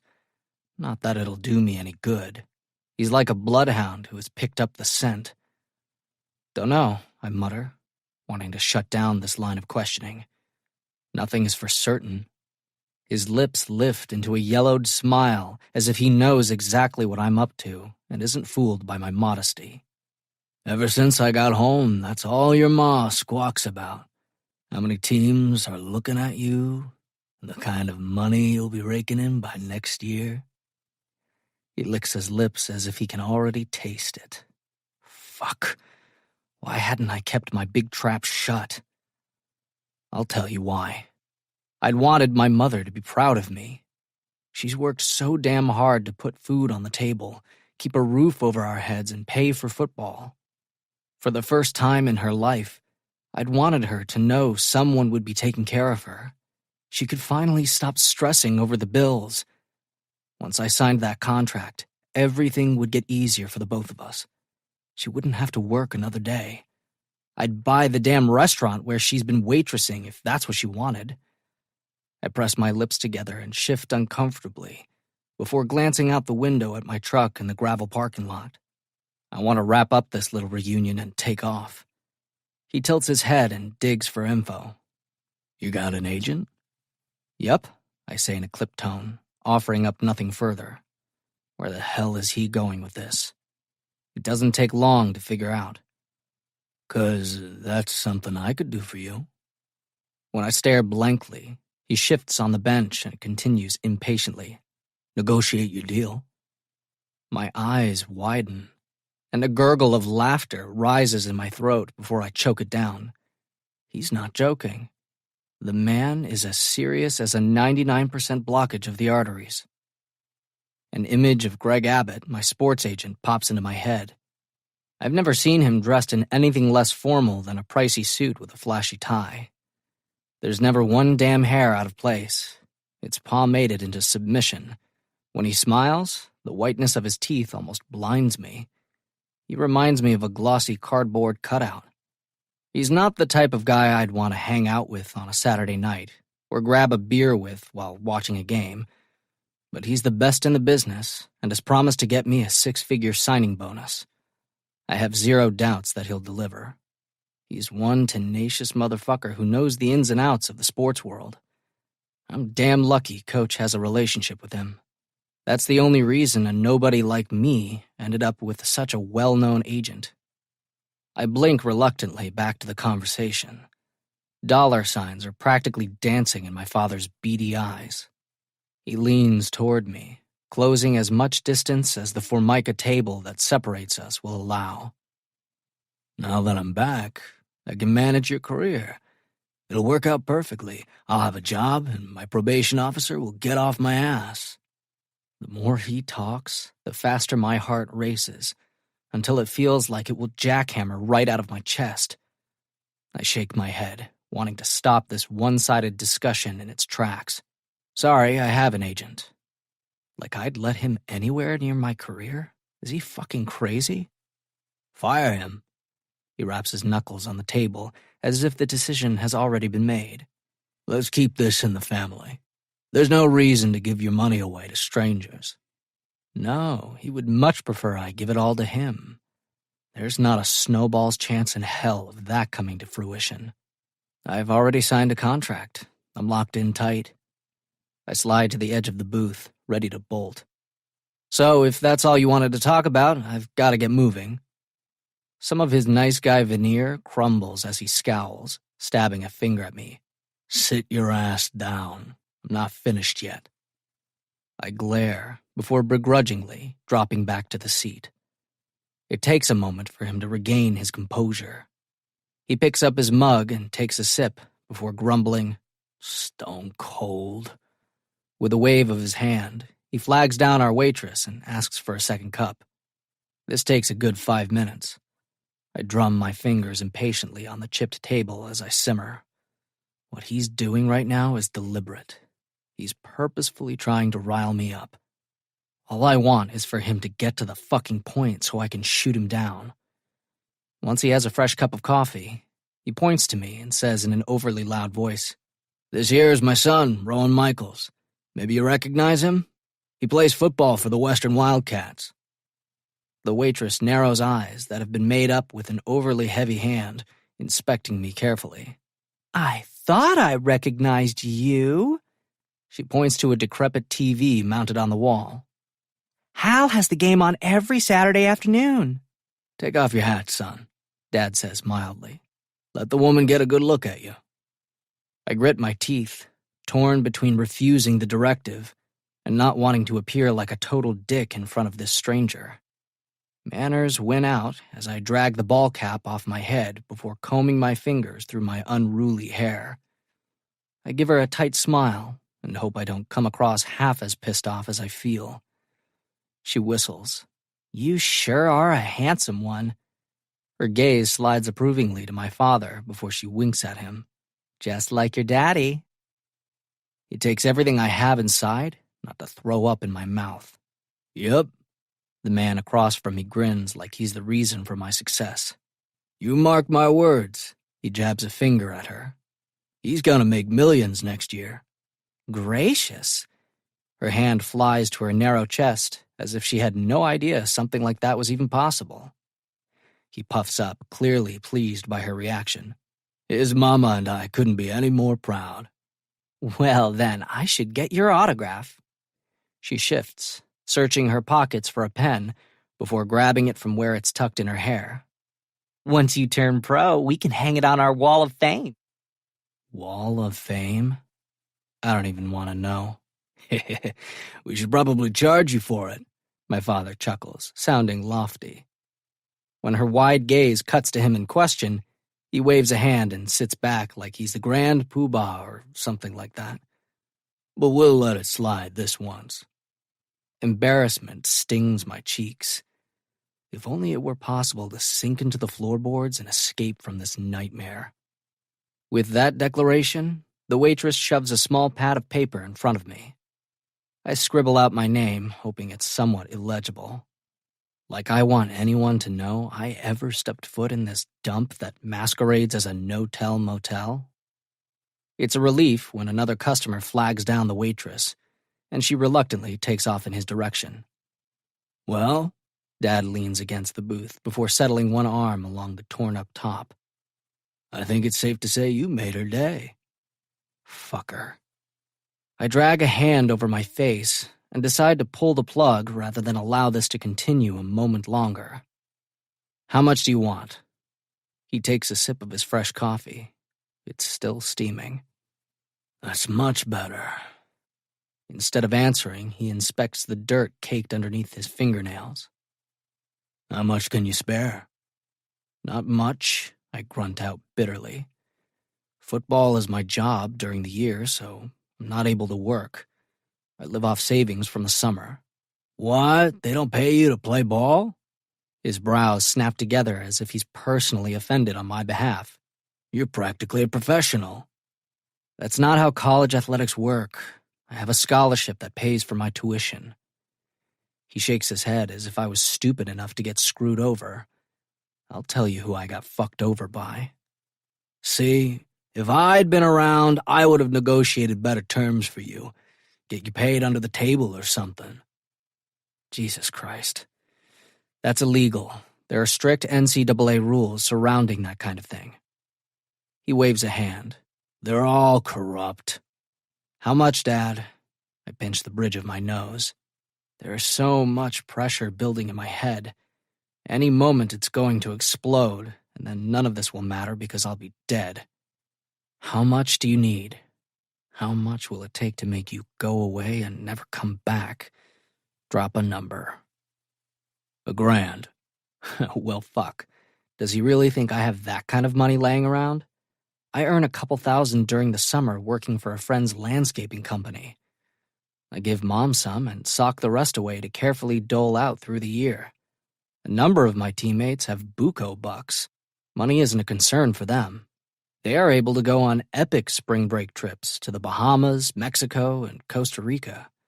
But I can't afford that. If I'm lucky and the weather is nice in March, I can work for the week. I need a little something to tide me over until I can find a gig that pays well. When I fail to react, he adds, I'll pay you back as soon as I can. Although, after this year, you won't need me to. You'll be rolling around in the Benjamins. If I give you this money, I pause, carefully contemplating my response. You need to consider it a parting gift. I don't want to see you again. Surprise flares in his eyes before they narrow. And I want you to leave Mom alone. She doesn't need you messing up her life again. Excuse me? Who the hell do you think you're talking to? Maybe you've forgotten that I'm your pops. He stabs a finger at me as fury flashes across his face. Don't think you're too old for me to beat some sense into. I should have known that your mother would fuck this up. She put ideas in your head. The smile he gives me is bone-chilling. I see the way you look at me, like you're so much better. An ugly glint enters his eyes. But you know what? We're the same, son. If I actually thought that was true, I'd shoot myself. I rise from the booth before glaring down at him. As I do, I feel nothing but anger and resentment. The first, because he's no longer locked up, and the second, because he'll never be anything more than a leech trying to suck me dry. We are nothing alike. Unable to stomach the sight of him, I walk away. What about the money? He snaps from the booth. I stop but don't turn. You'll have it by the end of the week. It takes 30 steps to reach the exit before I'm shoving through the door and into the fresh autumn air. I inhale a deep breath and hold it captive in my lungs before slowly exhaling. Nausea swirls in the pit of my gut before searching for a way out. Just as I make it to the truck, I puke near the driver's side door, narrowly missing my shoes. Everything I wolfed down this morning makes an encore appearance. As soon as the contents of my belly are emptied, I swipe the back of my hand across my mouth. Only now do I realize it's shaking. My entire body is shaking. I grab the keys from my front pocket and click the locks before slumping onto the seat and starting up the engine. Barely do I glance around before peeling out of the parking lot and hightailing it back to Western.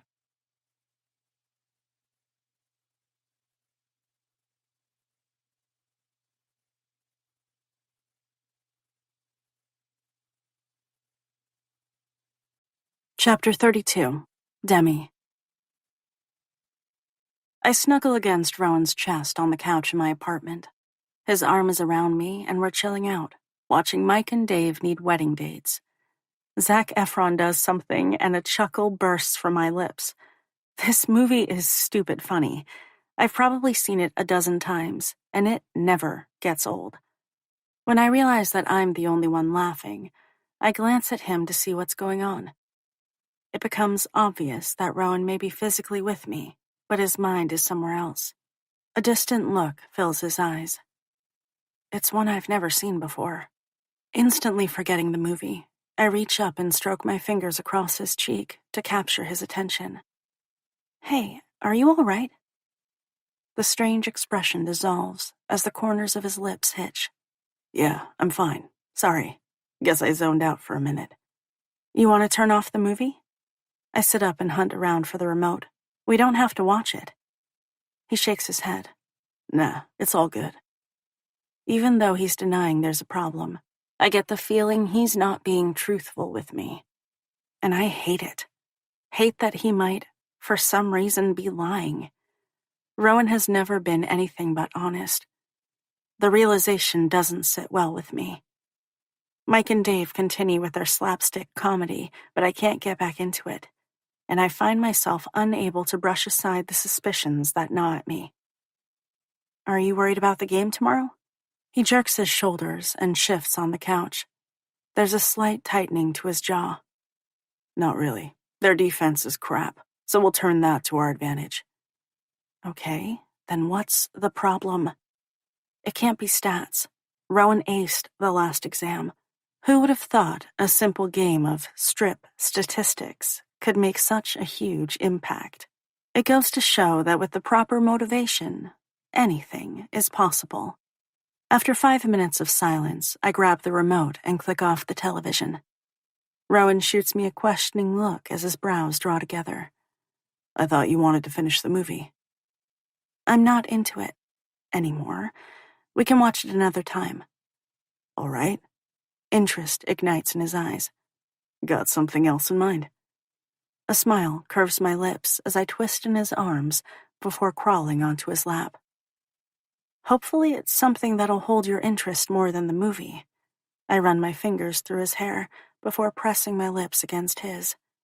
What do you think? Yeah.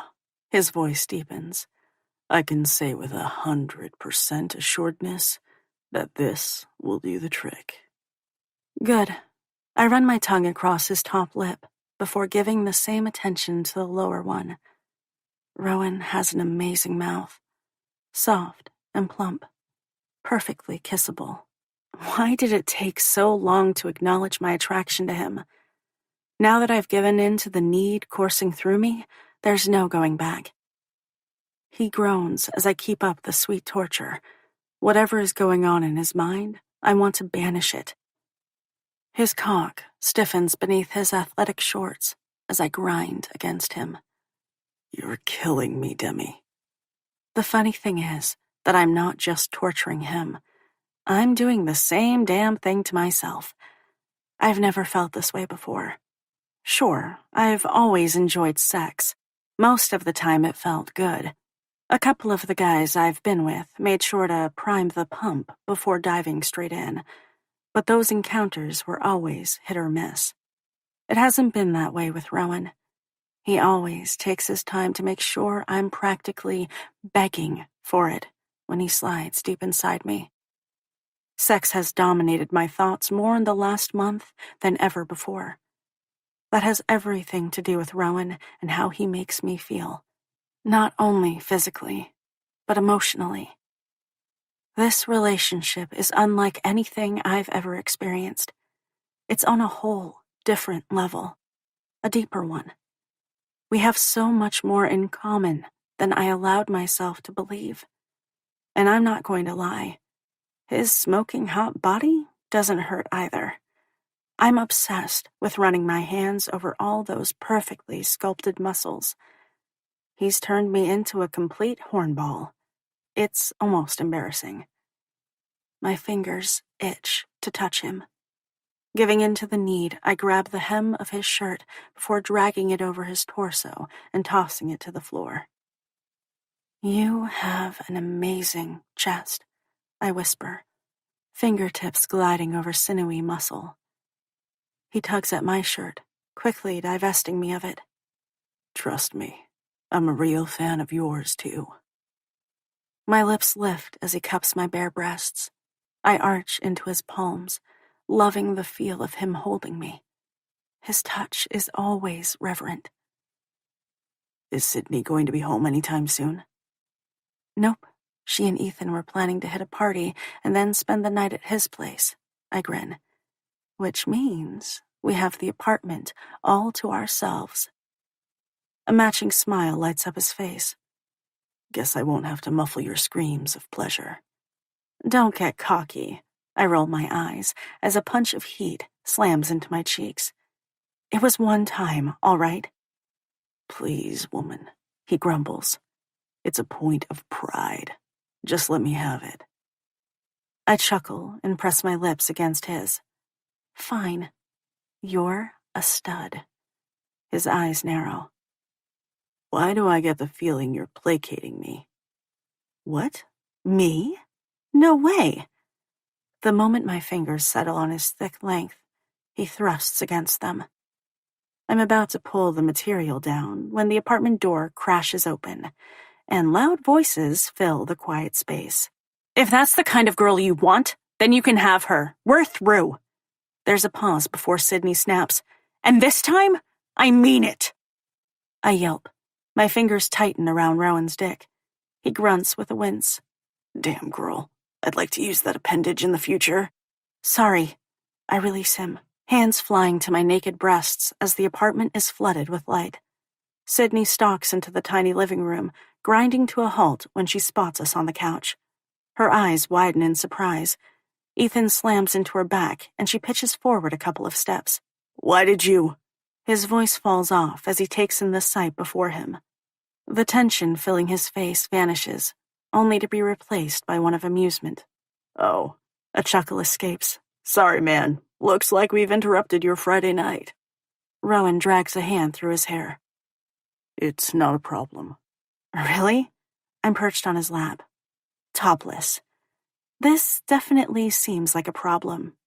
An embarrassing one.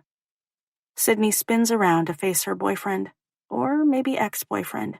It changes on the daily, and it's difficult to keep track of. You should go. Not only have you ruined my night, she thrusts a hand in our direction, but you've ruined theirs as well.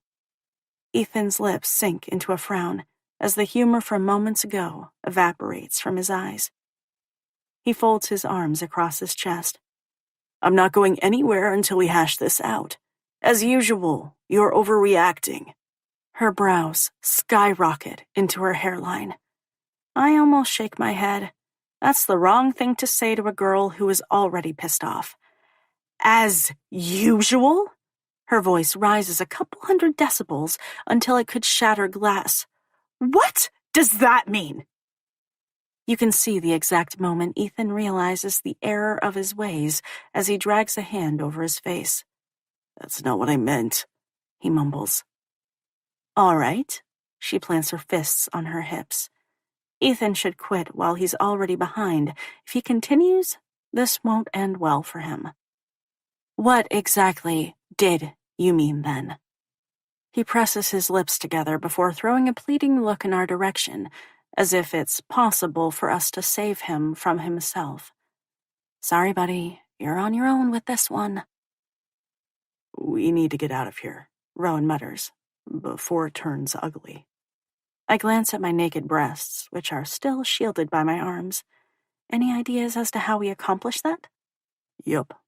Before I can ask any further questions, Rowan wraps his arms around me and rises swiftly to his feet. I bury my face against the hollow of his neck and hang on for dear life. We're, gonna give you guys some privacy to talk, he says by way of explanation for our hasty retreat. Let's hope it's more talking and less yelling, although I wouldn't lay money on it. Neither respond as Rowan moves swiftly toward my bedroom, firmly shutting the door behind him. Once he settles on my bed, I lift my face to meet his gaze. A smile curves his lips, and I find my mouth bowing up at the corners. A chuckle slips free before his shoulders quake, and then we're both dying of laughter. "So," he says, "you still interested in continuing this, or?" "Or," I quickly reply. "Definitely or." My thoughts exactly.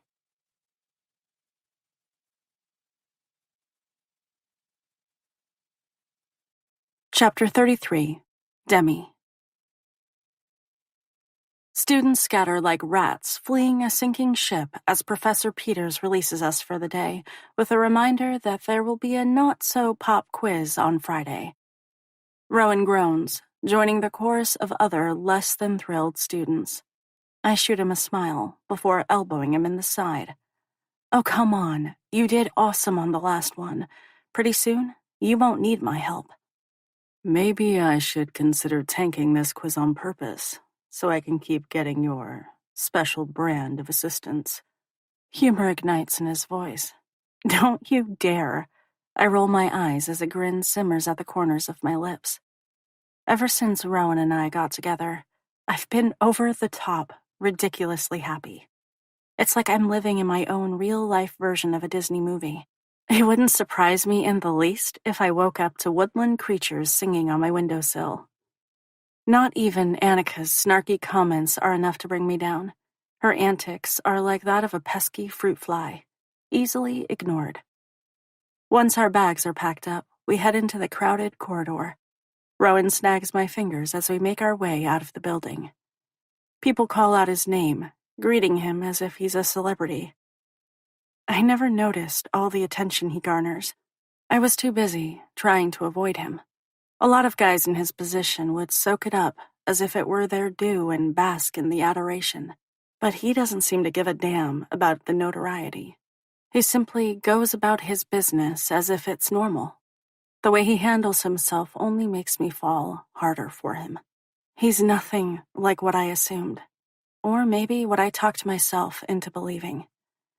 Thank goodness he never gave up on me. I would have missed out on getting to know a great guy, as well as a meaningful relationship. Rowan holds open the door as we step into the bright autumn sunshine. There's a hint of crispness to the air as the breeze wafts over us. As much as I love summer, sweater weather is my favorite time of year. Want to grab a coffee before your next class? See how well he knows me? I shoot him a grateful look. You read my mind. I'm dying for a frappuccino. My next class is even more boring than stats. Imagine that, if you can. I'm going to need all the caffeinated help I can get to make it through the morning. We're not more than a few steps down the cement walkway when Rowan's name is shouted. I glance around, not immediately spotting the individual. Rowan's fingers stiffen as he picks up his pace. He must not realize someone is trying to grab his attention. If he did, he'd stop. He's always so gracious when fans want to talk about football or snap a selfie with him. I shrug it off as we make our way along the path. "Hey, Rowan Michaels!" This time, the name booms over the crowd. Several people crane their necks, glancing at us before searching the surrounding vicinity. When Rowan's fingers bite into mine, I wince, flicking my gaze to him. I'm surprised to find that his expression is pinched. Even under the bright sun filtering down, his skin tone has turned ashen. He looks moments away from being sick. "Rowan," I murmur, "you're hurting me." "Sorry." He immediately releases my fingers as we grind to a halt. I peer around, trying to find the person shouting his name. After a moment of combing the throng, my gaze lands on a man pushing his way through student traffic in an attempt to reach us. I'm not sure who I was expecting, but it wasn't an older dude who looks to be in his late 40s or maybe early 50s. It's difficult to tell with the ball cap pulled low over his eyes. From what I can see, his face is creased with lines. He doesn't strike me as someone who works for the university. His appearance is a little too rough. Unease slithers down my spine as my gaze stays pinned to the guy walking toward us. For reasons I don't understand, I'm afraid to take my eyes off him. as if he's a predator I need to be cautious of, which is strange. We're in the middle of campus. There are swarms of students, and it's broad daylight. Nothing is going to happen. But still, there's this little buzz at the back of my brain, screaming, danger. No matter how hard I try, I can't shake the disconcerting sensation. Even though we're standing side by side, I edge closer, needing the comfort of his body next to mine. Do you know him? Rowan watches the older man carefully, as if he too senses that something is off.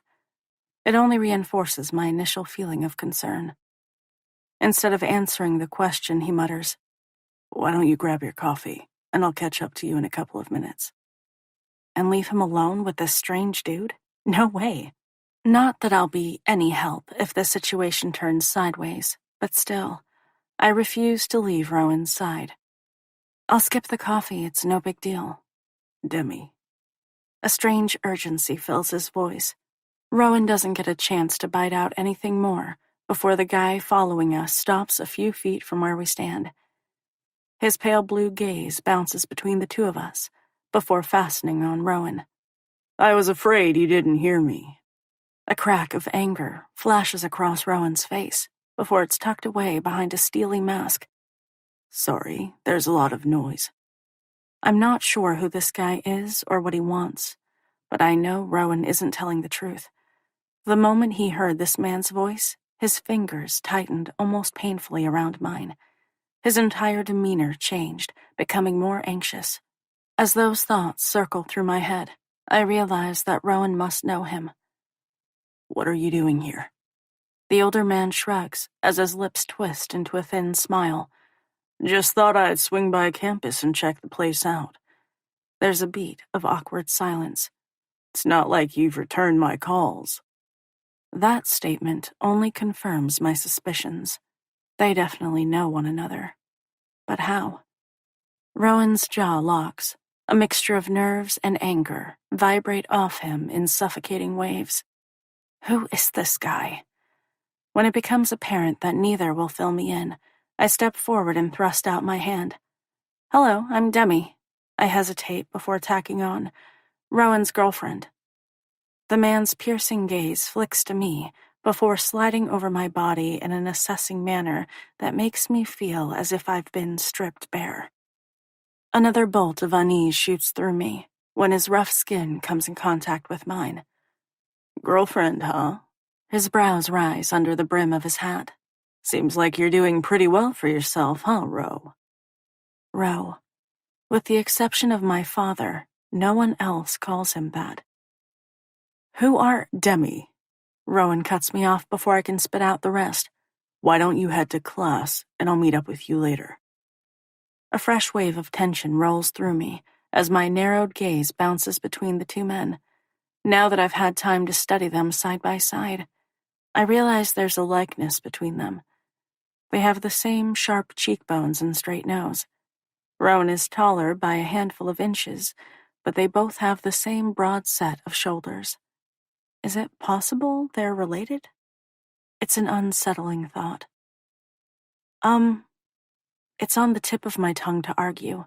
Even if they are family, I'm still loath to leave Rowan alone with this guy. The hair at the back of my neck prickles with unease. Demi. His voice drops. Please. I'm unsure what to do. If Rowan wants me to take off, I should go. But still, my instincts are screaming for me to stay. Demi. He growls, impatience simmering in his voice. Are you sure? Yeah. I'll catch up with you after your next class. Fine. My focus shifts from Rowan to the man silently watching our exchange with amusement. I don't like it. Not one damn bit. It's as if he's won some sort of game. This entire interaction can only be chalked up as bizarre. For a split second, I consider brushing a kiss across his lips, but don't want to do that with this stranger looking on. Instead, I give a hesitant wave before taking off. Rowan's expression turns to one of relief as I step away, which is odd. He's never happy when we part ways, and he always tugs me in for a kiss, even when we're in public. Rowan has turned out to be surprisingly affectionate. I can't say that I don't love it. Bye. Rowan gives me an abrupt nod, only meeting my gaze for a moment before his attention shifts back to the man. It's almost difficult to turn my back on him and walk away, but it's obvious he doesn't want me to stick around. When I'm about 20 feet away, I glance over my shoulder and catch a glimpse of the thunderous expression on Rowan's face. I don't know what this is about, but I'm going to figure it out. One way or another.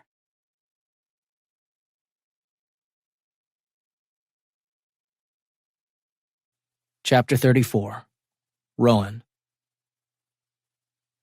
Relief pumps through me as Demi takes off. I know she was hesitant to leave and wanted to argue, but thankfully changed her mind at the last minute. I don't want her anywhere near my father, and I sure as shit don't want him sniffing around her either. If I had my way, he wouldn't even know she existed. Unfortunately, it's too damn late for that. He's already sizing her up and assessing the situation.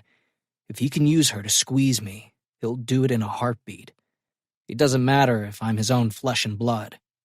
He cocks his head and watches her walk away. "Pretty girl you got there." "Don't talk about her," I growl, taking a step closer and forcing his gaze to me. "What?"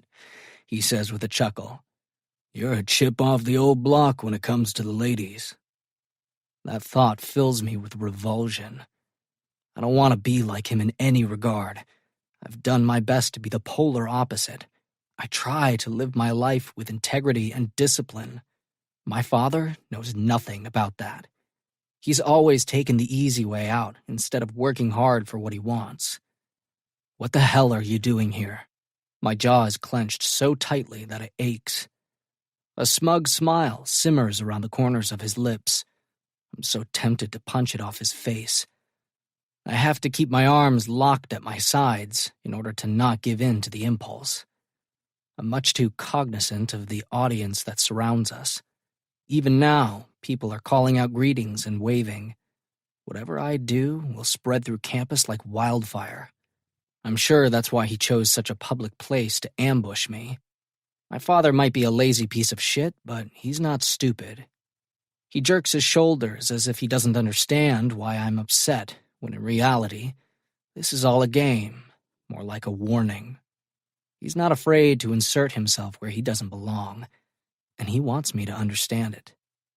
"Like I said before, you haven't been answering my calls." "That's because we have nothing to talk about," I snap with frustration. "You asked me for money," more like demanded it, "and I gave you everything I had. We agreed you wouldn't contact me again." Is that what we decided?" He purses his lips, all the while pretending to look thoughtful. "I can't remember."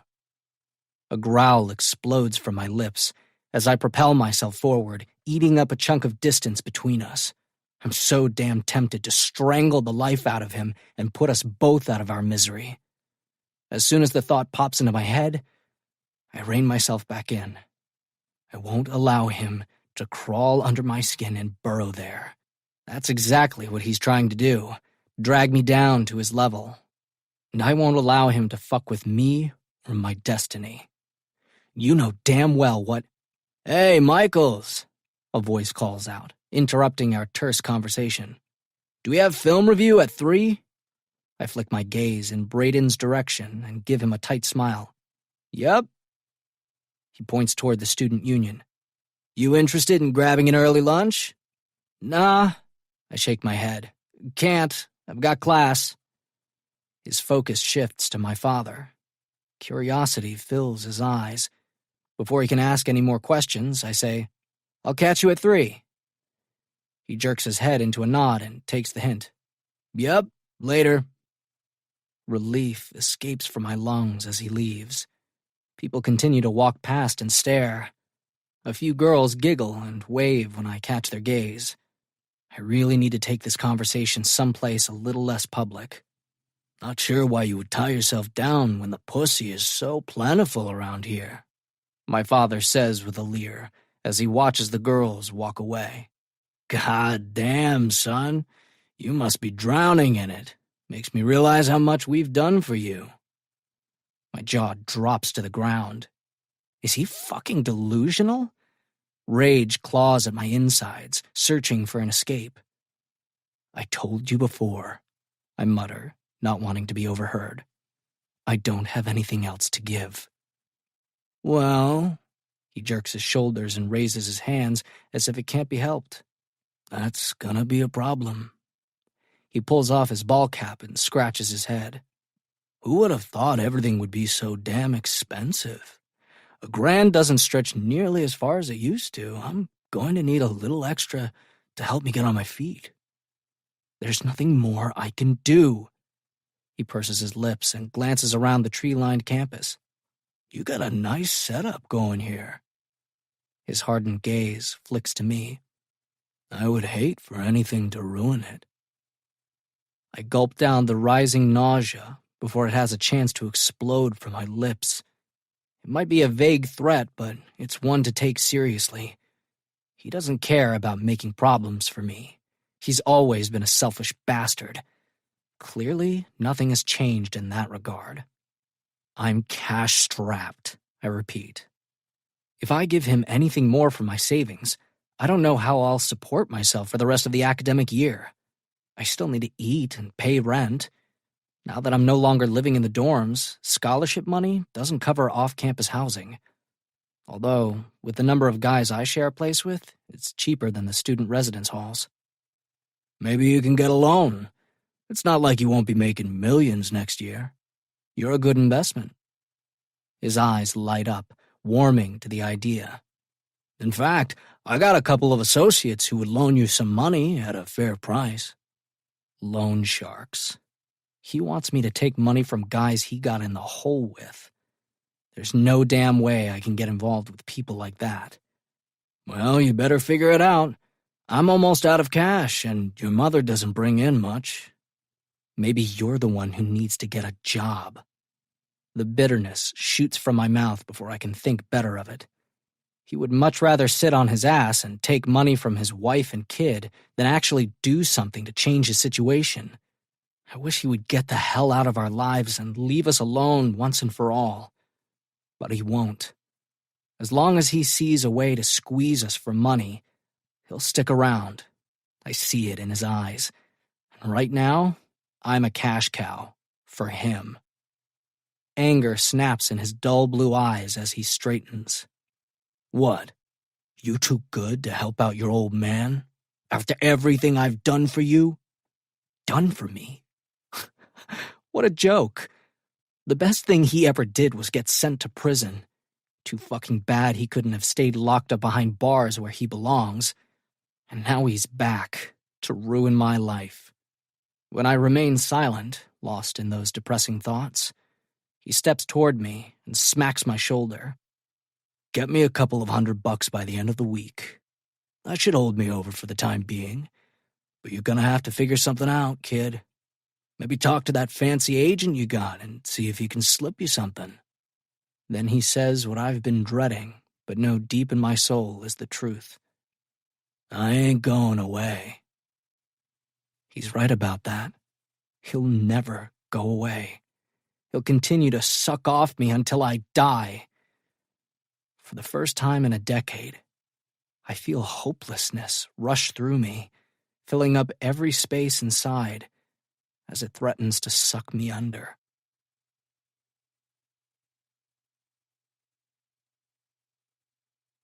Chapter 35. Rowan. I'm not going to lie. North Carolina will be a tough one, but we're prepared. They have a powerhouse of a defensive line. As long as our guys give you a pocket to do your thing, we'll be good. Coach's voice barely penetrates the thick haze clouding my thoughts. I startle when he jumps to his feet before clapping his hands and pointing to his daughter on the field. Way to go, honey! Keep up the pressure! I follow suit and refocus my attention on the game. Demi is in her zone today, kicking ass and taking names. If there's action on the field, she's involved in it. There's only been a handful of times when she's come out for a break, and that was to guzzle down water before her coach sent her right back in. My heart swells with more love than I ever imagined possible. As soon as that realization enters my mind, my breath hitches, and everything inside me goes eerily silent. I don't bother trying to convince myself those thoughts aren't true. That's exactly the way I feel about her. My gaze stays pinned to Demi as she races toward their opponent's goal. She is so single-minded and determined. I've never met anyone who has so much heart for the game. How could I not fall for a girl with so much passion burning inside her? Now that I've gotten to know Demi on a deeper level, the feelings that have always been simmering beneath the surface have taken root. All I want to do is wrap her up in my arms and protect her. Not that she needs me to do that. Demi is more than capable of fighting her own battles. Everything would be perfect if not for my father's unwanted presence. Even the idea of him is enough to make me feel like there is a 1,000-pound weight sitting on my chest, crushing the very life out of me. He won't be happy until he sucks me dry like an emotional vampire, and there is nothing I can do to get rid of him. There's not enough money in the world to satiate him. Those thoughts have me dragging a hand over my face. What the hell am I going to do? I glance at the man next to me. As close as we are, he has no idea what I'm struggling with. Coach has helped me in so many ways. Am I really going to repay all that by bringing my ex-con of a father into his life? Into his daughter's life? There's no way I can do that to either of them. I need to keep Scott Michaels as far away from Demi as possible. Rowan! There's a pause. Have you heard one damn word I've said? I snap to attention and glance at Coach. Yeah, sorry, just thinking about the game on Saturday. His large hand drops onto my shoulder, and he gives it a squeeze. Now's not the time to get in your head. Even though we're talking about different things, it's much too late for that. Is there something else going on? He searches my face. You're not acting like yourself. Fuck. As much as it pains me to lie to Coach, there's no way I can tell him the truth. I can't drag him into my shit. That's exactly what this situation is. A shit sandwich I'll have to swallow down on my own. One disgusting bite at a time. Nope, it's all good. I'm going over everything in my head and hoping Kendricks catches what I throw his way. He flashes me a grin. You two are solid this season. No reason to think it won't continue. He's right. Raiden and I are in the zone. It's like he can't not catch what I throw. We've totally gelled on the field. He seems to move into position before the ball explodes from my hand. I'm going to miss him next year. I glance at the man beside me. Out of everyone on the team, he's the one I'll miss most. Nick Richards has been like a father to me since he strode into my life the summer before 9th grade. There's no way I would be where I am today without his guiding hand. Unbeknownst to him, he stepped in and filled the gaping hole my father never could. He's always led by example, demonstrating how to be a man. He's taught me invaluable life lessons along the way, ones that I will carry with me forever. How do you repay the one person who has altered the course of your life and made you a better human being? I'll tell you what you don't do. You sure as shit don't bring your deadbeat father around him or his daughter. The air held captive in my lungs burns as I release it back into the world and watch Demi race up the field before scoring her 3rd goal of the game. The girl is unstoppable. She's a force of nature to be reckoned with. The two of us jump to our feet and clap our hands. He sticks his fingers between his lips and lets out a loud whistle. A few other spectators blow air horns. Sure, women's soccer doesn't bring in the same kind of fanatic crowd that football does, but there are still a good number of fans filling the soccer arena. We sit in silence for a few minutes, watching the fast-paced action on the field, before Coach says, I think she has a damn good chance of getting picked up by the NWSL. A few scouts have contacted her, expressing interest. That would be amazing for Demi. She's talked about playing professional soccer, but I also know that she's not pinning her hopes on it either. She has a backup plan in mind. My girl is so damn smart. She's as talented as she is beautiful. Demi Richards is the total package, the girl of my dreams. Which is exactly why I won't be the one who stands in her way. I won't allow my past to alter her future. My heart lurches as the realization of what I need to do sinks inside me like a boulder. I spent all these years trying to get close to Demi, and now that she's mine, I have to let her go. She deserves the best, and I'm not it. When the buzzer sounds, signaling the end of the game, I blink back to the present. The Wildcats have pulled off their third win in a row. This was the most challenging team they've taken on this season. A few players surround Demi, hugging her before they line up and congratulate the other team on a good game. Demi's gaze seeks mine out in the crowd of spectators before she flashes me a grin. That one smile is enough to have everything stilling inside me. How the hell am I going to cut this girl loose? Not only will I break her heart, I'll shatter my own in the process.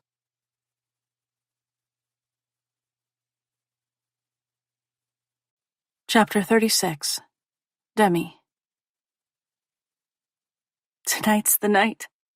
I'm going to tell Rowan what's in my heart. The feelings that have taken root inside me have come on so hard and fast, it's almost enough to make my head spin. In the beginning, I held them in because I wanted to be sure they were real. Over the last couple of weeks, they've managed to multiply, growing out of control and intensifying rapidly. Now that I've come to terms with my own emotions, I don't see a reason to hold them inside any longer.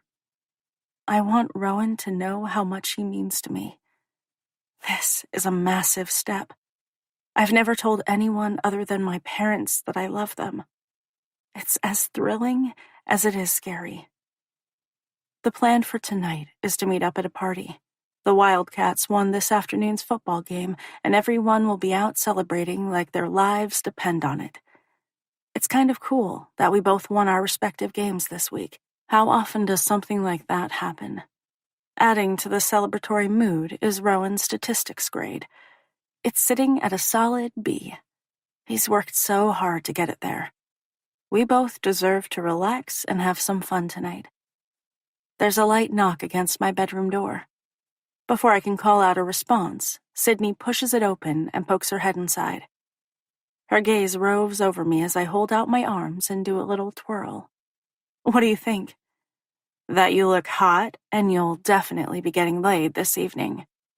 My lips quirk as a gurgle of laughter breaks loose. I certainly hope so. I haven't been able to spend much time with Rowan this week. We've both been busy, and I've noticed that he's been a little preoccupied. Now that today's game is won, I think he'll loosen up. If not, I'll have to get him there. And I know exactly how to do that. Sydney grins and takes another step inside the room. I wasn't kidding, girl. You look seriously hot. She raises a brow. Special occasion? A flutter of nerves wing their way to life inside the pit of my belly. I chew my lower lip before shrugging. Just want to look nice. Mission accomplished. Rowan won't be able to keep his hands off you. That would happen regardless, but this sexy little skirt and cleavage-bearing top should clinch the deal. I glance at the mirror and scrutinize my reflection before turning one way and then the other to get a better look at my ass. I've never felt so far out of my comfort zone. I'm almost tempted to tear the clothing from my body and throw on a comfy sweater and a pair of well-worn jeans. Needing to get my mind off how momentous tonight feels, I say, "You never told me what happened with Ethan." Which, now that I think about it, is odd.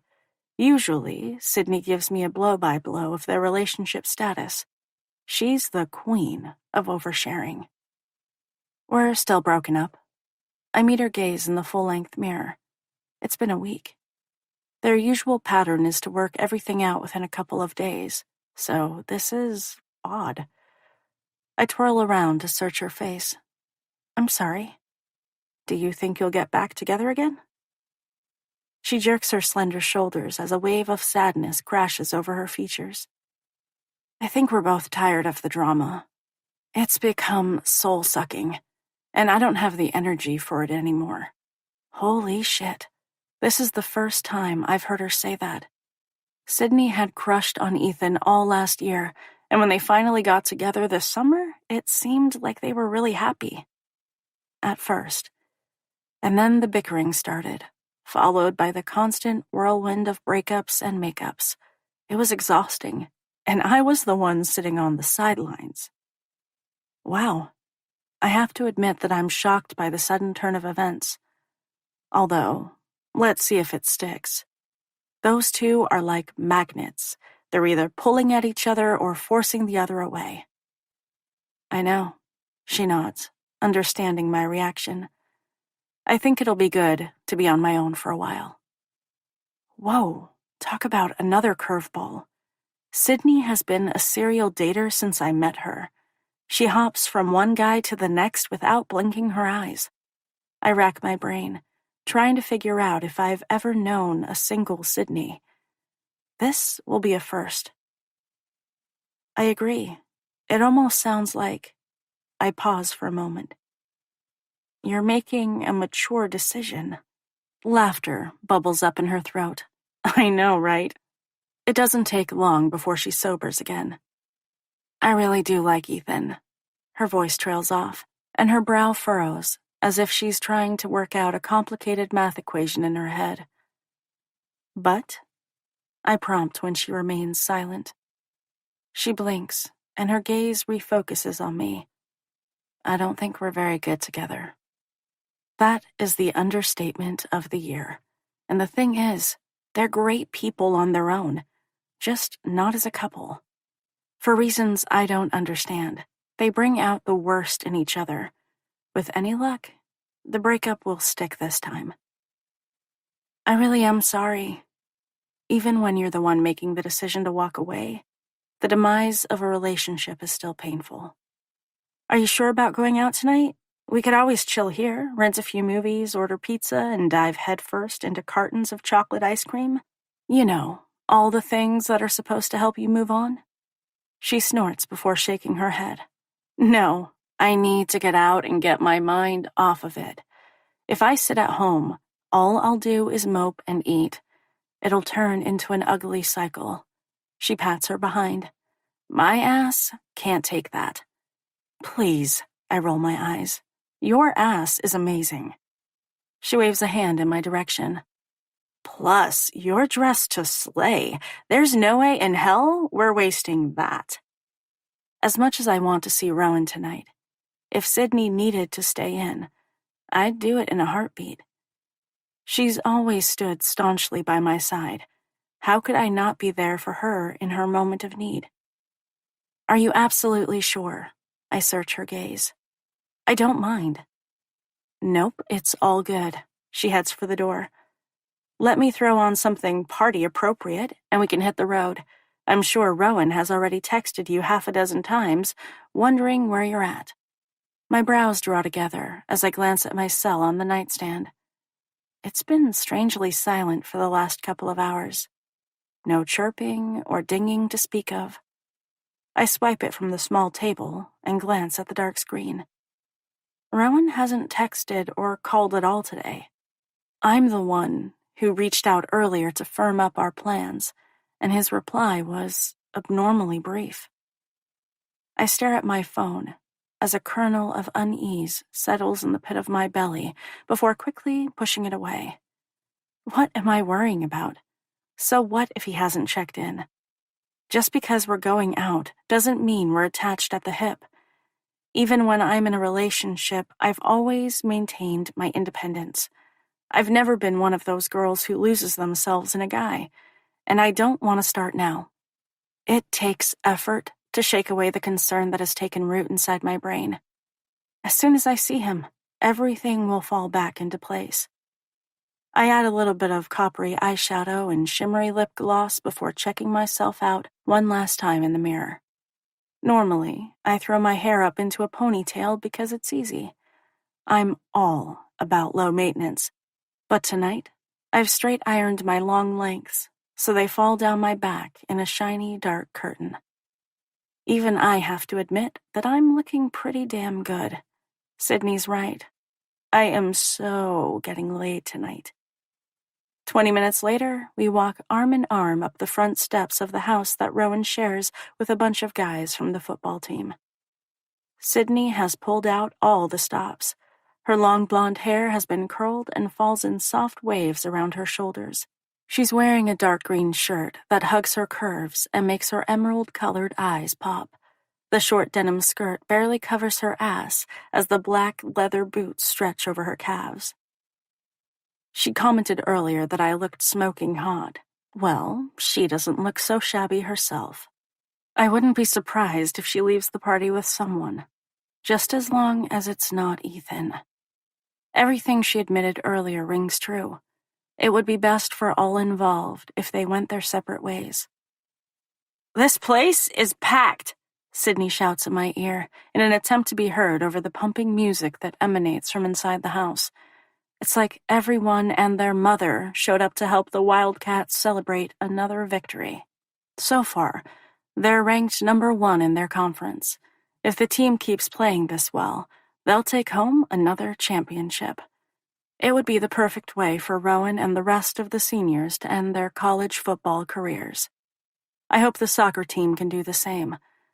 Unlike Rowan, I have no idea if I'll go on to play professional sports. My athletic career might be over at the end of this season. It's a depressing thought, but one I've been preparing myself for. One of the freshman football players loiters outside on the front porch, manning the door. Guess we know who drew the short straw this evening. He straightens to his full height as his drunk gaze crawls over Sydney. She's got the girls out on full display this evening, and this guy has definitely taken notice. I recognize him but don't remember his name. Barely is he able to rip his gaze away from my bestie long enough to glance at me. Sydney has that effect on the male sex. After 3 years of friendship, I'm used to it. Before I can interrupt his intense perusal, a deep voice shatters the moment. "Let them in, Sausage. Don't you recognize Coach's daughter?" Sausage? That's an odd nickname. Let's hope that's all it is. If not, it's a bummer of a first name. My gaze slices to the tall, dark-haired football player. At the sound of Braden's voice, Sydney stiffens. If I weren't standing so close to her, I would have probably missed the reaction. "Hi, Bray," I say with a wave. He gives me a chin lift in greeting before his attention deviates to my roommate. A sexy smile lifts his lips as he takes his sweet damn time, eyeing her up and down. "Looking good, Sydney." It's a well-known fact around campus that Braden is a huge flirt, and Sydney can be just as friendly. Her normal reaction to a guy checking her out is to turn up the wattage of her charm. So you can imagine my surprise when she does the opposite and bares her teeth before growling like a feral animal. What the hell? She only reinforces the depth of her disdain when she adds in a none-too-polite tone, "Bite me, Kendricks." His smile turns into more of a full-blown smirk. "Is that an invitation, sweetheart? I think we both know that I'd like to do more than bite." He takes his gaze off her long enough to glance around. "Where's the boyfriend?" "He'll be here shortly," she snaps. "Now go away." My wide gaze bounces between them as I try to figure out what's going on. There's a strange combustible energy sizzling in the air. It's practically choking me alive. Sydney and Braden know each other, but not that well. Certainly not well enough for Sydney to want to rip his throat out, which is exactly how she looks at the moment. He ignores the last comment and focuses on the first. "That's too bad." With a snort, she attempts to push past him, but Braden has other ideas. Before Sydney is able to make a clean getaway, he grabs her upper arm and drags her close. Then he whispers something in her ear. There's no way to hear what's being said. My brows shoot up when Sydney rips her arm away, practically hisses, and leaves him in her dust. Amusement lights up his face, as if that's exactly the reaction he was going for. As tempted as I am to give Braden the third degree, there's no time. I don't want to lose Sydney in this crowd. I send him a quizzical look before hurrying after my friend. It takes approximately 30 seconds to catch up to her. She finally slows her pace when I tug on her arm. "What was that all about?" I shout over the music. Tension vibrates off her in heavy, suffocating waves. She jerks her shoulders before attempting to smooth out her features. It's not a battle she's going to win. What are you talking about?" A chuckle of disbelief slides from my lips as I jerk my thumb toward the front door and the guy she couldn't get away from fast enough. "What's the deal with Braden? Is there a problem?" "Not really," she grunts, pressing her lips into a tight line. "Not really?" A beat of silence passes before she grumbles. "It's nothing." She huffs and glances away. "We have a class together, and we've been partnered up for a project." Another scowl moves across her pretty features. "Do you have any idea what a conceited jackass the guy is?" No, I shake my head. Her brows jerk up. "Really? I can't stand him." Braden is many things, but I've never thought he was an arrogant jerk. Is he a player? Guilty as charged. But there's a lot of them at Western. That being said, he's always struck me as a nice guy. One who likes to sleep around. The last time I checked, that wasn't a crime. It's more or less something to be wary of. I tilt my head, searching her gaze carefully in the darkness. She definitely has a burr up her ass, although I'm not sure what it is. Did something happen between you two? Guilt flickers across her face before it vanishes, making me wonder if I glimpsed it in the first place. Of course not. Strangely enough, I don't believe her, but then again, Sydney has never lied to me. She's always been an open book about what's going on in her life. Sometimes a little too open. Before I can come at her with any more questions, she points toward the living room. "I think I see your man." "Rowan?" A fresh burst of nerves explodes inside me, and just like that, I forget all about the weird interaction with Braden. This is it. It's do or die time. I follow behind her as she blazes a trail through clumps of people before grinding to an abrupt halt. Unprepared for the sudden stop, I slam into Sydney's back. She stumbles forward a couple of steps before swinging around. There's a grimness to her expression that catches me off guard. "Let's detour to the kitchen and grab a couple of drinks first." "What?" Confusion spirals through me at the abrupt change in plans. "I thought you spotted Rowan." Her gaze darts around before flitting toward me again. "Drinks first, then we'll find him." Sydney has always been something of a wild card, but this behavior doesn't quite fit the pattern. The unease I'd felt earlier this evening slams back into me full force. "What's going on?" I try to peek around her, but she quickly shifts to block my line of sight. "What the hell?" "Trust me, all right?" Her voice rises. "Let's grab a drink instead." Wait a minute. Is Sydney trying to prevent me from seeing something in the living room? Why would she do that? Only one reason comes to mind. I need to see if my suspicions are correct. I fake a move to the left. When she attempts to sidestep me, I lunge to the right. The moment Sydney is no longer shielding my view, my gaze lands on him. Or maybe I should say them. All of the oxygen gets sucked from the room as paralysis sets in. My feet freeze to the floor, rendering me incapable of movement. A tentative hand lands on my shoulder. "Demi." I blink away the shock and wait for the image to shimmer and disappear as if it's a figment of my imagination. But it remains solid. My heartbeat thunders in my ears, drowning out the loud music as I try to make sense of the scene unfolding in front of me. There's no mistaking Annika. Her body is pressed against Rowan. Her head is tipped back, a cascade of auburn-colored hair falling down her back as she grins up at him. What bothers me most is the way he's smiling at her. His arm is wrapped loosely around her body. He's certainly not making any attempt to push her away. In fact, he looks to be enjoying the attention. I don't understand.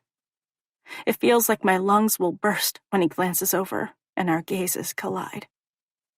I expect the easygoing smile he always flashes at me to cross his expression. Something that will tell me I've jumped to the wrong conclusion and this isn't what it looks like. But his face never transforms. It remains strangely devoid of emotion. You need to talk to him and figure out what the hell he's doing with that viper. Anger bleeds through every whipped-out word. A gurgle of laughter rises in my throat. Talk to him? There's no way in hell I'm going to stomp over there and get into a wicked fight with a captive audience watching. Especially when the girl he's with is none other than my nemesis. He's well aware of the problems we've had. Clearly, there's nothing for us to talk about. The fact that he's staring at me, making no attempt to untangle himself from her, speaks volumes. Decision made. I straighten my shoulders and spin around before stalking toward the front door. The beginning of this relationship caught me by surprise and turned my world upside down. It seems like the end, unfortunately, has done very much the same.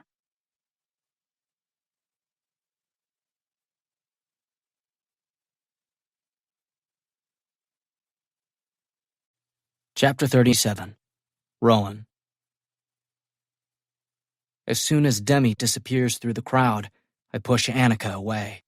I've never felt so sick to my stomach. Every instinct is screaming at me to run after the only girl I've ever cared about and apologize for causing her even an ounce of pain. That had never been my intention. All right, so maybe it was. What's become clear over the last couple of days is that I needed a clean break from Demi. If our relationship had lingered even for a day or two, there was the distinct possibility I wouldn't have been able to go through with the breakup. I couldn't allow that to happen. There's no way I could permit Demi to get sucked into my bullshit. I'd assumed that once my father had been sent to prison, I would be free of him. But that hasn't turned out to be the case. He'll continue to suck off me like a leech, and nothing short of death will ever get rid of him. He soils and destroys everything he comes in contact with. I only have to look at my mom to see the truth of that. I don't want him anywhere near Demi. In the end, cutting her loose was the only way to protect her, no matter how much pain it causes me. She might not realize it now, but I'm doing her a massive favor. Hey, Annika stares up at me with lust-filled eyes. I thought we were going to hook up. Thankfully, she has no idea Demi saw us together. I'm sure this girl would only use it as another way to inflict pain on her teammate. Sorry, not tonight. Or, more than likely, ever. Her smile turns seductive, as if she's used to getting what she wants from the opposite sex. Are you sure about that? When she reaches out to trail her fingers over my chest, she's yanked away. Ow! The redhead howls as Sydney buries one hand in her hair, dragging her back a few steps. Get off me! The blonde gives a vicious shake. Someone needs to put you in your place, and if Demi won't do it, then I sure as hell will. Annika winces, her lips twisting into a snarl as she tries to free herself. Let me go, you crazy bitch! Oh, you have no idea how crazy I can be, but you're about to find out.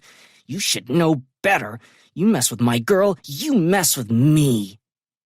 As I consider jumping between them, arms wrap around Sydney from behind. The blonde struggles, attempting to fight her way free. Annika screams again as her head is jerked one way and then another. Brayden whispers something in Sydney's ear before her body goes limp. and she reluctantly releases the other girl. "You fucking psycho!" With a glare, Annika lurches a few steps before righting herself. One hand goes to the back of her head to gingerly rub at the spot. "I think you pulled some of my hair out." Her lips curl. "You're as talentless as your stupid friend." The insult renews Sydney's fight. It's like a light switch being flipped as she tries to break free from the tight grip Braden has on her wiggling body. "Get the hell out of here," Braden barks to Annika. "Before I let her loose. I doubt that's something you want to happen." Annika's eyes widen before narrowing. Without another word, she swings away, shoving through the crowd. If she's got any brains whatsoever, she'll leave the party. My gaze slides to Sydney with renewed appreciation. That girl is definitely a fighter. I'm not going to lie, I'm kind of frightened. I glance at Braden, who still has Sydney held captive in his arms. "You can let go now," she growls, attempting another escape. "You sure about that, killer?" Braden asks with a grin. He doesn't seem to be in any hurry to turn her loose. A moment later, Sydney drives her elbow into his ribs, and he releases her with a grunt. "Fine," he chuckles. "Have it your way." Sydney takes a moment to straighten her clothes before turning and shooting him a withering glare. I'm almost surprised when his balls don't shrivel up and fall off his body. Then she swings around. Sparks of fury flash in her green eyes as she advances, shoving the palms of her hands against my chest. "What the hell were you doing with that viper? Actually, a better question would be, what the hell are you doing with any girl?" Braden's brows jerk up as something hardens in his eyes. "Were you fucking around on Coach's daughter?" I glower at my wide receiver, like I need shit from him. He needs to stay the hell out of my business. I wasn't fucking around on anybody. That's not the way it looked to me. And more importantly, Sydney snaps, that's not how it appeared to Demi. I jerk my shoulders and attempt to lock down all the turbulent emotions fighting to break free under the surface. It doesn't matter what it looked like. I did what needed to be done. She plants her fists on her hips before tilting her head. "And why exactly did you need to hurt her?" I drag a hand through my hair and shoot Braden a pleading look. I shouldn't have to explain myself to Demi's friend.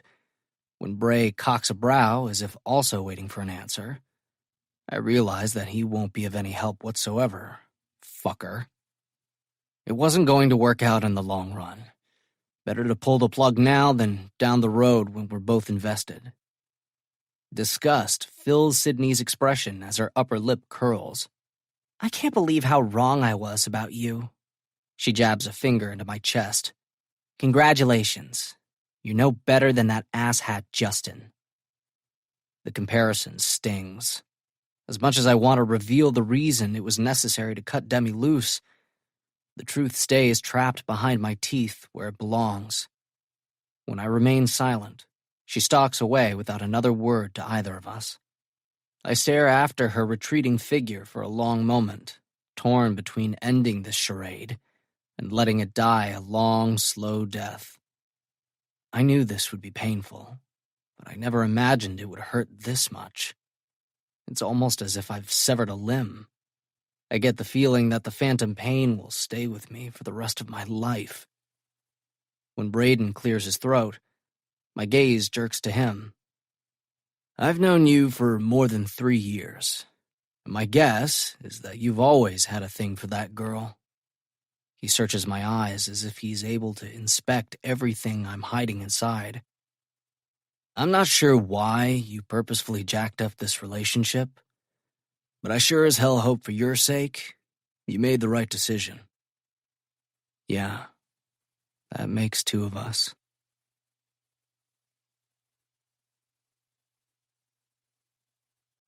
Chapter 38. Demi.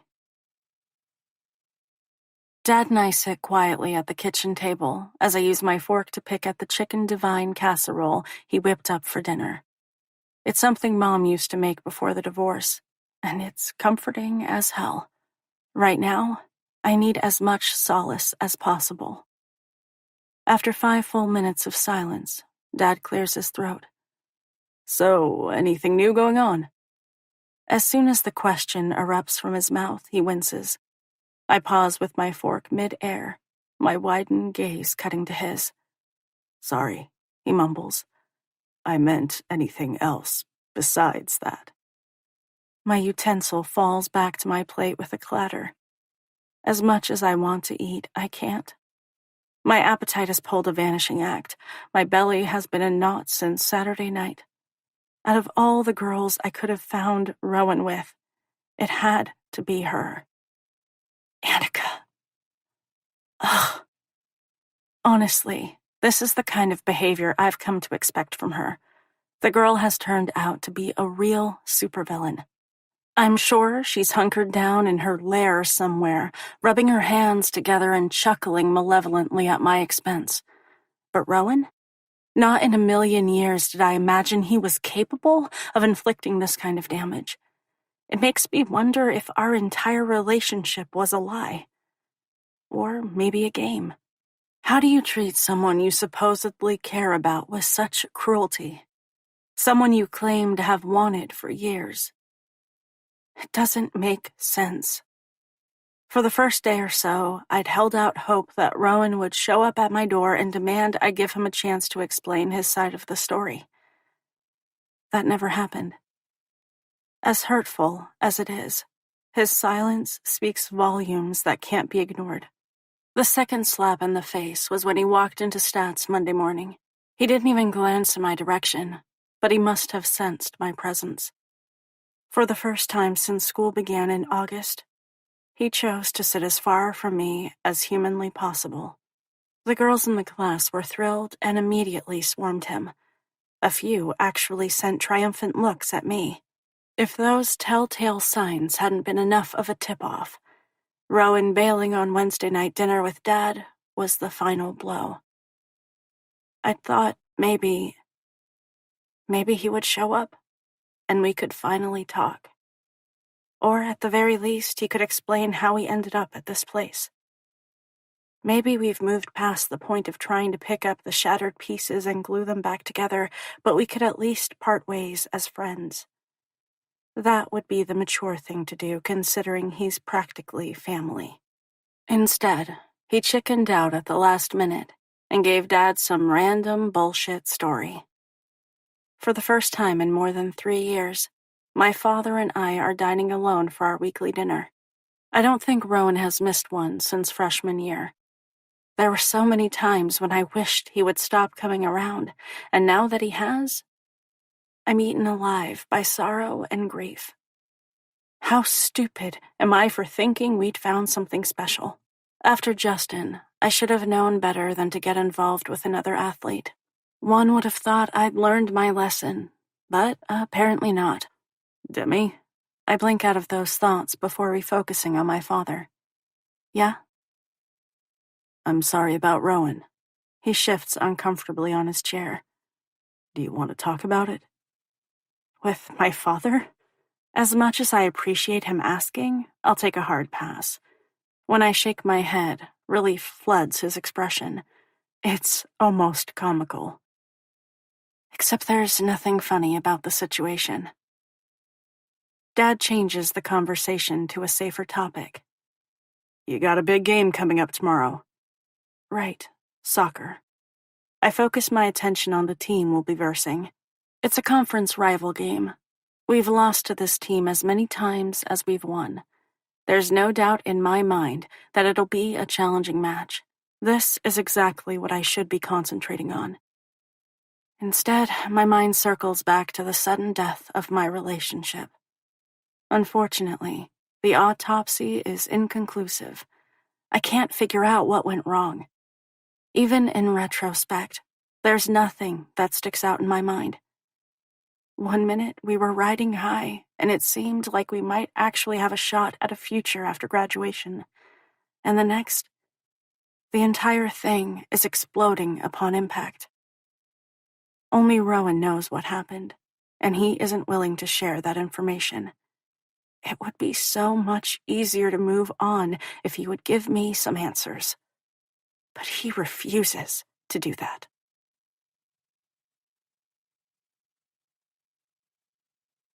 Chapter 39. Rowan. The pass I throw spirals 50 yards through the air before landing in Braden's arms like a heat-seeking missile. Coach blows his whistle, signaling the end of practice. As soon as he does, Demi pushes her way relentlessly into my thoughts. Out on the field is the only time I can forget about her and concentrate on something else. If I could stay out here 24/7, I would do it in a heartbeat. It would be so much easier than the constant thoughts of her that swirl through my brain. But that's not possible. Braden grins as he jogs toward me with the football tucked in his arms. I'll miss playing ball with him next year. Whatever team he goes to will be damned lucky to have him. He's ranked #1 in the country for college receivers. When he's about 10 yards away, he tosses the ball and I catch it easily in my hands. Good practice. He unsnaps the chin strap and yanks off his helmet before shaking out his damp hair like a dog. My attention meanders to the stands, where there is a small group of girls sitting in a line. As soon as Braden glances their way, they wave frantically. He grins and returns the gesture with a little more subtlety. Each girl has one letter of his name stamped across her chest. And people have the audacity to say that I'm a player? Please. This guy has an entire fan club dedicated solely to him. Surprisingly, Braden hasn't let all the female attention go to his head. Looks like you have plans after practice, I say with a smirk, nodding in their direction. Nah, he shakes his head. Not interested. Well, this is certainly news. Braden goes through girls like most people go through underwear. He's one of those guys who could talk a baby out of candy, or a girl out of her panties for the evening. He's a charming bastard, when he wants to be. Can't say I ever thought that would come out of your mouth. Yeah, me neither. A slight smile curls around the edges of his lips. I like being single and playing the field. He glances at the girls. That's what college is all about, right? Maybe for other guys. I've never been interested in banging as many chicks as I can get my hands on. There was one girl, and she was all I could see. It was like I was blinded to everyone else. He tilts his head and narrows his eyes. But it was never like that for you, was it? The words might be arranged in the format of a question, but I get the feeling we both know the answer without me having to confirm it. Unwilling to have this conversation turned around on me, I lift my chin toward his fan club. They'll be disappointed. He flicks a glance toward the stands. Not really my problem. I've got to head over to the library after this. Now he's really starting to scare me. Braden is going to turn down pussy to study at the library? I squint at the sky. Have I somehow entered a parallel universe where up is down and down is up? With a grin, he knocks his shoulder into mine. Shut the fuck up. It's more of a study date, if you catch my drift. Well, that makes a little bit more sense, I guess. As we reach the tunnel where the locker rooms are located, a prickle of unease slithers down my spine. I have the strange sensation of being watched. As I glance up, my gaze sweeps over the stands until it fastens on pale blue eyes. My heartbeat stutters before pounding into overdrive. Even though my footsteps falter, I keep moving. Braden stays at my side. He continues to talk, but his voice doesn't penetrate the thick haze that has descended. My father is here, at the stadium. One side of Dad's mouth hitches into a nasty smile.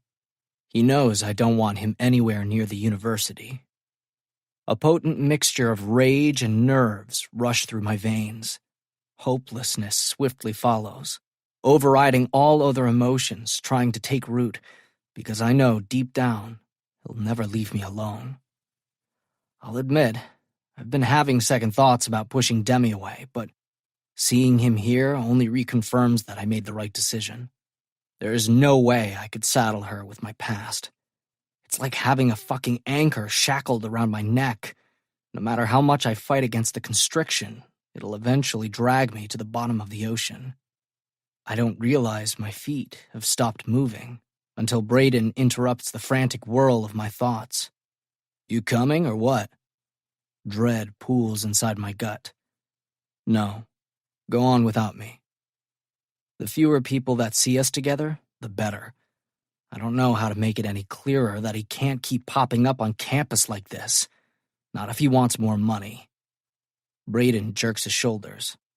Okay, man. Catch you in a few. Yup. I blow out a steady breath as he takes off, thankfully disappearing inside the tunnel. A couple of the other guys jog past.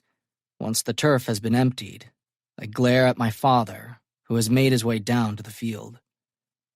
When I remain silent, he grins, opening his arms wide. Mighty fine place you got here. He glances around the stadium as if casing the joint, like this is my personal space and he's trying to come up with a way to rob me blind. I clench my hands at my sides in an effort to resist the urge to wrap them around his throat and squeeze. What do you want? As if I didn't already know. After he showed up on campus almost 2 weeks ago, I scraped together another couple $100. Now he's back for more. That's the thing about him. He will always come back for more, even when there's nothing for me to give. A slight chuckle falls from him as he shrugs. You know how it goes. Unfortunately, I do. I thought you were trying to find a job. Yeah, I've been looking around. His gaze skitters away, which is a sure sign he's lying. Even filled out a few applications. Bitterness whips through his eyes, turning them frosty. Had to show my parole officer. Right. It's all smoke screens and lies with this guy. He would probably expend less energy taking a part-time gig than constantly manufacturing excuses along with applications for jobs he has no intention of accepting. One quick glance around tells me that we're alone, but still, I step closer and lower my voice. I told you that I didn't have anything more to give, and yet you came up with a little bit more. That was the last of it. A towering wave of bitterness crashes over me. What I make in the summer is all I have to live on during the year. I bet if you asked around, someone would loan you the money. He waves a hand encompassing the stadium. I saw all the photos that line the walls. You're a big deal around here. People are probably throwing shit your way all the time. It wouldn't surprise me if you could squeeze them for a goddamn car. I drag a hand over my face. He has no idea how anything works. How about that girlfriend of yours? He shifts his weight and cocks his head. She'd probably be more than happy to help out. I recoil at the idea of asking Demi for anything, let alone money from my deadbeat father. We're not together anymore. Thank fuck. It's the first time I've had reason to think it. But staring at the man before me, it's a relief to know that she's out of my life for good. He'll never touch her. Michaels. Shit. I whip around only to find Nick Richards standing 20 feet away with his clipboard in hand. Yeah, coach? I straighten my shoulders and pray that he'll rattle off something before disappearing back into the tunnel. Instead, his gaze darts from me to my father before he eats up the distance between us with a couple of long-legged strides. Hello, Scott. I didn't realize you'd been released. What the fuck? I had no idea that Coach knew anything about my father. It's not something we've ever discussed. It was too embarrassing to admit, even to this man who has been nothing but good to me, that my father was sent to prison for murder. What?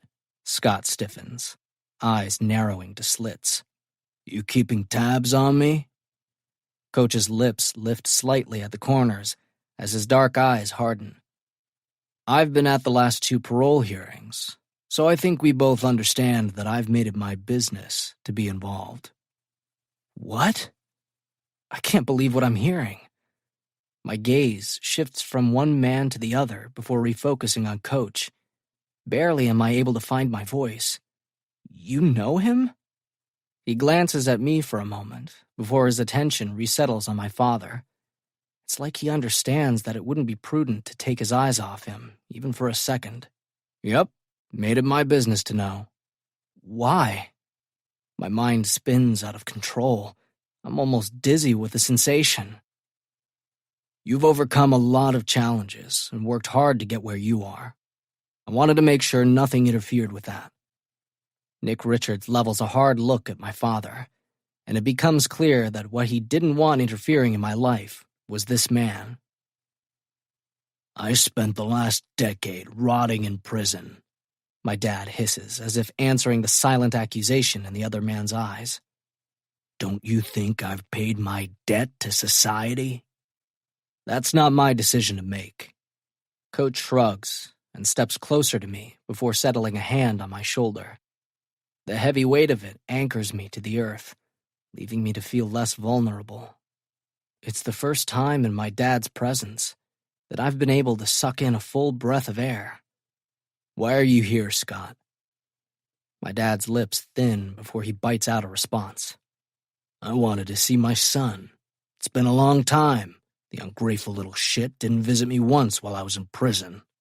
He stabs a finger at Coach before hawking a loogie and spitting it at his feet. I bet you had something to do with that. Nope. Nick shakes his head. Rowan makes his own decisions. You may not realize this, but he had to grow up awfully quick after you got locked up, probably while you were around. And look at him. He's done pretty well for himself. He squeezes my shoulder. Any man would be proud to call him son. Before my father can respond, Coach continues. But here's the thing.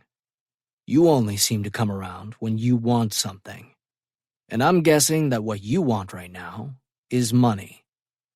I won't put Rowan on the spot by asking him. All I'll say is this. If you truly want to build a relationship with this young man, then you need to make some positive changes in your life. And let him come to you when he's ready. Maybe that won't ever happen. What I do know is that you need to stop coming around campus and harassing him. My father takes a menacing step in our direction. His hands tighten into fists. That's not what I'm doing, isn't it? Coach raises a brow. Instead of being intimidated, the guy is calm, cool, and collected. You're a grown man. If you're intent on turning your situation around, you need to prove that to Rowan by standing on your own 2 feet instead of looking to your 21-year-old son for handouts. Now, if you're ready to make those changes, I would be more than happy to steer you in the right direction as far as jobs go. I don't need any charity from the likes of you, Dad snarls. Suit yourself, Coach says, as if it doesn't make a difference to him one way or the other. But I think this conversation is over and it's time for you to leave. Dad bares his teeth. You can't tell me what to do. Actually, that's where you're wrong. You step foot on university property again, I'll call the campus police and tell them that you've been harassing one of my players. Then I'll personally call your parole officer and fill him in on what's been going on. He pauses for a beat before adding, because we both know this isn't the first time you've contacted Rowan. You son of a... Yep, he agrees easily, cutting off the tirade. That's exactly what I am. I've got no problem playing hardball with you. Dad grits his teeth as rage flashes in his eyes before they slide to me. You gonna let this asshole talk to me like this? Ignoring the question, I say instead, I don't want you coming around here anymore, and I don't want you calling. If I want to talk, I'll get a hold of you. Although we both know that's not going to happen anytime soon. Whatever bridge could have been tentatively built between us has been destroyed. Dad opens his mouth to argue when Nick cuts him off. Your time is up. You can leave on your own volition, or... Coach nods toward the tunnel and the security guard who lounges there. You can be escorted out. The choice is yours. Scott pales before gnashing his teeth. He looks on the verge of exploding. Fine, I'm going, he grumbles. With his lips pressed tightly together, he stalks past us. When my father is half a dozen feet away, Nick raises his voice. "Chuck, please escort this man off the grounds and make sure he leaves university property." The security guard dips his chin. "You got it, coach." With that, Chuck ambles after my father as he disappears across the field. When he reaches the other side, I notice a second guard waiting on a glorified golf cart they use to move around the stadium. We watch in silence as my father is followed off the field before disappearing inside the building. Once he vanishes from sight, the tension filling my body drains away, and my shoulders sag in relief. Only then do I become conscious of the suffocating silence that has fallen over us. I shift my stance and clear my throat. Coach and I have spent hundreds of hours hashing out plays and discussing the intricacies of a football game, and yet right now, my mind is blank. I never wanted these two worlds to collide. "I'm sorry. You don't have a goddamn thing to apologize for." He searches my eyes. "I hope you realize that." I stare at the turf and shrug. "Hey." When I continue to avoid eye contact, his fingers bite into my shoulder through the thick pads. "Look at me, Rowan." Forcing my gaze to his is one of the hardest things I've ever had to do. Humiliation gathers in my cheeks, making them burn with heat. "Your father is in no way a reflection of the person you are." His blood runs through my veins. It takes effort to swallow down the rising nausea. He's a criminal. I force out the ugliest part. A murderer. It doesn't make a damn bit of difference if his DNA is part of your genetic makeup. You are nothing like him. He gives my shoulder a good shake before bringing his face close to mine until I have no other choice but to meet the intensity of his gaze.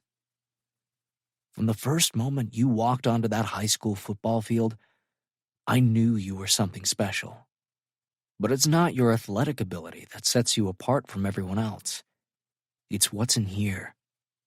He taps my chest with his fingers. "This is what matters. I've never met a player with more heart for the game or life. There aren't many people I would entrust with my daughter. You're one of the few." I blink away the emotion as it pricks the back of my eyes. This man is more of a father figure to me than mine could ever be. The sentiment he's expressing means more than he'll ever realize. I never wanted Coach to know about my father. I didn't realize he was aware of the situation. Most of the time, I try to forget the man even exists. It was easy enough to do when he was locked away in prison. Nick Richards, knowing about my past, accepting me, and continuing to stand by my side, feels like a massive weight lifted from my shoulders. "You've known this entire time?" "Yep. Your mom told me everything shortly after we met.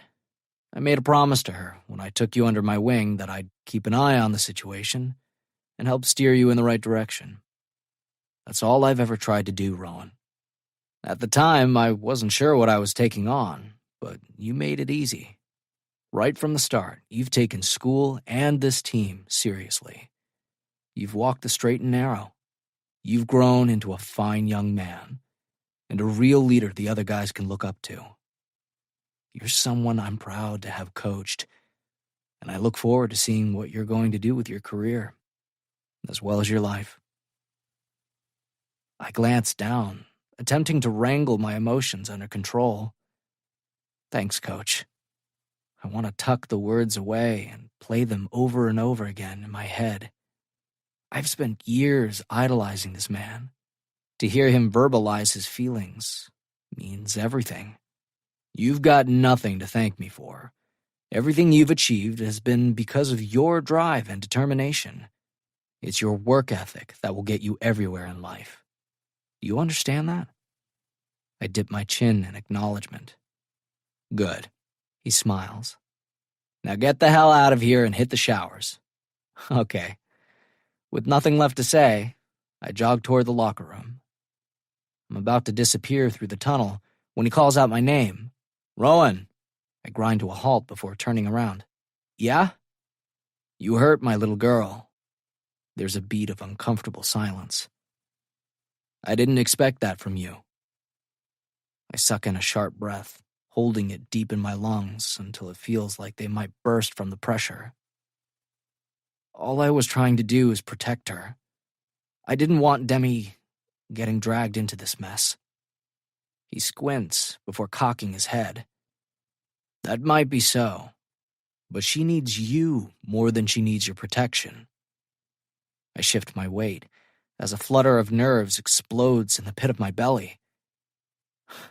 Maybe I should have been honest with her from the very beginning, instead of trying to hide my past. She might not forgive me. You're right, but you won't know until you try. With a jerk of my head, I hit the showers. It's a painful admittance to realize that I might have fucked up the best thing in my life because I was too scared to open up and tell her the truth. Coach is right. It might be too late to work things out, but I won't know until I try.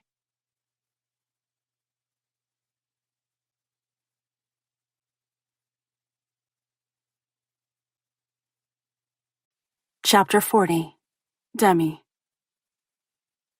The apartment door whips open, and Sydney races inside with excitement dancing in her eyes, like it's Christmas morning and her birthday all wrapped up into one. I haven't seen her this ecstatic since... well, never. I've never seen this level of elation from her. Sydney is usually low-key, unless she's angry. Then, watch out. When I raise my brows, she crows, I have the best flipping news ever. I don't get a chance to bombard her with questions before the words explode from her tongue. Annika broke her ankle over the weekend. She's out for the rest of the season. My mouth falls open. No matter what I thought she might say, that certainly wasn't it. Holy crap. Yeah, she nods enthusiastically. I know, right? I have to say, I didn't really believe in karma before, but this has totally changed that line of thinking. She drops onto the overstuffed chair across from me before throwing her arms wide. I'm a big believer now. Then you should be careful, I warn. I'm pretty sure karma doesn't appreciate when you revel in the misfortune of others. Sydney makes a big show of rolling her eyes. Listen, Annika deserves it, and karma, that glorious bitch, realizes it as well. How did it happen? I guess she was really drunk Saturday night and tripped down someone's front porch steps. When she couldn't put pressure on her foot, her friends made the boneheaded decision to take her to the emergency room. She turns gleeful, kind of like the Grinch anticipating Whoville's disappointment on Christmas morning. Get this. Not only did she break her ankle, she also got a drinking ticket too, and now has to face sanctions from both coach and the university. Triple whammy. With a pause, she counts out something on her fingers. More like quadruple whammy. My eyes widen. That's terrible. No, she's terrible. And you, she stabs a finger in my direction, of all people should know it. With a shrug, I glance away. Yeah, Annika has turned out to be a real pain in my ass, but that doesn't mean I wish her any ill will. Fine, maybe a teeny tiny shred of it, but it sounds like she got the mother lode in one fell swoop. You know, Sydney says, breaking into the chaotic whirl of my thoughts. She caused a lot of friction with the team. It's like she thrived on it. That's true. Annika did seem to enjoy the discord. Most people understand that a team can't succeed unless they band together to achieve a collective goal. Does that necessarily mean every player's personality will mesh? Of course not. Guess that wasn't a lesson that Annika learned early in life like the rest of us. With her out for the rest of the season, maybe we can get the team gelling again. If there's anything good that comes out of the situation, it's that we pull the younger girls back into the fold and get them to buy into the idea of working together to bring home a championship. At this point, it's not too late to turn things around. I think that's what we all want. Now that Sydney has shared the good tidings, she huffs and rises to her feet. All right, I've got to head over to the library for a couple of hours. I perk up. Want some company? I'm not busy. I can come with you. It would probably be a good idea to get out of the apartment for a little bit. It's been more than a week since the breakup, and I'm still all sad bastard. Even I'm tired of being around myself. I wish you could. A scowl twists her pretty face. Unfortunately, I'm meeting up with Braden to work on that stupid project. Oh, their strange interaction pops into my head.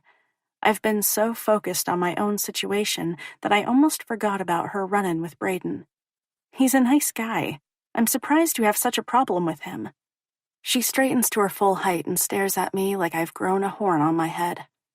How can you even say that? I don't know. I've never had an issue with the handsome wide receiver. He's always treated me like a little sister. Out of all the guys on the team, he's probably the one I trust most. Clearly, Sydney feels differently, which is strange. As far as I know, nothing has ever happened between them to bring out such animosity in her. Most girls would be thrilled to be partnered up with him. A haughty look enters her eyes as she sniffs. Well, I'm not most girls. True that. I'll be honest, after we ran into him at the party, I kind of wondered if there might be a little something going on between you two. You had that whole I hate you, but I secretly want to sleep with you vibe going on. Although now that I think about it, Braden wasn't acting that way. He was needling her, trying his best to solicit a reaction, kind of like an elementary school boy would do to a girl he liked. She makes a choking noise deep in her throat. I have way too much self-respect to ever get tangled up with such a man-whore, and quite frankly, after the whole Ethan situation, I'm taking a time out from the dating game. I need to get my head on straight. In a surprising plot twist, Sydney and Ethan haven't mended their broken relationship. It's been a little more than 2 weeks. This is the longest they've ever gone without getting back together again. That's probably a smart decision. She chews her lower lip before reluctantly admitting, I saw him the other day walking to class with another girl. Ouch. It doesn't matter if she's the one who pulled the plug on the relationship. Seeing your ex with another person still stings. I'm sorry, Sid, I say gently. Are you okay? Do you want to talk about it? Sadness flashes in her eyes as she shakes her head. No, the thing is, it hurt to see him, but not nearly as much as I assumed it would. It didn't make me want to call him up and get back together again. She pauses, as if thinking about what she's admitted, before her gaze refocuses on me. That's gotta mean something, right? I think it means you made the right decision where Ethan is concerned. Yeah. A small sigh escapes from her. I think you're probably right. For a while, we were really good together. And then we weren't. Now that I'm looking back, I think we hung on for too long. We should have broken up a while ago. She jerks her shoulders as if unsure what the correct answer is. But it was comfortable, you know? It was easy. Easy? That's not the term I would use to describe their relationship. When I give her a get the hell out of town look, her lips twitch, and a few chuckles escape. All right, maybe not easy, but you know what I mean. No matter what, Ethan's a good guy, and I always knew what to expect from him. He's definitely a good guy, I agree. Just not for me. She tacks on, almost regretfully. I nod, understanding the mix of emotions she's experiencing. The plan is to focus on school and soccer for the time being. The last thing I need is a man fucking up the works. Sounds smart. We can do it together. The celibate sisters, she adds with a grin. I like it. We'll get t-shirts. Sydney slips her phone out of her pocket and glances at it before the lightheartedness she'd managed to find drains away. All right, I've got to go meet up with WU's very own man-whore. See you later. I call after her as she grabs her bag and heads to the door. Try not to kill him. I'm not making any promises, she shouts before disappearing into the hallway. Less than a minute later, there's a knock. I jump from the couch and pad into the tiny entryway before opening the door. Back already? What did you... My voice dies a quick death when I realize it's not my roommate. Instead, I find Rowan standing on the other side of the threshold. The sight of him has me hugging the doorframe a little closer to my body. Hi. He shoves his hands into the pockets of his khakis. There's a ball cap pulled low over his eyes, and even though there's a definite chill to the air, he's wearing a black t-shirt that hugs his biceps. In other words, he looks amazing. The magnetic attraction that always hums beneath the surface when we're together explodes to life with a vengeance. It's so tempting to reach out and pull him to me. Instead of giving in to the urge, I squeeze the door a little harder. Hey. My heart slams painfully against my ribcage. I've seen him in class and caught glimpses of him around campus, but we haven't been this close in a while. When he remains silent, I clear my throat and attempt to turn off the tangle of emotions slyly wrapping their way around me. What are you doing here? I was hoping we could talk. An image of Annika hanging all over him flashes through my head. A pit of nausea blooms at the bottom of my belly, and I force myself to straighten my shoulders. After more than a week of silence, I don't think we have anything to discuss. Rowan draws his lower lip into his mouth before chewing on it. A mixture of sorrow and regret fills his expression, and it's almost enough to break my heart. What the hell is wrong with me? I want to smack myself for even thinking along those lines. I'm not the one who hurt or betrayed him. It was the other way around. I need to explain something to you, and then, if you don't want to speak with me again, I'll respect that. When I remain silent, unsure what to do, his voice turns pleading.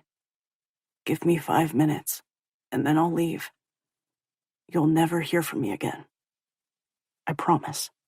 If I were smart, I would slam the door in his face. There is nothing he can say or do to change the way I feel about him. He's the first guy I took a chance on and opened myself up to. I was prepared to lay it all on the line for him. Thank God I didn't get a chance to do that. It would have only made me feel more pathetic than I already do. Whoever said it's better to have loved and lost than never to have loved at all was seriously mistaken. The whole loving and losing thing sucks major ass. And quite honestly, I don't see it getting better anytime soon. Please, Demi. A huff of frustration leaves my lips. I wish I were strong enough to tell him to go to hell. Since I'm not, I begrudgingly move away from the door and wave him in. There's a tiny part of me that's curious about what he has to say.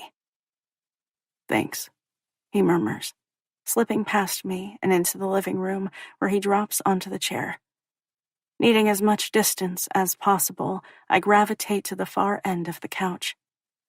Regret flickers over his expression as he watches me. It's like he realizes what tactics I'm trying to employ to keep him at a safe distance. His elbows settle on spread thighs as he clasps his hands together in front of him. An oppressive silence blankets us, and I shift restlessly beneath the heavy weight of his stare. This is more painful than I expected. Only now do I realize that allowing him inside was a mistake. I've changed my mind. No longer do I care what he has to say. His rationale of the situation won't make a difference. Rowan clears his throat, and his gaze falters, falling to his fingers. I don't realize how tightly clasped they are until the knuckles turn bone white. I want you to know that nothing happened with Annika. That night or any other. For the second time in a matter of minutes, An image of them flashes unwantedly through my head, and my heart jackhammers a painful staccato against my ribcage. I jerk my shoulders, not wanting him to see how deep his betrayal has cut. That's not the way it looked. It's a relief when my voice comes out sounding devoid of emotion. If he thinks he can waltz in here with some half-assed explanation and I'll fall all over him, Rowan has another thing coming. I know. There's a moment of silence before he admits softly. That was the plan. I wanted you to find us together. What? For a beat, maybe two, my mind cartwheels, and all I can do is stare. He wanted me to find them? I shake my head as my brows slam together. It's almost impossible to wrap my lips around the question. You deliberately set out to hurt me? My throat grows scratchy as thick emotion wells in the middle of it. No. There's a pause before he hastily amends. I mean, yes. Frustration vibrates off him in suffocating waves as he yanks off his black Wildcat's ball cap and drags a hand through his long blonde hair. I wanted to make sure you would be pissed off and never talk to me again. Un-fucking-believable. Well, I force out a mirthless laugh. You got what you wanted. I rise unsteadily to my feet. I'm not sure why you felt the need to come here and share this with me, but I think you should leave. Desperation flares in his eyes as he jumps to his feet. Please, Demi, hear me out. In two long-legged strides, he eats up the distance between us. I'm doing a shit job of explaining this. I hold up a hand, not wanting him any closer. I assume that's because there's no way to justify why you would do something so fucked up. When I try to move past him, his fingers lock around my wrist. All it takes is one tug to drag me closer. The force of the movement sends me stumbling, and I lose my balance before crashing into him. My hands go to his chest in an attempt to shove my way free. Instead of releasing me, his arms lock around my body until I'm rendered powerless. Your 5 minutes are up. You need to leave. If it were possible to move my leg, I would knee him in the balls. He deserves that and so much more for the pain he's caused. Refusing to make this easy, I struggle against the hold he has on me. Rowan made his choice, and now I'm making mine. I thought I was doing the right thing, he says with a grunt, attempting to subdue my movements. Ha! Disbelief bubbles up in my throat. How did I not realize Rowan was delusional? So, let me understand this correctly, I snap. Your idea of doing the right thing was to hurt me? By messing around with one of my teammates? The very same teammate, I'll remind you, that has been gunning for me both on and off the field? Wow! Bitterness drips from every word. How very thoughtful of you. The air deflates from his lungs as he exhales. Well, when you put it like that, it doesn't sound good. No, I agree flatly. It really doesn't. At the end of the day, all I wanted was to protect you. Weariness flashes across his face. Maybe I went about it the wrong way. His strange explanation knocks me off balance and I still. Protect me from what? My past. I don't understand. My brows draw together as I search his eyes for clues. Why would I need protecting from your past? Rowan glances away as embarrassment floods his features and darkens his cheeks. There's a reason I don't talk about my family. That's something I've noticed. The times I've tried to dig deeper, he immediately shuts down and changes the subject. Instead of pushing the issue, I backed off, assuming Rowan would open up when he was comfortable. That never occurred. I know as much about his personal history now as I did before. It's difficult to talk about, he mutters. I never wanted you to find out about my father. Rowan, I say softly, the sharpest parts of my anger dissolving. You don't have to tell me. This is clearly a painful subject for him. Even though I want to understand how his family impacted our relationship or why he set out to hurt me, maybe it no longer matters. What we need is closure so that we can move on. It's important you realize why I pushed you away. He draws in a steady inhalation, as if to steel himself for what will come next.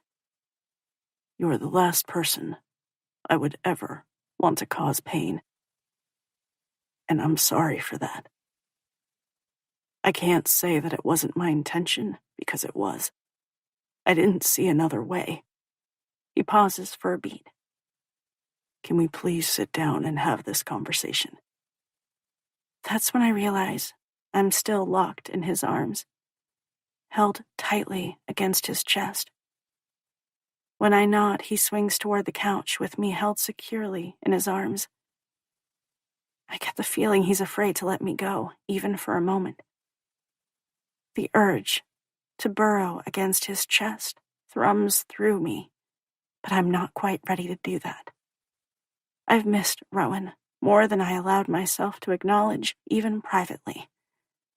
It was so much easier to push him to the outer recesses of my mind and pretend I hadn't already given him my heart. With him standing before me, I can no longer do that. Do you remember the older guy we ran into on campus a couple of weeks ago? When I stare, he adds, It was after stats class. I nod as the memory flashes through my head. Something about him had unsettled me. It's as if my body had gone on high alert. That was Scott Michaels. There's a pause. My father. Oh. Air gets lodged in my throat as my mind spins. That still doesn't explain why he would feel the need to push me away. A humorless chuckle escapes from him. He's been incarcerated for the last 10 years for murder. Murder? The word echoes in my head. Your father was in prison for... I force out the rest. Murder? He jerks his head into a tight nod, before glancing away, as if barely able to hold my gaze. Yeah. He's been a petty criminal my entire life, and then he fell in with the wrong people and got in over his head. I can't begin to fathom how difficult it would be to grow up with a parent like that. My heart clenches painfully, knowing there's no way to alleviate the hurt and damage that must have been inflicted. Only now do I understand why Rowan is so closed off when it comes to his family. I wish he would have felt safe enough to open up and share this with me. Rowan, I whisper, unsure how to proceed. He doesn't give me a chance to say anything else. He'd recently been released from prison, and he started coming around, wanting money from me. The first time it happened, I gave him a good chunk of my savings.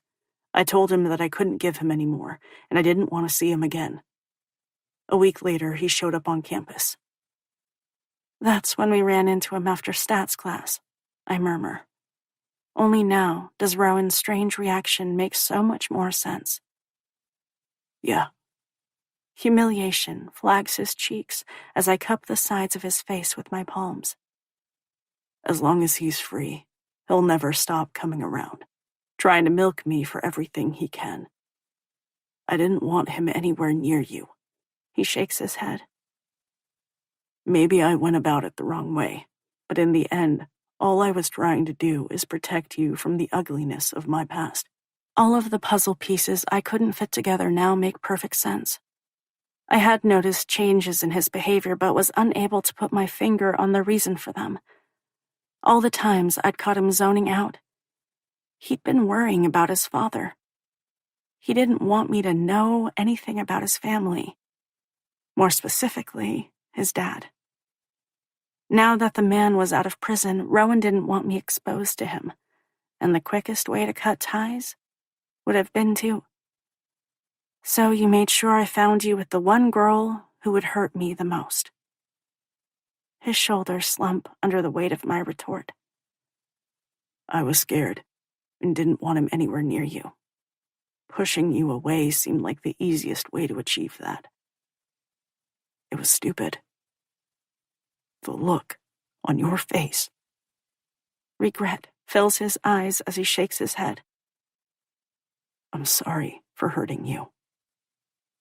I don't expect you to forgive me. Why didn't you tell me the truth? I would have understood. There's a beat of silence. I would have stood by your side. I was embarrassed. He quickly amends the statement. Hell, I'm still embarrassed. My father has always been a drain, not only on me, but my mom as well. I hate that he's in my life, causing havoc. The last thing I wanted to do is bring him into yours. Coach has been nothing but good to me. How could I repay that kindness by bringing a degenerate into his daughter's life?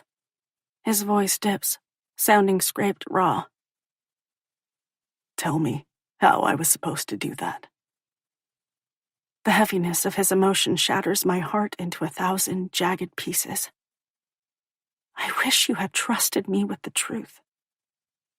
It had nothing to do with trust, and everything to do with keeping you safe. That's all I wanted to do. Protect you. With my palms still cupping his cheeks, I bring my forehead to rest against his. Your father has nothing to do with you. The truth wouldn't have changed my feelings. I realize that now. I made a mistake, and I hurt you. I understand if that's something you can't forgive. His gaze clings to mine. But I hope you will. I love you, Demi. I always have. I love you too.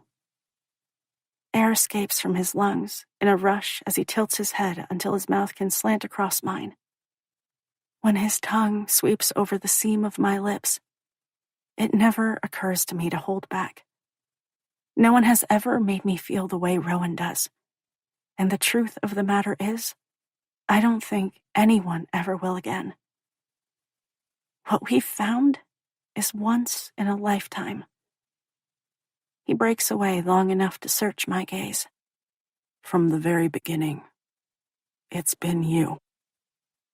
It might have taken me 3 years to realize that I had feelings for him, but I'm there now. He took the time to break down all of my resistance until I could see the man standing before me, with his hand stretched out. Maybe I didn't want to admit it, even privately to myself, but it's always been Rowan. And if I have my way, that will never change.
Epilogue. Rowan. 3 years later. As you can see, the kitchen is completely stainless steel with brand new marble countertops. The real estate agent beelines from the spacious kitchen with an island so massive I could probably roll around on it to the adjoining living room. Instead of following her, I stay in the kitchen and stare at the island. I can just imagine christening the joint, and that ocean of white marble is the first place I'd start. I know exactly what you're thinking, Demi whispers in my ear. That's because you're a dirty girl and thinking the exact same thing. Only with you, she says, pressing a kiss against my lips. Hey, that's my line. I glance at the realtor, who stands next to the floor-to-ceiling windows that overlook the white-capped waves of Lake Michigan. You have to check out the view. She pauses for a beat before doing her best impersonation of Vanna White. Isn't it absolutely fabulous? Ignoring the woman, I glance around the wide-open space. What do you think of the place? We've been condo hunting in Milwaukee, Wisconsin, and have toured a couple dozen buildings. Demi and I have spent the last 2 years living in separate cities. I ended up getting drafted in the first round by the Milwaukee Mavericks, and Demi tried out for the Chicago Suns women's soccer team after graduation and made it. Even though we've been in different cities, we've only been an hour and a half away from each other. As much as it sucks, it could be worse. The most challenging part has proven to be when we're both in season. My training camp starts mid-July and goes through February, depending on if we're knocked out of the playoffs. Professional soccer runs April through October.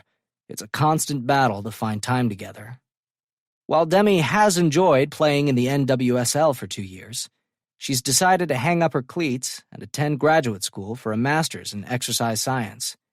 She's already been accepted at the University of Milwaukee, Wisconsin, and is now moving here permanently. Demi makes a visual sweep of the kitchen and living area. I like it. The place is just shy of 3,000 square feet and is located on the 30th floor. There are 3 spacious bedrooms and a study with wood paneling. Did I mention there's a rooftop garden? Cindy, the realtor, takes a step toward us. Her high heels click against the sea of shiny hardwoods. I'd be happy to show it to you. The woman is a little pushy for my taste, but she's shown us everything under the sun. I clear my throat. Would you mind giving us a little time to talk it over? Her eyes sharpen with the thrill of a potential sale. Of course. She rushes past us on the way to the foyer. I'll pop downstairs for a few minutes and speak with the building manager to make sure all of the necessary paperwork is in order. I dip my chin in acknowledgement. Great. Toodles, she calls out in a sing-song voice, closing the door behind her. Finally, I sigh, pulling Demi to me. Alone at last. Her arms thread around my neck. Yup, I'm sure we have a good 10 minutes to ourselves. Unfortunately, that's not nearly enough. I brush my mouth across hers for a quick kiss. You know I like to take my time. Her lips bow up against mine. Yes, I do. And trust me, the effort is always appreciated. Damn right it is. When Demi groans, I reluctantly break away before we ignite a fire that can't be extinguished. Give it to me straight. What do you think? I wrap my arm around her waist and walk us toward the large picture windows to inspect the million-dollar view. I point to the path across the street that winds its way along the shoreline. How amazing would it be to run along the lake every morning? The sexual haze I'd stoked to life moments ago clears from her eyes as she surveys the vast blueness of the water. That would be nice. Plus, I add, there's a gym on the 3rd floor. If you can't run outside, you can lift weights or use the elliptical. She narrows her eyes before slanting a look in my direction. It sounds like you're already sold on the condo. Yeah, I like it. It would certainly be the bougiest place I ever lived, that's for damn sure. But you have to like it too. She wraps her arms around my neck again, before leaning into me. I do. It ticks all the boxes. I squeeze her body to mine before dropping a kiss on the top of her head. I love you. A smile wreathes her face as she tips her chin up to meet my gaze. I love you too. You know what? I make a big production about looking around the living room and kitchen. I think there's something missing. Really? The smile disappears as she frowns. What? This condo has every possible amenity. A gym, amazing views, rooftop garden, security, underground parking, a small convenience store next to the lobby. Every item is ticked off on her fingers. What more could you possibly want? When she shoots me a perplexed expression, it's all I can do to not grin like a lunatic. This. When I drop to one knee, Demi's eyes widen. I slip my hand inside the pocket of my khakis and pull out the signature light blue box with a white bow wrapped around it. Her hands fly to her gaping mouth as her eyes fill with tears, and she shakes her head. No. Yup. I pull off the silky ribbon and pop open the lid. You saying yes to being my wife is all that's missing. Rowan, she whispers, emotion flooding her features. What? Before she can respond, I say, I've wanted this for the past 2 years, but I needed everything to be perfect. I wanted us to be in the same city and state, and now that we are, and we found the perfect place to call home, I want to make that home with you. I want to marry you, Demi. I want to be your husband and spend the rest of my life with you. What do you say, baby?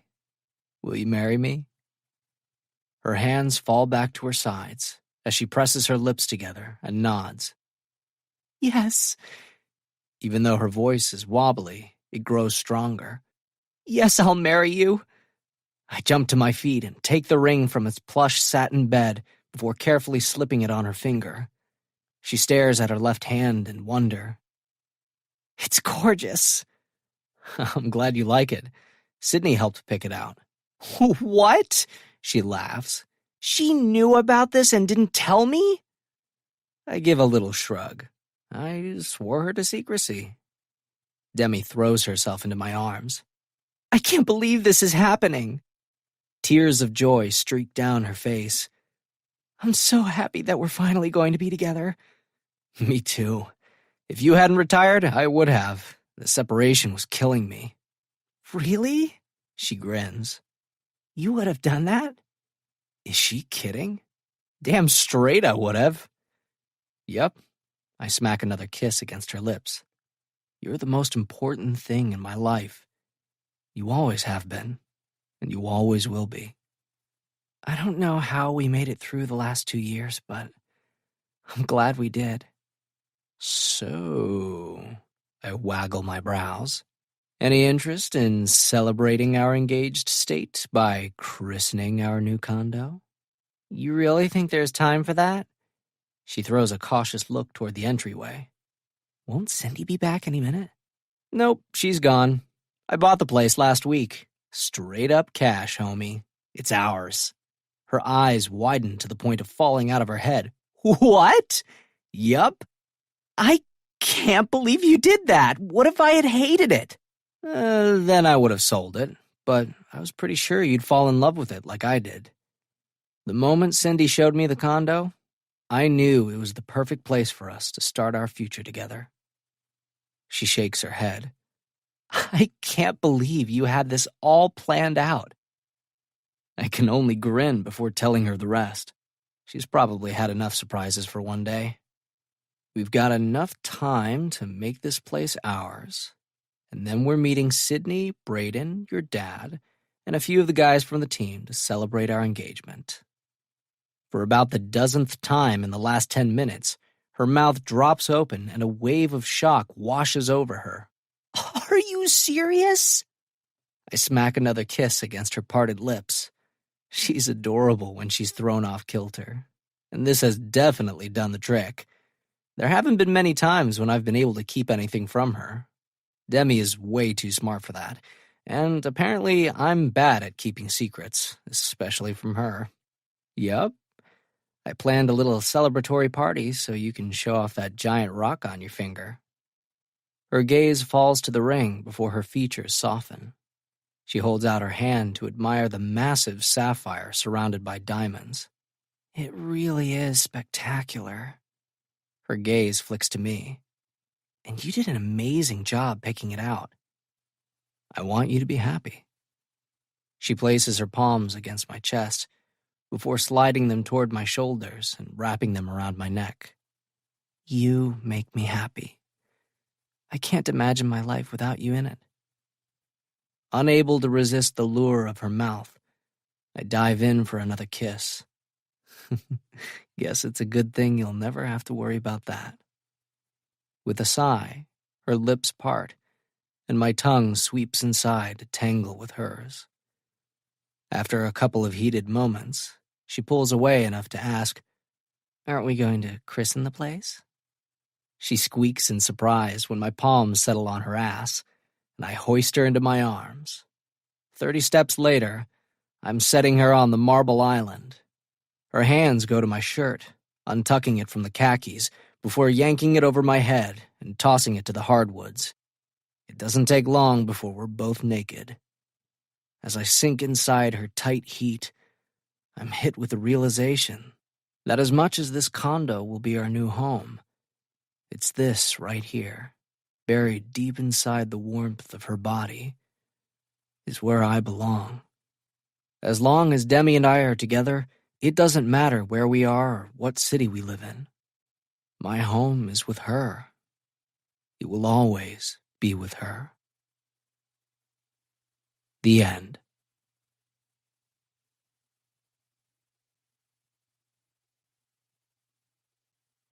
This has been Campus Player, written by Jennifer Suchevich, narrated by Jennifer Blom and Michael Gallagher. Copyright 2021 by Jennifer Suchevich. Production copyright by Jennifer Suchevich.